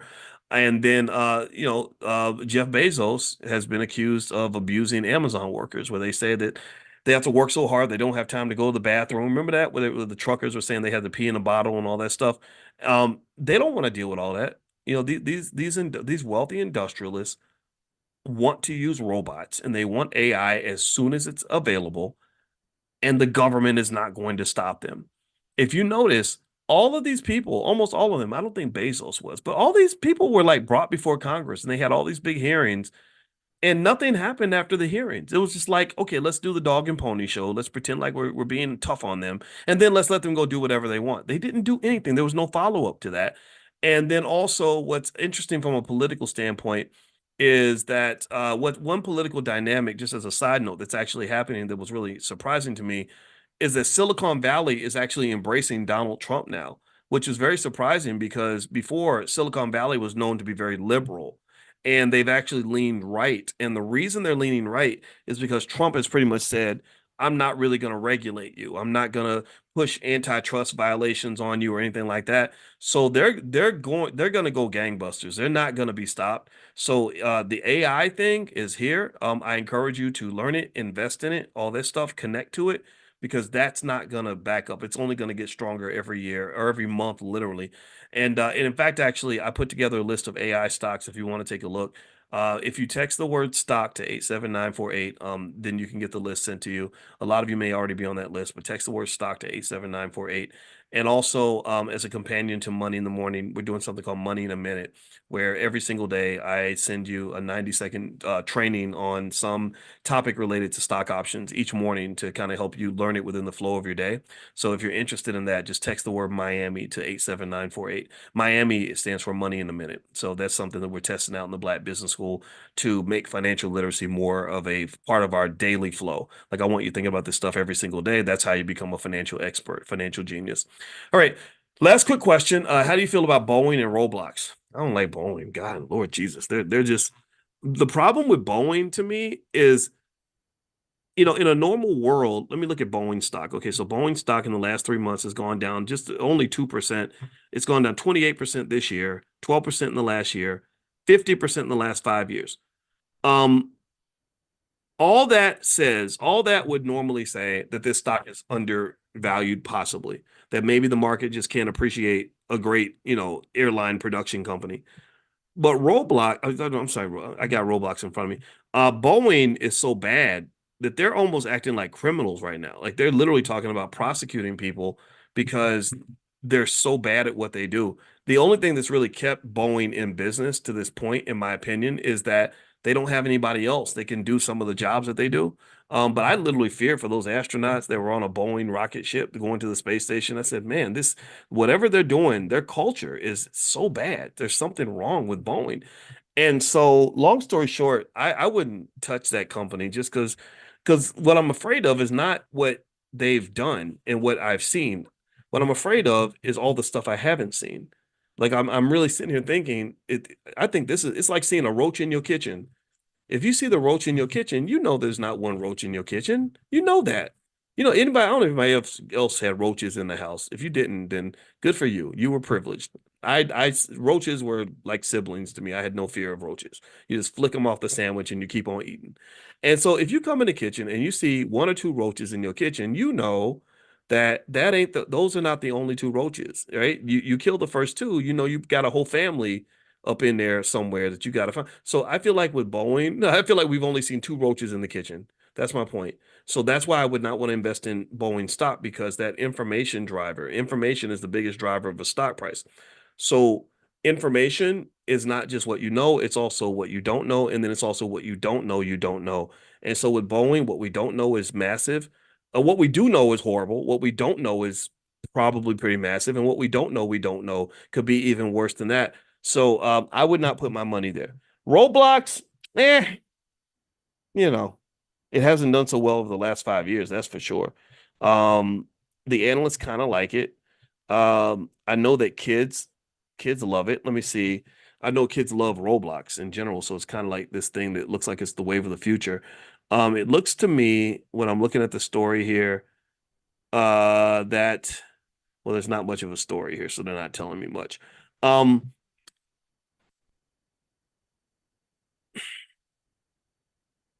I don't have much of an opinion on Roblox. I wouldn't buy it myself, but I don't see it as something that if there are many places you could put your money, I will say this: there are better places to put it than Roblox. How about that? There are so many other companies that are better industries, have better management, where there's much more certainty. But if you have a special interest in this particular industry or you have an affinity for this stock, then there's nothing wrong with owning it. I think it's really okay to just look at a company and say, I want to be in that business and just aligning with that business. It's like if you want to be a hairstylist, sure, maybe you might know that maybe the hair salons are going out of style or something like that, but you just like it. You like the industry. You want to be in it. I think that's okay to invest in something because you like it. I really do. I don't think everything has to be about the money all the time. You don't want to put your money in places where you're going to lose money. But remember, one thing about stock prices is really important. When I was explaining to you all the random walk thing, how nobody can predict what a stock price is going to do. Well, one other thing about stock prices is that the price that you see is the right price at that time. The price that you see is the right price at that time. It's like when I think about my dating life, for example, and you might go back 20 years and say, "Boys, why were you dating this other person instead of dating your wife?" Well, because that was the right choice at the right time. I didn't know that I was going to be married to my wife. I didn't know who was going to be my wife. I just made the right choice, which felt right at the right time. Right. So basically, stock prices are the same way. If you ask me, do I think that Roblox is undervalued? The stock is lower. Do I think it's undervalued? I could speculate on that, but I'm speculating on nonsense. I'm speculating on something I don't know. Because remember, information is like you can think of information flow like a door. There's like a magic door where the information comes out, and when the information arrives, all the analysts put that information into the model and they say, oh, no, this is the new stock price based on this information. But most information about that company is behind the door of time. You don't know what black swan events are going to happen with Roblox in the next few years. You can make predictions, but all the predictions are part of the information that you have access to. Do you understand? The stock price that you see, this is I hope I don't get too deep with you guys on this, but the stock price that you see is really just this mathematical culmination of all available information out there about the stock, not just information about what has happened, but all information about what is expected to happen. They sat in the earnings call. They listened to the CEO. They listened to the projections. They made the speculations based on what the industry is going to do, what little kids are going to want 20 years from now, all these other things, right? They've looked at all these things, and based on all that available information, they come up with this stock price. They call that price discovery. But again, there are some things. There's some my one of my wife's favorite singers, and she's coming to Chicago, and I want to see anybody know Olita Adams.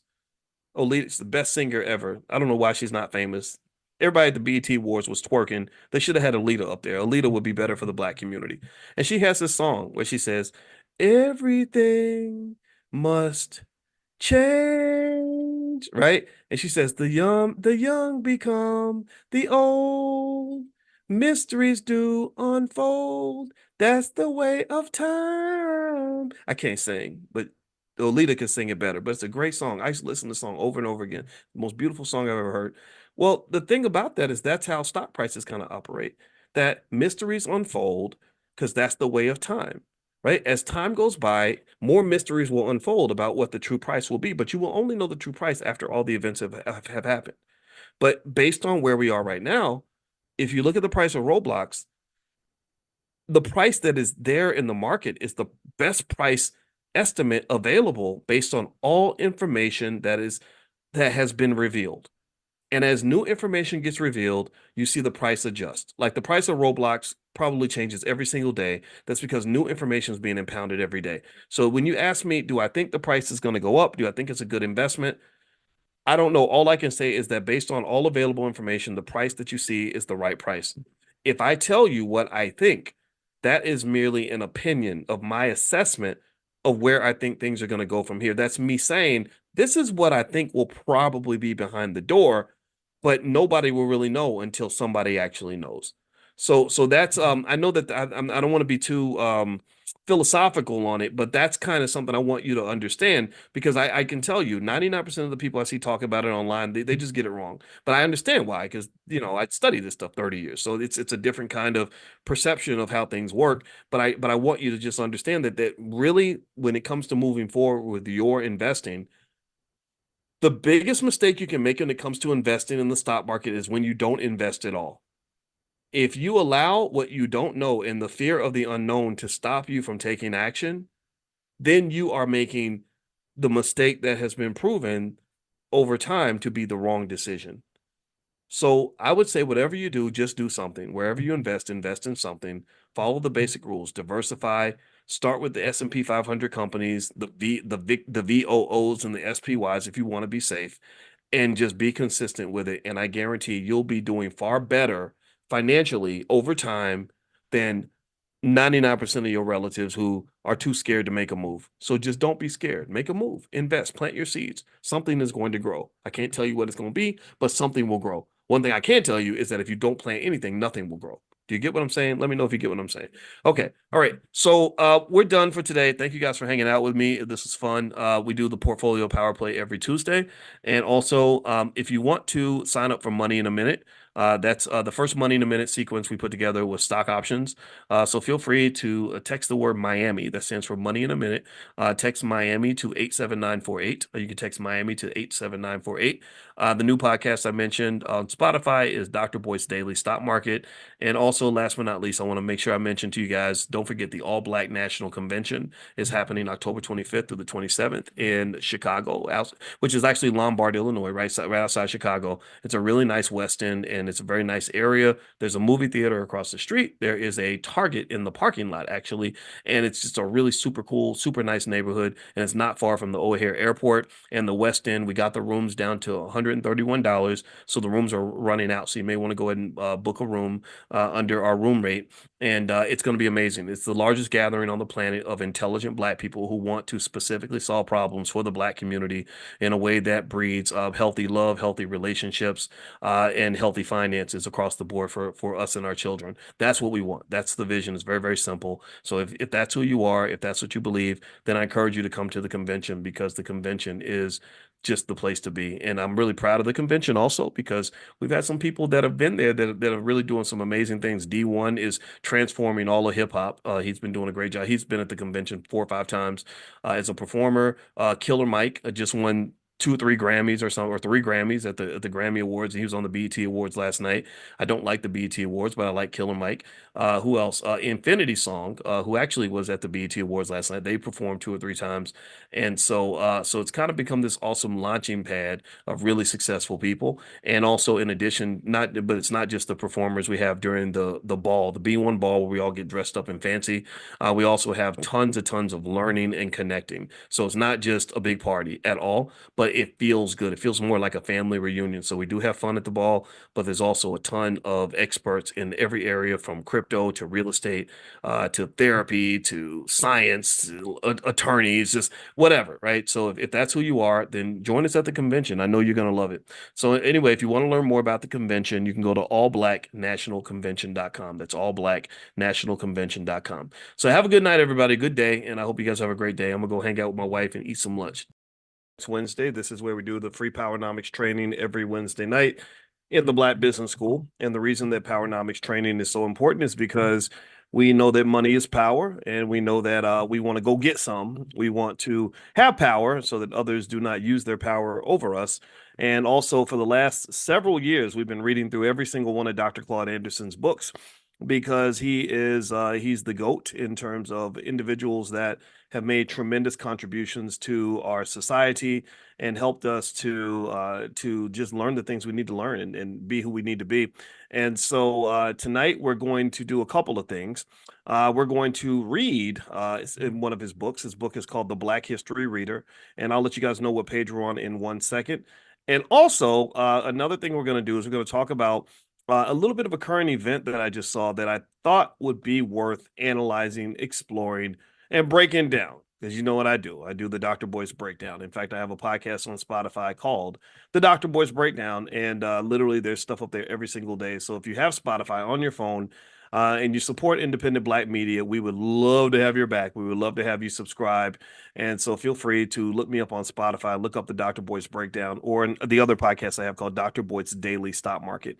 All right, so let me see who's in here. I want to say hi to some of y'all before we jump right into it. Hey, Lori Eubanks. I see you, Lori. Good to see you today. Thank you so much for coming in. Let's see. I saw Karen. Oh, Kendall and Karen from New York. Good to see you. All right. I love this. Bed-Stuy. Rodney Ward, San Francisco. Let's see. Landetz T. Jones. Is that right? I probably said it wrong, but good to see you, Sacramento in the house. I love Black Sacramento. I did an event in Sacramento about 7 years ago, and I never forgot how amazing that city was and just how awesome the Black folks were in Sacramento. DMV for I see Rev Joe. That's all I see of your name. I don't see the rest there. Akila Hooker, good to see you, Akila. Taquana Logan from East Rancho Dominguez, California. Did I see East Atlanta for Kwame? Okay, good to see everybody in here. And I saw Black London in the house. Good to see everybody. Okay, so yeah, so here is the first thing that I wanted to kind of discuss and sort of address. Did anybody else hear about this? Did anybody else hear that that BET is on the chopping block in terms of being sold by by their parent massa, Paramount? Because BET is not a black owned company. We know this, right? BET it's not black entertainment television. It's white entertainment television in blackface. That's what that is. It's not a black company. It's a white company that has black people in it, that uses black culture and sells black culture to you pretty much, and puts gets corporate sponsors to give them money because they go to the corporations. They say, we have, like Trump said, we have all the black people. We have all the black people, and we will gather all the black people to come and watch Sexy Red twerking on the stage. Get it sexy, get it sexy. And when we get all the black people, they love to buy things. They buy everything. So you advertise to us, you pay us money, pay us billions of dollars, and we will go gather the black people, and then we're all gonna get rich together. And that's kind of what BET is. And BET, in case you don't know, is owned by a company called Paramount Global. And for many years, Paramount Global was run by a family called the Redstone family. The patriarch of that family was a weirdo named Sumner Redstone. He was a funny guy. I don't know if I think he's dead. He might, but maybe he's alive. I don't want to kill him too quick. But I think he was like 92 and had like a 35-year-old girlfriend or something. So he was probably doing some old Diddy Hugh Hefner type stuff.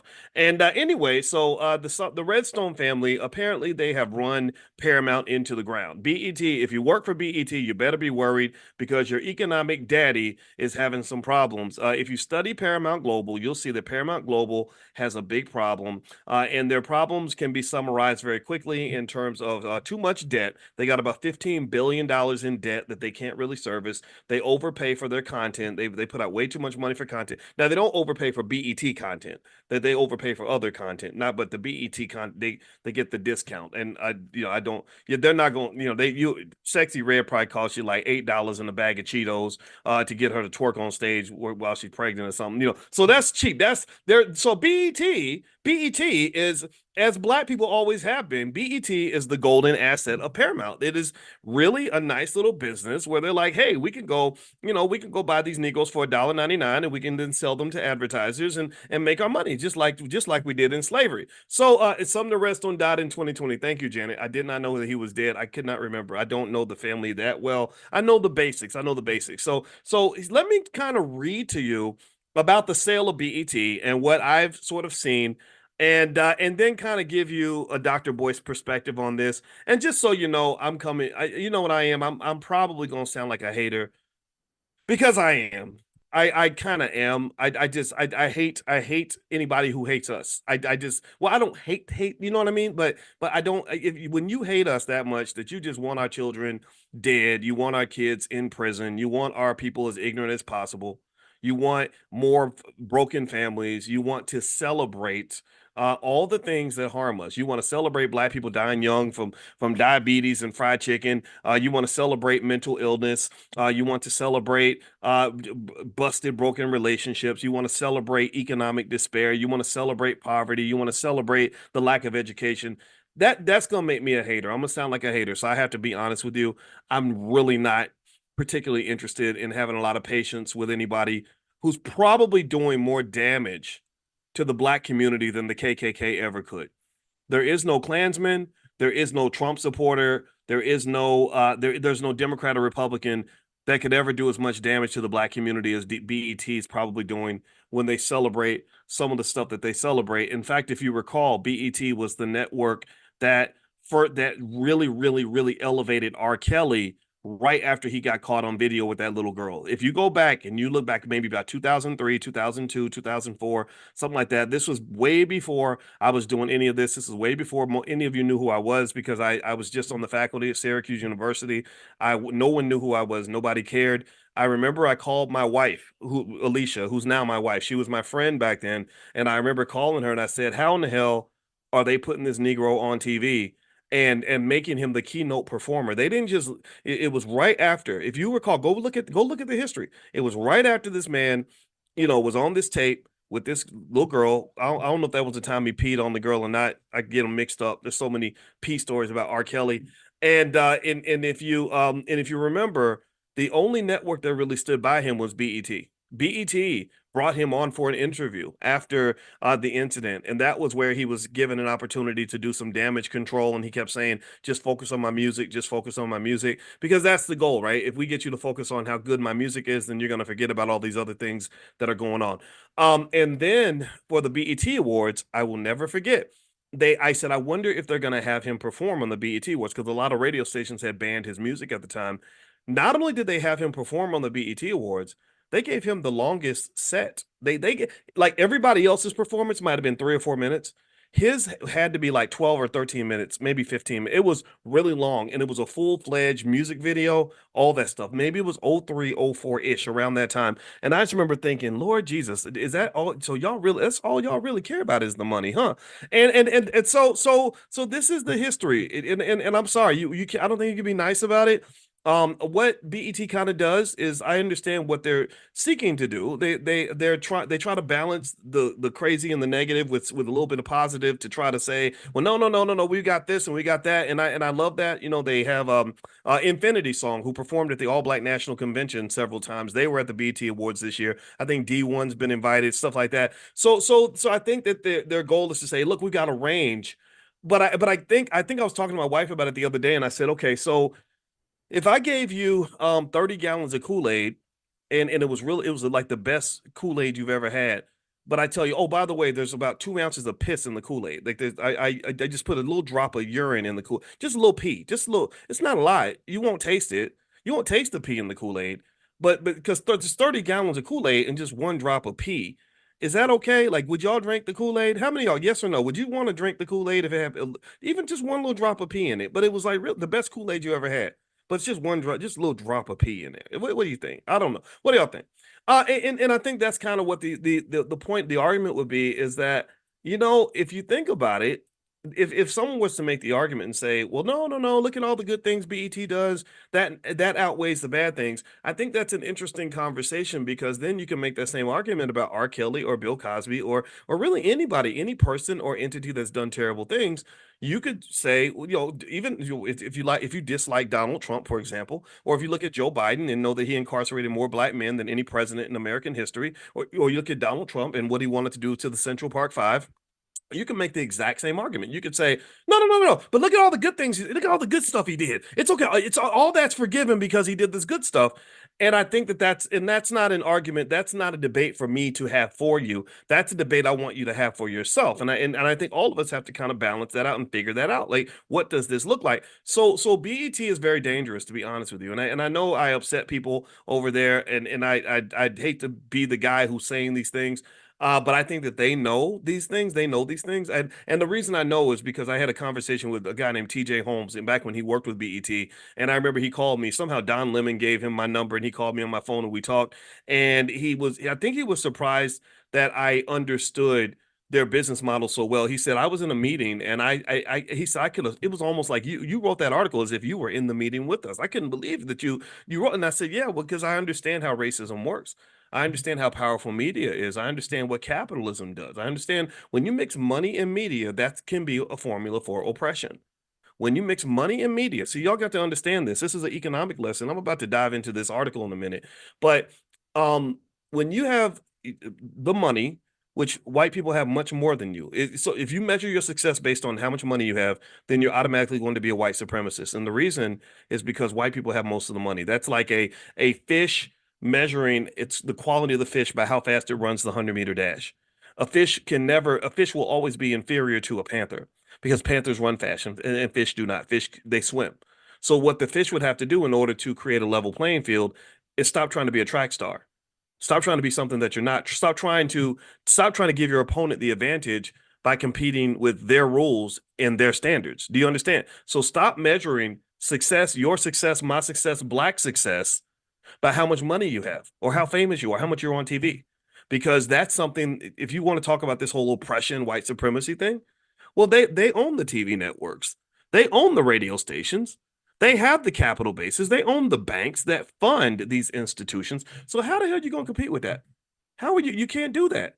The only way you can really win is you have to change the rules. You have to throw out the whole competition altogether and create something that gives you an advantage. So ultimately, when you mix money and we love money. It's really fascinating to me. In case you're new, my background is I'm a finance guy. I've been teaching finance for a long time. When you really consider how much we love money and how much we worship people just because they made money or just because they're on TV, um, it's really fascinating to me because we don't have that much money to begin with. So you can't measure black success based on who has the most money or who's the most famous. Give me a guess if you understand that. We have to pick other criteria. What are those criteria? I'm going to allow you to decide what that's going to be, but it has to be something other than that. So with BET, it's the perfect formula for oppression. And I'm going to read this article to you and tell you what's going on with BET. Another real surprise with this pending purchase of BET is that they cut the price in half. And the price, when Byron Allen made a bid for BET, he bid $3.5 billion. Now they're in talks to sell it for 1.7 billion, according to Variety. Now here's what Variety's saying. Now that was a real shocker to me. I'm like, why? So maybe BET's struggling. I don't know. I mean, this is very surprising when the price gets cut that much. So they said here in this article in Variety, it says BET or Paramount is reportedly in talks to sell BET for 1.6 billion in a buyout led by CEO Scott Mills. I don't know Scott Mills. I guess he's the CEO of BET. He seems like a nice guy. I don't know. He's got a bald head like me, but he's got kind of a little George Jefferson thing going on. But seems like a nice dude. I don't know this man. It says Paramount Global's trio of co-CEOs have publicly said they've hired bankers to evaluate the sale of certain assets. Industry speculation has swirled around BET, which has been the target of acquisition offers in the past. Now, Paramount Global is engaged in exclusive discussions to sell BET in a deal valued at 1.6 to 1.7 billion to quote buyers that include end quote BET CEO Scott Mills and Chen Chu, founder of private equity firm CC Capital, Bloomberg reported, citing anonymous sources. The BET Media Group comprises the BET cable channel, VH1, and other networks, the BET Plus streaming service, and BET Studios. Reps for Paramount Global and CC Capital declined to comment. Shares of Paramount Global rose on the report of the renewed sales talks, closing up 5.7% for the day to $10.72. Interesting, right? The latest reported price range for BET is less than half of the 3.5 billion that media mogul Byron Allen extended to Paramount Global in late 2023. So let's think about this for a minute. Let's be conscious of time for a moment. What month is this and what year? This is July 2024. And just late 2023, you had a bid that was twice as high as what you're selling the company for now. What's happening? That just doesn't add up. It seems to me that Byron Allen was offering you 3.5 billion 7 or 8 months ago. You would have taken the bid. Now, the only possibility I'm thinking about is perhaps they didn't believe that it was credible. Remember, anybody can bid anything for anything. Anybody can pop up and say, "Oh, I'll give you $10 billion for your house or something." But they have to be able to raise the money. And so I think that with Byron, I think the question might have been, can he really go get the money? Or is he just making big bids, hoping he can go raise the money? Is he just doing it for attention? Nobody knows. And I know that with Byron Allen, it seemed to me that the Griot was having some trouble. I know he bought the Griot. I think that they were overspending on their content. I got that sense because I know he had to let a lot of people go. He had to fire a lot of people. The media business is a tough business. So some other bidders were were Tyler Perry and Sean Diddy Combs. Can you imagine if they sold BET to Diddy? Wouldn't that be something else? In August 2023, Paramount called off the bidding process for BET because, quote, a sale wouldn't result in any meaningful deleveraging of its balance sheet. I'm confused.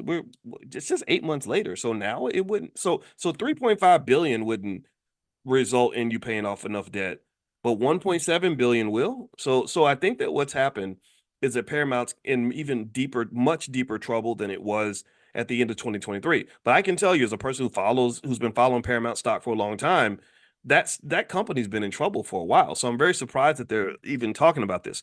Let's see here. The three executives running Paramount Global have outlined a three-pronged strategy of job cuts, asset sales, and streaming partnerships to right the ship. The company's going solo for now after controlling shareholder Sherry Redstone, who's the daughter of Sumner Redstone, nixed M&A talks with Skydance Media as those came down to the wire. The leadership trio, George Cheeks, president and CEO of CBS, Chris McCarthy, president and CEO of Showtime, MTV Entertainment Studios and Paramount Media Networks, and Brian Robbins, president and CEO of Paramount Pictures and Nickelodeon, were installed as co-CEOs after Bob Bakish's dismissal. Okay. Another prime asset Paramount Global is expected to shop around is the Paramount Pictures Studio.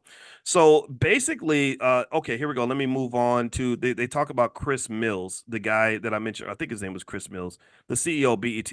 I hope I got Scott Mills. I'm sorry, Scott Mills. Um, let's see. They said here, speaking of the June 25th employee town hall, CBS's Cheek said the Paramount's co-CEOs are looking to sell certain Paramount-owned assets. In fact, we've already hired bankers to assist us in this process, blah, blah, blah. Scott Mills has led BET since January 2018, adding CEO to his title in 2021. He first joined BET in 1997 as a senior VP of business development and rose through the ranks over the years to various senior roles. As COO of BET, he led the launch of his Centric channel, and as president of digital media, launched BET Mobile and BET's digital video distribution operations. Okay. So there's more. You can go look up more if you want to. But basically, BET is owned and run by Paramount, as we mentioned earlier, and basically Paramount has too much debt. The traditional media that they built their business on, Sumner Redstone is really good with traditional media and traditional cable.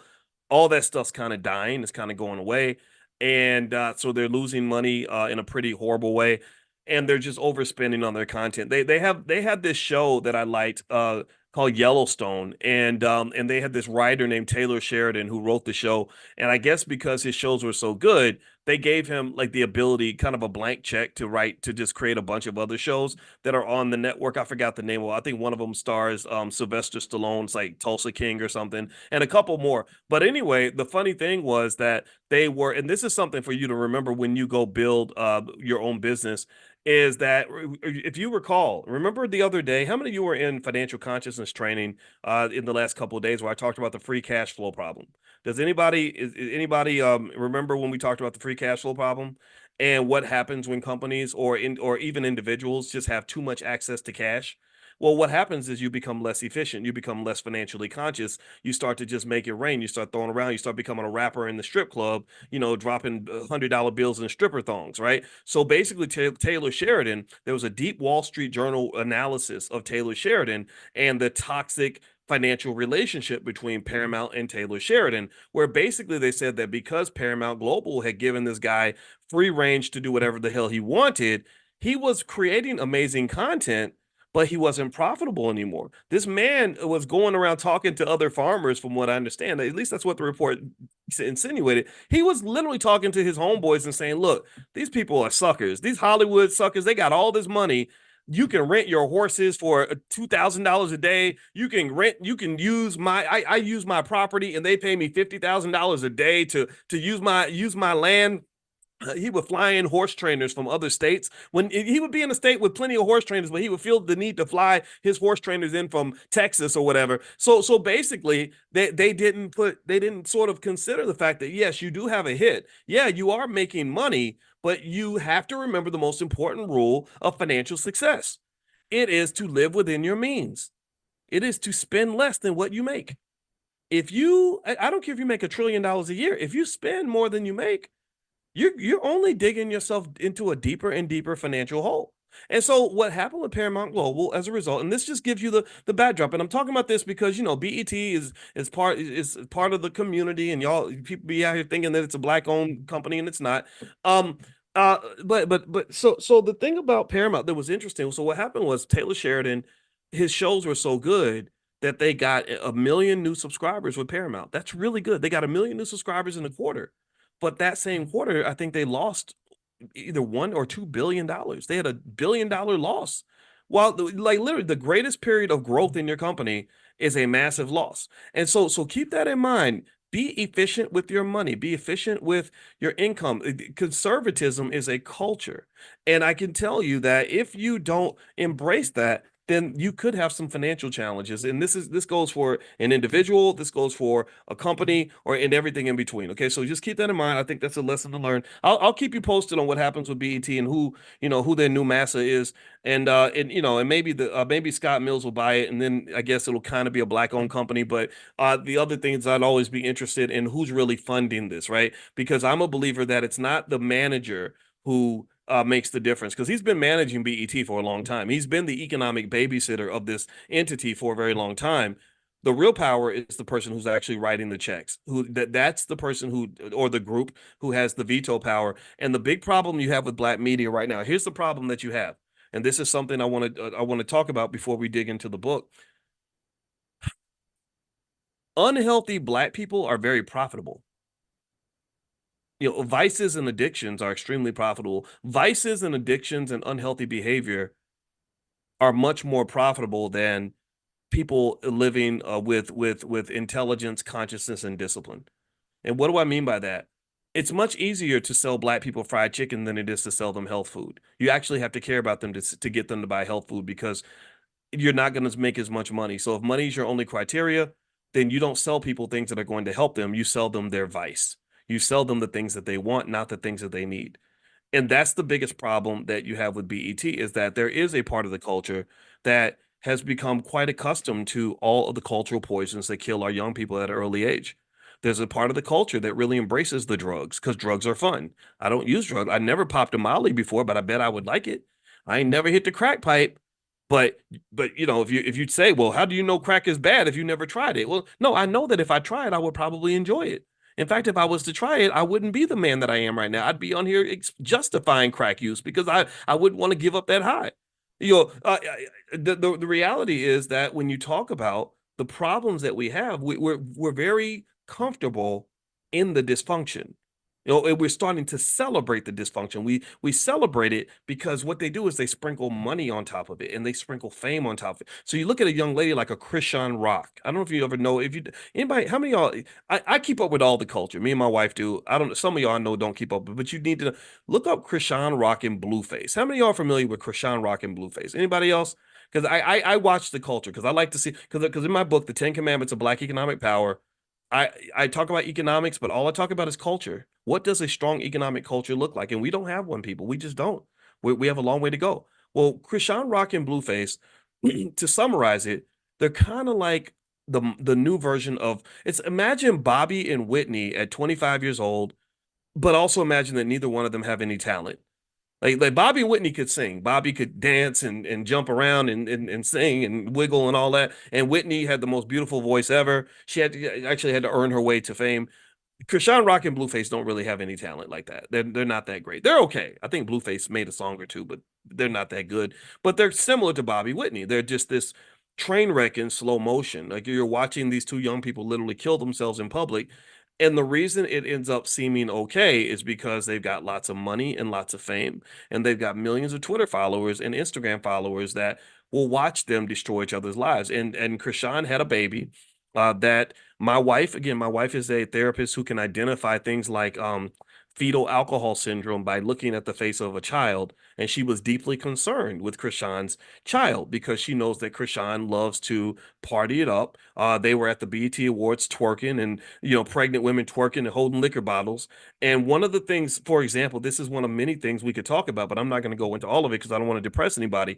But do you understand that when you're promoting the city girl culture of all these young black women that are being told to go out and twerk and drink liquor all day and have sex with just anybody, fetal alcohol syndrome is literally one of the quiet epidemics that's occurring in the black community.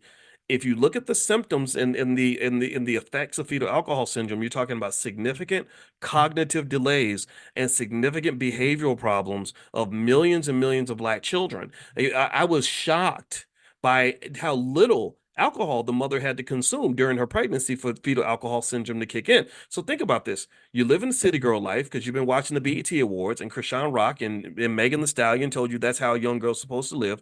You've been having sex. In case you don't know, sex results in pregnancy, and that means children are going to be born. For those who need a biology lesson, sometimes we forget. And so you're pregnant for maybe 4 weeks, but you don't know you're pregnant. So every week you're getting drunk and getting high every single week. Well, that is where the fetal alcohol syndrome comes from. And what many people, what nobody has talked about, I have not seen anybody on the internet address this at all, is that millions of young children, young Black children, are getting fetal alcohol syndrome because you don't have to drink that much for that to really disrupt the brain of your child. I'm talking about significant neurological problems, like they're slow for the rest of their life and have behavioral problems for the rest of their life. So this is one of the many things that I think has to be addressed, right? Somebody has to talk about it. And when people talk about these things, you can't just say, well, you be hating. That can't be your response. Man, that's not hate, that's love. Now, the real hater are the people who celebrate this kind of stuff, who know what it leads to, who see the millions of Black kids going to prison and getting killed and all this other stuff and think that that's okay. And so part of my job, in my opinion, is as a person who talks to you about money, is I need you to really understand money from a 360 standpoint, which means that money is good, it's nice, but it can destroy you or distract you and mislead you. Money can get you to heaven, but money can also be the devil. Money can be the devil shows up with a bag full of money. And unfortunately, I hate to say it, but BET has become kind of the devil of the Black community. Everything that is harmful and destructive and terrible about being Black tends to get celebrated in these spaces, and they dress it up with money and fame, and we think that that makes it okay.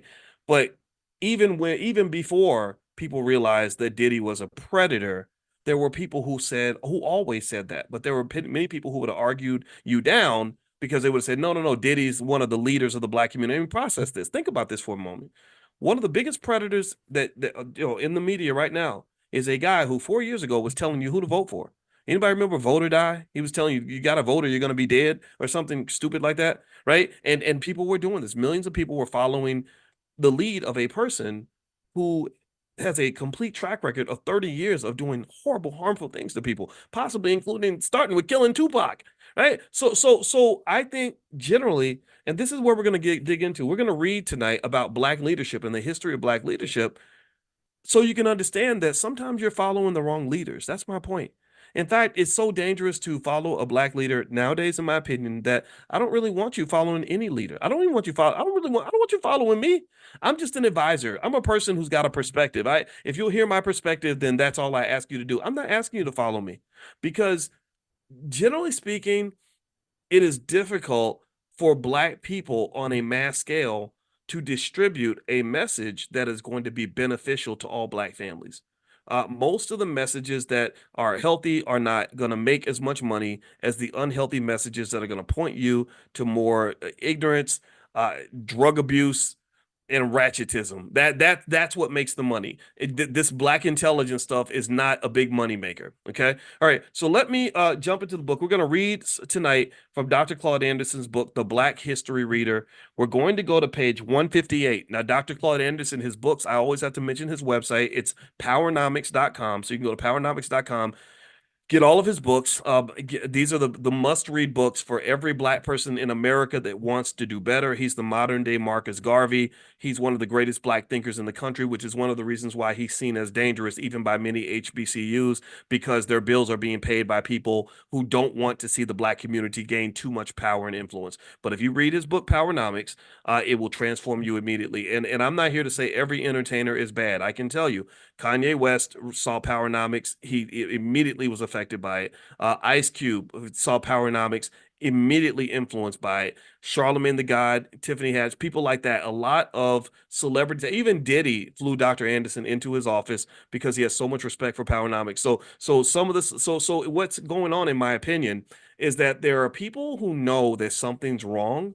They just can't put their finger on it. Like they're just not sure. They're like, okay, something ain't right here. It's like you're playing a game and somehow the other team keeps winning. Somehow Massa he ends up with all the money, all the power, and all the positive outcomes belong to him, and you always end up in last place, and you can't figure out. And every time you say, wait, this game seems rigged, he has you brainwashed. He's been educating you and grooming you, right, so he can exploit you, right. Just like a groomer would groom. He's been grooming you through the educational system to buy into a set of ideas where all of the disparities can be explained away. And so you walk away concluding a bunch of nonsense like, oh, well, the reason that white people have all the money is because white people just work harder than black people. And the way to fix those problems is we all got to go vote for our favorite white man, either the old arrogant narcissist or the old guy who can't remember his kids' names right now. Like that's the guy, that's what we do, and that's going to get us where we need to get to. And so to some extent,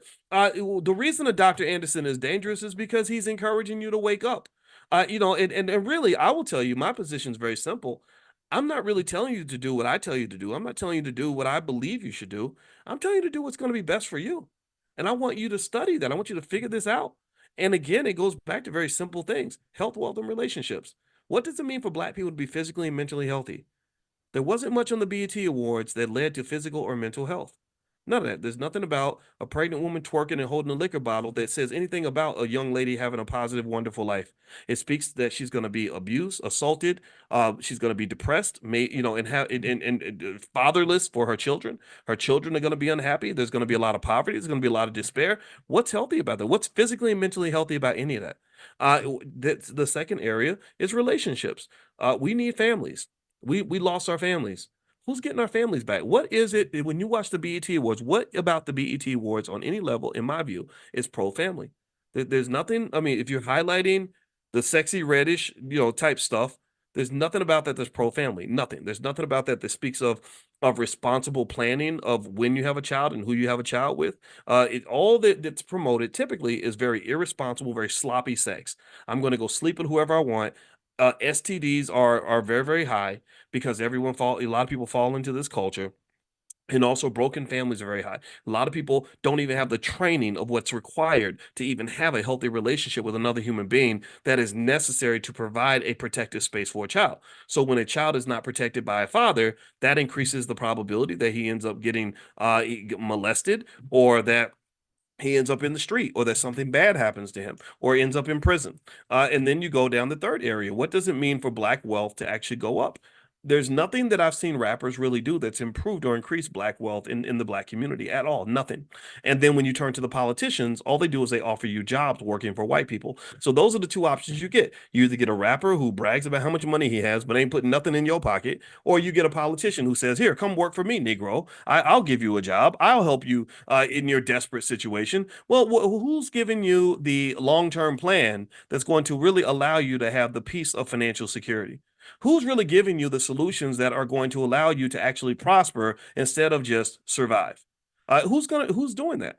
There's nothing in mainstream media, or very little in mainstream media, that I see that is really sort of doing these things that's really going to get the black community where we need to be. Not only are we being given the wrong medicine, we're being given no medicine, and we're given a bunch of poison disguised as medicine. So that's what I believe. That's my 2 cents. All right, so let me start reading here. And by the way, if you're not on the text list to get invited to Powernomics training on Wednesday, just pull out your phone, text the word greatness, GREATNESS, greatness to 87948. Text greatness to 87948. And also, we have my book is the 10 Commandments of Black Economic Power. You can get a copy at drboycebooks.com. Use the code word book club and get 30% off everything in the store. So feel free to go to drboycebooks.com, and you can check that out. All right. So here's what Dr. Anderson reveals on page 58 of the Black History Reader that was really fascinating to me. Did you know that black leadership changed their position on immigration around the 1960s? Did you know that they actually had a completely different policy on immigration before the civil rights movement? And basically, whoever was controlling them pretty much got them to pivot and shift in a different direction. I don't know if y'all know this, but let me read this to you. I'm going to tell you, this is what Dr. Anderson says. I literally have not read this yet, so I'll be as surprised as you when I get to whatever he says. So he says here, black leaders and activists unilaterally expressed opposition to the nation's open door policy on immigration throughout the 19th century. These conscious black leaders expressed concern that immigrants were reinforcing the subordination of the native black population, as well as usurping the access of blacks to rights, privileges, employment, education, and wealth building opportunities. The negative impact of immigrants worsened after the Civil War when millions entered the country. After slavery, there was a labor shortage, and one would have logically expected the former slaves. Think about this. You have a labor shortage. You got all these former slaves. You got all these black people, hardworking people that they've been working for free. So you know they're going to make good employees. They've been working for free. So here on page 159 of the Black History Reader, Dr. Anderson is telling you that whatever you learned in school was a bunch of BS. So listen to this. The negative impact of immigrants worsened after the Civil War when millions entered the country. After slavery, there was a labor shortage, and one would have logically expected the former slaves who had been skilled tradesmen, carpenters, blacksmiths, cooks, artisans, and farmers to fill those jobs. But the country recruited and imported European immigrants instead. The pattern was just beginning. For more than a century, black leaders had struggled and challenged the white power structure to close the nation's immigrant doors. So they were asking them to shut the doors. They were like, look, you got your workers here. We got you. We can do this. But they were like, no. Rather than working with you, we're going to go get some people from England. That's what he's saying here. So it says, for more than a century, black leaders had struggled and challenged the white power structure to close the nation's immigrant doors. In his famous 1895 Atlanta Expo speech, Booker T. Washington pleaded with white industrialists, businessmen, and politicians not to look to European immigrants to develop skills and work in their businesses, but to instead look to native blacks. How about that? Washington also pointed out that many already had the skills, attitudes, and experiences to meld into the mainstream society. W.E.B. Du Bois was against immigration and spoke frequently about the downside for blacks of 40 million white immigrants coming into the country, doing the jobs of former slaves and being automatically elevated into an overseen white management class. How many of you have ever heard this before? How many of you have ever heard this anywhere? So maybe their concept in their head was, if you do have black jobs, every job should be a black job. Any job we can do is a black job. A black man can fill that job. So I believe that you have to own the companies and all that for sure. But you can't, Booker T. Washington, that was a great man. George Washington Carver, W.E.B. all these individuals were people who said, yeah, well, some of us want these black jobs. We don't want to have fathers and mothers that are unemployed. We want to have opportunities to make money and to go to work like everybody else. We're already very hardworking people. So stop bringing in outside recruits to replace us. But now, years later, we support wide open. A lot of us just support wide open doors and don't even know why. Only reason you support it is because Joe Biden told you to support it. That's it. That's the only reason you support it. You forgot about the mass incarceration and the crime bill and all. You don't even think about it. That's why Shaquana ain't got no daddy. You're not even connecting the dots on that. You're just so quick to just do whatever they tell you to do that you don't even think about it. I'm not mad at you for voting for Democrats and Republicans. I get that. I know lesser of two evils. Okay, I get it. But still, what I have a problem with is that some of us don't even think about it. Some of us don't even come to our own conclusion. We just say, okay, what you want me to do? What you want us to do? And that's my problem. That's my problem, is that you're not even processing the information. You're not even thinking like, well, what's best for me? You've told me what's best for you, but I need to make sure that what's best for you is also best for me. That's the problem that I have. And that was really the whole crux of why I just really got really annoyed when I would get calls, when I was at AOL Black Voices 14 years ago, whatever, and I would get calls from the Obama administration. At first, I thought it was kind of cool. It's interesting. It's like, oh, wow, okay, President Obama, I'd love to help. But Lord, when I got on the phone, all they were literally trying to do was get me to do what they told me to do. And I was like, who do you think I am? I'm not fit for slavery. I don't do that. And this happens a lot with Black elite people. I'm gonna be honest. That was the gist of the conversation I had with Kanye West. As we get on the phone, he's like, I want you to do this and do that and do that. And I text my friend, I said, does this guy think I work for him? He doesn't. I don't work for nobody. The things that matter to you don't matter to me, bro. I don't care that that you got a million little Asian kids to buy your ugly ass shoes. Those things are overpriced and ugly. You will never, I wouldn't wear them for free. So what makes you think I'm gonna bow to any of this? Like we're obviously playing different games with different rules. This makes no sense to me. So again, what you have in America, generally speaking, is you have a class, you do have that elite class that is very quick to sort of expect that the masses will simply do what they're told. And the unfortunate reality is that they're almost always right. They're almost always correct. The studies show that most people, because they're not sure who they are, they're too scared to be different. They don't want to be seen as radical and dangerous and all that. They just go right along with whatever's cool, whatever's hip, whatever's popular. I can't, that's not healthy. That's not good. So let me keep reading here. So according to Dr. Claude Anderson, and by the way, if anybody asks what page we're on, if somebody in the chat could just tell them so that I don't have to say I'm gonna say it like a couple times, but then I see sometimes then even if I say it 3 times, someone will say, what page are we on again? Just tell them if they ask. If y'all could help me out with that, I'd appreciate it because that's gonna trigger my ADHD and y'all know how I get. All right, so let's pop in page 159, the Black History Reader. So Dr. Anderson mentions Booker T. Washington, W.E.B. Du Bois were very much against wide open borders. Let's see here. When the Black Civil Rights Movement commenced in the late 1950s, the new Black leadership dismissed or ignored the opinions of their predecessors.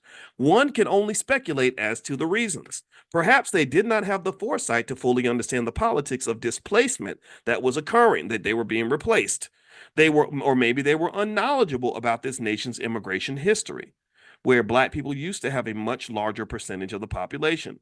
Or maybe they wanted to demonstrate altruism, or they simply preferred to ignore or forget history and go along to get along as much as they could. Whatever the reasons, the new Black leadership switched from the anti-immigration stance of their predecessors to being pro-immigration. While the reason for the change of position is not clear, it is clear that they made the switch without fully understanding that providing unearned rights and benefits to people who are from other countries chasing the American dream caused native Black Americans to be neglected, disadvantaged, and rendered invisible in all respects. The old the old Black anti-immigration fighters must be turning over in their graves. Black civil rights organizations and politicians began to presume alliances with newly arriving immigrants. They began to presume that anybody who comes into the country is automatically going to be unified with the Black community. And I want to ask y'all a question. Give me a yes or no. How many of y'all think that the majority of people that come in from other countries are just, vehemently pro-Black?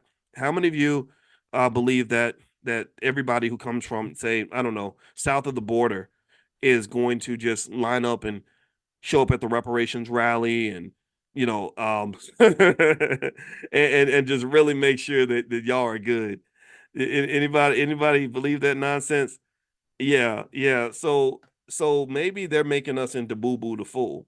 And I say Boo Boo the Fool because, almost like the little kid, the kid who rode the little bus to school, who thought that people were his friends when really they weren't.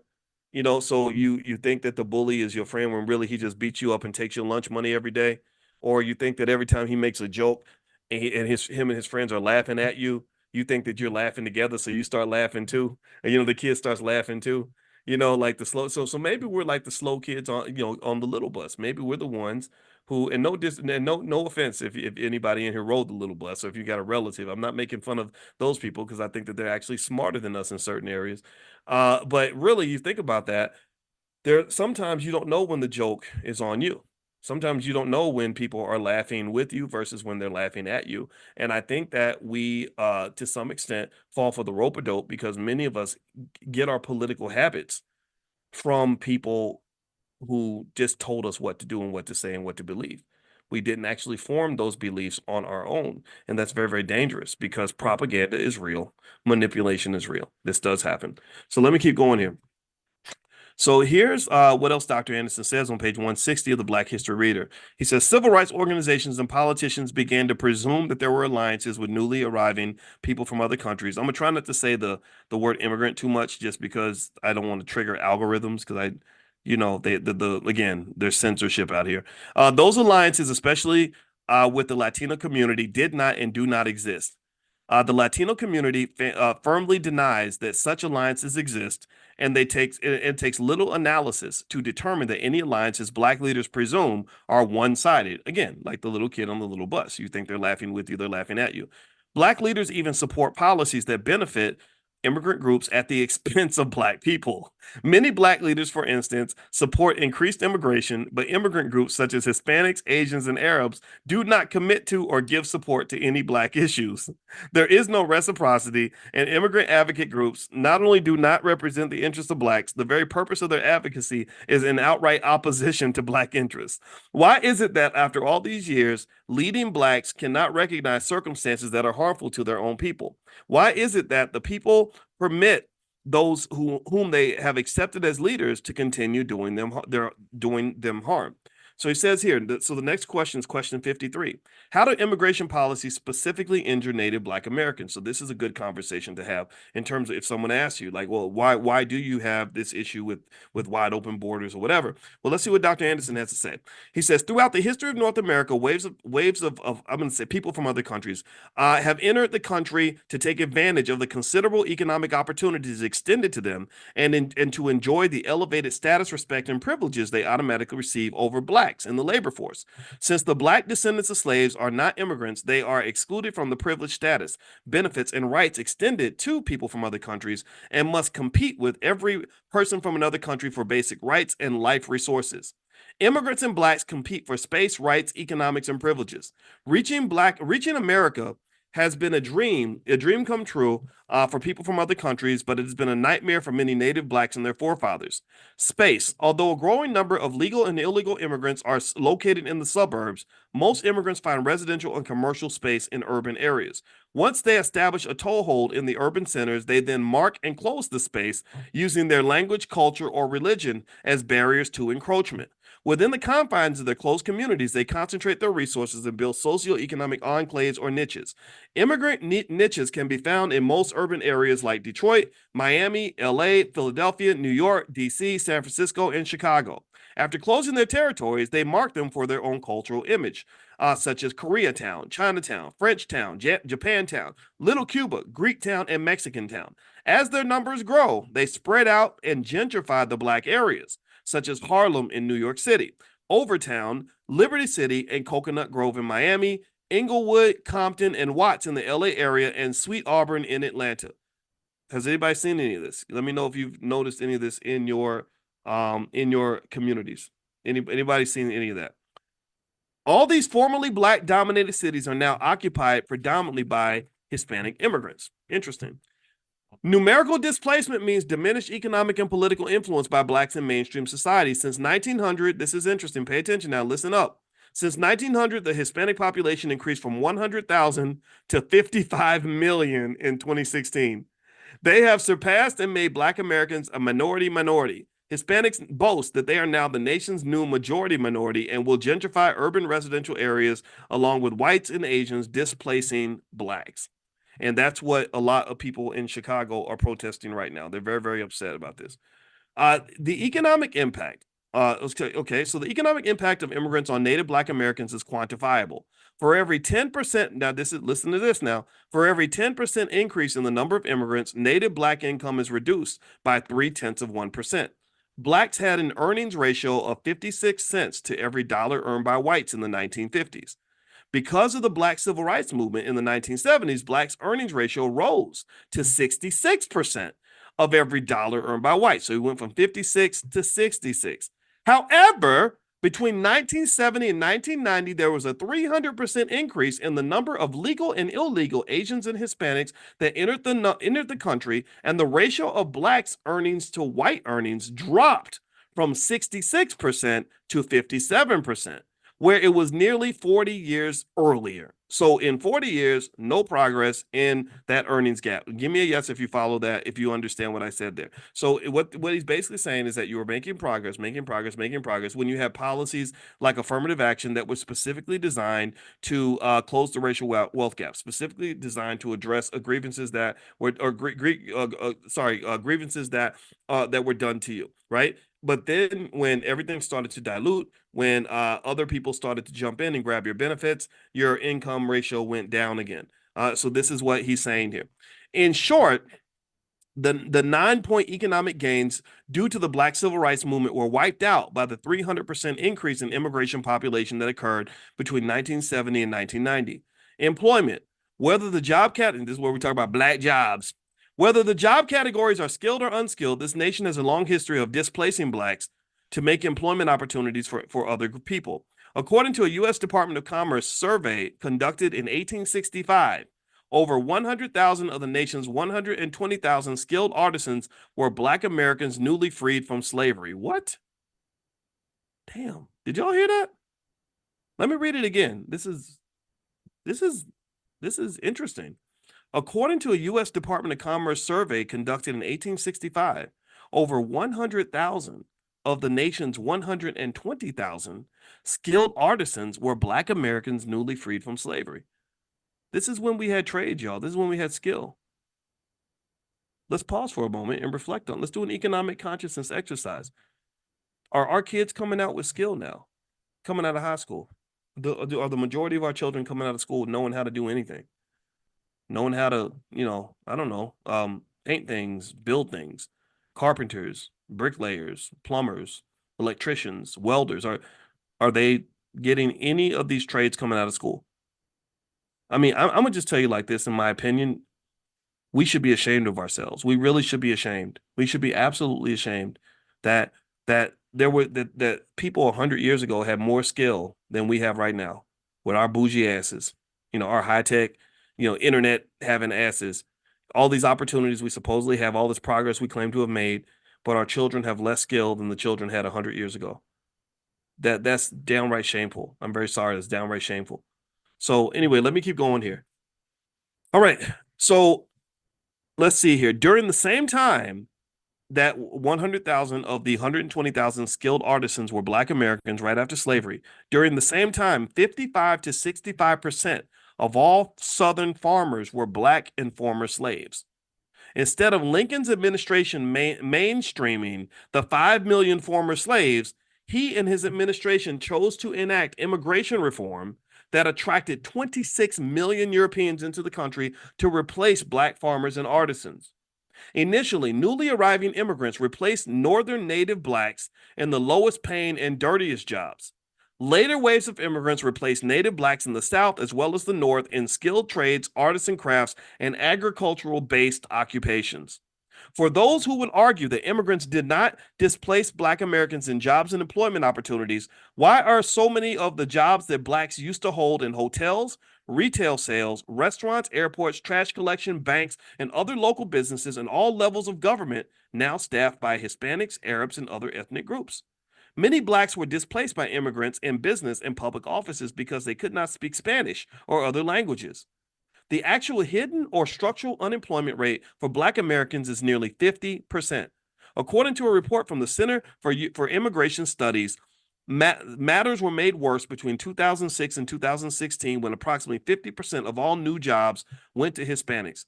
Where's the economic justice for Black Americans? And the scary, interesting part about this is that he's talking about 2016. When he wrote this, he didn't even know about the wide open borders we have right now. He didn't know that we were bringing in 2 million people a month or something crazy like that. Just wide open, literally people climbing through the fence.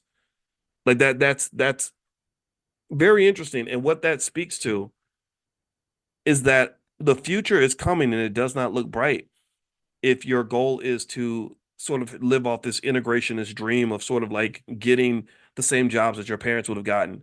I don't think the future looks good for that. I think that specific skills, specific wealth building strategies, specific economic survival methods are absolutely essential for anybody that wants to survive this new economy. And I haven't even talked about AI. AI, if we have, I don't know, 50 million immigrants that come through a fence in the southern border, well, AI is like bringing in a billion new immigrants. Like AI is everywhere. AI is going to be all over the place. So you really have to adjust to this new economy. And if you just simply, live as a sheep and do what you're told and just follow whatever they're telling you to do, you're probably going to get displaced. We're already being replaced when it comes to voting and stuff like that. I'm convinced of that. I think that the whole idea that a lot of black people aren't automatically voting blue no matter who is leading them to say, okay, well, we got to get new voters to replace black people, especially black men. You've got these troublesome black men out here who are questioning Democratic Party politics. So we're just gonna get rid of them. We're just gonna deal with something that's easier to deal with. And so that's happening on the political front. I think on the economic front, it's incredibly important to have a strategy. So the solution is wealth building. The solution is twofold. One, in the Black Business School, for example, we believe every black child should learn how to start a business before the age of 12. They should have someone should be buying stock from them from the time that they're born, and also every child should know the difference between ownership and renting. In addition to that, skilled trades are incredibly important. College degrees are nice, but having either a skilled trade or a capital base is typically better.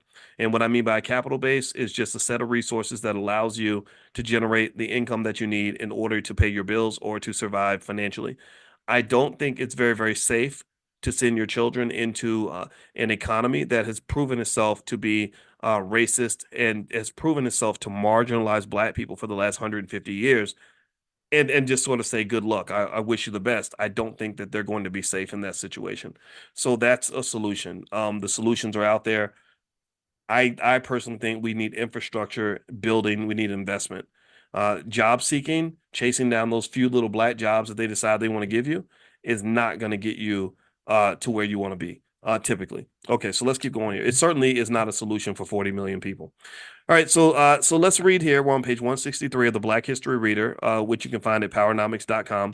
It says the U.S. Supreme Court's Brown versus Board of Education decision was supposed to have corrected damages inflicted on black students for more than 400 years of zero schools and poor schools. But before any major educational improvements could be made, the immigration reforms of 1965 brought in a massive influx of immigrant minority children, quote unquote minority children, who began to compete with native black children for resources. There are no constitutional mandates to giving newly arriving immigrant children legal or illegal, accompanied or unaccompanied educational advantages over blacks. Prevailing policies and laws, however, give immigrants preferential treatment over blacks. Another area is affirmative action. Affirmative action programs were originally designed to correct injustices to one race of people, blacks, by another race of people, whites, and to eliminate the legacies of slavery and Jim Crow segregation.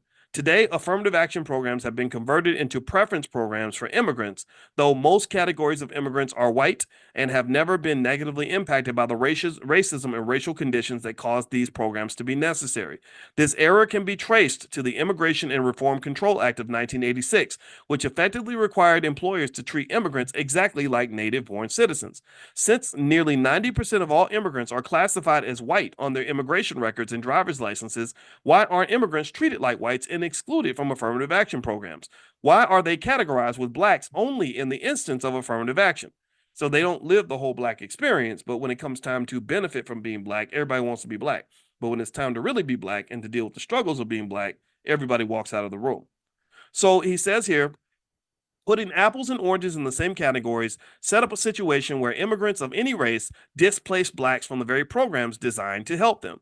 It is not possible to justify including Hispanics, Arabs, Asians, and other immigrants and women who are a majority in affirmative action programs. Yet in 2016, black civil rights leaders, elected officials at the highest levels, and other members of the black overclass publicly supported immigration reform and granting citizenship to 12 to 20 million illegal immigrants that had entered the country since 1990. The black overclass agreed with those who wanted to reach out and invite even millions more immigrants. Our federal and state governments may have reasons to support increased immigration, but they have a moral obligation to avoid and correct the devastating harm it causes native black Americans.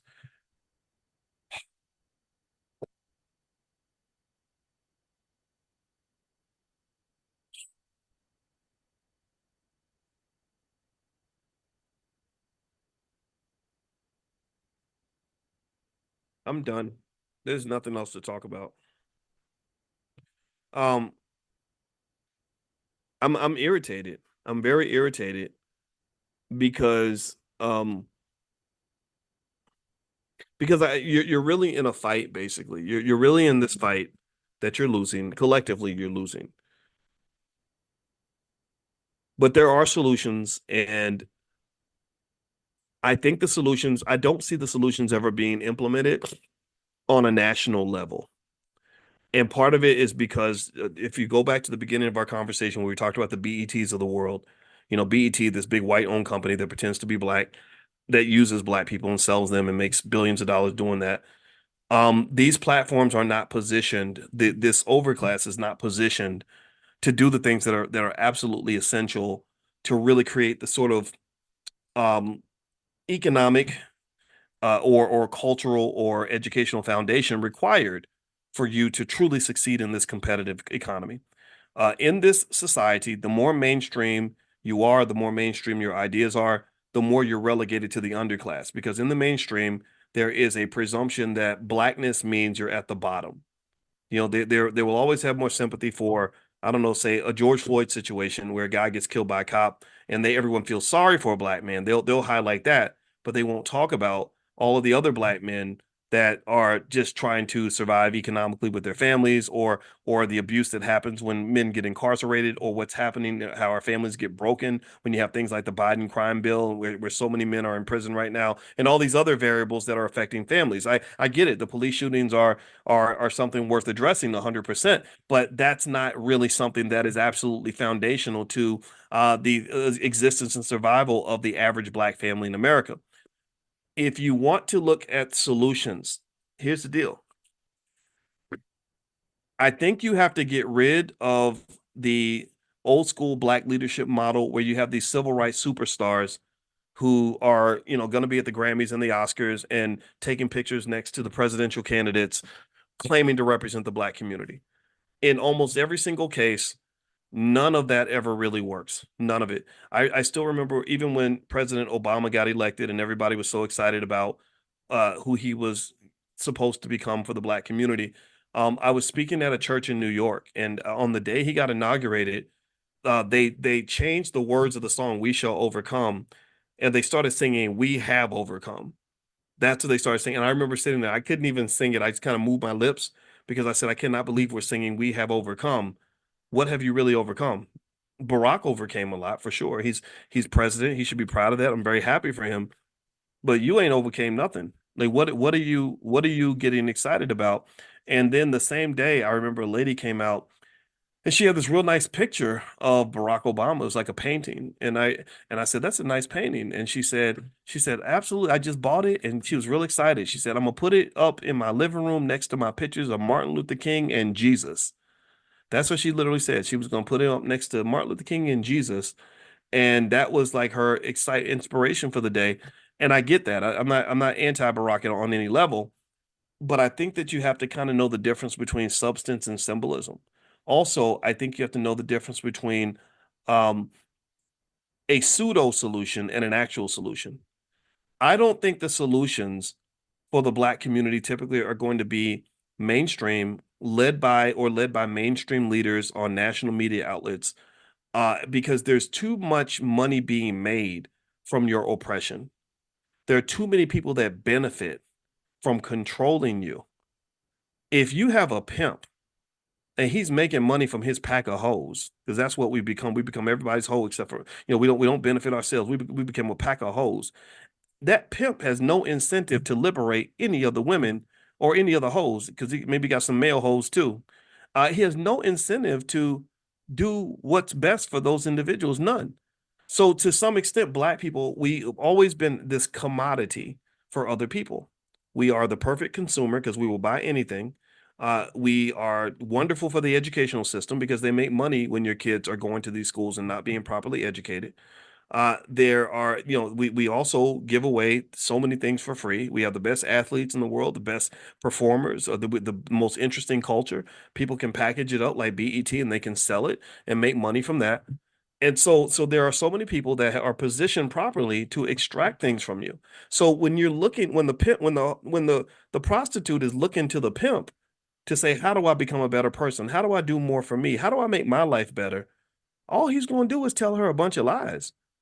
So you have this overclass, these pimps that pretty much Or if you let them lie to you, they're going to keep lying to you. If you let them keep telling you, like, oh, yeah, the best way for black people to move forward is to everybody make sure you vote for the Democrats, and make sure you come to work every day. Make sure you go to school every day. Make sure you go to college and go $200,000 in debt to get a college degree. And that's how you become successful. They're walking you right down the rabbit trap. They're literally saying is we're okay. See, the thing is, people think that there are others who just flat out hate black people. First of all, I don't care if other people like me or not. I assume that they don't care that much about me. If you know, I have a neighbor across the street who has a big Trump flag in his front yard, and I don't hate the guy. I don't like him or dislike him. I don't know if he likes me or not. He has a big pickup truck. He's like a former cop. He could be a black people hating redneck or something. But I don't care. Um, he doesn't care about me. I don't care about him. I don't need him. I don't need him to like me. I just need him to like not bother me, right? So I don't know if there are all these people in the world that just sit around and think how I can, how do I hate black people today? I don't know if there are people out there like that. Maybe there are a few, but I don't think that there are lots of people like that per se. But I do know that if you're talking about people that are going to love you, that has to start with you. And if you talk about people that are going to represent your interests, you have to start with you. And so similar to that prostitute who everywhere she turns, the pimp is always there explaining the world to her. She's going to have to get her validation from somewhere other than the pimp. She's going to have to get her advice from somewhere other than the individual who has a direct incentive to exploit her. Do you understand what I'm saying? So this whole system's designed to benefit from you, to extract things from you. That's just how it's built. So in order for you to find your solution, you're gonna kind of have to wiggle out of that. You're gonna have to spend some time alone and really look at your life, look at your family, look at your situation, look at your goals, and come up internally with the solutions that are gonna liberate you and get you to where you want to go. And you have to know that some of those solutions are gonna cause you to lose favor with your master. If I go, for example, when I go and when I started saying to black people, look, I don't think you have to vote for Democrats or Republicans. I think you should do what's best for you. A lot of people got real mad at me. And I was like, why are you mad at me? They're like, because you're telling black people not to vote. I said, I never told black people not to vote. You're telling black people to become Trump supporters. I never told black people to become Trump supporters. I told them to do what's best for themselves. Why is that such a threat to you? Why is that so bad for you? Well, oh, I get it, because you have a direct interest and you benefit directly from the control and the management of black people. So you don't really have leaders. Leaders are people that lead you to a better life. Leaders are people who improve your situation. You don't have leaders, you have managers. Managers are people whose job it is to keep you in a nice little collective bucket so they can serve you up to the next person that wants to exploit you. They can pass you around. Like Diddy did with some of his victims. Shout out to poor Justin Bieber. I wonder if that's what happened to him. I'm not gonna say one way or the other, but that poor guy, he'd been through something, right? So really, the thing is, I think we have to know the difference between people that want to serve the black community versus those who want to sell the black community. That's what you have. So in every election, you have these political bosses who go into, the office typically of the Democrats and sometimes the Republicans too, and they say, I can deliver black votes. How much you gonna pay me to deliver black people? And then their job is to deliver. And if they don't deliver, then their bosses say, I'm not going to compensate you because you didn't deliver black people the way you're supposed to. Just like a farmer delivering chickens to KFC. You are a commodity. You are a commodity.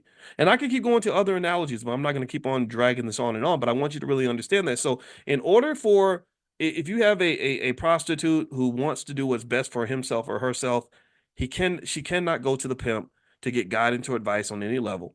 If you are a chicken and on a farm and all your friends are being fattened up so they can be sold to KFC, you can't go to the farmer and say, what should I do next with my life? What does it mean for me to be a good person? You can't do that. You have to figure that out internally and know that at some point, your interests and the farmer's interests are going to just be different. So your interest, so when you start to become economically independent, an economically independent black community or an economically independent black family is at the very least a family where that family benefits as much or more from its own labor, skills, and resources and intellectual capital than anybody else, right? So economically independent, let's draw a picture of that. What does that look like? Well, if I've got a family and there are five of us in the family and we all work 40 hours a week, and traditionally we all go out and we find some white guy to work for. You know, you go work for Ford, you go work for GM, you go work for Walgreens or whatever. We're all giving our 40 hours a week to this broader system that's owned and controlled by other people. So we're pouring into the wealth of other people. And then after we get all our money, we go shopping to pour into the wealth of the people who own the mall. And then after that, we also pay the landlord. So we're pouring into the landlord's wealth. So you're draining yourself by making sure that everyone else is good, making sure that everyone else is well taken care of, because they've trained you to believe that that's what you do in order to be a good citizen. Well, an economically independent family, in my opinion, if you want a direct solution, is a family that says, how do we sort of shift the system a little bit where those benefits, at least a portion of those benefits, are coming to us too? How do I create a win-win with this economy instead of the win-lose that we were raised on? See, you were raised on a win-lose in this economy, and the win-lose means this. It means that you have millions of people in the Black community who work hard every day, went to school, who have been very responsible, law-abiding citizens who have not broken any laws, raised their families properly, worked their butts off for 40 or 50 years, and are dying with a negative net worth, and somehow you feel screwed and you don't know why. You're trying to figure out, you're like, something isn't right, and I just don't know. Like, how is it that I did everything the way I was supposed to do it, but everybody was winning except for me? Well, that's because you got to really go back and question the assumptions of the game that you're playing. You have to sort of figure out, like, what does that look like for me to pour 40 hours of labor into something that's going to benefit me and the people that I care about, as opposed to pouring 40 hours into something that's not going to give me any benefits? What does it look like for me to spend money on a product that's where the part of that money is going to accrue to either myself or people that are in my space, versus me spending money in a place where those financial benefits aren't coming back at all? Do you understand? You have to think about these things. Critical thinking is essential for anybody that wants to deal with all this. You are going into, in my view, the most complicated economy and society that we've ever had. We've never had an economy, for sure, in American history that's more complicated than the one you're entering into now. You've got illegal immigration over here. You've got corrupt politicians and the failing government over there. You've got artificial intelligence back there. You're going to have to think. You're really going to have to think. And to me, what does that mean? Well, that heightens the importance of little things like the family meeting. Maybe we sit down together as a family and say, how are we going to help each other out? How are we going to make sure everybody in here is good? I've got an extra X number of hours per week that I'm going to put toward one of my goals. How do I do it in a way where I'm winning and you're winning? What partnerships can we come up with that allow us to bring our energy together, as opposed to dividing and diluting our energy by all of us just going out here chasing the black job? Right? Do you understand? That's what we all do that. A lot of us traditionally, we just do that. It's like, you got three siblings, all of you are hardworking, smart people, but all of y'all are running off trying to go get some degree and go work for some white man somewhere when you could be working with each other. What is it about white folks in creating businesses and institutions that makes us believe that they're the only ones who can do it? Asian people do it, Arab people do it, Jewish people do it, white people do it. We can do it too. And we are doing it, by the way. So shout out to those of you who are trying. And I just want you to understand that you're gonna fail. It's not gonna be perfect. It's not gonna always make sense. It's gonna be hard, but it's better than the other version of hard, which is where you work your butt off for 50 years and then you die broke, or you die with a net worth that is much lower than what it should be, or you find out that the people that you've been pouring into your whole life are all getting rich every time you're making that car note payment. The car dealer's getting rich. You pay your rent, the landlord's getting rich. You go to work, your boss is getting rich. What about you? Where are you getting rich in this process? And if you can't see where you're getting rich, where you're at least getting a piece of the benefits of all the things that God has blessed you with, then that means you're playing the wrong game, partner. You in the wrong system. You got to fix it, buddy. You got to look around, elevate your consciousness. Consciousness is critical. So again, I want to reiterate, I am not here telling you what to do. When I talk like this, I know that there are people who get mad at me and they think that I'm out here just misleading people and all. I'm not telling you nothing about what you need to do next. What I want to be able to help you do is I want to help heighten your consciousness to the point where when you decide what you're going to do next, it's the right move for you and those kids that you got. It's the right move for your family. I think every parent, some of y'all in here are parents like me. I'm a parent, and my number one goal as a parent is to make sure my kids, I'm not raising no goddamn slaves. I'm not. I'm not raising I'm not raising anybody's servant. I'm just not doing that.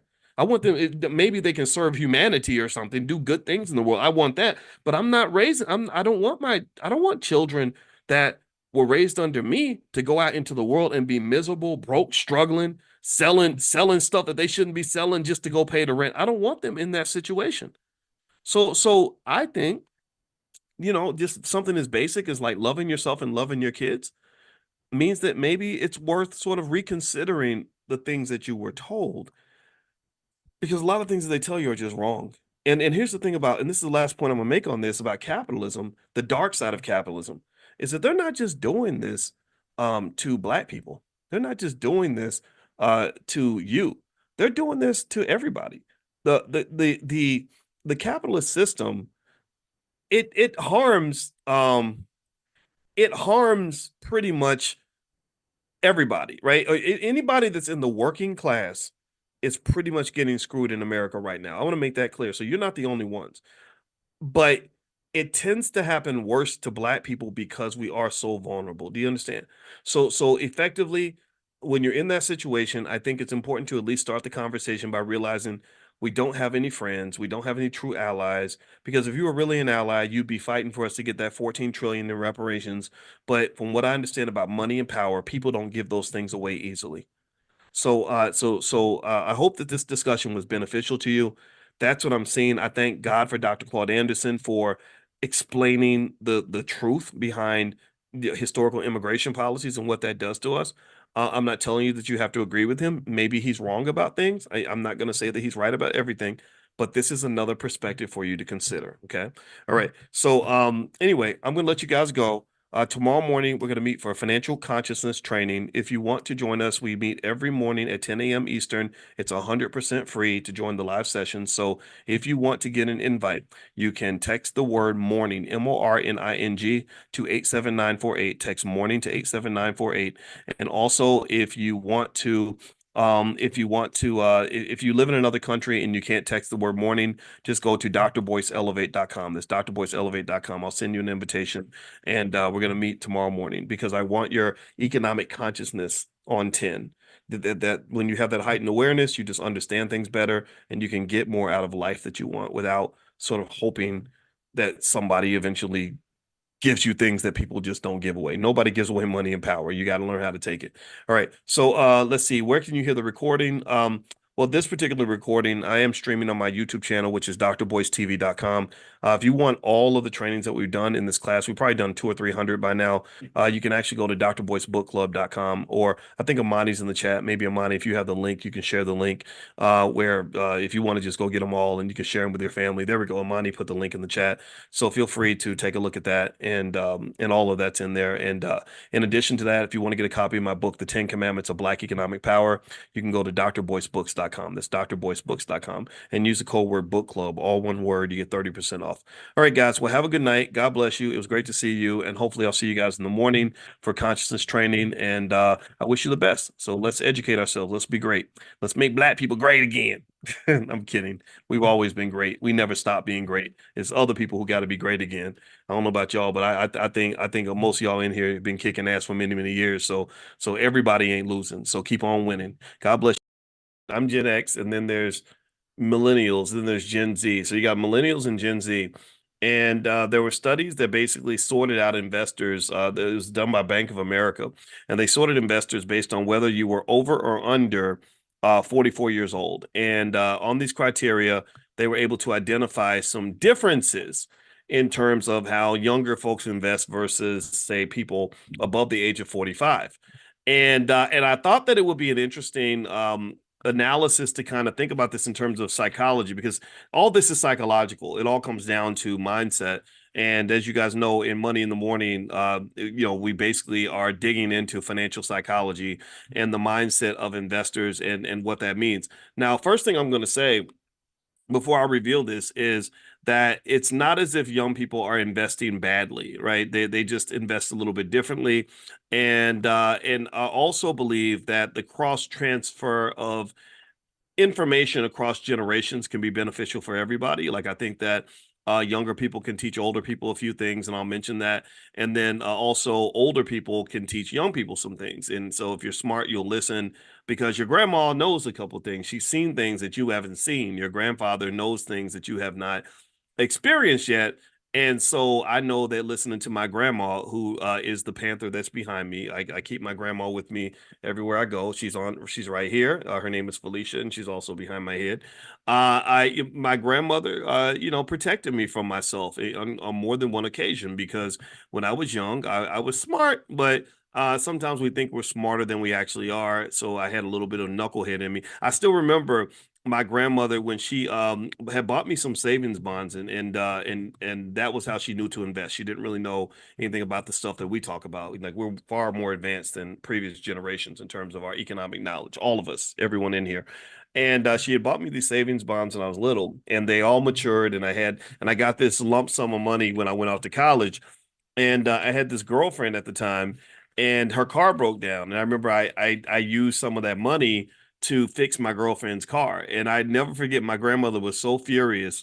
And she wrote a long letter to me. This is back when people used to write letters. She didn't send an email or a text message. She wrote me a letter. That's how you know grandma was pissed. And she wrote me a long letter and I don't know if she thought that I was out smoking crack or what, but she talked, she really was concerned about what I was doing with my money. And it was that experience that reminds me of why I think personally that as you're building this wealth, as you're making these smart decisions to prepare your family for their strong economic future, getting your kids ready, you're doing the $5 a day plan or even beyond that, and really, really preparing a wealth egg or a nest egg for your kids so they can be financially safe. I don't believe in giving all that money over to them when they turn 18. I cannot reemphasize that enough. This is not their wealth. This becomes their wealth when you decide it's their wealth. And this is family wealth. You understand that we are a team, we are a collective.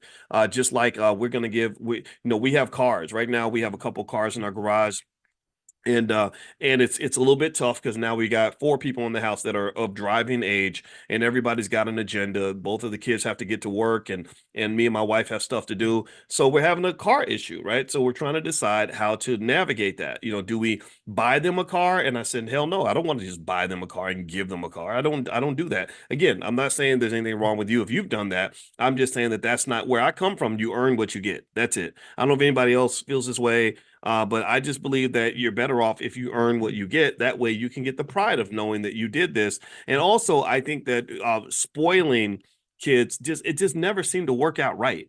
You know what I mean? I don't know. It just never it never seemed to really work out when a kid was spoiled that they would be better off than they would have been if they hadn't been spoiled. I've just not seen that. So my position on it was no, no, no, no, no, we're not buying anybody a car, but we are going to buy a car. So this is, don't tell the kids. If you meet my kids at the convention or something, don't tell them that this was the master plan. Okay, we got to, like, you know how the man be making plans for black people and they don't tell you what the plans are. Well, in this house, I'm the man and she's the woman, and so we make these little secret plans. This is the conspiracy theory that we always know there's a conspiracy. Well, in our house, there are lots of conspiracy theories. This is one of them. So if you meet the kids, don't tell them this was the plan. So anyway, here's the plan. The plan was, I told my wife, I said, go out and go to the dealership, find a car that you want to get, whatever, just whatever you want to do. I support it. Um, and so we're gonna have three cars, and then we'll be able to allow the kids to share the third car, the 10-year-old car that we don't want to use as much anymore, but we're not giving that car to anybody. That's still our car. So this, again, this is a mindset. I'm not telling you what to do, but the thinking was, look, this is not your car. This is the family car. But because we bought it, then we have a little more say in what happens with this car. So you're gonna get everything that you need, but you're not gonna be able to say, get out of my car or I'm taking my car. Because for you to say to have a car that you say is your car, you're going to have to put some skin in the game. You're going to have to make some investments in this process in order for you to say that is my car. Because I just, but again, that's a personal bias, right? Everybody has a bias, but I would say whatever your bias is, however you were raised, or whatever you think is best as the leader of the household, and a lot of you are either parents or you're going to be parents, or maybe your grandparents or something. I encourage you to think about the accumulation of any asset, whether it's a vehicle that's declining in financial value, right? Cars are depreciating assets, but they're important assets because you need them to get around. Or you're talking about the stock portfolio. That's family wealth. When you're building this wealth for your kids, that money belongs to primarily you. If you did it, if you're the one who built all this, then that should be yours. That's your empire that you're building. And then also, when you're talking about the transfer of that wealth onto the kids, you have to have discernment in terms of how you do that. Because if you do it wrong, let me just tell you, if you do it wrong, you're gonna lose it all. If you do it wrong, if you're sloppy, if you just say, "Oh, well, because you're a certain age and because you're my child, I'm gonna give you everything," that don't work out too well. And people react differently when you give them stuff. Again, that goes back to what I was telling you guys in finance. There's all these research papers written on what they call the moral hazard problem. The moral hazard problem basically says that when you get one of the dimensions of the moral hazard, it's a very complex idea, but one of the dimensions of it is that when you give people stuff, they start acting stupid. When you give people stuff, their behavior changes. I remember when that football player Antonio Brown that played for the Steelers and the Patriots and the Raiders. And I think the poor guy has CTE. That's what I think is really going on because he's the Negro is crazy. But anyway, Antonio Brown, he was a great wide receiver. He was very disciplined. He worked really hard. He showed up to practice on time, and so because he was so good, they were going to sign him to this massive contract. And there was somebody who said something that was true, but there's not much you could do about it. But he basically said, when you give him all this money, he's going to act a fool. You're not going to be able to control him anymore. And he was actually right. When Antonio Brown got his money, his behavior no longer made any sense. Now, I personally think that brain damage thing is really big with the football players. So when I see them commit a crazy crime, like there was one guy, Kellen Winslow Jr., I think, who went to prison because he was literally sexually assaulting like old ladies, like 75, 80 years old. That just seems kind of weird. I'm not saying that any type of assault is okay. It's never okay, but it was just weird. It made me think something's got to be going on with his brain. And Aaron Hernandez, who played the same position as Kellen Winslow Jr., who definitely was confirmed to have tremendous amounts of brain damage, was just going to the club and killing people. Like, and it didn't make, and it was weird. They didn't even consider him a suspect because they were like, why would a guy who just won a Super Bowl murder somebody? That didn't make, but it turned out that he had significant mental illness that came from all those hits to the head. So anyway, with that being said, though, just circling back to moral hazard, people act differently when you give them resources and you give them money. Especially true. That's especially true when you talk about your kids. So when you're talking about how to kind of deal with your children and just sort of what way to sort of distribute the assets, I think it's important to really think it through carefully because if you don't, you're going to lose everything. There's a show I've been watching. Anybody watch the show on Netflix called The Gentleman? Anybody watch it? It's got one of my favorite actors, Giancarlo Esposito, one of the best actors out here. He played Big Brother Almighty back in School Days. I don't know if y'all remember him. Everybody, if you haven't seen School Days, like remember when Biden said, "If you don't vote for me, you ain't black." If you ain't watched School Days, I'm gonna have to check your black card because that movie's a classic. We know it is. But anyway, if you're young, then that's your excuse. So go watch School Days. You'll love it. So anyway, Giancarlo Esposito is in this show called The Gentleman, and it's about this it starts with this guy who inherits this massive estate and all this wealth from his father, who was the duke of something or whatever, and they called him my your grace or my lord and all this other British crap. And anyway, one of the things that happened was the way the story starts is that you had the older brother. The oldest was supposed to inherit the estate, and this had been the tradition in the family for 600 years. And so all this wealth that had been accumulated over half a millennia of 5 to 600 years was all going to go to the oldest son. And the problem was that the oldest son is an idiot and a drug addict who makes terrible decisions. So the father skipped the oldest son and passed all the wealth down to his second son, who was the one that was the most responsible because he knew his second son wasn't going to mess up the family estate. And so this is what this whole show's about. It's all about money and choices and everything else. And all those things are deeply connected. And so as you're building your empire and preparing what to do with it, and managing risk, we've talked about risk management. I did that whole training with you guys called Stormproof Investing. And we talked about diversification and the use of stock options to protect your portfolio. But the biggest protector in terms of risk is just making good decisions and then making the good decision to put your wealth in the hands of people who are going to make good decisions, who are going to who are skilled at three major things. There are three major skills that make you into a wealthy person. One is the ability to acquire wealth. Two is the ability to preserve wealth. Three is the ability to grow the wealth.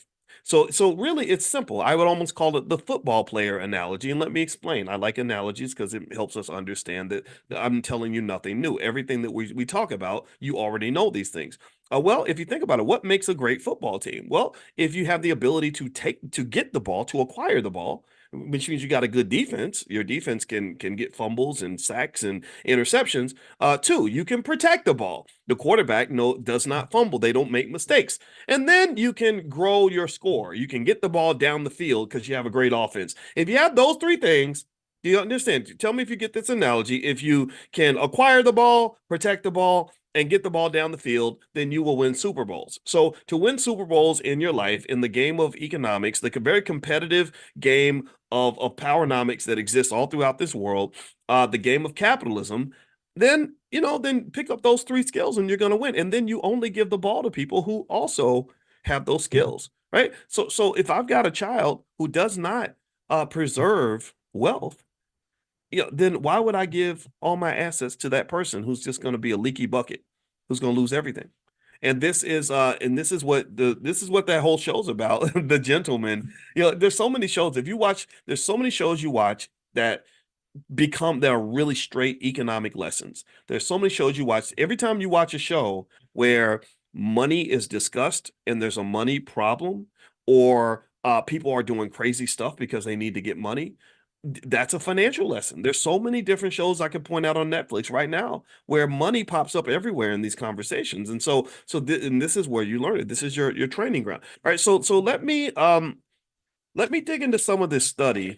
This is what I kind of wanted to hit on today.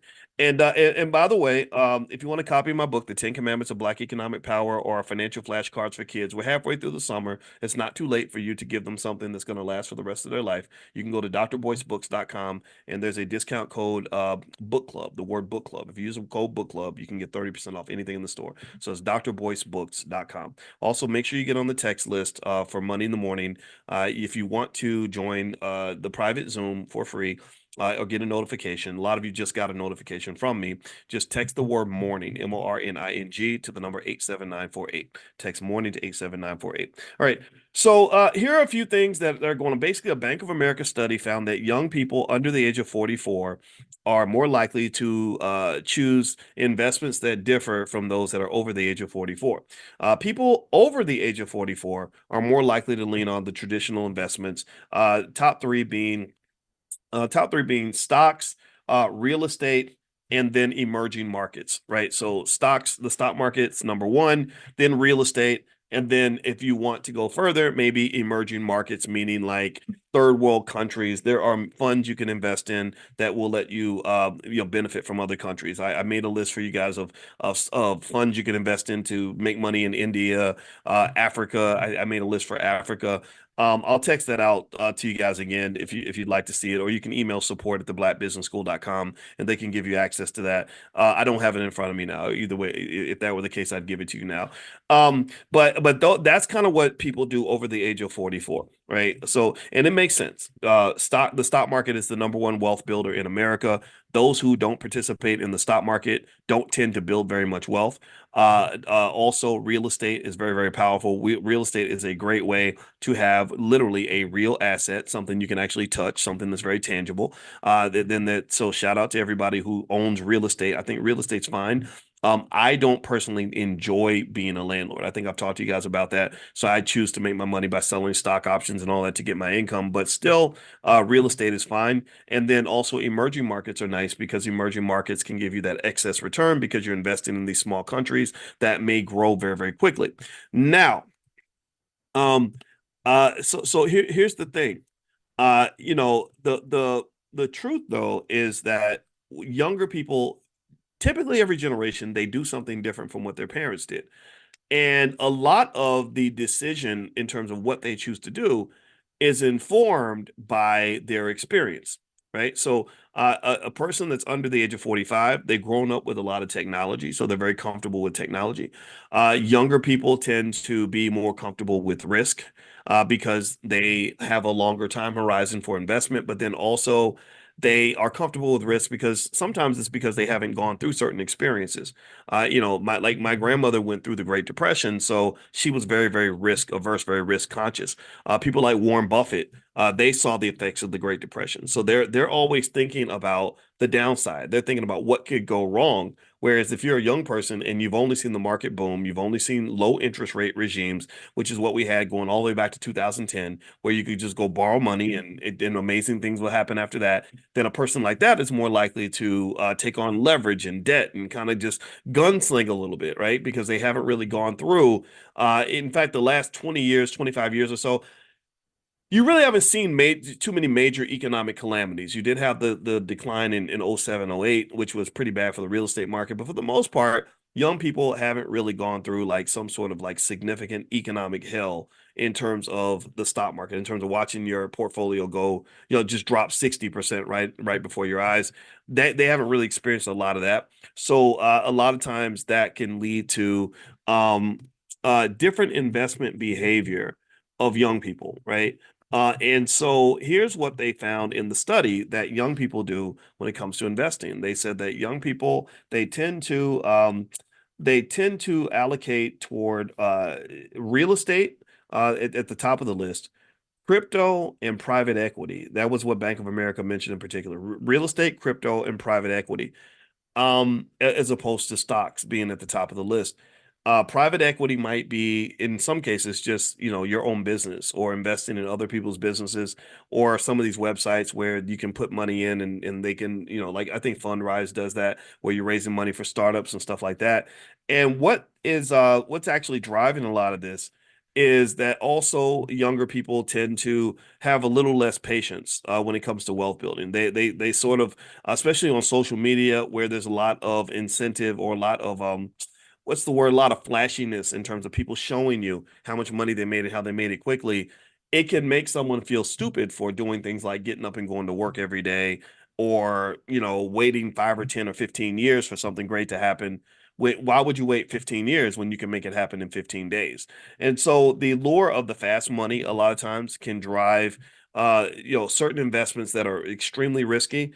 And then also they mentioned that younger people have an interest in various kinds of collectibles like watches and classic cars and stuff like that, or even sneakers. And all that's fine, right? Again, I'm not here to tell you that those things are bad.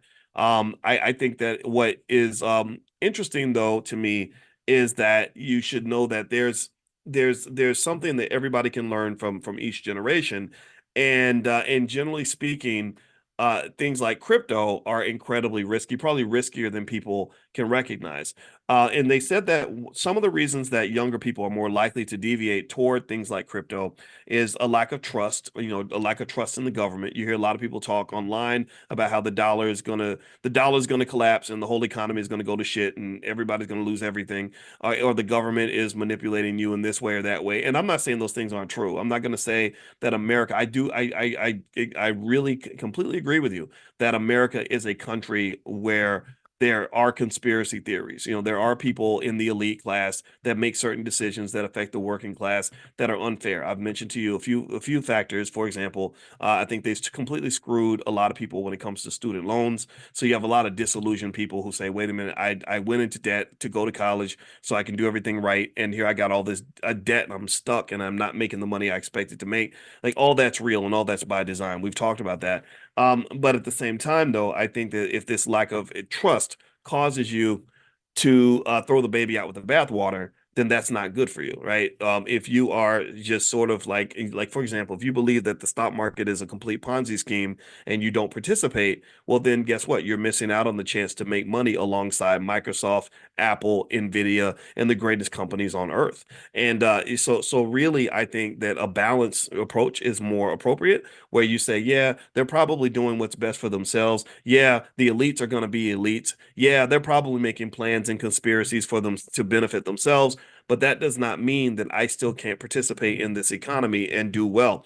Also, younger people tend to be more tech savvy. They're more comfortable with technology, which is why things like crypto can be appealing, as opposed to older people who don't trust crypto. I've heard older people talk about crypto like it's just fake money and it's complete garbage.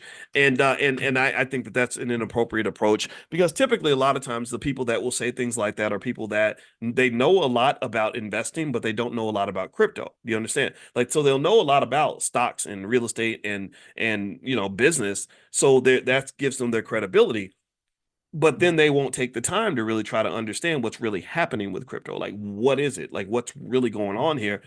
And I think that that's a little bit problematic and disingenuous. It's almost like somebody who won a Super Bowl who then tells you that tennis is crap, or a pickleball is garbage, right? So if I am a guy who won a Super Bowl, I don't know who's a guy.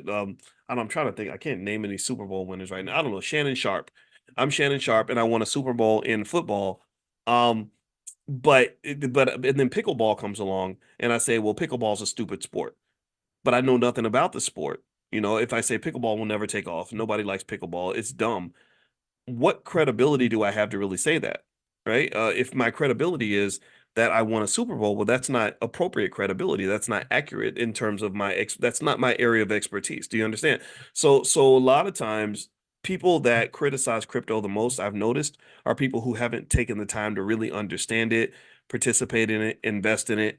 Why would you if you think it's stupid, if you think it's garbage, if you made that assessment from the very beginning? So one of the things I can say that was with crypto, in order for me to critique it, I felt like I needed to understand it. So to understand it, I read a couple books about it and did a lot of research, talked to a lot of people, looked into a lot of stuff. I'm still not an expert on it, but I know a lot more than I did. And if you were to ask me, do I think crypto is garbage? I'd say yes. And if you ask me, do I think crypto is a great investment? I would say yes. And the reason I say that is because not all crypto is created equally, and the future of crypto is very, very vague. Nobody knows what the future of crypto is going to be, because it's heavily dependent on things like regulation. It's dependent on what the economy does. If the economy were to go south, like for example, Sam Bankman-Fried. Anybody know that name? Give me a yes if you remember the name Sam Bankman-Fried and FTX. Did anybody else follow the FTX debacle? Let me know if you followed this. This is really important. Okay, so Sam Bankman-Fried became kind of the king of crypto. He was a guy that was really making what I thought were some strong, solid decisions for a while. I don't think he was just a complete loose cannon wrecking ball, or a bad person the whole time. I think he did make a mistake though, and he did break the law. But what Sam Bankman-Fried did was he came along and he kind of positioned himself in the crypto world similar to where JP Morgan was in banking years ago, where he was literally the single guy who was bailing out the entire industry. He was making these big acquisitions of these companies and doing all these things that were really garnering a lot of respect around the world and everything. And it turned out, though, that he was doing it inappropriately and illegally. He was using money that he wasn't supposed to use. He had money that he was supposed to hold, and he used that money to make investments. He borrowed out. He put his hand in the cookie jar. He borrowed money that he shouldn't have been borrowing, and that was clearly illegal and clearly wrong. Um, but let me also give you the other side of that. That's interesting. So if Bankman Fried had done the exact same thing, and it wasn't a crypto winter, he not only would he have gotten away with it, but he would still be hailed as a hero. He would be looked at as this guy who was this financial genius. Um, what a lot of people don't know is that a lot of times timing is huge in terms of when people get caught with, various Ponzi schemes. Bernie Madoff got caught because there was a recession. And when there's a recession and an economic downturn and there's fear throughout the economy, that's when the rubber meets the road. That's when people start reaching out and saying, okay, you know, all that money you've been holding for me, I need that money by tomorrow. And if you don't have the money, like if the money is out there somewhere, if you've got it planted somewhere in an investment where the paper value, the paper loss is extreme, then you're going to pretty much get caught with your pants down. But maybe if they had called you a month later, you would have had the money. Do you understand? Right? So what happens with a Bankman Fried or a Bernie Madoff, and this is again not to excuse their behavior. I think that it was not just criminality, but it was also criminality that was driven by excessive risk taking. You know, it's almost like someone who says, I'm going to take a risk by breaking the law. I'm going to take a risk by using money that I shouldn't be using or making a promise that I may not be able to keep.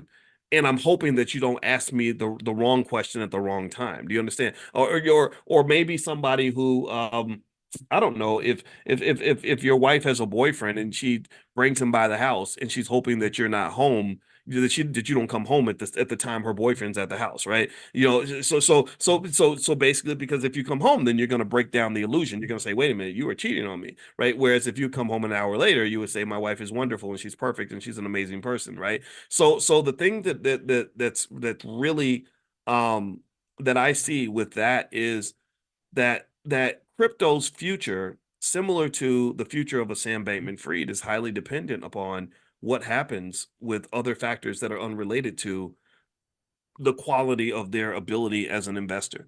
I don't believe at all that Sam Bankman-Fried is the only person in high finance who has done something that could be defined as illegal.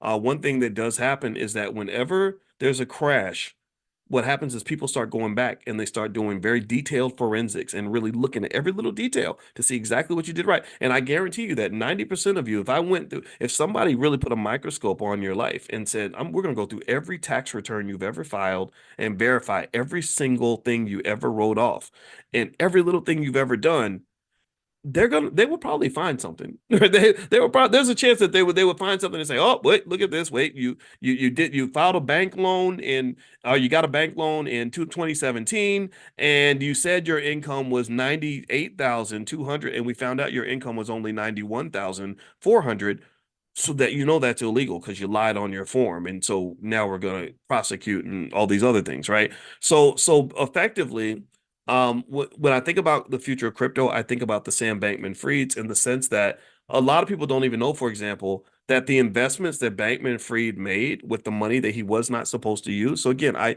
want to be 100% clear. He did break the law. He deserved, what he got, and I'm not here to defend any of that.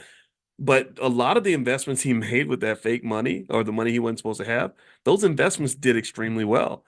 They once the sky cleared and once the crypto winter ended, they had a dilemma. They said, okay, so we're claiming this guy stole people's money, but what do you do if the money is there? Like, what do you do if like, what do you do if you say, hey, you took $1 billion? That was the biggest critique, right? You stole billions of dollars from people, right? Which again, he did. But what do you do if the thief puts the money back and puts an extra $100,000 in the bank account just for good measure, right? Again, I'm not saying that he didn't break the law. Again, I keep going back to that so we don't misinterpret the discussion here. But but that's what he did, right? So it's crazy. So I don't know what Bankman did or how much he took exactly. So let's say he took 1 billion, right? And then the market crashes because what he did with the money is he took the money, he invested it in stuff, and those investments all plummeted at the same time. Right? So that crypto that he bought for $1 went down to 10 cents. So then the crypto winter ends. So then they say, oh, so you took $1 billion from people because you took the billion, you made these crappy investments, the investments sank down to zero. You're a loser. You stole this money. You're a crook. So while he's on trial, the crypto winter ends. That 10 cent, asset that he bought is now $1.20, and so all the money's back and then some. And they literally got to the point where they said, to our surprise, not only are we able to give every investor all their money back, we're going to give them an 18% premium on that investment. And what I want you to kind of see with this is not just timing in finance and how important that is, but also just the value of time.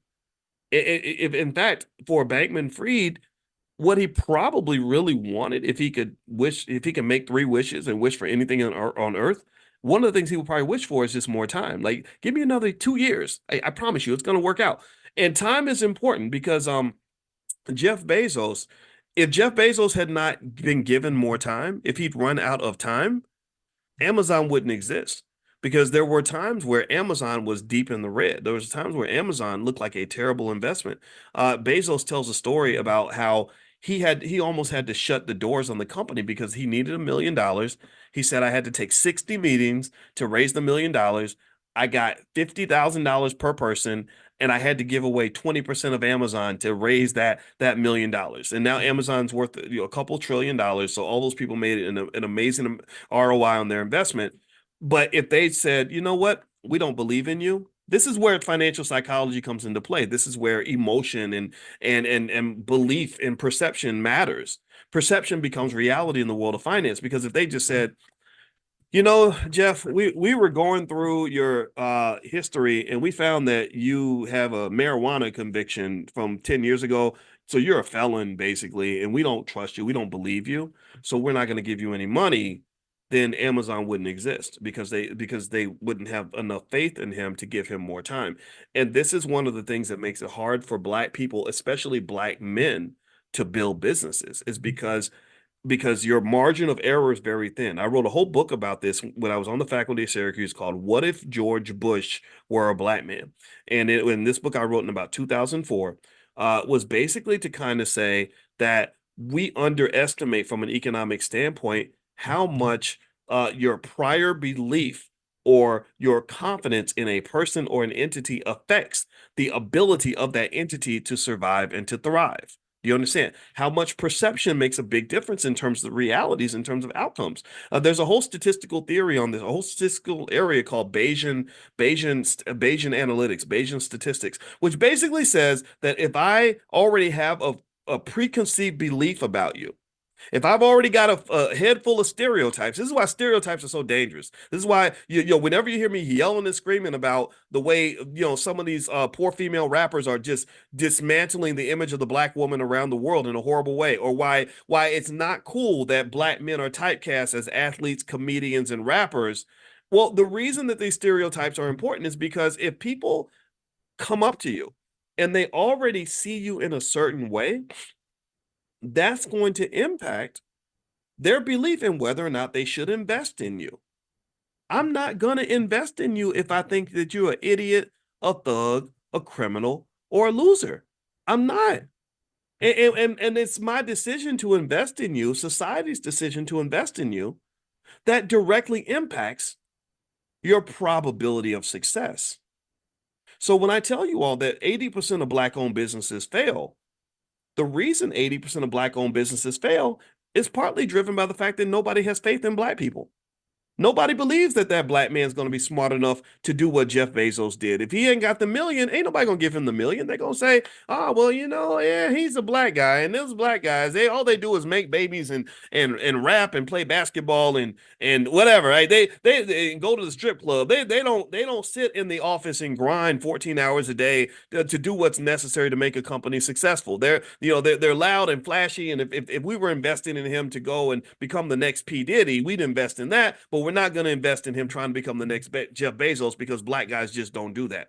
So these perceptions and these stereotypes are incredibly important. And so to circle back, when we were talking about crypto a little while ago, you'll know me, I always circle back. I know I might take you around the world, but I promise I'll bring you back. Um, the perception of crypto is incredibly important in terms of the probability of success in crypto. A lot of times when media creates fear, uncertainty, and doubt, they call that FUD. What that does is that directly reduces the value of the asset because things exist when you want them to exist. It reminds me of how they had that Cinco de Mayo holiday and they said that your ancestors are only alive for as long as you remember them. Or when Peter Pan was talking to Tinkerbell, and Tinkerbell, they asked Tinkerbell, "Do fairies exist?" And she said, "They exist if you believe in them." So the question is crypto going to be successful or is crypto going to fail? Well, crypto will be successful if we believe in crypto. If we all collectively believe in it, then we'll all collectively invest in it. If we all collectively invest in it, then it's going to be successful. But the question then becomes, what's going to happen? How's the public going to feel? And how are the regulators going to react to that? If the regulators come in and create laws that undermine the growth of crypto and then create enough fear, uncertainty, and doubt that people don't want to invest in crypto, then crypto will ultimately fail. That will be a bad investment. And so one of the beliefs that I have, if you're talking about safe investing, is I don't think you should have more than 7% of your portfolio in crypto. This is not investing advice. This is just my opinion. This is my belief. But I think that if you have more than 7%, definitely more than 10% of your portfolio in crypto, you're taking an unnecessary amount of risk. And I encourage anybody, do all the alternative stuff. I mean, all these other things are a lot of fun. The private, I think investing should be fun. I think investing in things that you love, it adds an extra layer of joy that comes with investing. It does not have to be boring like watching grass grow. It's not just about the money, it's about quality of life. But at the same time, don't walk past the stock market. Don't walk past the wisdom that your grandfather has just because you want to be new and cool. Just because something's new does not mean it's better.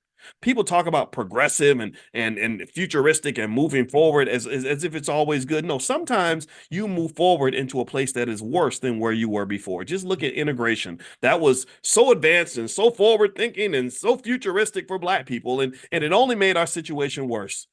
It made us worse in terms of education. It made us worse in terms of economics. It made us worse in terms of family structure. So stop thinking that everything that's new is better. Sometimes new ain't better. And stop disrespecting the wisdom of your elders. Your elders know, they know some shit, and you need to listen. You need to listen. And then at least you can move forward without making the same mistake that somebody else made 60 years earlier because you don't even know your history. You have to know the history. You have to know. You got to hear the stories from your grandmother and grandfather so you can make informed choices. And so to me, because I go through this sometimes where I'll have people say, Dr. Boyce, we want you to connect more with the youth, and we want you to, and I'm like, yeah, well, I do connect with the youth. I mentor a lot of people. I have young guys I meet with every single day of the week, and I work with them, and I learn from them a lot. But damn it, you're gonna learn from me too.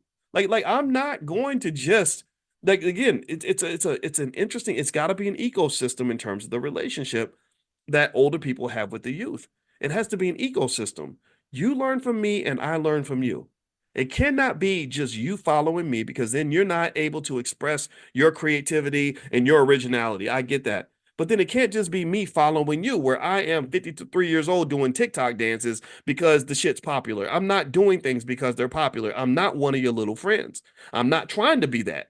I'm not trying to be a 53-year-old who's acting like a 25-year-old, because that's not going to work. That's me literally discounting 30 extra years of wisdom that I've accumulated and putting that all to the side because it ain't hip and it ain't cool, and the rappers don't like it. I don't give a damn about that. We got to make each other better. We have to make each other better. So I would say, for sure, based on, if you want a conclusion from today's conversation, every young person needs to be invested. Every single young person who wants to have money, you better invest. Stop thinking that job ain't going to do it for you. That is not going to give you financial security. That's not going to put you where you want to be. You have to invest in something. You have to sacrifice for the future if you want to have a future. Secondly, when you talk about investing, there are basic rules you can follow. Diversification is really important. Never get so enamored with one investment or one stock or one thing that you end up putting everything you have into one space. You have these stories where I saw an NFL player who said he wanted to get his whole paycheck in Bitcoin, and I said, why would you do that? That's the craziest thing in the world. I'm sure it might work out for you, but even if it works out, it's still a stupid decision, because it might have not worked out, and Bitcoin could collapse, and the next thing you know, you've got this worthless amount of money that's coming into your paycheck. That's not very wise. So what you do is you say, okay, I'm going to participate, but I'm not going to dump my whole economic body into that, and what gives you the wisdom to know that that's not the right move is you want to hear those stories about people who did exactly what you're doing, who lost everything. When you're investing, you really don't want to be in a position where you're going to lose everything if something goes wrong.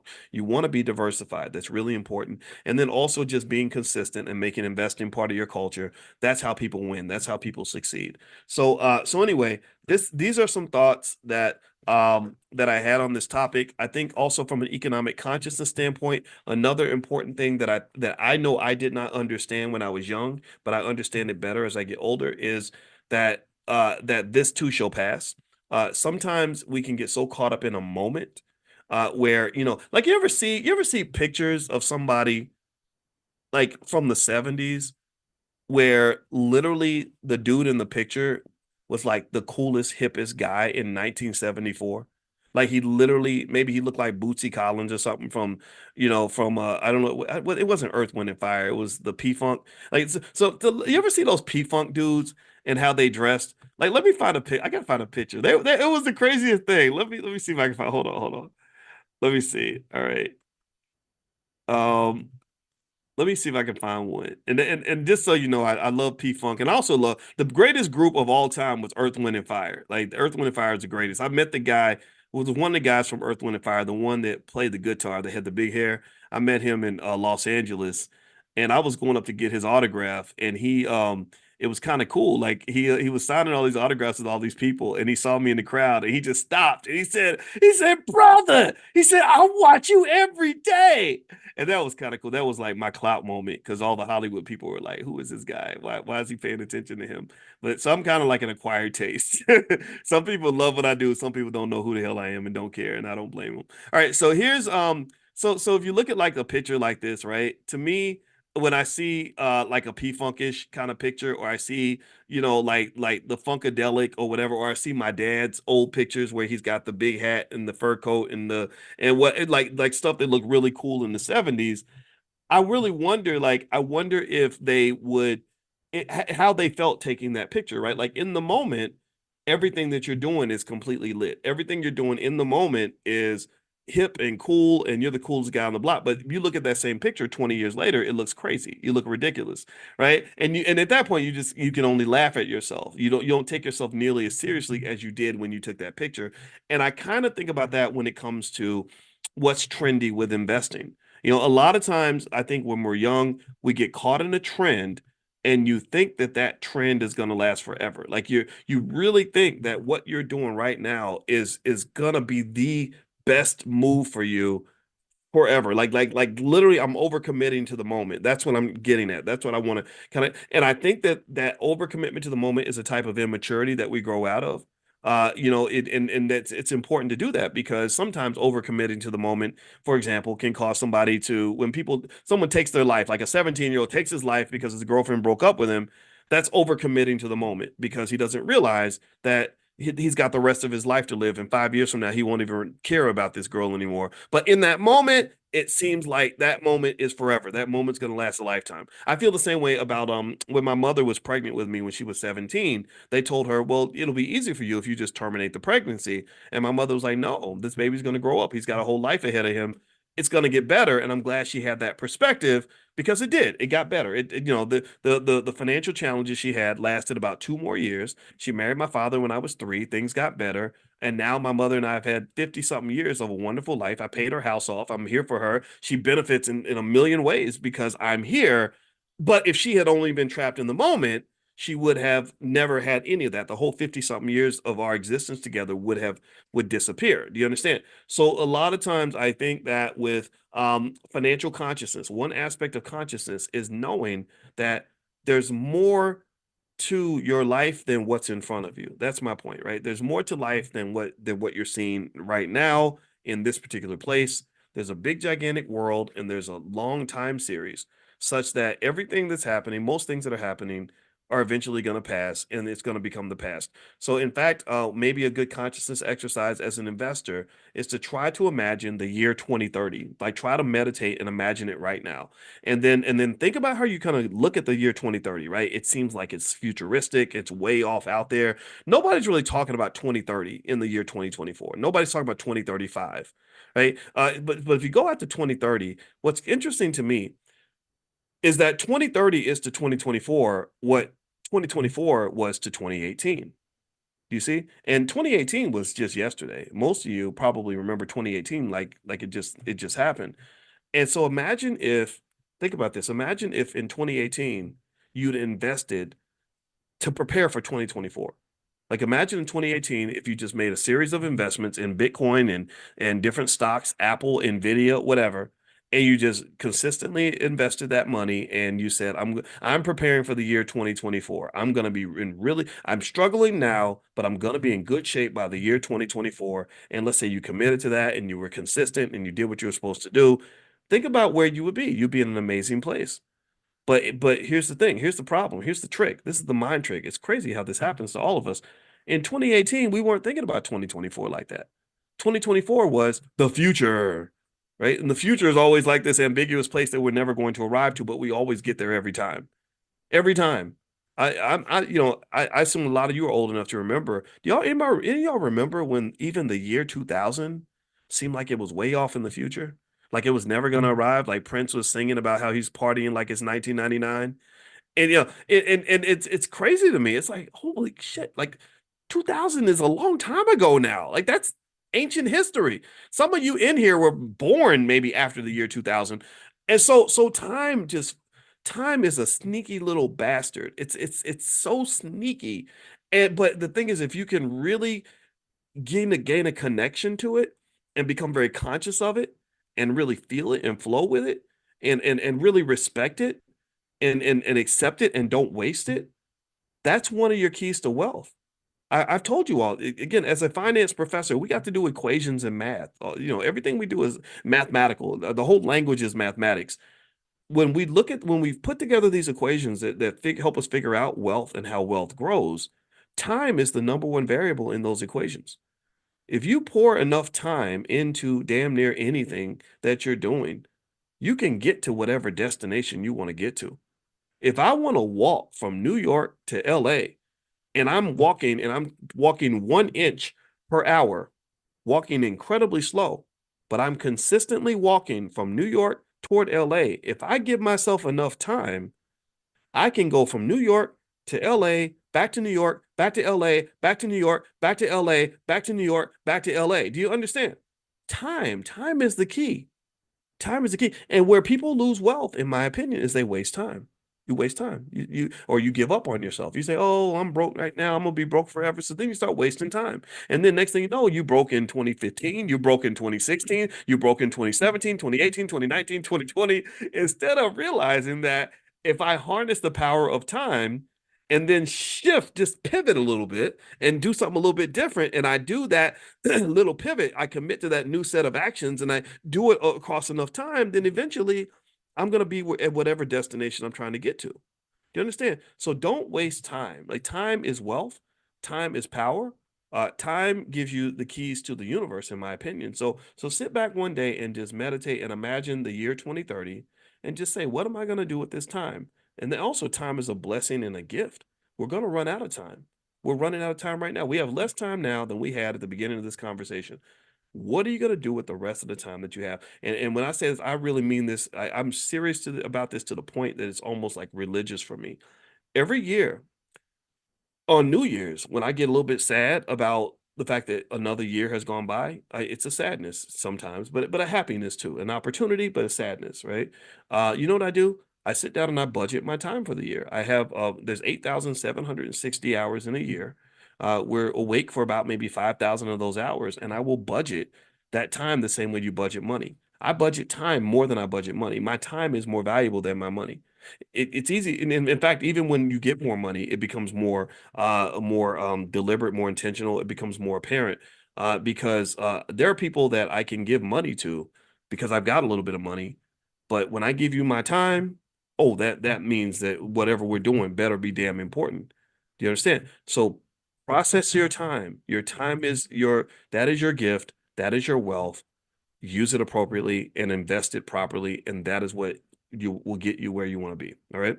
So anyway, that's it. I hope it wasn't too preachy. I hope that you gained something from this conversation, and also I hope that your investing journey is going well. We're going to be back tomorrow morning, 10 a.m. Eastern, every single morning. We do this Money in the Morning economic elevation, financial consciousness training.